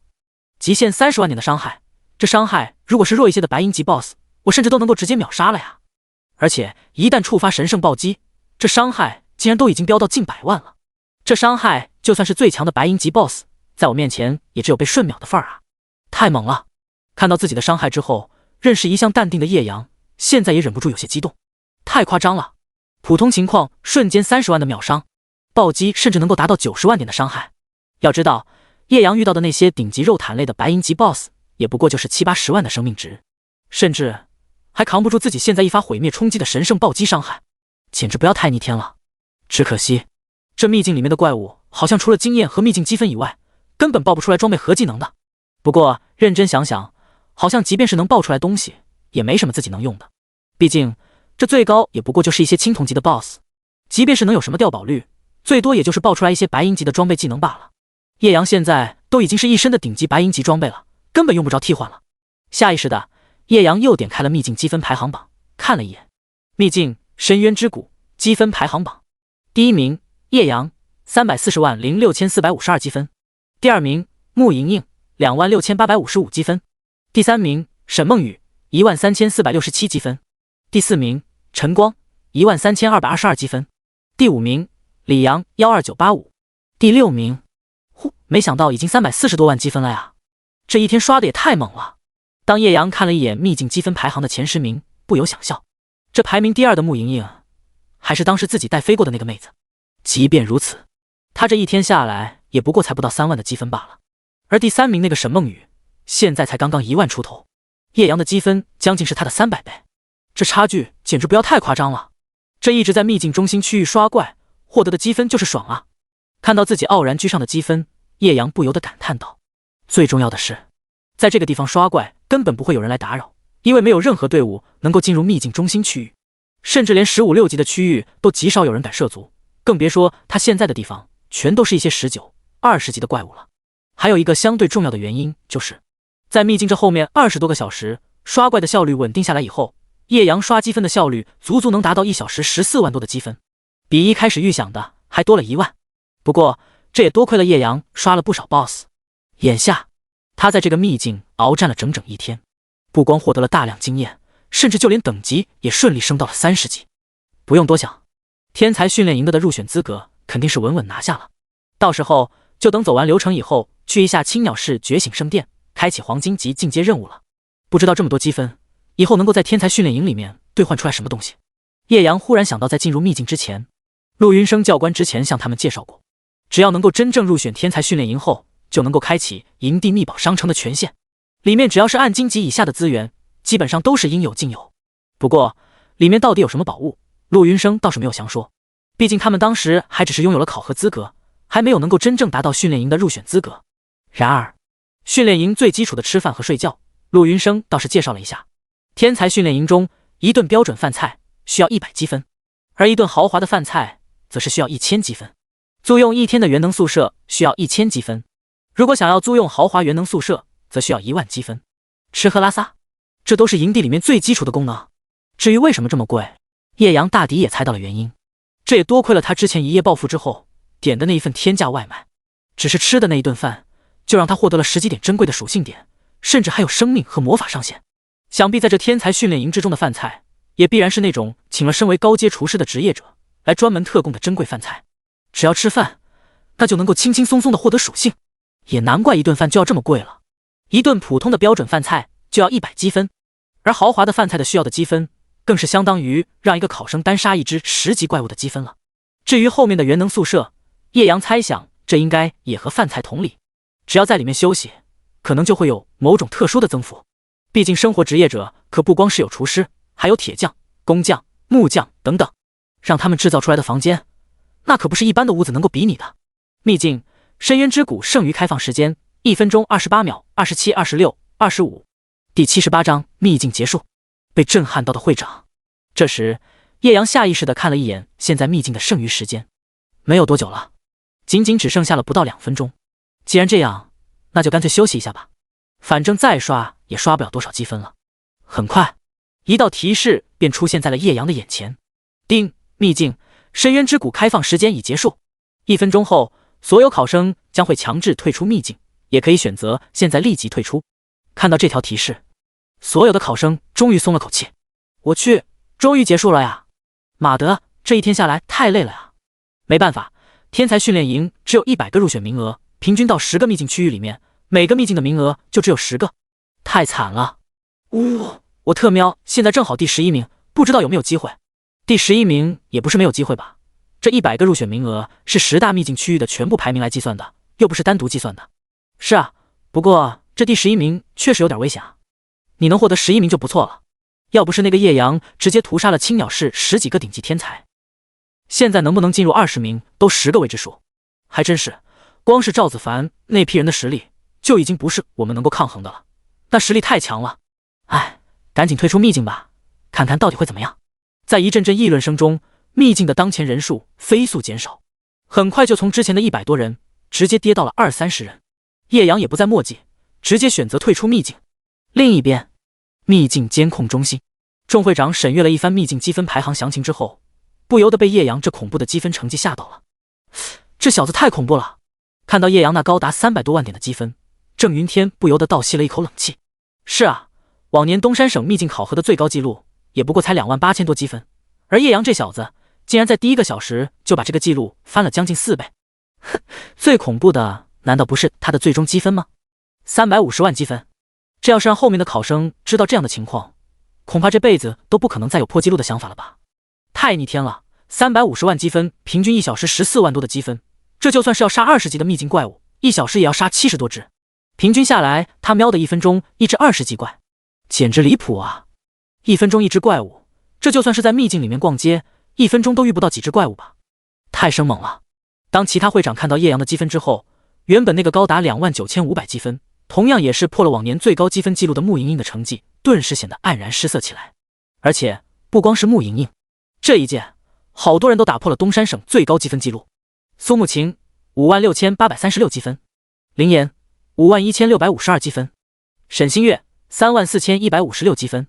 相比之下，这穆莹莹的29000积分还算是少的。没办法，苏慕晴和林岩作为当时同样都是被叶阳带飞过的几个妹子，这俩人好巧不巧的被分配到了同一个秘境区域。当下这俩妹子就决定组队，一同击杀怪物。有了当时跟在叶阳身边获得的拉怪经验和学习到的不少战斗技巧，这两个妹子杀起怪物来简直游刃有余。沈星月和穆莹莹相比之下就有点倒霉了。穆莹莹和叶阳一同分配到了深渊之谷秘境，叶阳自然是懒得组队，而且即便是和叶阳一起组队，穆莹莹不但在这里面捞不到好处，反而还会拖累自己。毕竟这秘境积分可都是根据个人战斗贡献来计算的。这秘境里面的怪物，即便是最强的 BOSS 出现在叶阳的面前，都只有被瞬秒的份儿，怎么可能混得到一点秘境积分？而沈星月的话还好一点，遇到了几个实力强悍，而且被分配到了同一秘境区域的几个闺蜜，最终积分虽然比不上苏慕晴和林妍，但也突破到了3万多的积分，也还算不错。然而她们这几个妹子的积分加起来，甚至还都不如叶阳的一个50万积分的零头积分。相比之下，这差距简直不要太明显。但要是和一般人相比的话，最起码这天才训练营的入选资格也是稳稳拿下了。也就在这时候，当叶阳和其他一众考生全部退出秘境之后，他们手上原本被陆云生每人分配的一枚手腕通讯器忽然滴滴的响了起来。听到这声音，叶阳下意识的抬起手腕看了一眼，只见在通讯器的那块小小荧幕之上写着2行清明的大字：天水市叶阳获得入选资格，请在10分钟内到1号操场集合。已经获得资格了吗？看到这个通知，叶阳默默的点了点头，随后也不再多想，直接朝着天才训练营的1号操场前去。不多时，叶阳就来到了一个广阔的操场，这操场面积足足有10个足球场的大小。没多久，之前那个教官陆云生便出现在了他们的眼前。恭喜你们这100位考生获得了本届东山省天才训练营的考核资格。经过我之前的介绍，想必你们也明白了，想要在我们天才训练营存活下来是需要积分的。接下来你们就可以前往任务营，将自己的秘境积分兑换成营地积分。这7天的时间内，你们在天才训练营一切的生活条件都要消耗营地积分，兑换时间仅限今天，过时不候。接下来陆云生又介绍了一些其他的琐碎事项，比如兑换完积分后，就有专门的教官带你去挑选自己的宿舍，而且还会带你去熟悉一下这个天才训练营的各地设施以及他们的作用。当介绍完之后，叶阳便没有过多犹豫，和其他入选的考生一同朝任务营走去。咦，叶阳大神！就在这时，一个熟悉的声音忽然传入叶阳的耳中，回头望去，竟然是苏慕晴跑到了他的身后。第79章合租，争风吃醋的妹子们，你也入选了呀？叶阳假装惊讶地说道。其实当他看到穆莹莹的名字之后，其实早就料到苏慕晴那几个妹子会入选了。那当然了，苏慕晴娇俏一笑，之前被叶阳大神刷了那么多天，要是还达不到天才训练营的入选资格，那岂不是太愧对叶阳大神了？这倒是，叶阳淡淡笑道。嘻嘻，不光是我，林言和获得了入选资格呢。哎，林言，你要跑去哪儿啊？你没看到叶阳大神在这儿吗？苏慕晴刚说到林言，就看到那个妹子像是一个路痴一样左右瞎逛，当即便把她一同叫了过来。啊，真是叶阳小哥哥啊，好久不见哦，你好像又变帅了。看到叶阳，林言2只水灵灵的大眼睛顿时要冒爱心一样，忍不住夸了起来。咦，什么好久不见，明明才1晚上没见嘛。苏慕晴忍不住揶揄了一句，看你说的1晚上没见，难道不是很久了吗？叶阳小哥哥这么帅，实力又这么强的男孩子，离开他1分钟，我觉得都是好久了。林言一向活泼，现在也是忍不住开起了玩笑。那你晚上怎么不跟着叶阳大神一起睡？苏慕晴娇哼道。哼，要是叶阳小哥哥愿意的话，等下选宿舍的时候，我可以跟他合租一个宿舍呀。林言忽然想到什么，坏笑道。啊，这一句话直接把苏慕晴整懵了。合租？难道营地可以允许男女一起合租吗？当然了。林言小嘴微微翘起，一副什么都懂的样子。要知道，我们在高中毕业达到觉醒仪式的要求的那一刻开始，就已经是一个成年人喽。也就是说，已经达到了法定婚配年龄了，怎么就不能一起合租了？林言这倒是没说谎。在全民转职时代开启之后，龙国在稳定秩序之后，男女婚配年龄就直接降低到了18岁。也就是说，只要你从高校毕业的那一刻开始，根本没人会管你和谁同居。而且比较离谱的是，龙国已经默许了职业者一夫多妻，甚至一妻多夫的制度，但普通人还是强制性的一夫一妻制。换句话说，一个强大的职业者，龙国是默许你可以有很多的伴侣的。在这种条件之下，这训练营里面的教官们谁会管你是不是男女一起同居？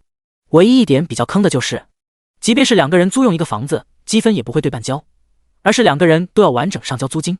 所以只要你愿意被人家训练营白嫖租金，人家还巴不得你好几个人一块同居呢。而听到这样的解释，苏慕晴直接愣住了，看来还是自己的思想太封建了，都忘记自己现在已经是一个成年人了。我不管，要是你一起合租，那我也要和叶阳大神一起。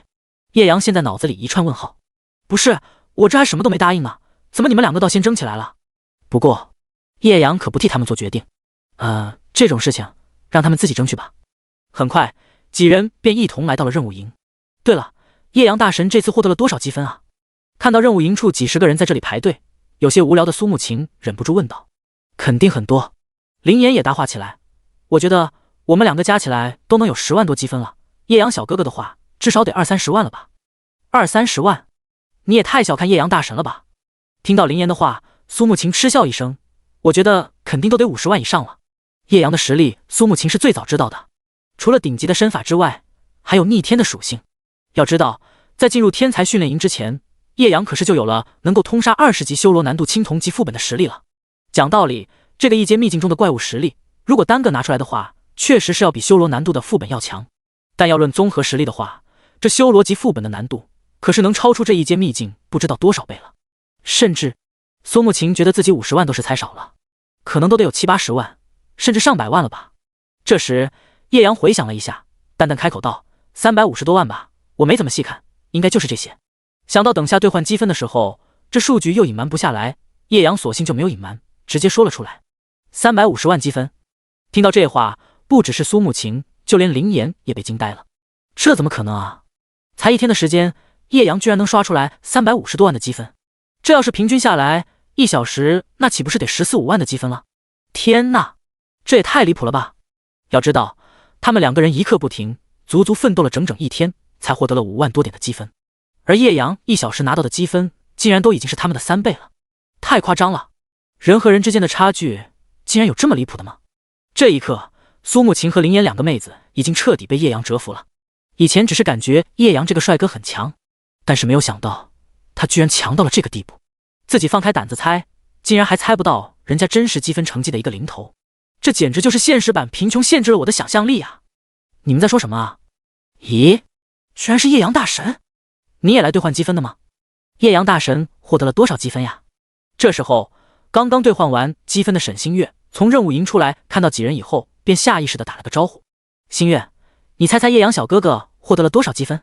还没等叶阳开口，一边的林岩便直接抢先说道：叶阳大神的积分。听到这话，沈星月抿着小嘴，忍不住思考了一番，应该有50万。噗嗤，这下林岩和苏慕晴二人同时笑出了声。哎呀，你们笑什么啊？难道是我猜少了？第80章你猜猜叶阳的积分到底有多少？看到二女戏弄的调笑声，沈星月的脸蛋不好意思的红了。他可一直都是最崇拜叶阳的人，他们两个笑得这么肆无忌惮，肯定是自己猜少了。果然，林岩轻咳了2声，正色起来。是的，你确实是猜少了，再猜一下。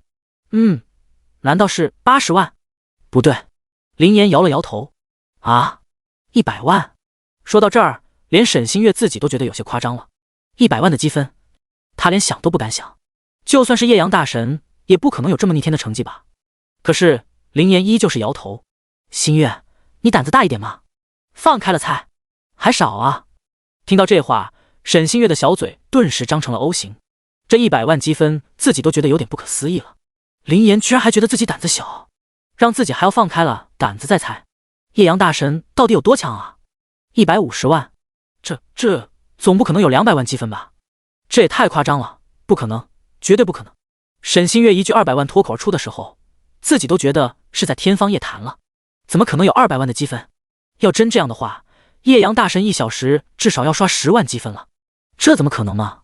然而还没等林岩和苏慕晴给出真正的答案，一道声音忽然打断了他们。下一个，叶阳。任务营中的教官呼唤了一声，叶阳也没有犹豫，直接拿出自己的通讯器，来到了负责兑换积分的教官面前。哎呀，你们别卖关子了，快给我说说，叶阳大神到底获得了多少积分呀？看着叶阳的背影，沈星月的心里就像是被猫抓了一样，奇痒难忍。都已经轮到叶阳小哥哥了，还要我们说什么啊？你听人家教官的播报不就行了？林岩一向这样的性格，可是把沈星月快急哭了。然而也就在这个时候，天水市，叶阳，成功兑换3569473积分。这一刻，听到教官播报叶阳积分的沈星月彻底傻眼了。356万，自己刚刚没听错吧？叶阳大神在秘境里面竟然仅仅用了1天就直接获得了这么恐怖的积分，这也太逆天了吧！甚至就连他一个6万的零头，居然都是自己的2倍还多。天呐，自己刚才居然还以为猜到100万积分就已经太夸张了，甚至到200万积分的时候都已经觉得是天方夜谭一般的存在了。结果这点积分居然才差不多是叶阳大神真实成绩的1半左右，这也太离谱了吧！叶阳大神就用了1天的时间拿到的积分竟然就是我的100多倍。想到这里，沈星月心态彻底崩了。他知道这个男人很强大，但是从来没有想到他居然可以强大到这个地步。350万积分，这让自己拼了命刷1个月都达不到这么恐怖的成绩吧。然而不光是他们3个妹子被叶阳的成绩所惊叹，当那些其他正在排队的学员们听到任务营教官播报叶阳的积分之后，一时间也全部被震撼到了。草，我刚才听到了什么？居然有人获得了300多万积分！我的妈，我没听错吧？这真的假的？居然有人能拿到这么恐怖的积分！教官，这小子的通讯器不会是坏掉了吧？怎么可能有人能够拿到这么多积分？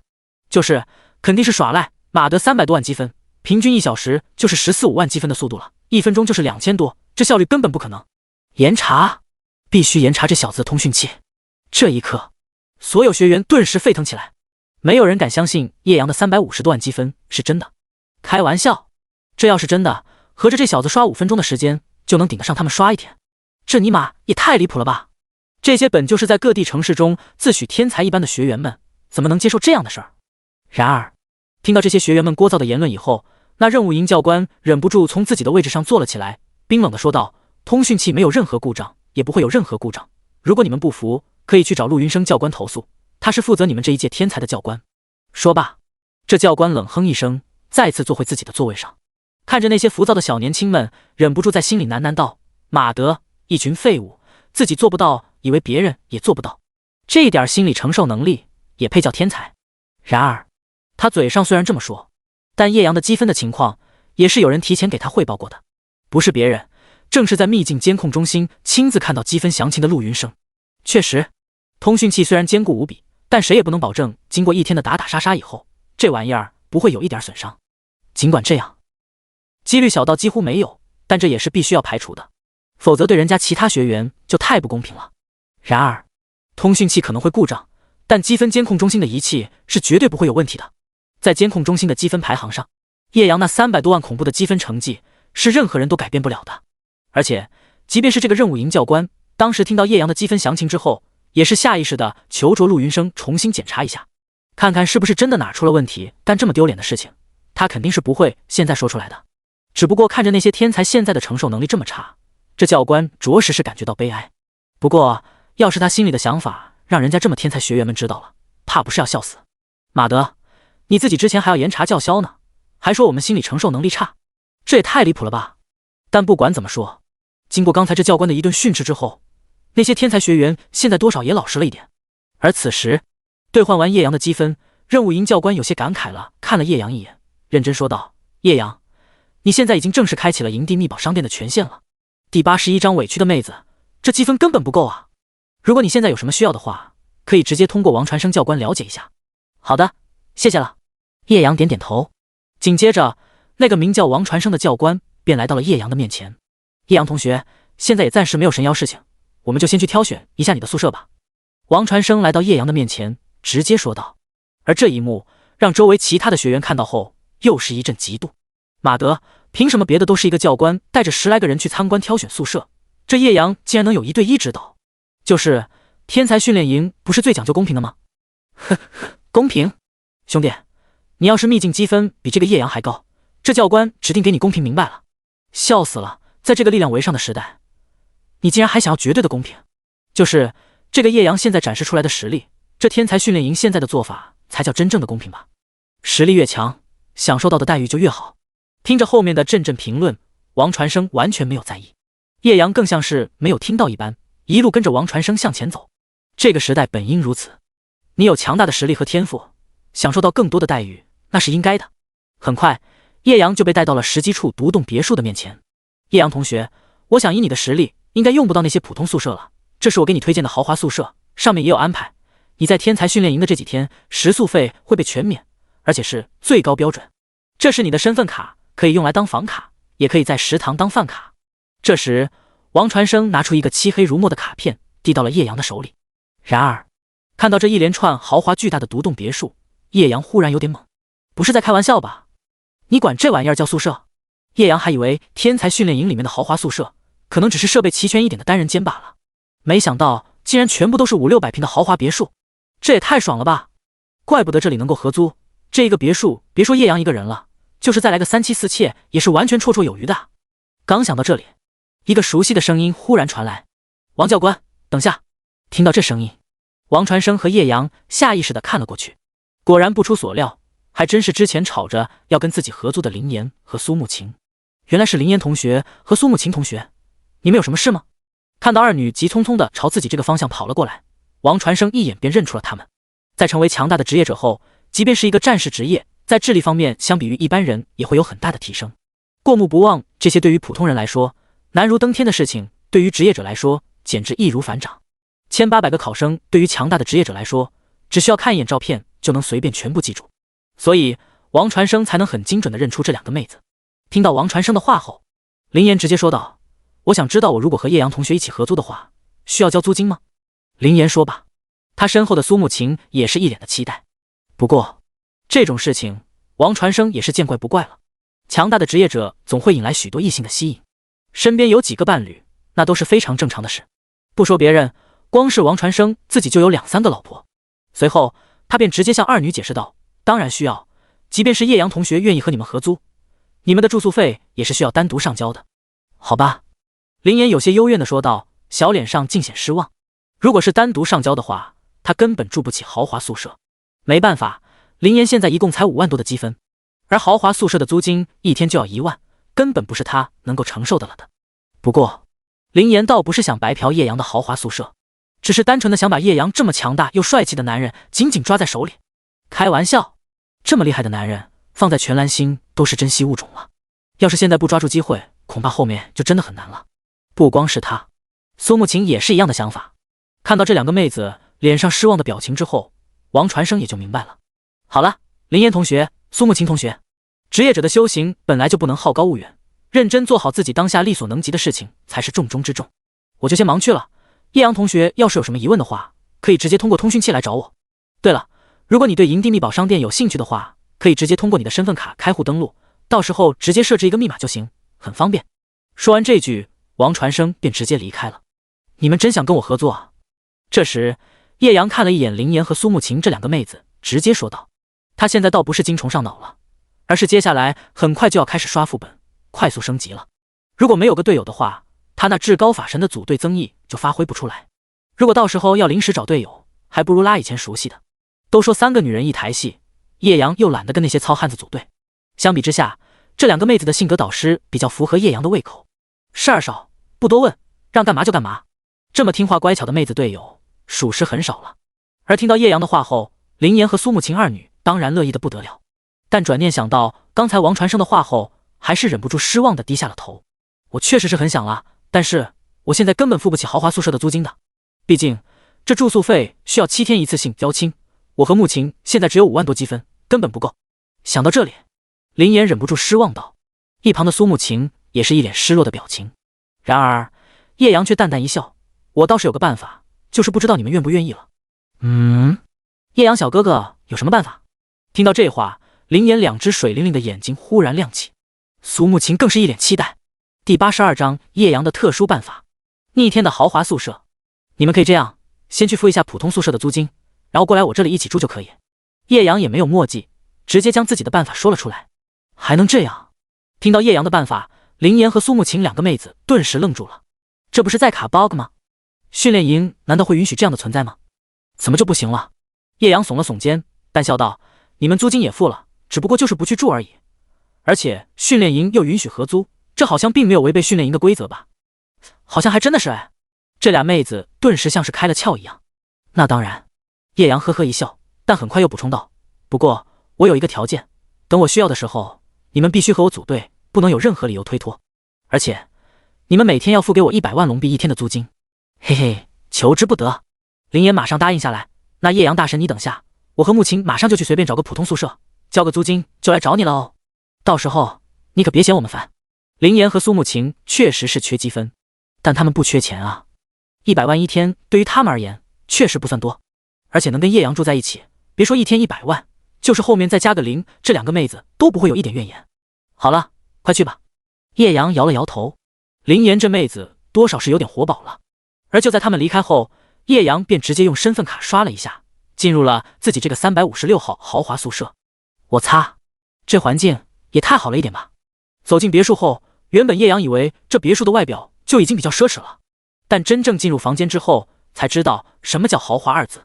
各种配套的职业者设施就不说了，最离谱的是，叶阳在刚刚进入别墅之后，就明显的感觉到一股浓郁的元气直接钻入了自己身体的每一个毛孔。原本在秘境之中鏖战了一天的疲惫感顿时烟消云散。这还不是最离谱的，就在叶阳四下参观这个豪华别的同时，他的系统频道还在不断出现特殊提示。丁，你吸收了精纯的天地元气，生命值上限+1。丁，你吸收了精纯的天地元气，魔法值上限+1。丁，你吸收了精纯的天地元气，魔法值上限+1。丁，你吸收了精纯的天地元气，智力属性+1。丁。在别墅客厅稍微躺了1小时，叶阳就看到光是4维属性，叶阳就获得了足足7点，生命、魔法值上限加起来更是有几十点，平均下来1分钟就会弹出一条获得属性的系统提示，简直不要太爽！这就是豪华别墅吗？这一天1万的积分租金果然不会白花啊！看着这连续不断刷新的系统提示，叶阳不由得感叹了一声。平均1分钟1个属性点，1小时下来就是60个属性点。不过生命和魔法值的属性占比比较大，而4维属性的奖励相对来说少一些，差不多有1/10的几率。也就是说，1小时至少能够获得6-7点属性点，一天下来就是150点左右。等到7天结束，光是在这豪华别墅里面躺着，就能白赚1000个属性点。稍微清算了一下，叶阳不由得觉得这着实有些恐怖了。1万积分换150个属性点，这无论怎么想都是一个血赚的事情。但很快他好像就发现事实跟自己想象的好像有些差距。原本在经历了一天的秘境鏖战之后，叶阳的身上多少是有些疲惫感的，但也就是这个时候获得属性点的速度也是最快的，差不多也就是快1个小时之后，随着自己身体的疲惫感被那精纯的天地元气清扫一空的时候，获得属性点的速度也就慢慢被放缓了。这机制倒是和之前吃的那个外卖差不多，饥饿的时候吃饭获得属性点的速度就会很多，但如果吃饱了还要硬吃，就只能获得很少了。这豪华宿舍的元气原理应该也是疲劳感越深的时候获得属性点就会越快，但如果根本一点都不疲劳的话，基本上也就很难获得属性点了。想明白这些，叶阳淡淡一笑，他就知道这属性点怎么可能获得的这么轻松。1万的租金躺一天就能获得150个属性点，真有这好事儿谁还会修炼啊？但即便如此，这豪华宿舍不说别的了，光是能够快速清除疲劳感和能够获得属性点这一个功能，也完全对得起这一天1万的积分了。正好现在闲着没事儿，去看下营地秘宝商店是个什么东西吧。想到这里，叶阳也不再犹豫，打开了别墅客厅上自备的电脑后，叶阳根据自己的身份卡直接开了个户，登录了营地秘宝商城。很快，无数中让叶阳眼花缭乱的商品让他一瞬间甚至有些目不暇接。营地秘宝商城5星级最高权限版。首先映入叶阳眼帘的则是这醒目的5星级最高权限版几个大字。最高权限版，难道说这玩意儿还分权限呢？叶阳淡淡一笑，也懒得想那么多，反正他现在已经是开启了最高权限了，想必无论是什么商品都应该有购买的权限了吧。紧接着叶阳继续向下看去，标准版饭菜100点积分，1星级权限开启；豪华版饭菜500点积分，2星级权限开启；光明生命药剂100点积分。类别特殊道具，效果瞬间恢复1000点生命值。描述2星级权限开启，黑暗魔法药剂100点积分。类别特殊道具，效果瞬间恢复2000点生命值。描述2星级权限开启。第83章恐怖的营地秘宝商城，青铜级兽血药剂1万点积分。类别增幅药剂，效果提升100%自身接下来24小时所获取的经验。描述加强版青铜级兽血药剂，持续时间从1小时提升至24小时， 1瓶更比10瓶强，2星级权限开启。白银级兽血药剂2万点积分。类别增幅药剂。效果提升200%自身接下来24小时所获取的经验。描述加强版白银级兽血药剂，持续时间从1小时提升至24小时，1瓶更比10瓶强，3星级权限开启。黄金级兽血药剂5万点积分。类别增幅药剂。效果提升500%自身接下来24小时所获取的经验。描述加强版白银级兽血药剂，持续时间从1小时提升至24小时，1瓶更比10瓶强，4星级权限开启。暗金级兽血药剂10万点积分。类别增幅药剂。效果提升1000%自身接下来24小时所获取的经验。描述加强版白银级兽血药剂，持续时间从1小时提升至24小时，1瓶更比10瓶强，5星级权限开启。顺回血魔药剂就算了，居然还有效果这么强大的兽血药剂，从青铜级到暗金级兽血药剂居然全部都有。只不过想要买高阶兽血药剂，就只能提升自己营地秘宝商店的星级权限。还好我是5星级最高权限。看到这里，叶阳不由得松了口气。看来要是没有高星级的购买权限的话，就算是有积分，这些东西也只能干瞪眼啊。不会别的，光是现在叶阳就像直接扫几瓶暗金级兽血药剂过来，10倍的经验增幅啊！而且持续时间足足有24小时。看到这么恐怖的效果，叶阳顿时觉得自己手里这普通版只能有1小时持续时间，还就只有额外100%的青铜级兽血药剂不香了。毕竟等到自己完成黄金级进阶30级以后，想要升级就更难了。要是没有强大的兽血药剂，自己恐怕要猴年马月才能升到40级进阶成为暗金级职业者了。但现在他不用发愁了，有了这么恐怖的效果，就算一次副本不能升级，2、3次黄金级副本也足够了。不过叶阳现在还没有急着去买，而是继续看向接下来的商品。有一说一，接下来那些东西几乎全都是叶阳现在特别想要的了。青铜级副本入口权限1万点积分。类别副本权限。效果可任意开启一次20级以下的青铜级副本入口的挑战权限。注：当该次挑战结束，无论失败与否都会恕该次挑战权限。购买此商品后，选择的副本难度请量力而行。2星级权限开启。白银级副本入口权限10万点积分。类别副本权限。效果可任意开启一次30级以下的白银级副本入口的挑战权限。注：当该次挑战结束，无论失败与否都会结束该次挑战权限。购买此商品后，选择的副本难度请量力而行。3星级权限开启。黄金级副本入口权限100万点积分。类别副本权限。效果可任意开启一次40级以下的黄金级副本入口的挑战权限。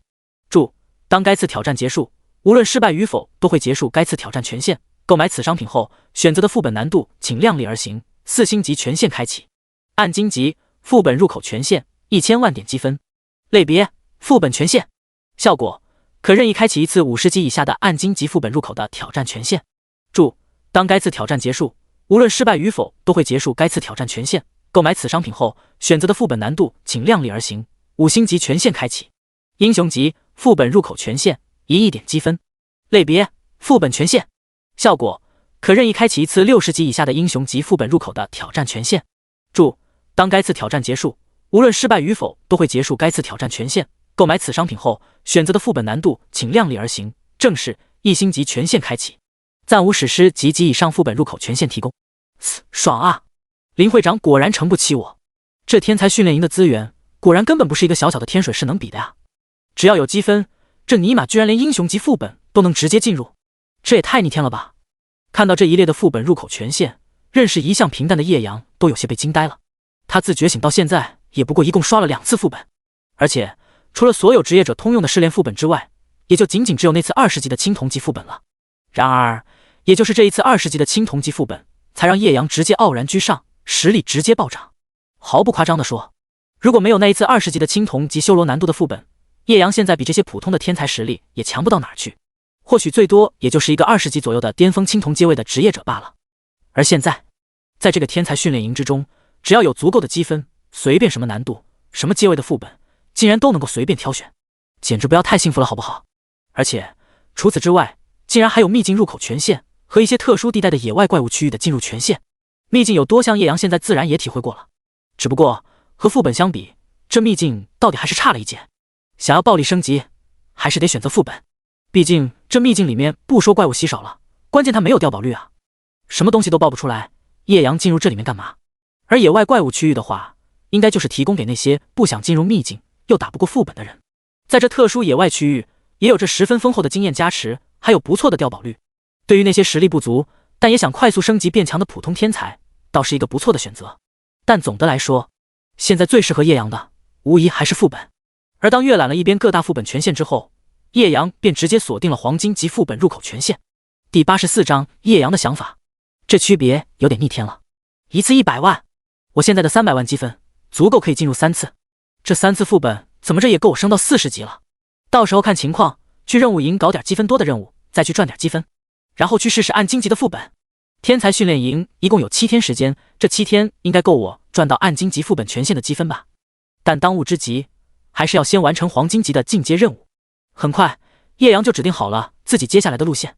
不过，当想到那暗金级副本入口权限的1000万积分后，还是觉得有些紧促了。但无论怎么说，为了自己这些也都是值得的。叮咚！正在这时，叶阳的门铃忽然响了起来。是林岩和苏慕晴他们吗？听到门铃，叶阳站起身打开了房门。哇，这豪华宿舍真的好豪华，这简直比我们家还要奢侈了。刚打开门，林岩看到这豪华宿舍里面的设施后，便忍不住惊叹。就连一向安稳的苏慕晴脸上也全都是表露着震惊的神色。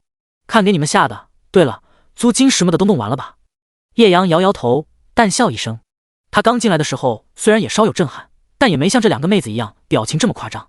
讲道理，他还是个官呢。在来到这个豪华宿舍之前，叶阳一直住的都是一个比较老旧的小公寓楼了。相比之下，他才是应该最应该震惊的吧。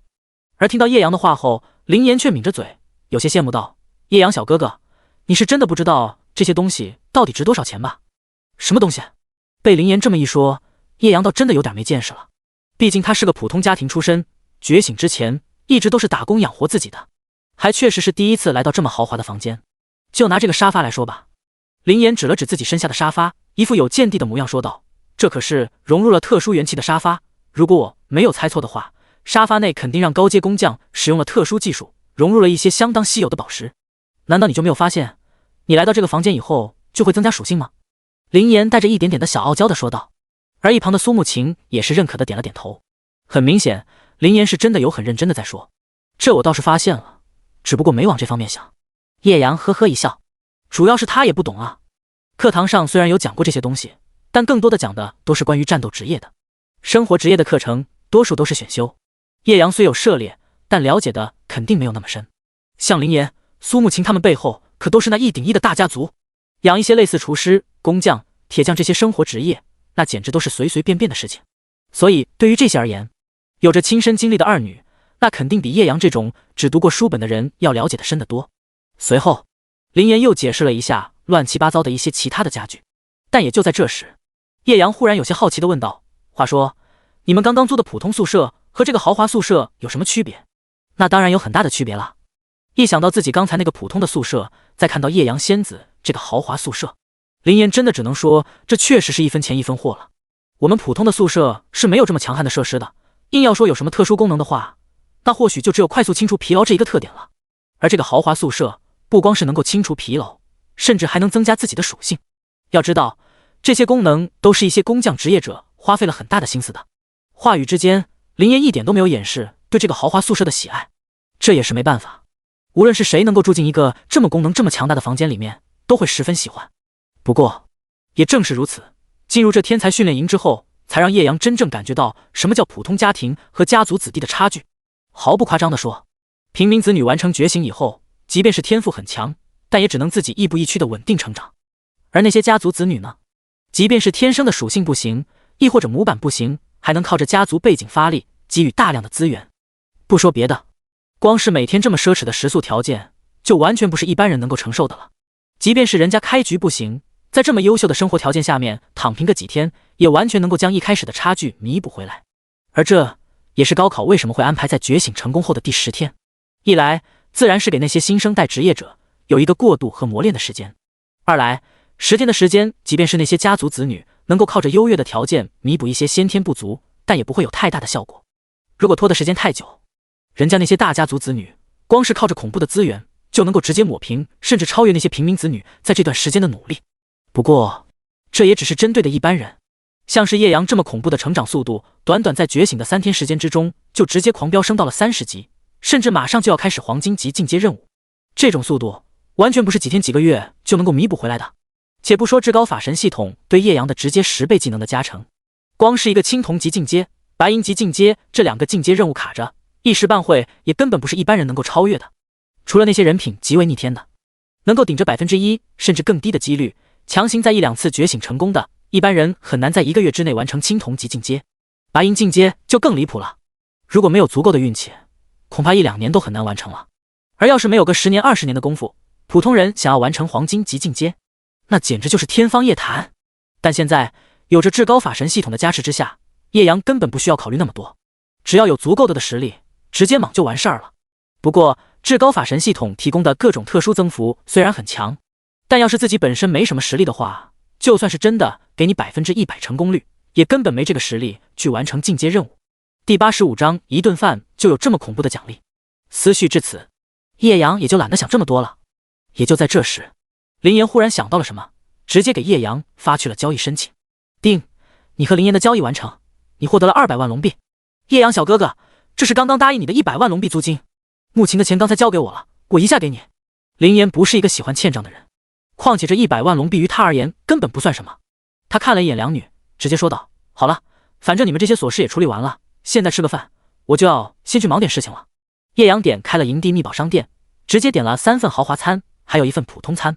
这么点餐，叶阳也是有目的的，他就是想看看这豪华餐和标准餐之间到底有什么差距。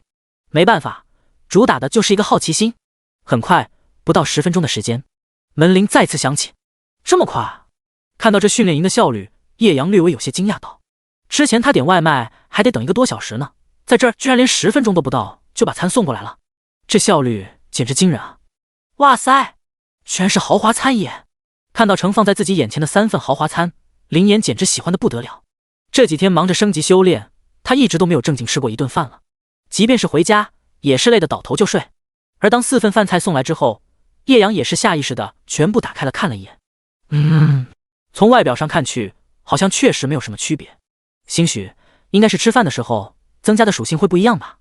从一开始接触到那个天价外卖之后，叶阳就再也没有瞧不起过生活职业者。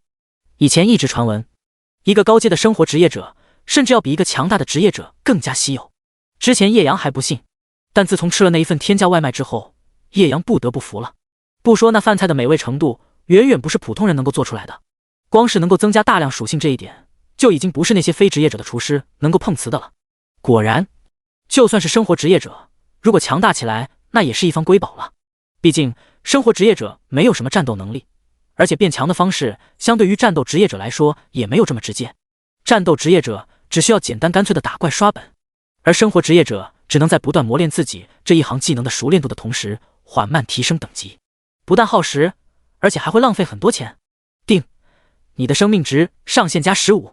定，你的魔法值上限加22。定，你的敏捷属性加2。定，你的智力属性加3。定，你的体质属性加2。定。很快，一顿简单的午饭过去，光这一顿饭就让叶阳直接增加了22点智力属性，31点体质属性，16点敏捷属性，还有25点力量属性，甚至就连血量上限也增加了320点，魔法值上限也增加了500多点。好家伙，这属性增加的也有点太夸张了吧！就这么一顿饭，光是属性点就直接增加了近100点，甚至还有大几百点的血魔属性。看了一眼自己的收获，叶阳不由得有些吃惊，这才是一顿饭啊，就直接增加了100多点属性，也太逆天了吧！豪华版饭菜果然1分钱1分货，呼，太满足了！好几天没有吃到这么好吃的饭菜了，而且还增加了这么多属性。吃完饭，林岩微微躺在沙发上，摸了摸自己微微鼓起的小肚子，一脸满足地说道：我也是，自从觉醒一来，吃饭都只是充饥，随便对付一下而已了。和叶阳大神在一起，真的好舒服。苏慕晴也靠在林岩的身边，两个妹子这一脸惬意舒适的表情，简直让人想入非非。不过，叶阳现在的还不太能顾得上这些，他站起身，直接向两个妹子吩咐了一句：我现在有点事儿，要自己先去忙一下，用不了多久就会回来。你们现在休息一下，等我回来以后，开始刷副本。咦，要刷副本吗？听到这个，林岩顿时来了兴趣。叶阳小哥哥要刷什么阶位的副本？如果没有意外的话，应该就是黄金级副本了，而且还是修罗级难度。每次购买副本的权限就只有一次进入的机会，叶阳当然不会傻乎乎的把一次这么珍贵的权限给到什么普通、困难难度。要刷，那就直接刷奖励最高的修罗级难度。而二女听到这话，两只眼睛顿时瞪大。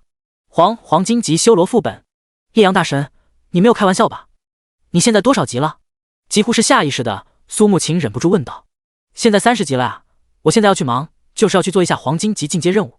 如果能够成功的话，回来就开始刷副本；要是不成功，那就一直到成功为止。叶阳没有什么隐瞒的意思，直接说道：“你居然都已经30级了，我现在才刚刚16级。”听到这话，苏慕晴忍不住有些卑微道：“这差距也太大了。表面上只是差了1倍的等级，但谁不知道这等级越往后越是难以提升。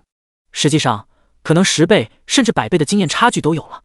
好了，不说那么多了，我先去了。”叶阳一向不喜欢墨迹，吩咐了一句之后便直接离开了。哎，叶阳小哥哥也太强了吧！觉醒3天，他居然能直接升到30级。看着叶阳离去的背影，林岩忍不住崇拜道：“青鸟市的觉醒圣殿并不难找。”当叶阳申请离开训练营后，不到1小时的时间就直接来到了青鸟市的觉醒圣殿。没有多想，叶阳直接走进了黄金级的进阶圣殿。随后，5大星级的进阶任务便出现在了叶阳的面前。1星级任务：前往31至40级的怪物区域，击杀100头怪物，时限要求24小时。2星级任务：击杀1头，即不低于30级的黄金级 BOSS， 并且个人战斗贡献不低于 10%， 时限要求24小时。第86章暴杀黄金级 BOSS。3星级任务：同上，且个人战斗贡献不低于 30%， 时限要求24小时。4星级任务：同上，且个人战斗贡献不低于 50%， 时限要求24小时。5星级任务：在个人战斗贡献为 100% 的状态下，击杀1头等级不低于30级黄金级 BOSS， 且必须无伤击杀，时限24小时。还好，和之前的任务果然一样。如果不出意外的话，可能暗金级的进阶任务和这个也差不多了。黄金级的 BOSS 并不难找。叶阳在来到这里的路上，便查阅了一番青鸟市周边的3阶野外地图，早就选择了一个3阶野外区域。不过，虽然这还是他第一次要面对黄金级的 BOSS， 但如果只是区区的野外 BOSS 的话，叶阳心中根本就没有太多的紧张。恐惧荒野，31至40级的野外怪物区域。1个多小时的时间，叶阳终于找到了一头黄金级的恐狼王 BOSS。黄金级 BOSS 石魔巨人 LV34， 血量450万，攻击5400，防御3800，移速580，精通巨石爆碎。石魔巨人随即引爆自身周围100米范围内的一颗巨石，对周围10米的敌方单位造成 500% 的巨大伤害。岩石护盾，石魔巨人为自己增加一个护盾，可以吸收攻击 X 1000点的伤害，持续15秒，且在护盾持续时间增加自身 30% 的免伤效果，且不会受到负面状态。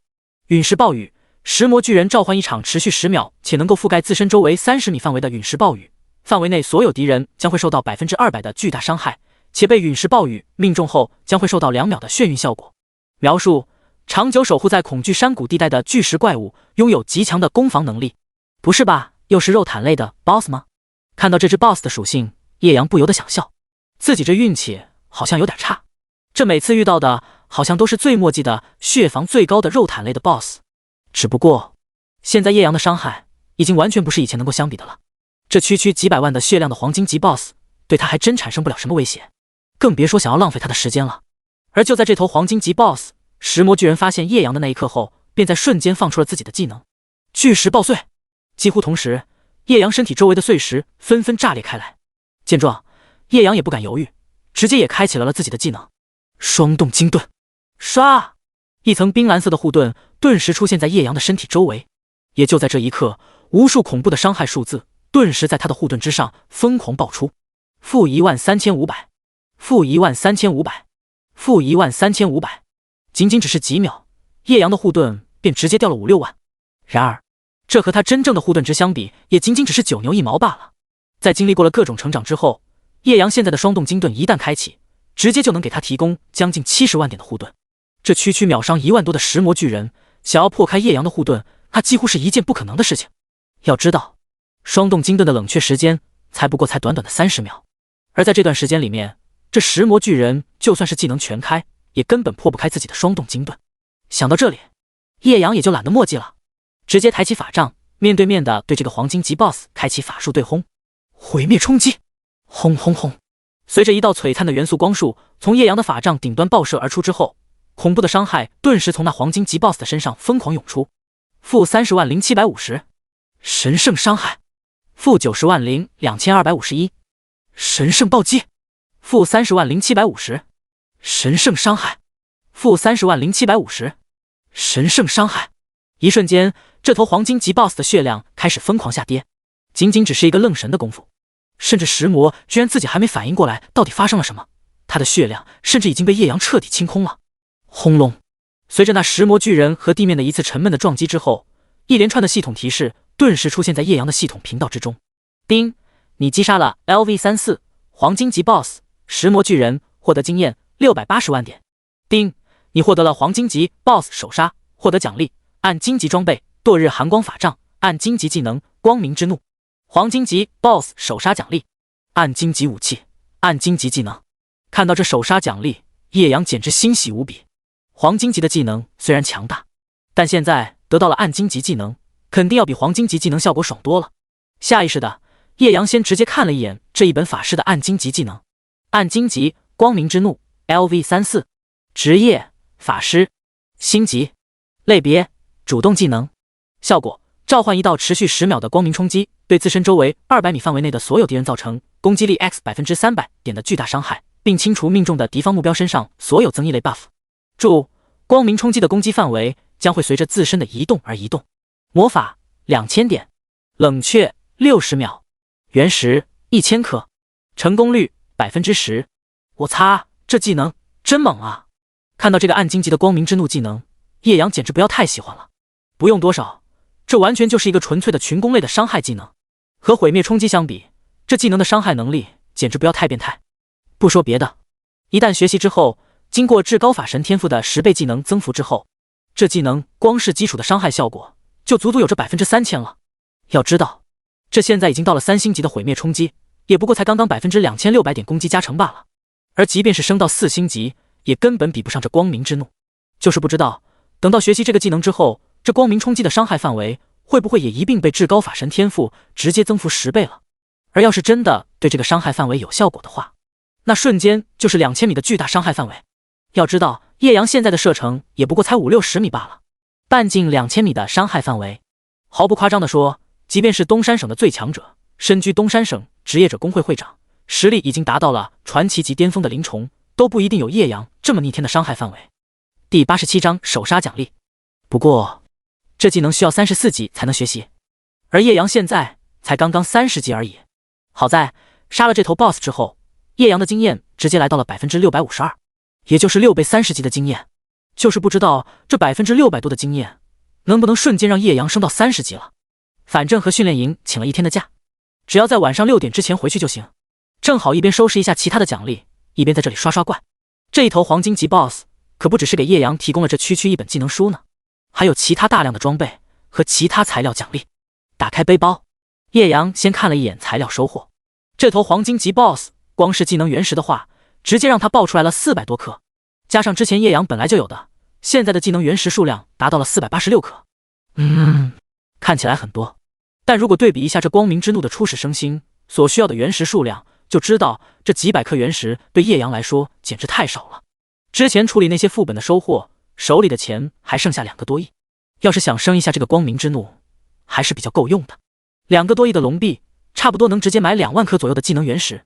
这样看来的话，叶阳原本以为可以躺平很久的存款，看来很快又要花光了。懒得多想，叶阳再次看向了那柄首杀爆出来的堕日寒光法杖，暗金级堕日寒光神杖 LV34， 类别暗金级套装，攻击1600，智力320，射程160，回魔210，法爆7%，特效堕日寒光，你的任何攻击都将敌方目标承受堕日寒光效果，增加受到伤害的100%，且在1秒内减少目标90%移速1/5。暗金级套装装备，这属性有点爽啊！看到自己这个刚刚爆出来这柄法杖之后，叶阳有些被震撼到了。不说别的，光是那基础1600点攻击力属性的加成，就能完全吊打自己之前那柄黄金级浩渺法杖了。没办法，一个是15级的黄金级法杖，一个却是30多级的暗金级法杖，光是这个等级差距，就完全不是阶位能够弥补的了。而让叶阳最为意外的是，这还是一个套装类别的装备。众所周知，套装类别的装备属性，那几乎都是完全吊打普通类别的装备了。不过，套装类别的装备效果只会出现在序列的巅峰阶位，比如暗金阶位、圣域阶位、超神阶位这3大阶位之中。暗金级属于第一序列，也就是青铜、白银、黄金、暗金这第一序列阶位之中的巅峰级，所以才会有几率出现套装类别。只不过叶阳没有想到的是，自己居然运气这么好，第一次获得的暗金级装备竟然就是套装。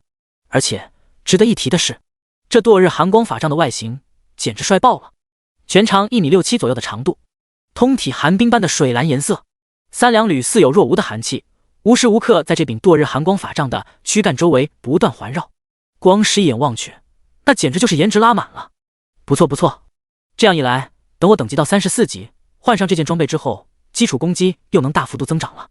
而且没想到第5个属性条目竟然是法爆属性，这就相当舒服了。尽管那法爆属性仅仅只增加了 7%， 但现在叶阳的面具 5%， 还有白银级特性魔导之力 10%， 再加上这法杖的 7% 之后，叶阳的法爆几率直接就能够来到 22%。 对于那些物理职业来说，这点暴击几率可能并不高，但对于一个法师来说，这已经是梦寐以求的了。接下来便是这头黄金级 BOSS 石魔巨人的其他普通收获了。丁，你获得了战士装备暗金级附魔重甲。丁，你获得了法师装备暗金级幻空法袍。丁，你获得了刺客装备暗金级寒风皮靴。丁，你获得了法师技能暗金级恶魔之眼。丁，你获得了法师技能暗金级冰暴之雨。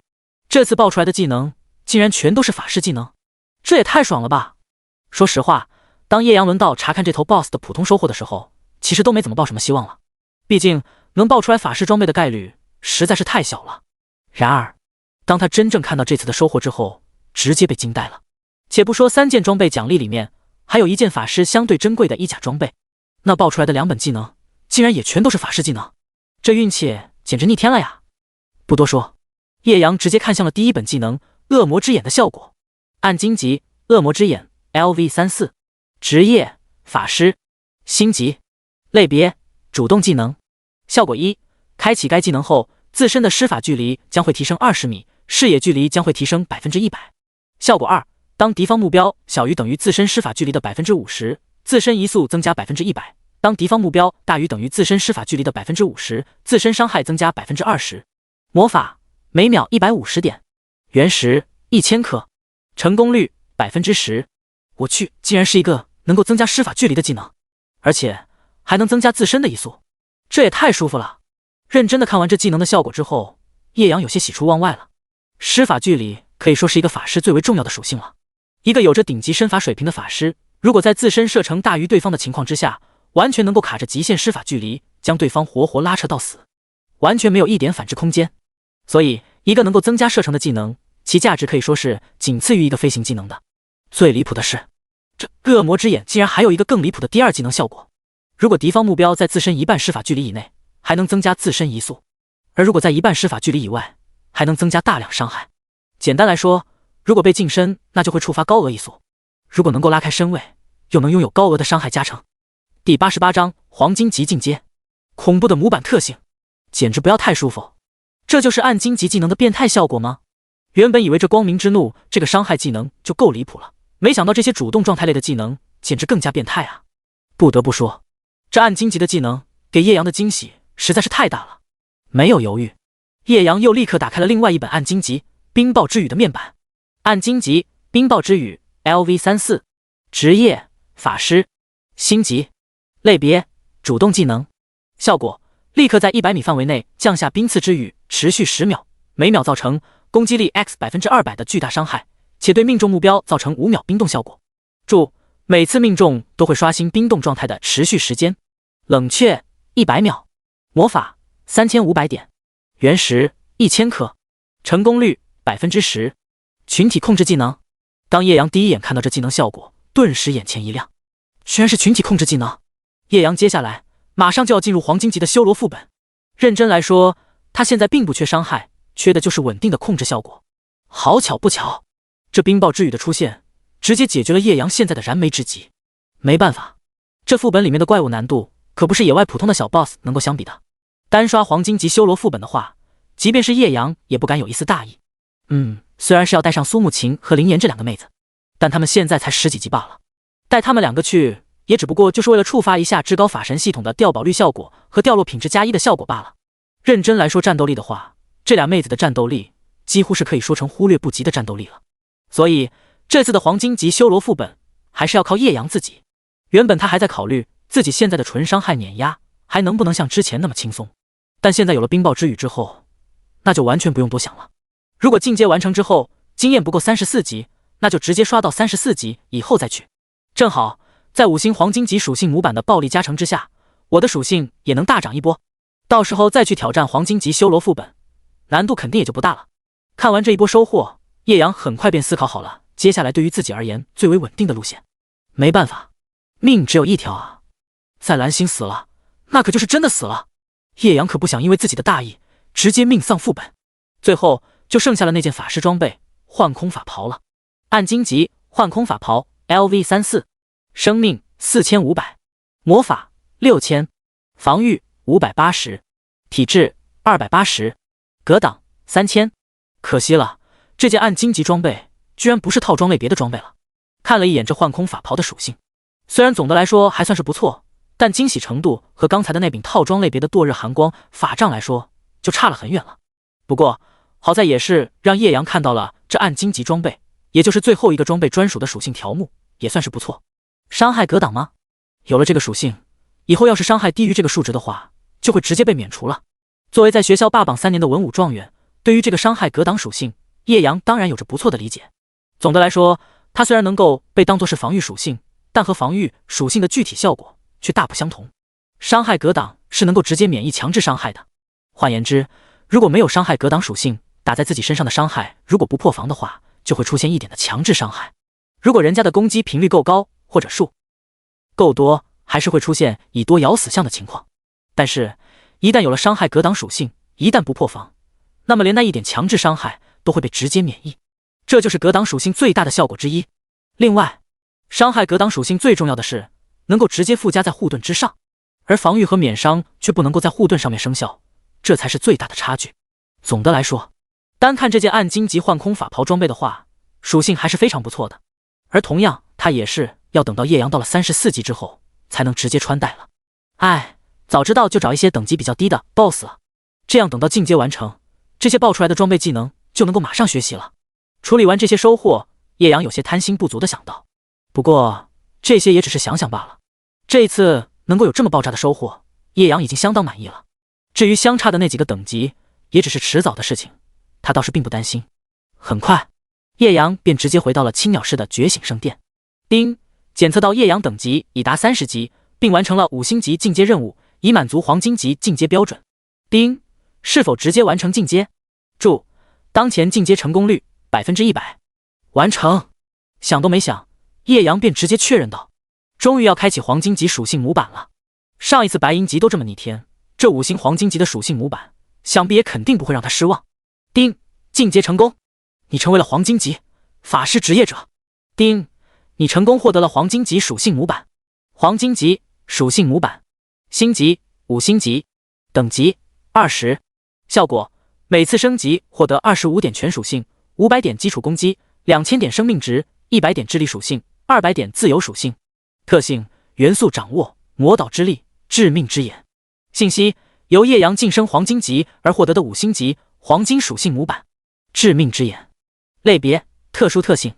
效果：无数次战斗之后，你冷静的必杀程度已经到了恐怖如斯的地步，你每10点智力属性将会提升1%的法术暴击伤害效果。定，你的等级提升了，当前等级31级。定，你的等级提升了，当前等级32级。定，你的等级提升了，当前等级33级。定，你的等级提升了，当前等级34级。丁，你获得了奖励100点全属性，2000点基础攻击8000点生命值，400点智力属性，800点自由属性。第89章连续升级，爆炸的属性面板！我去，这次的模板特性效果简直逆天啊！看到这全新的属性模板特性，叶阳顿时有些兴奋了。每10点智力属性就能直接提升自己1%的法术爆伤。要知道，叶阳现在等级被直接提升到了34级之后，智力属性直接从之前的1500多点飙升到了3100多点。也就是说，在致命之眼的加成之下，法术爆伤效果直接就能提升311%。再加上之前那魔导之力的100%法术爆伤的效果，叶阳现在直接就是611%的法术爆伤，6倍暴击伤害。这一旦暴击，谁能扛得住？不过看到自己进阶完成之后，直接飙升到了34级的等级，叶阳现在想都不想，直接将之前的装备全部换了上去，就连那几本暗金级的技能书也在一瞬间全部学习。这一刻，叶阳的属性瞬间迎来了一次爆炸式的蜕变。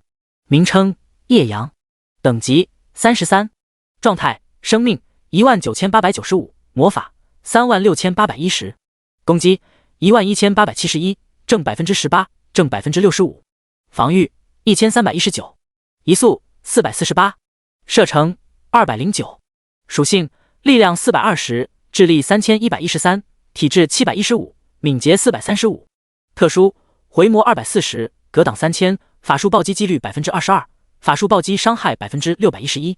首先是血魔属性，之前叶阳倒是一直没有在意过这2大属性，而这一次血魔属性的提升实在太逆天了，生命值直接从6000出头暴涨了3倍还多，瞬间来到了将近2万点，而魔法属性也翻了1倍还多，从 1.6 万的魔法值上限直接提升到了 3.6 万。另外则是防御，之前的叶阳仅仅只有600出头的防御，但这一次他的防御属性直接飙升到了1300多点。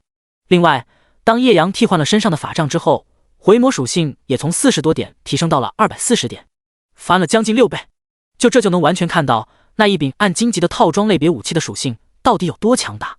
而最重要的攻击属性则是直接从5400多点暴涨到了将近 1.2 万，直接翻了1倍还多，简直不要太爽。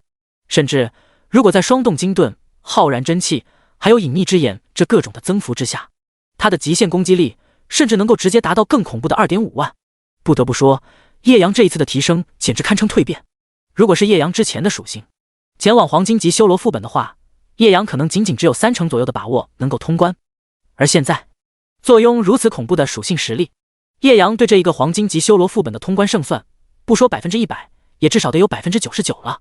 可以了，现在没什么其他的事儿了，该去黄金级副本试试刀了。叶阳有些下意识的抬起自己手中这柄堕日寒光法杖，爱不释手的看了一眼。马德，这么炫酷的外形，简直越看越喜欢，好吧。不多说，先回训练营开一次黄金级副本入口权限再说。等爆出来一整套暗金级装备之后，那才是自己真正的实力巅峰时期。想到这里，叶阳心中忍不住有些激动。不过在此之前，自己还有一件更重要的事。念及至此，叶阳手臂轻轻一挥，下一秒，那手中的堕日寒光法杖竟然直接幻化成了冰蓝色的碎屑，很快便消失在了空气当中。这就是暗金级及以上装备的特殊功能，幻化了。如果暂时不需要手持，一个念头就可以暂时收拢起来，等到需要的时候又可以直接幻化而出，十分方便。没多久，叶阳便来到了青鸟市的交易会所。来到一个没人的柜台，叶阳直接说道：“你好，给我拿1万颗技能原石。”叶阳这一句话把柜台上的服务员小姐姐弄愣了一下。好在这处柜台没什么人，要不然肯定要引起一场轰动。先生，您是要1颗还是？稍许，那服务员小姐姐又问了一遍。1万颗。叶阳面无表情地重复了一遍。1万颗。服务员被吓得轻咳了一声，但好在也是见过一些世面的人，很快就缓和了下来，直接向叶阳说道：“好吧，现在技能原石的价格为9863龙币，1万颗的话一共需要9863万龙币，您要直接刷卡吗？”技能原石的价格是一直有微量的变动的，购买过好几次的叶阳自然也了解这里面的规矩。价格观测仪也可以直接查阅价格，但叶阳也懒得弄这么麻烦的事情了，索性便直接来到了柜台。只是没想到的是，现在的价格居然跌到1万以下了，这还是比较罕见的。运气不错，要是这样的话，直接买2万颗吧。叶阳现在的钱也没什么用，还不如直接全部拿来买技能原石来提升自己的实力。听到叶阳的话，柜台上的服务员小姐姐忍不住嘴角一抽，这帅哥也太有钱了吧！2万颗技能原石，那可就是将近2个亿了，背后肯定是一个大家族，要不然普通家庭即便是能够拿出2个亿，也不会容忍他这么肆无忌惮的去莽技能升星。毕竟这东西要是运气不好，就算是2万颗，到最后也可能完全打水漂。然而这服务员不知道的是，技能升星对于叶阳来说，那可是最稳定的变强方式了。不过叶阳也懒得对这么一个服务员解释什么了。很快这一次交易完成，当足足 1.97 个亿直接从叶阳的卡里刷走之后，他的余额也仅仅剩下了3000多万。不过只要实力能够快速提升，以后自己想要再赚这2个亿肯定就会更加轻松。回到训练营的路上，叶阳开始对自己这3个技能直接升星。坐拥2万多颗技能原石，叶阳现在终于能体会一次财大气粗的感觉了。先看看这个伤害技能光明之怒的升星效果吧。想了想，叶阳选择先看一下这个暗荆级的伤害技能的升星效果。下一秒，升星成功的系统提示直接出现在叶阳的系统频道之中。定，你消耗了1000颗技能原石，成功将光明之怒提升到了2星级。第90章技能升星，4星级暗荆技能，暗荆级光明之怒。星级，类别主动技能，效果召唤一道持续20秒的光明冲击，对自身周围2200米范围内的所有敌人造成攻击力 X 3500点的巨大伤害，并清除命中的敌方目标身上所有增益类 buff。注：光明冲击的攻击范围将会随着自身的移动而移动。魔法2000点，冷却100秒，原石2000颗，成功率 1%， 范围提升了200米，伤害直接提升了 500%， 而且连持续时间也直接翻倍了。不愧是暗荆级的群攻技能，这升星的效果果然干脆到了极致啊！看到这2星级的光明之怒效果，叶阳满意的点了点头。值得一提的是，这本光明之怒技能在被叶阳学习之后，原本只有200米的伤害范围，果然如同叶阳想的一样，被至高法神系统直接提升到了2000米，而攻击加成也从 300% 提升到了 3000%。而经过这一次升星之后，无论是伤害范围还是攻击加成，瞬间暴涨了一个极为夸张的程度，500%的攻击加成涨幅。要知道，这普通版的光明之怒原本的总伤害加成还没 500% 呢，伤害范围就更别说了。这一颗星级的提升，足足相当于原来范围的1倍之多。最让叶阳比较意外的是，原本只有10秒的持续时间，竟然直接翻了1倍，达到了20秒。不说别的，光是这个持续时间翻倍的效果，就等同于这个技能的伤害总量翻倍了。舒服了。再看看这个恶魔之眼，叶阳没有多贪，每个技能都先提升1次星级看看效果，到时候再决定主攻那个技能。但有一说一，叶阳的心里还是比较偏向主攻这个恶魔之眼技能的，毕竟恶魔之眼的增幅实在是太全面了，近战能拉扯，远攻有爆发，而且还能加施法距离，这每一个属性都是能够让法师十分眼馋的增幅啊！也就在这时，系统提示再次出现，定，你消耗了1000颗技能原石，成功将恶魔之眼提升到了2星级，暗荆级恶魔之眼。星级，类别主动技能，效果一，开启该技能后，自身的施法距离将会提升25米，视野距离将会提升 100%。效果二，当敌方目标小于等于自身施法距离的 50%， 自身移速增加 110%， 当敌方目标大于等于自身施法距离的 50%， 自身伤害增加 22%。魔法每秒150点，原石2000颗，成功率 1%。啊，这果然越全面的技能增幅效果就越普通吗？看了一眼2星级恶魔之眼的效果，叶阳顿时有些失望。不同于光明之怒简单粗暴的伤害与范围的直接增幅，这原本就十分均衡的状态技能，恶魔之眼被升星之后，效果好像提升也不是很明显。但如果认真分析的话，这些增幅也是相当强大的，只不过在单个效果上好像不太突出。总的来说，性价比是有的，叶阳还是喜欢那种简单粗暴的加成。既然这样，那就先看看这个冰雹之雨的增幅吧。摇了摇头，叶阳将目标转移到了冰雹之雨的身上。定，你消耗了1000颗技能原石，成功将冰雹之雨提升到了2星级，暗荆级冰雹之雨。星级，类别主动技能，效果立刻在150米范围内降下冰刺之雨，持续15秒，每秒造成攻击力 X 2200%的巨大伤害，且对命中目标造成5秒冰冻效果。注：每次命中都会刷新冰冻状态的持续时间。冷却100秒。魔法3500点，原石2000颗，成功率 1%。这就很不错了。虽然攻击加成只增加了200%，但范围却直接增加了50米。还有5秒的持续时间。总的来说，这技能也不是一个专门用来打伤害的技能，增加伤害范围和持续时间的话，反而效果会更好。看完这2星级冰雹之雨的效果，叶阳顿时满意起来了。不得不说，这技能算是把控制的特性直接拉满了。这么说的话，那就要主攻光明之怒和冰雹之雨了。升星剩下的技能原石可以用来升一下恶魔之眼，毕竟也是一个相当不错的增幅技能。想了想，叶阳确定了自己的想法。随后，叶阳开始直接升星。几秒后，光明之怒消耗了2000加5000颗技能原石，直接升到了4星级。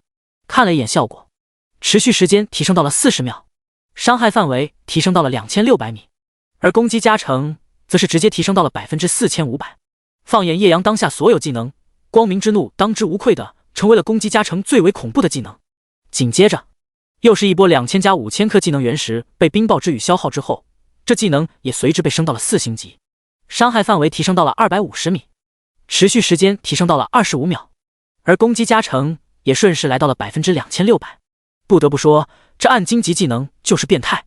叶阳之前的黄金级纯粹的攻击技能毁灭冲击才不过刚刚2600%的攻击加成，现在这个暗荆级的控制技能伤害加成就直接超越了毁灭冲击，简直不要太爆炸。至此，叶阳看了一眼技能原石的数量，仅仅剩下了3600多颗。想要继续提升这2个技能已然不可能，因为想要升星成为5星级的光明之怒或者冰雹之雨的话，则是需要1万颗技能原石。好吧，既然这样，那就给恶魔之眼也提升一下。不再多想，叶阳点开恶魔之眼的面板，将他的星级也提升了1级，直接成为了3星级的技能。相比一开始，这技能的效果也有了大幅度的提升。暗荆级恶魔之眼 LV34， 职业法师，星级，类别主动技能。效果1，开启该技能后，自身的施法距离将会提升30米，视野距离将会提升100%。效果2，当敌方目标小于等于自身施法距离的50%，自身移速增加120%；当敌方目标大于等于自身施法距离的50%，自身伤害增加24%。魔法每秒150点，原石1000颗，成功率10%，也还不错。叶阳满意的点点头，接下来就该是黄金级修罗副本了。第91章全新增幅，至高效果4，快去副本殿堂看看，有人要挑战黄金级副本了。训练营内，一个新生像是发现了什么恐怖的事情，顿时大叫起来：黄金级副本？谁这么狂啊？这胆子也太大了吧！能来到这个天才训练营的，也不过都是15、16级的职业者罢了，能打青铜级副本就不错了，居然还有人敢挑战黄金级副本，该不会是那个叶阳吧？我听说他报考天才训练营的时候都已经24级了，就算是那个叶阳也不可能，24级也就是白银级职业者罢了，怎么敢去黄金级副本的？就是他一个人傻，难不成他找来的队友也傻？现阶段白银级副本都没人敢去，更别说什么黄金级副本了。我听说好像还真是叶阳，而且他是要准备单刷黄金级副本。卧槽，单刷黄金级副本？别说这么多了，快去看看吧。就是看看这小子到底在搞什么鬼。在天才训练营之中是设有一个副本殿堂的，通过这个殿堂可以直接进入整个东山省所有刷出来的副本。更离谱的是，传闻这里甚至还能够检测整个东山省的副本，就像是龙国古代的地动仪，能够直接检测全龙国哪里有地震的情况。而据说副本殿堂中的那个特殊设备，就是根据古代地动仪的原理设计出来的。而当有人听说居然有人要去挑战黄金级副本，顿时在整个天才训练营之中便引起了轰动。很快，在副本殿堂之中便聚集了不少这一届刚刚参加天才训练营的学生，甚至不光是这些学生，就连那些教官听说了这个消息之后也纷纷赶了过来。听说了吗？这一届里面一个新生职业者好像现在就要去挑战黄金级副本了。听说了，我就是负责监控营地密宝商城的啊。他刚买了黄金级副本入口的进入权限的时候，我就发现了，好像是一个叫叶阳的学生。叶阳？就是那个在秘境考核里面狂扫了300多万积分的那个超级天才。应该是。我的天，这小子真的是一点都不惜命啊！考核秘境也不过就是青铜级的难度，就算他狂扫了300多万积分，也不应该这么膨胀去挑战黄金级副本吧？哎，谁知道这小子怎么想的？等下看看副本开启信息再说吧。不管怎么说，这都太莽撞了。难道这小子不知道副本的难度要远远高于秘境吗？谁知道呢？刚看到这个的时候，我觉得这小子也是疯了。副本殿堂附近，监控中心，几个负责新生安全的教官一筹莫展地坐在这里，紧张地看着眼前的监控荧幕。在这里，只要一旦副本被开启，那这里就会直接显示出来副本的进度信息。另一边，副本殿堂，叶阳除了带着苏慕晴和林妍2个妹子，还组之前的沈星月、穆莹莹2女和一个临时拉过来的妹子一块来到了这里。每人花了100点积分之后，几人便正式进入。没多想，叶阳便直接来到了黄金级副本入口区域。他现在已经购买了1次黄金级副本入口权限，理论上来说，能够直接组成一个满编队伍，一次性额外带9个人进入。然而，他原本的想法是只带1个人进去的，毕竟队伍里面一个队友还是满队友，对他的至高法神的组队增益来说并没有什么区别。然而，在进阶成为黄金级职业者之后，至高法神系统再次刷新出来了一个全新的增幅效果。至高法神类别专属天赋，特殊效果1，至高法神睥睨万物众生。当你一人独行时，伤害增加 100%； 当你组队时，获得经验为 100%， 且掉宝率正 100%， 掉落物品质加1。特殊效果2，至高法神拥有无尽幸运，当你给技能升星时，成功率将会提升至 100%。特殊效果3，至高之力凌驾众生万物，当你自身进阶时，成功率为 100%。特殊效果4，至高神光普度众生，当你每多一个队友时，全属性额外增加正 10%， 最大增幅 100%。特殊效果5，是的，这个特殊效果4至高神光就是在叶阳成为黄金级职业者的时候开启的全新功能。只要队伍内每多一个人，那就会给叶阳提供额外 10% 的全属性增幅。光是现在组了苏慕晴、林妍、沈星月、穆莹莹，还有那个名叫陆瑶的临时队友，这一共5个妹子之后，叶阳的额外全属性加成就直接来到了 60%。他自己本身也算是一个队友，所以只要开启组队模式，即便是1个人都不组，叶阳也能够享受到额外的 10% 加成。只不过如果没有队友的话，那就不会开启特殊效果1的组队模式增益了。只可惜现在想找几个一块敢跟我进入黄金级副本的人还真是不容易了。叶阳摇了摇头，要知道他一开始在进入副本殿堂之前是找了一些这一届比较强大的新生的。然而他在训练营论坛上发了帖子，等了足足1个小时都没有人来，只有一个叫陆瑶的联系到了自己，战战兢兢地跟着自己来到了副本殿堂之中。没办法，谁都不敢相信叶阳现在能够挑战黄金级副本。要知道现在那些实力才不过15、16级的天才们，能够勉强组队闯过青铜级副本就已经烧高香了，连白银级副本都不敢想，更别说什么黄金级副本了。准备好了吧？现在要进去了。还是老规矩，进入副本以后，你们几个就自己找一些比较安全的地方躲起来，我自己刷就行。叶阳走到一个名叫地下魔宫的黄金级副本入口之后，惯例提醒了一下那个叶阳大神。这时有些怯懦的陆瑶低声开口道，咱们真的是要去刷修罗难度的副本吗？为什么不一开始从普通难度开始刷啊？第92章进入副本。枯骨卫士。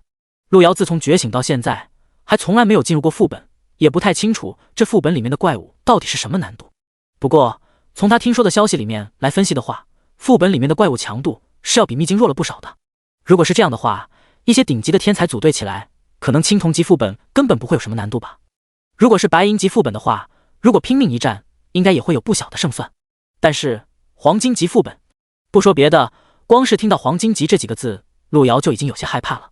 但是看到自己身边朋友多多少少都刷过副本，只有自己没有刷过，这才让他有些按捺不住自己的心绪，跟着叶阳一同来到了这里。如果硬要说还有什么其他的小心思的话，那可能就是想见识一下这段时间在天才训练营中众说纷纭的叶阳到底是什么样子。然而当听到叶阳是要刷最困难的修罗难度，这陆瑶妹子一下子懵了。她虽然没有刷过副本，但也听说过副本的机制啊。修罗级难度那可是最高难度的副本，就凭眼前这个帅哥一个人的实力，真的能刷得过去吗？然而听到陆瑶的话后，叶阳只是淡淡一笑，普通难度奖励太少了，副本入口权限购买之后只能进入1次，所以当然要刷奖励最高的修罗难度副本了。好了，不说那么多了，其他的事情让慕晴和林妍跟你们解释一下吧。随口解释了一下，叶阳也懒得再多说什么。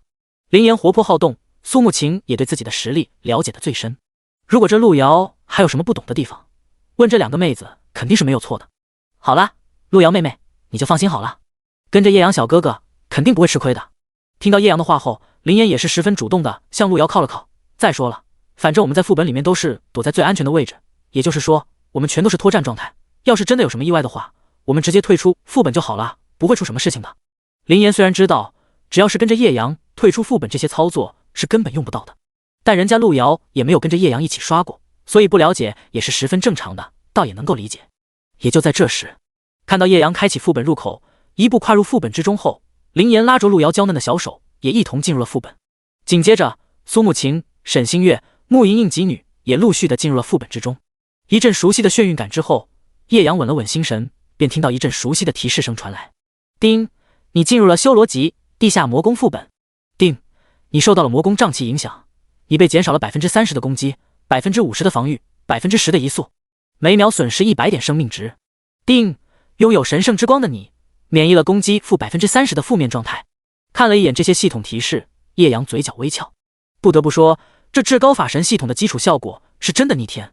神圣之光效果不但能够将自己的伤害 100% 全额进化成为神圣伤害，而且还能免疫所有减少攻击、减少智力属性的负面状态，简直不要太舒服。至于其他被减少的属性，叶阳就不太在意了。法师最重要的就是自己的伤害能力，只要自己的攻击力一如既往，缺少一点防御于他而言根本算不上什么。不过虽然叶阳能够免疫，但那几个妹子就没这么舒服了。但好在他们也不需要参与战斗，最多也就是偶遇副本几个小怪的时候，那减少 10% 移速的负面属性会让人有点难受罢了，但也无伤大雅。这时在进入副本之后，叶阳四下观察了一番，回忆起了这个地下魔宫副本的信息。地下魔宫一共分为3大阶段，每个阶段都有大量的小怪，还有实力逐渐增强的黄金级 BOSS。 副本的最终阶段的 BOSS 实力甚至堪比暗金级 BOSS 的强度，如果是修罗级的话，可能还会有不少的攻击法阵。别的倒是好说，就是这个黄金级副本的攻击法阵可能有点麻烦了。回忆了一下这地下魔宫的信息，叶阳心中了然，带着几个妹子直接向前走去。还没走几步，伴随着一阵咔嚓咔嚓的骨骼摩擦声，一群骷髅士兵便出现在了叶阳几人的眼前。修罗级枯骨卫士 V31， 血量38000，攻击260，防御220，移速135，技能枯骨守卫，瞬间提升自身 30% 的攻击，锁定一个目标发动冲锋，对其造成 200% 的巨大伤害。描述：地下魔宫一层的守卫者。放眼望去，一波数量足足有着上百只的枯骨守卫直接从几个黑暗的通道走廊之中缓缓出现，汇聚在叶阳的眼前。啊，这怪物的实力也太恐怖了吧！小怪就有3万多血，谁告诉我这副本里面的怪物比秘境里面的要弱的呀？呜！看到这些朝自己缓缓逼近的枯骨守卫，那路遥妹子顿时被吓坏了。怎么了？害怕了？这里可是黄金级修罗难度的副本，小怪的实力当然要比咱们之前刷的青铜级秘境的怪物实力要强了。不过林岩坏笑一声，更恐怖的还在后面呢。小妍，你就别吓人家了。看到人家路遥小脸都快发白了，这林岩还在逗人家，苏慕晴忍不住开口道：我说的是实话嘛，这才副本刚开始呢，就被吓成这样，再往后刷他心里怎么能扛得住？林岩翻了个白眼，娇哼道：好了，你们现在还是找地方躲好，不要干扰我打怪。叶阳最后吩咐了一遍，几个妹子立刻点头道。苏慕晴和林岩早就轻车熟路，四下查看了一番之后，带着新人路遥小妹妹直接躲在了一个角落。也就在这时，叶阳便直接冲到了那些枯骨卫士的附近，抬起手中法杖，直接开启了自己的技能。正好刚获得了新技能，看看这光明之怒的效果怎么样。看到那些朝自己不断逼近的枯骨卫士，叶阳嘴角微翘。下一秒，他抬起手中法杖，一股携带着摧枯拉朽之势的光明元素能量顿时汇聚在了叶阳的法杖顶端。也就在这时，在叶阳身体上空，一个散发着神圣纯白色光芒的巨大法阵瞬间形成。下一刻，光明法阵顿时启动，无数的璀璨耀眼的光明能量顷刻间从天而降，喷涌而出。轰轰轰！负166万神圣伤害，负1016万神圣暴击，负166万神圣伤害，负1016万神圣暴击。第93章进入副本。妹子们兴奋了，进入副本。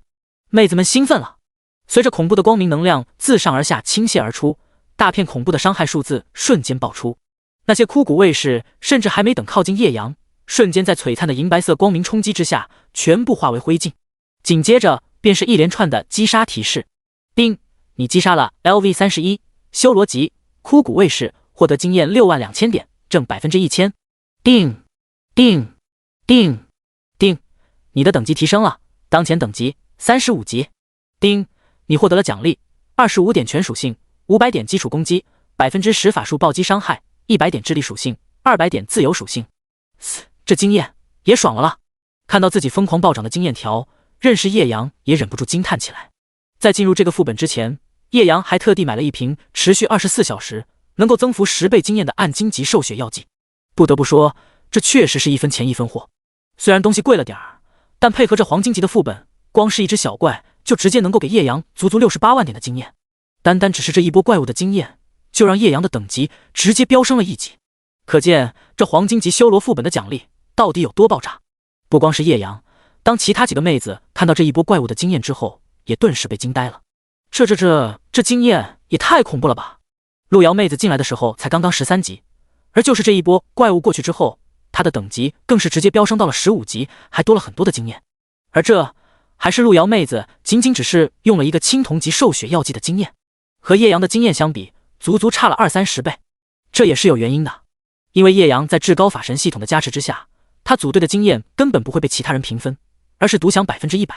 但是路遥妹子就不一样了，如果不用青铜级兽血药剂的话，她现在一只枯骨卫士的经验可能仅仅只有1万出头。但即便如此，上百只怪物也有上百万点的经验，再加上青铜级兽血药剂，那可就是200-300万点的经验了。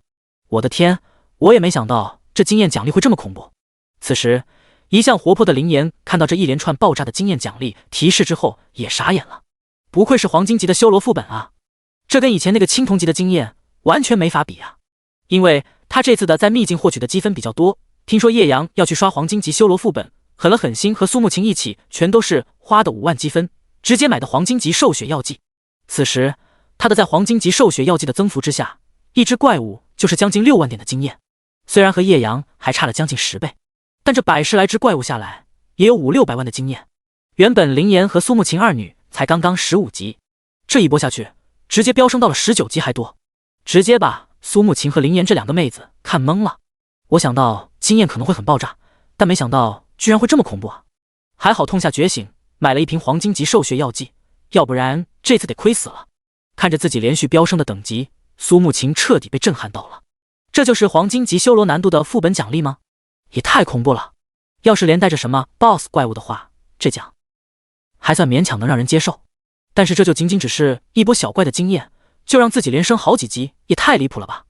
小慕晴，你就感谢我吧，要不是我当初非得拉着你买黄金级的兽血药剂，你现在指不定怎么哭呢。看到自己闺蜜这么震撼的表情，林岩在一边偷偷揶揄起来。好，你是天下第一好闺蜜，行了吧？苏慕晴虽然嘴上倔强了一下，但心里还是美滋滋的。讲真的，这次还真得好好谢谢林岩。当时自己想着买一瓶白银级的就可以了，毕竟天才训练营才刚刚开始，之后还要好几天，肯定也有用到积分的地方。但是林岩说叶阳大神这次带他们刷黄金级副本，那可是千载难逢的机会，积分不花在叶阳小哥哥的身上，那简直就是暴殄天物了。也就是他这么生拉硬拽的，当时的苏慕晴才花了足足5万积分，心里100个不情愿的忍痛买下了黄金级兽血药剂。而且林岩5.3万积分都敢直接下手，想到自己之后还有6-7千积分，才敢下定这样的决心。毕竟天才训练营大部分的入选学员基本上都是1万左右的积分，就算这次副本过后积分和其他人相比会少了不少，但只要勤奋一些，再去任务营多做一些任务，应该很快就能补上。然而现在看来，这5万积分换来的奖励也太值得了吧！就这么一波小怪，就直接让他升了4-5级，这要是在外面让其他人代刷的话，不知道还得花多少钱呢。这一刻，穆莹莹和沈星月二人也被眼前这么爆炸的经验惊呆了。他们2个的积分虽然不像是林岩和苏慕晴那般富裕，但来到这里之前，咬咬牙买一瓶白银级兽血药剂还是相当轻松的。而经过这一波小怪之后，这2个妹子的等级也直接从14级飙升到了将近17级。叶阳大神真的好厉害！此时沈星月看向那叶阳的背影，眼睛里面都直冒爱心。她原本就是几个妹子里面最崇拜叶阳的一个，现在被叶阳带飞，还一波直接收获了这么爆炸的经验，心里早就爽飞了。穆莹莹也是兴奋的脸蛋通红，太爽了！这么爆炸的经验，相比自己之前拼命在秘境里面辛苦了1天的经验，都没有叶阳这几秒钟来的爆炸。毫不夸张的说，就跟着叶阳这1-2分钟的时间，甚至都顶得上穆莹莹自己在野外奋斗1-2周的时间了。而且如果在野外刷怪的话，他肯定是舍不得用白银级兽血药剂的，这东西太贵了。要知道这训练营里面的兽血药剂都是加强版，能够直接持续24小时的，但是在外面的普通版仅仅只能持续1个小时，而且光是青铜级兽血药剂市场价就足足高达10万龙币。在天水市，白银级兽血药剂根本是有价无市，甚至可能连天水市会长林长风都拿不出来几瓶白银级兽血药剂。不过，也就在这几个妹子兴奋的时候，地面忽然传来一阵隆隆的闷响震动声。第94章 BOSS 出现。魔宫典狱长，怎么了？地面怎么开始震了？胆小的路遥发现这股动静以后，吓得直接缩在了林岩的怀里。好了，没事儿，不用怕，应该是 BOSS 来了。林岩现在也有点害怕，毕竟是黄金级副本啊。他现在虽然相信叶阳小哥哥能够刷得过这个黄金级副本，但鬼知道这修罗难度的副本黄金级 BOSS 会不会在战斗中波及到他们啊？这时，同样感受到了这股震动的苏慕晴也顿时紧张起来。应该是 BOSS 无疑了，我们躲得远一点，尽量保证自己的安全，不要让叶阳大神分心。苏慕晴一边死死地盯着震动来源的入口，一边指挥着队伍里其他的妹子找一个更远更安全的位置。在这个黄金级副本，他们这些拖油瓶不能给叶阳大神帮忙就算了，千万不能给他再添麻烦啊，要不然那不是显得自己这些人太不懂事了。而看到这几个妹子的反应，叶阳也满意的点了点头。也就在这时，这魔宫一层或者说第一阶段的 BOSS 还没出现，3座攻击法阵便直接出现在了叶阳的头顶大约100米左右的位置。攻击：黑暗法阵 X3， 类别：特殊法阵，效果：每10秒发动一次攻击，对地面100米的范围造成5000点的黑暗元素伤害，被命中的目标将会受到黑暗侵蚀效果，削减 50% 的全属性，持续10秒。注：击败第一阶段 BOSS 后，该法阵自动消失。黑暗攻击法阵。看到这个东西，叶阳眼皮微微一跳。相比之前在青铜级修罗副本中遇到的那些法阵，这3座黑暗攻击法阵不但有着强悍的伤害，最离谱的是居然还附带着特殊的攻击效果，一旦被命中就会直接被削弱 50% 的全属性。这样一来，自己的移速就会受到剧烈影响。毫不夸张地说，只要命中一次之后，后面的攻击再想要躲，那就是不可能了。随之而来的，自己就会活活被这3座黑暗攻击法阵狂轰滥炸到死。果然，青铜级的那些攻击法阵仅仅只是入门级罢了，副本阶位越高，这些攻击法阵的效果也会越强。只是没想到，这才是副本的第一阶段，就直接出现了3个法阵。不过现在却不太能够威胁到我了。看了一眼莫名出现在自己头顶的攻击法阵，叶阳顿时淡淡一笑。如果只是清剿副本的那个怪物，对于叶阳而言根本没有什么难度。毕竟叶阳现在的伤害已经完全不是黄金级副本里面的小怪能够扛得住的了。要不是自己现在的积分不够多，他甚至都想直接越级去挑战一下暗金级副本。到时候算上组队模式掉落物品质+1的效果，自己刷出来一套英雄级的装备，那岂不是更爽？不过这黑暗攻击法阵看起来有着十分逆天的效果，但现在的叶阳也是今时不同往日了。对付这些攻击法阵，叶阳已经有了比把自己身法拉满更好的处理方式。也就在这时，随着3座攻击法阵的出现，第一阶段的副本 BOSS 也出现在了叶阳的眼前。修罗级魔宫典狱长 LV33， 阶位 BOSS， 生命750万，攻击15000，防御10500，移速500。精通狂暴之斩，魔宫典狱长锁定一名敌方目标发动狂暴斩击，造成 1000% 的巨大伤害。爆裂冲锋，魔宫典狱长锁定一名敌人发动冲锋，对其造成 800% 的巨大伤害，并击飞目标3秒。爆裂之斧，魔宫典狱长挥舞手中巨斧，对周围5米范围内所有敌人造成 500% 点的范围伤害，并对所有命中目标造成持续10秒的 50% 的伤害加深效果。描述：魔宫一层的守卫者拥有极其恐怖的伤害。一眼望去，光是高达3米有余，体型还十分肥壮的亡灵怪物出现在叶阳的眼前。不说属性，光是这个骇人的体型就已经足够让一般人胆怯了。而这头 BOSS 的属性更是让人望而生畏，高达15000点的攻击力。最恐怖的是，他这普攻甚至都是10倍攻击力的巨大伤害。如果要是被爆裂之斧命中 50% 的伤害加善，那就相当于20倍的恐怖攻击，一刀30万伤害。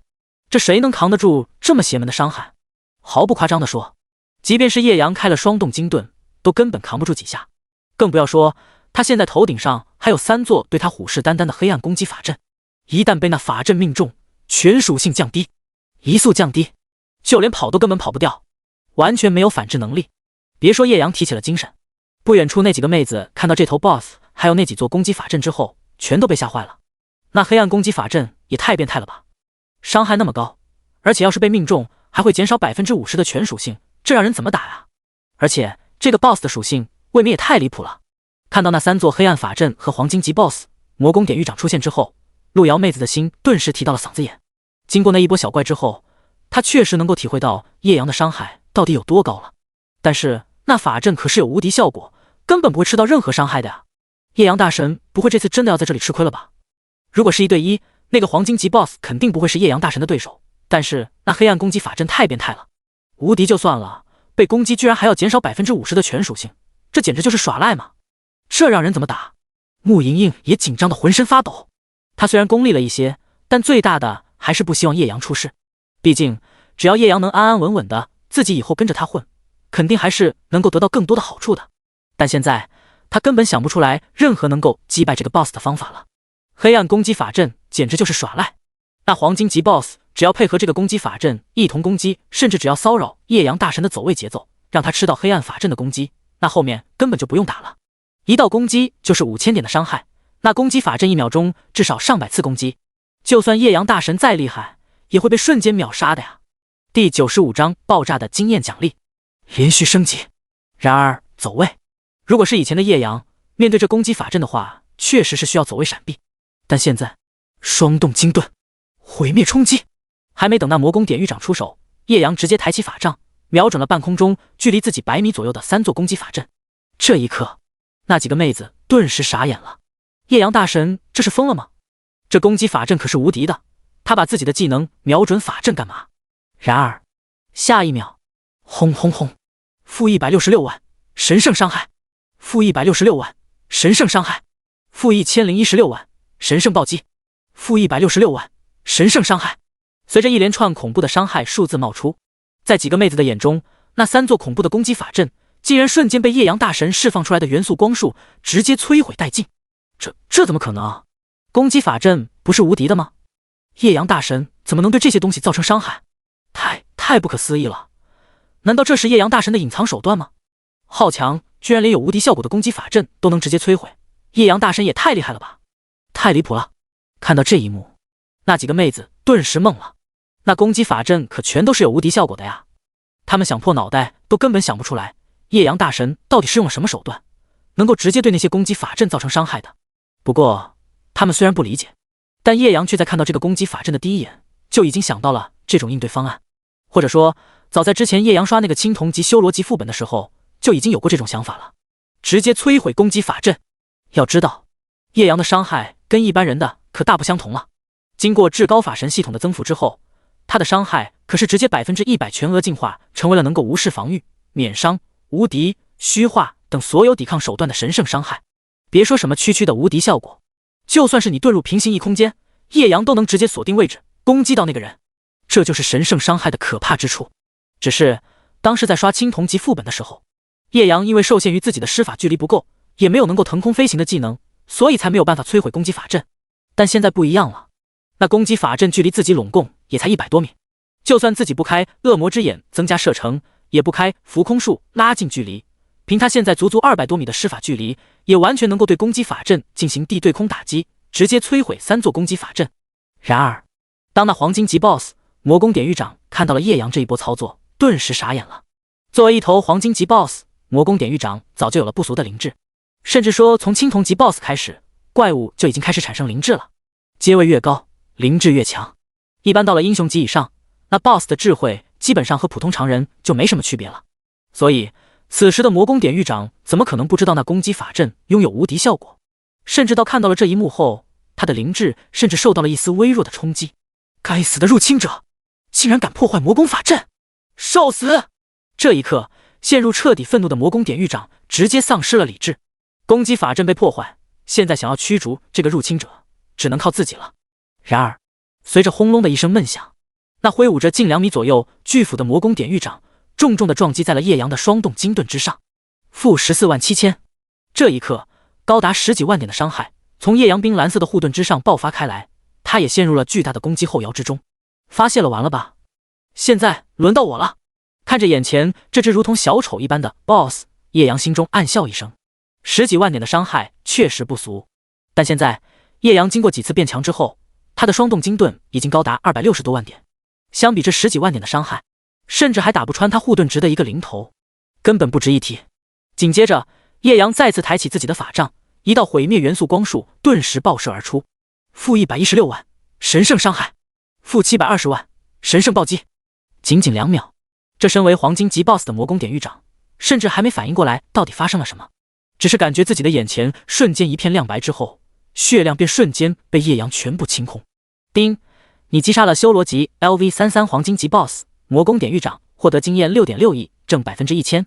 叮，你以坚定的意志力通过了黑暗法阵，获得经验加100万，正 1000%。叮叮叮，你通过了修罗级地下魔宫第1阶段。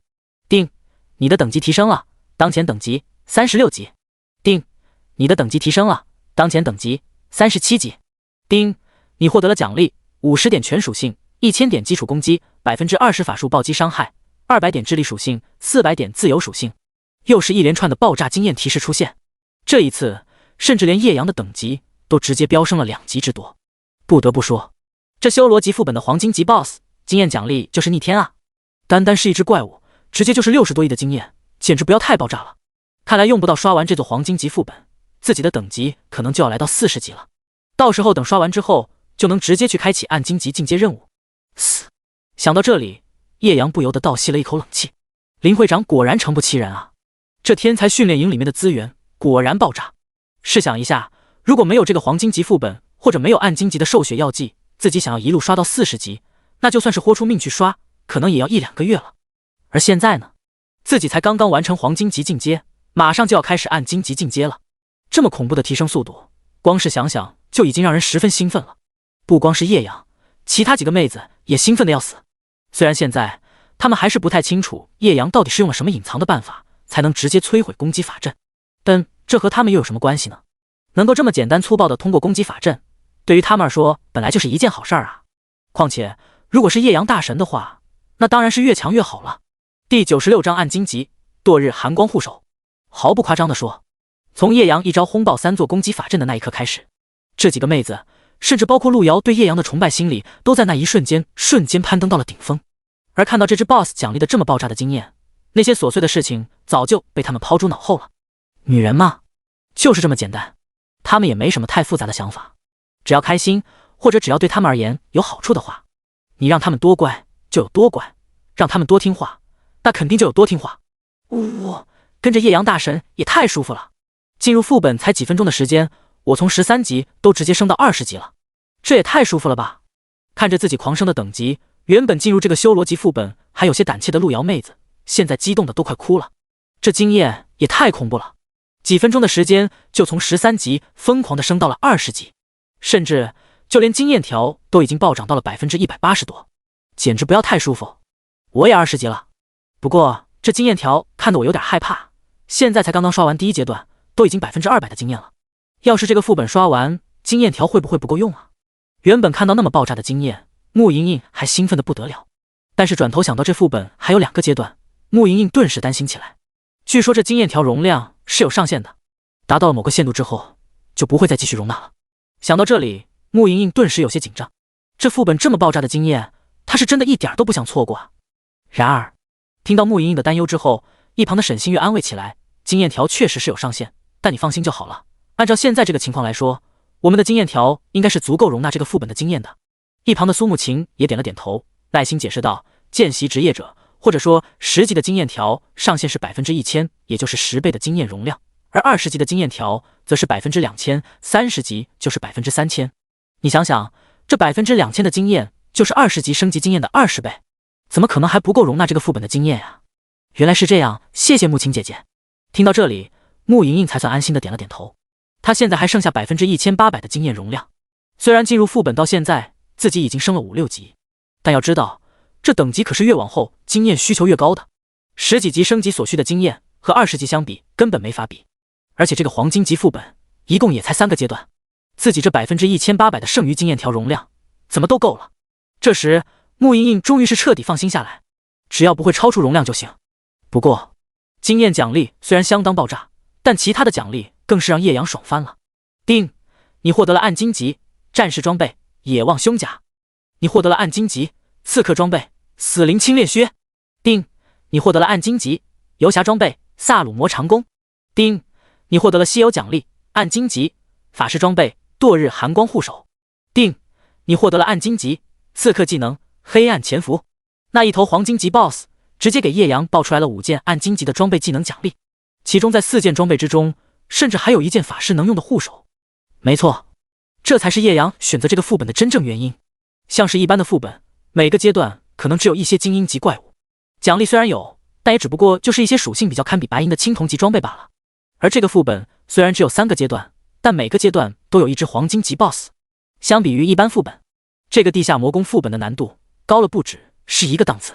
对于一般人来说，除非脑子犯病，要不然根本不会选难度这么高的副本去刷。而叶阳不一样，对他来说，这难度越高越好， BOSS 肯定也是越多越爽。只有这样，他才能更快的刷出来一套暗金级装备，实力才会更加强大。没有人会拒绝变强，更别说叶阳。不再多想，他直接查看起那件暗金级的法师护手。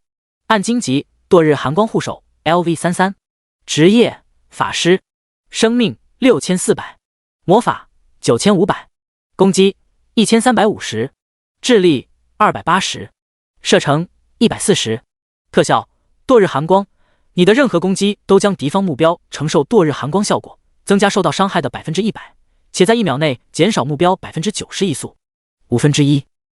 没想到居然又爆出来了一件堕日寒光套装，这也太舒服了吧！看到这件暗金级护手的属性，叶阳心中简直不要太满足。要知道，他现在身上的这件护手装备才仅仅只是白银级，属性简直不要太拉胯。相比于这件暗金级的护手，那件白银级的装备给叶阳提供的属性几乎可以说是没有了。但是没办法，一直没爆出来更高阶位的护手装备，所以也只能暂时也只能这样。但没想到的是，这次居然直接爆出来了一件暗金级的堕日寒光护手，这就很舒服了呀。这下那堕日寒光的套装特效现在也积累到了2/5了，只差3件就能直接完整触发了。100%伤害增幅，还有每次攻击附加 90% 的减速，这属性简直逆天了。最重要的是，套装类别的装备还有一个其他的好处，即便是以后升级暗金级的装备被叶阳淘汰，他也能够让一个工匠将一整套装备全部融合成为一件更高阶的可成长性的装备。正因如此，才会有很多人对套装类别的装备梦寐以求。可成长性的装备啊，那是多少人求之不得的东西。不墨迹，叶阳直接将这件装备换上，属性顿时暴涨。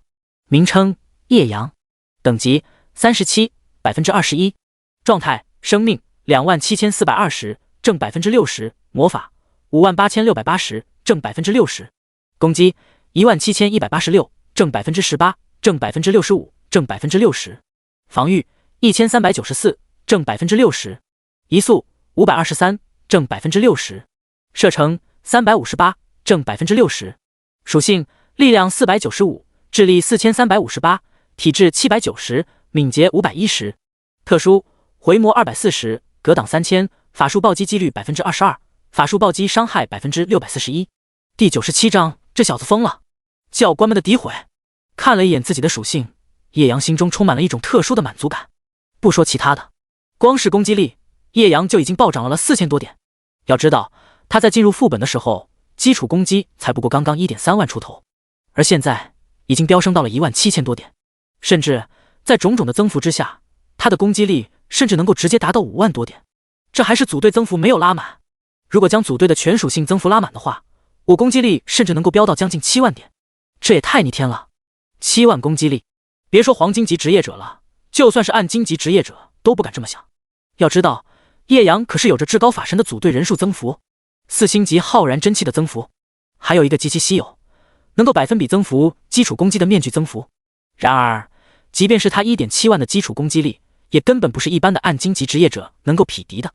因为对于攻击力增幅的装备，无非就是武器和护手。叶阳现在这2件装备都已经换上了暗金级装备，甚至还是属性更加逆天的套装类别的暗金级装备，再加上一路5星级属性模板的强大成长增幅，普通的暗金级职业者怎么可能比得上自己的属性？要知道，即便是4星级的属性模板，虽然表面上仅仅和叶阳只相差1级，但那属性成长也至少差了2倍以上。要不为什么会有那么多人对5星级模板求而不得？甚至每年不知道有多少人都死在了为了完成5星级进阶任务的路上。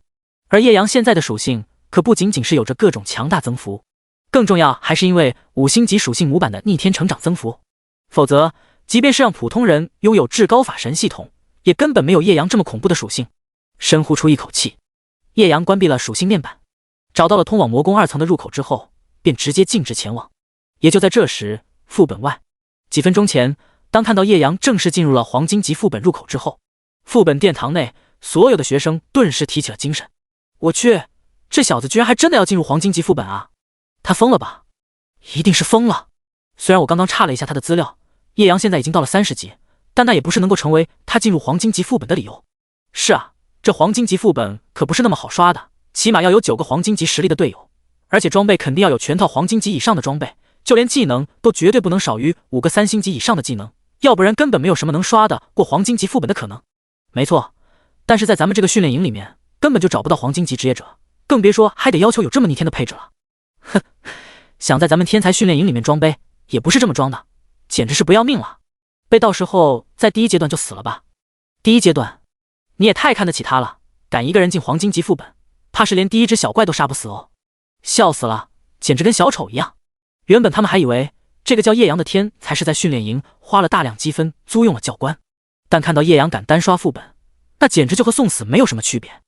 没错，他们确实是看到了叶阳带了几个妹子队友进去，但那些妹子不过才10几级，在那个等级最低都是30级以上的黄金级副本里面，那几个10几级的妹子能干吗？当花瓶吗？而在另一边，副本殿堂监控中心之中，几个教官也同样看到了这一幕。这小子真的是疯了，他等级不是才30级吗？怎么就敢带着几个10几级的学员闯进黄金级副本？难道就没有人告诉他黄金级副本的危险性吗？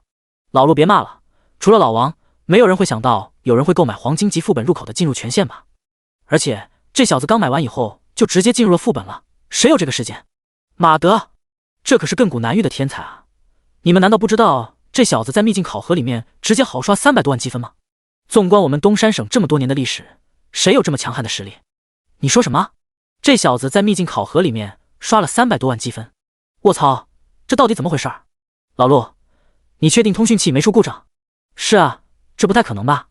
听到陆云生忽然爆出叶阳在秘境考核中豪刷300多万积分，其他几个围观的教官顿时傻眼了。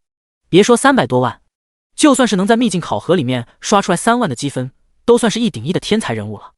300多万积分，就是让他们想破头都根本想不出来这到底是怎么刷的。而听到这些人质疑的声音，陆云生不由得深深的叹了口气。我倒是真希望这300多万的积分是因为通讯器出故障了。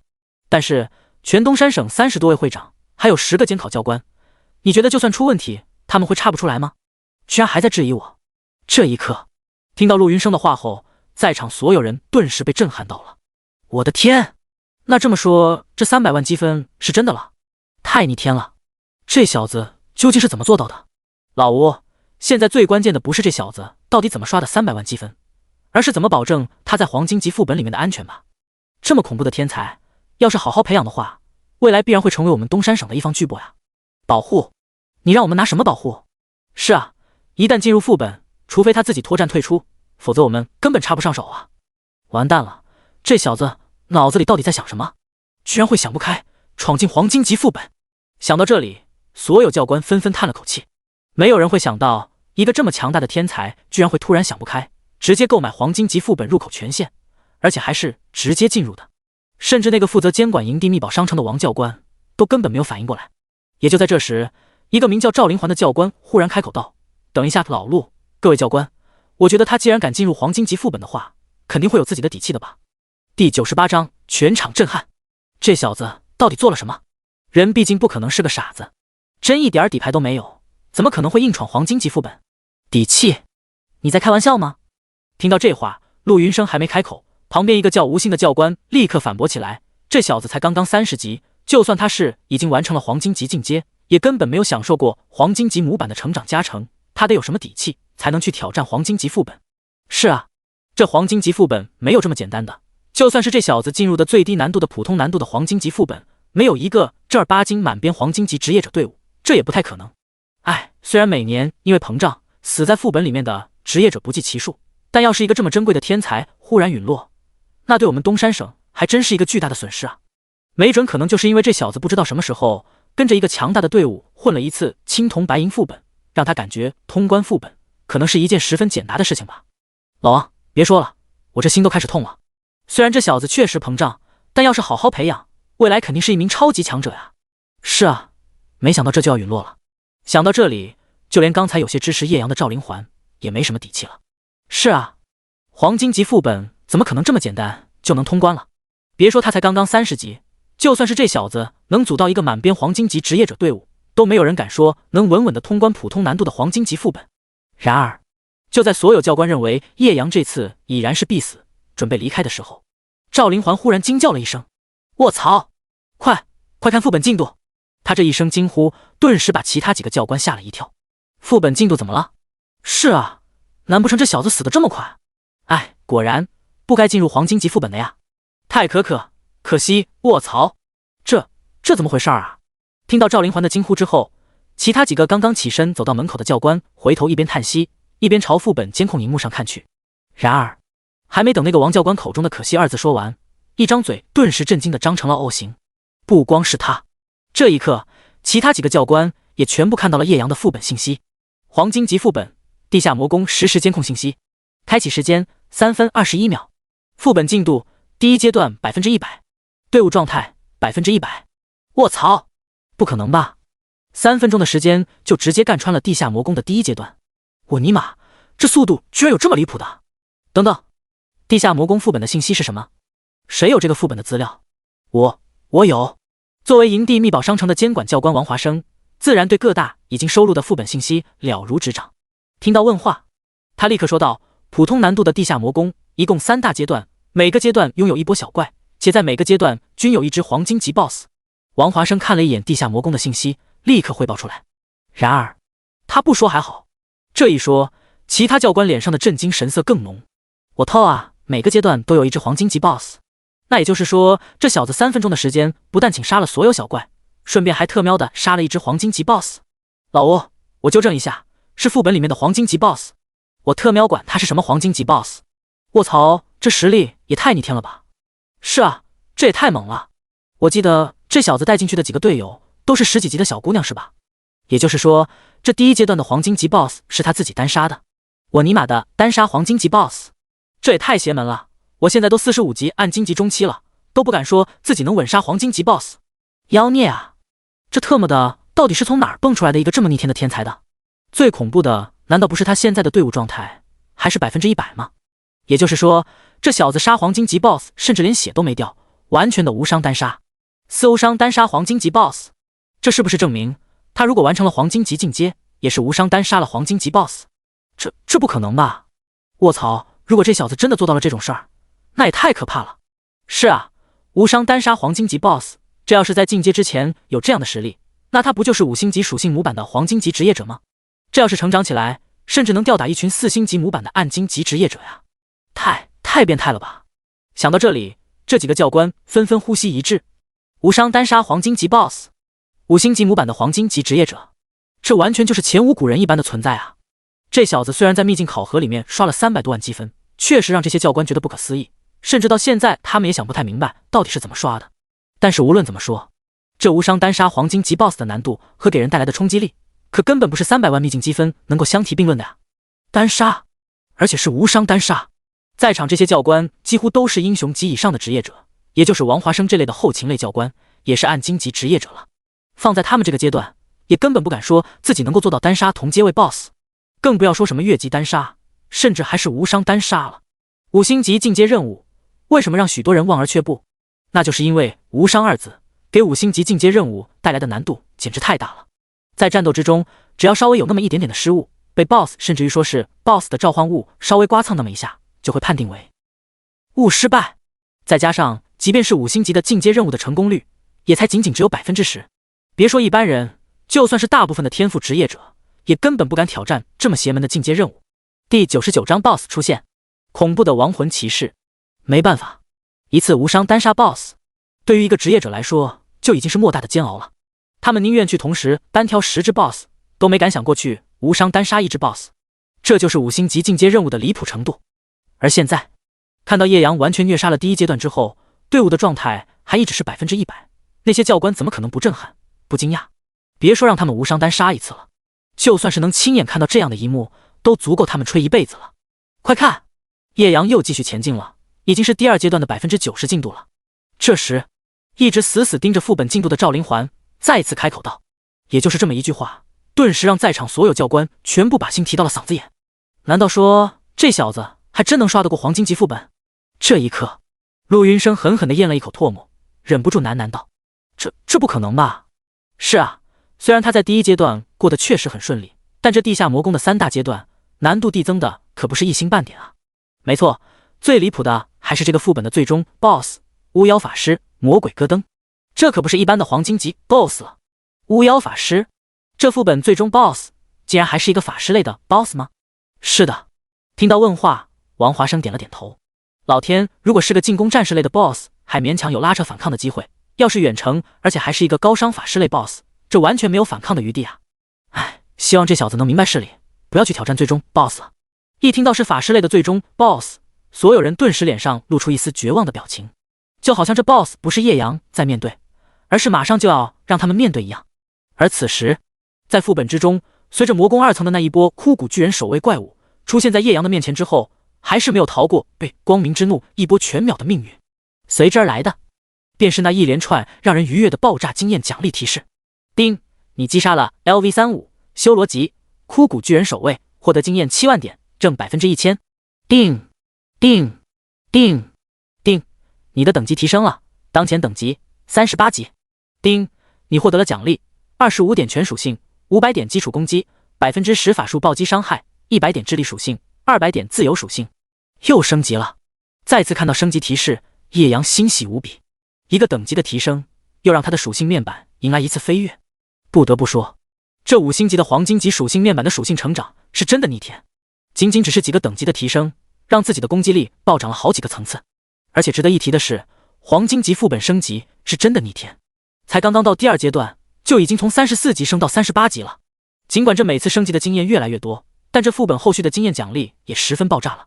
不光是他，那几个妹子也是激动的脸蛋通红。尤其是陆瑶，在遇到叶阳之前，他哪里有过这么爆炸的升级速度？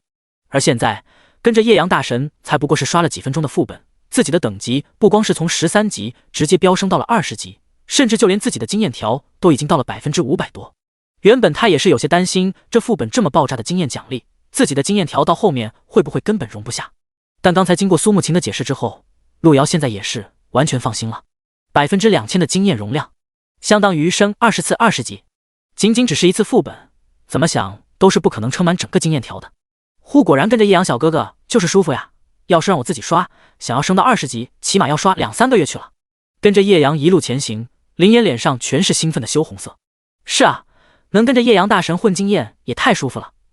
虽然价格稍微贵了一点点。穆莹莹也忍不住开口道，不过后半句虽然说的声音很小，但还是被林岩听到了。莹莹，你这还嫌贵啊？这一次黄金级副本，叶阳大神才收我们1000万龙币。你随便想想，要是我们找其他的代练，这1000万别说有这么爆炸的经验，就算是能升到20级就不错了。听到穆莹莹嫌贵，林岩第一个开始打抱不平起来。要知道，这可是黄金级的修罗难度的副本，如果是那些普通的练级团队，随便带你刷个青铜级副本，可能都要100-200万了，而且还是最垃圾的普通难度。说真的，叶阳现在收1000万龙币，林岩都觉得有些愧疚了。好吗，我也就是随口一说。林岩家大势大，穆莹莹根本不敢反驳什么，只能立刻承认错误。没办法，自己家族没有人家那么显赫，只能这么忍着了。这时苏慕晴也开口说道，好了，莹莹的家庭条件一般，觉得贵是肯定的，没必要想这么多。随便几句话过去之后，伴随着一声低沉的吼声，几个妹子再次紧张起来。应该是第2阶段的 BOSS 要来了，我们赶快躲好。有了上一次的经验，苏慕晴这几个妹子也没有刚才那般如临大敌了。没办法，叶阳的实力恐怖是一方面，最让他们没有想到的是他居然能够直接轰爆攻击法阵。要知道，那攻击法阵可是拥有无敌状态的。认识这几个妹子想破脑袋，也根本不知道叶阳到底是用了什么办法。不过叶阳可完全不关心这几个妹子的想法。听到那一阵沉闷的吼声之后，他立刻朝着声音来源望去。几秒后，一个身下骑着壮硕的骷髅巨马，手持巨剑的骷髅骑士 BOSS 便出现在了叶阳的眼前。不止如此，在那骷髅骑士 BOSS 的身后，甚至还跟着10几只同为骷髅骑士的小怪，只不过在体型上要比骷髅骑士 BOSS 要矮小一些。第100章被气坏的妹子。这副本，修罗级亡魂骑士长 LV37， 阶位 BOSS， 生命1200万，攻击18000，防御15000，移速1200。鲜血复仇，亡魂骑士长受到攻击后，其攻击力将提高 50%， 同时将释放一个强大荆棘，对攻击者造成5秒内每秒500点伤害。亡魂突袭，亡魂骑士锁定一个目标，发动亡魂突袭，造成 500% 的巨大伤害，并且对每个被命中的目标击飞3秒。骑士之怒，当亡魂骑士长将军的血量降低到 50% 以下时，其将进入狂暴状态，攻击力将提高 200%， 并且每秒恢复 5% 的最大生命值，该状态持续到亡魂骑士长死亡后结束。军团意志，当亡魂骑士长发动攻击后，周围100米内所有的骷髅骑士将会增幅 100% 的全属性。修罗级亡魂骑士 LV36， 生命20万，攻击2200，防御1600，移速800。亡魂突袭，亡魂骑士锁定一个目标，发动亡魂突袭，造成 500% 的巨大伤害，并且对每个被命中的目标击飞3秒。军团意志，当亡魂骑士长发动攻击后，自身将会受到 100% 全属性的增幅效果。这属性还是有点猛的啊！看到这亡魂骑士长 BOSS 的属性，叶阳淡淡笑道：“不说别的，光是这1200万的生命值，就完全不是一般人能够应对的了。最恐怖的还是他那一个骑士之怒的技能，一旦掉到半血以下，不但能够大量的增加自身伤害，而且还能回血，这就相当离谱了。如果伤害不够的话，恐怕要活活被这个技能恶心死。要知道，这可是一个永久性的增幅技能，一直持续到这家伙死亡。换句话说，要么队伍里有清除对方增益状态的技能，要么就得是应对伤害，生生把这个亡魂骑士长灌死。然而，在骑士之怒状态下的亡魂骑士长，硬拼属性即便是叶阳都得考虑一下，更别说一般人了。高达18000点的攻击，黄金阶位的职业者一旦被摸到，即便是纯肉战士职业者也会被瞬间秒杀。而且这即便是能够应付亡魂骑士长 BOSS， 他身后那10几只亡魂骑士小怪也不是吃干饭的。2200点攻击，一般的黄金级职业者也根本扛不住，更别说还有20万的血量，就算是站着让普通的黄金级职业者生砍，一时半会儿也根本解决不掉。好多怪物啊！这次的 BOSS 阶段怎么还有这么多小怪？不是只有 BOSS 的吗？躲在一旁的角落，路遥看到那些高头大马的亡魂骑士，不由得替叶阳担心起来。叶阳小哥哥肯定没有问题的，我们只要保证好自己的安全就行。看到这么多怪物出现，林岩心里也是有那么一点担心的，尤其是当那些亡魂骑士怪物出现之后，紧接着那熟悉的攻击法阵也再度出现在众人的眼前，而这一次法阵的数量从3个直接变成了6个，数量直接翻了1倍。攻击黑暗法阵 X3， 类别特殊法阵，效果每10秒发动一次攻击，对地面100米的范围造成5000点的黑暗元素伤害，被命中的目标将会受到黑暗侵蚀效果，削减 50% 的全属性，持续10秒。注：击败第1阶段 BOSS 后，该法阵自动消失。攻击雷光法阵 X3， 类别特殊法阵，效果每10秒发动一次攻击，对地面100米的范围造成5000点的雷电元素伤害，被命中的目标将会受到伤害加深效果，额外受到 100% 的伤害，持续10秒。注：击败第1阶段 BOSS 后，该法阵自动消失。我靠，这法阵太耍赖了！看到不光那半空中不光是出现了3座黑暗法阵，甚至还有6座雷电法阵之后，路遥妹子顿时被气得义愤填膺起来。你有削弱属性的效果就算了，那雷电法阵被命中之后，竟然还有 100% 的伤害加深效果，这未免也太离谱了吧！然而当路遥反应过来之后，才发现是自己失态了，急忙再次躲在林岩的身边，生怕被 BOSS 看到。这害怕娇羞的模样倒是让人觉得十分可爱。而看到路遥反差这么大的样子，林岩不由得偷笑。好啦，路遥，其实就算夜阳大神不能打爆那些法阵，他自己本身的实力也是相当强大的，那些法阵想要攻击到他也是不太容易的。啊！听到林岩的话，路遥有些吃惊道：我看网上那些攻略噩梦级副本的视频，那些攻击法阵的密度就像是暴雨一样，怎么可能攻击不到？这你就不懂了。只可惜你欣赏不到夜阳小哥哥那样的身法了，要不然肯定是惊呆了。林岩也懒得解释那么多，有了第1阶段的经历之后，他对于叶阳可以说是完全信任的。退一万步说，就算是叶阳真的失败了，让他也遭受连累，死在了副本之中，林岩也不会有什么怨言。原因很简单，林岩甚至包括苏慕晴在内，跟着叶阳升级变强实在太轻松了。毫不夸张地说，别人的职业者修行之途都是地狱难度，而他们完全就是简单难度，每次都只需要跟在叶阳小哥哥的后面就可以。如果他能够爆出来一些自己能用的装备，直接花钱就可以买，等级不缺，装备不缺，这种变强的方式简直让人沉迷。要是突然有一天叶阳不在了，林岩可能也会一辈子都不会再看上其他的男人了。而且不只是他，甚至连苏慕晴也一直都是这样的想法。不过听到林岩这么肯定的话，路遥还是有些神往。好吧，没想到叶阳大神竟然这么强，真可惜看不到叶阳大神的身法秀了。嘻嘻，只要能升级，当然是越简单越暴力越好喽。叶阳小哥哥既然能直接打爆攻击法阵，还想那么多干嘛？林岩倒是耸了耸肩，有些无所谓道。然而叶阳可不知道他们到底在议论自己什么。就在他们聊天的同时，叶阳便直接对着那些 BOSS 动手了。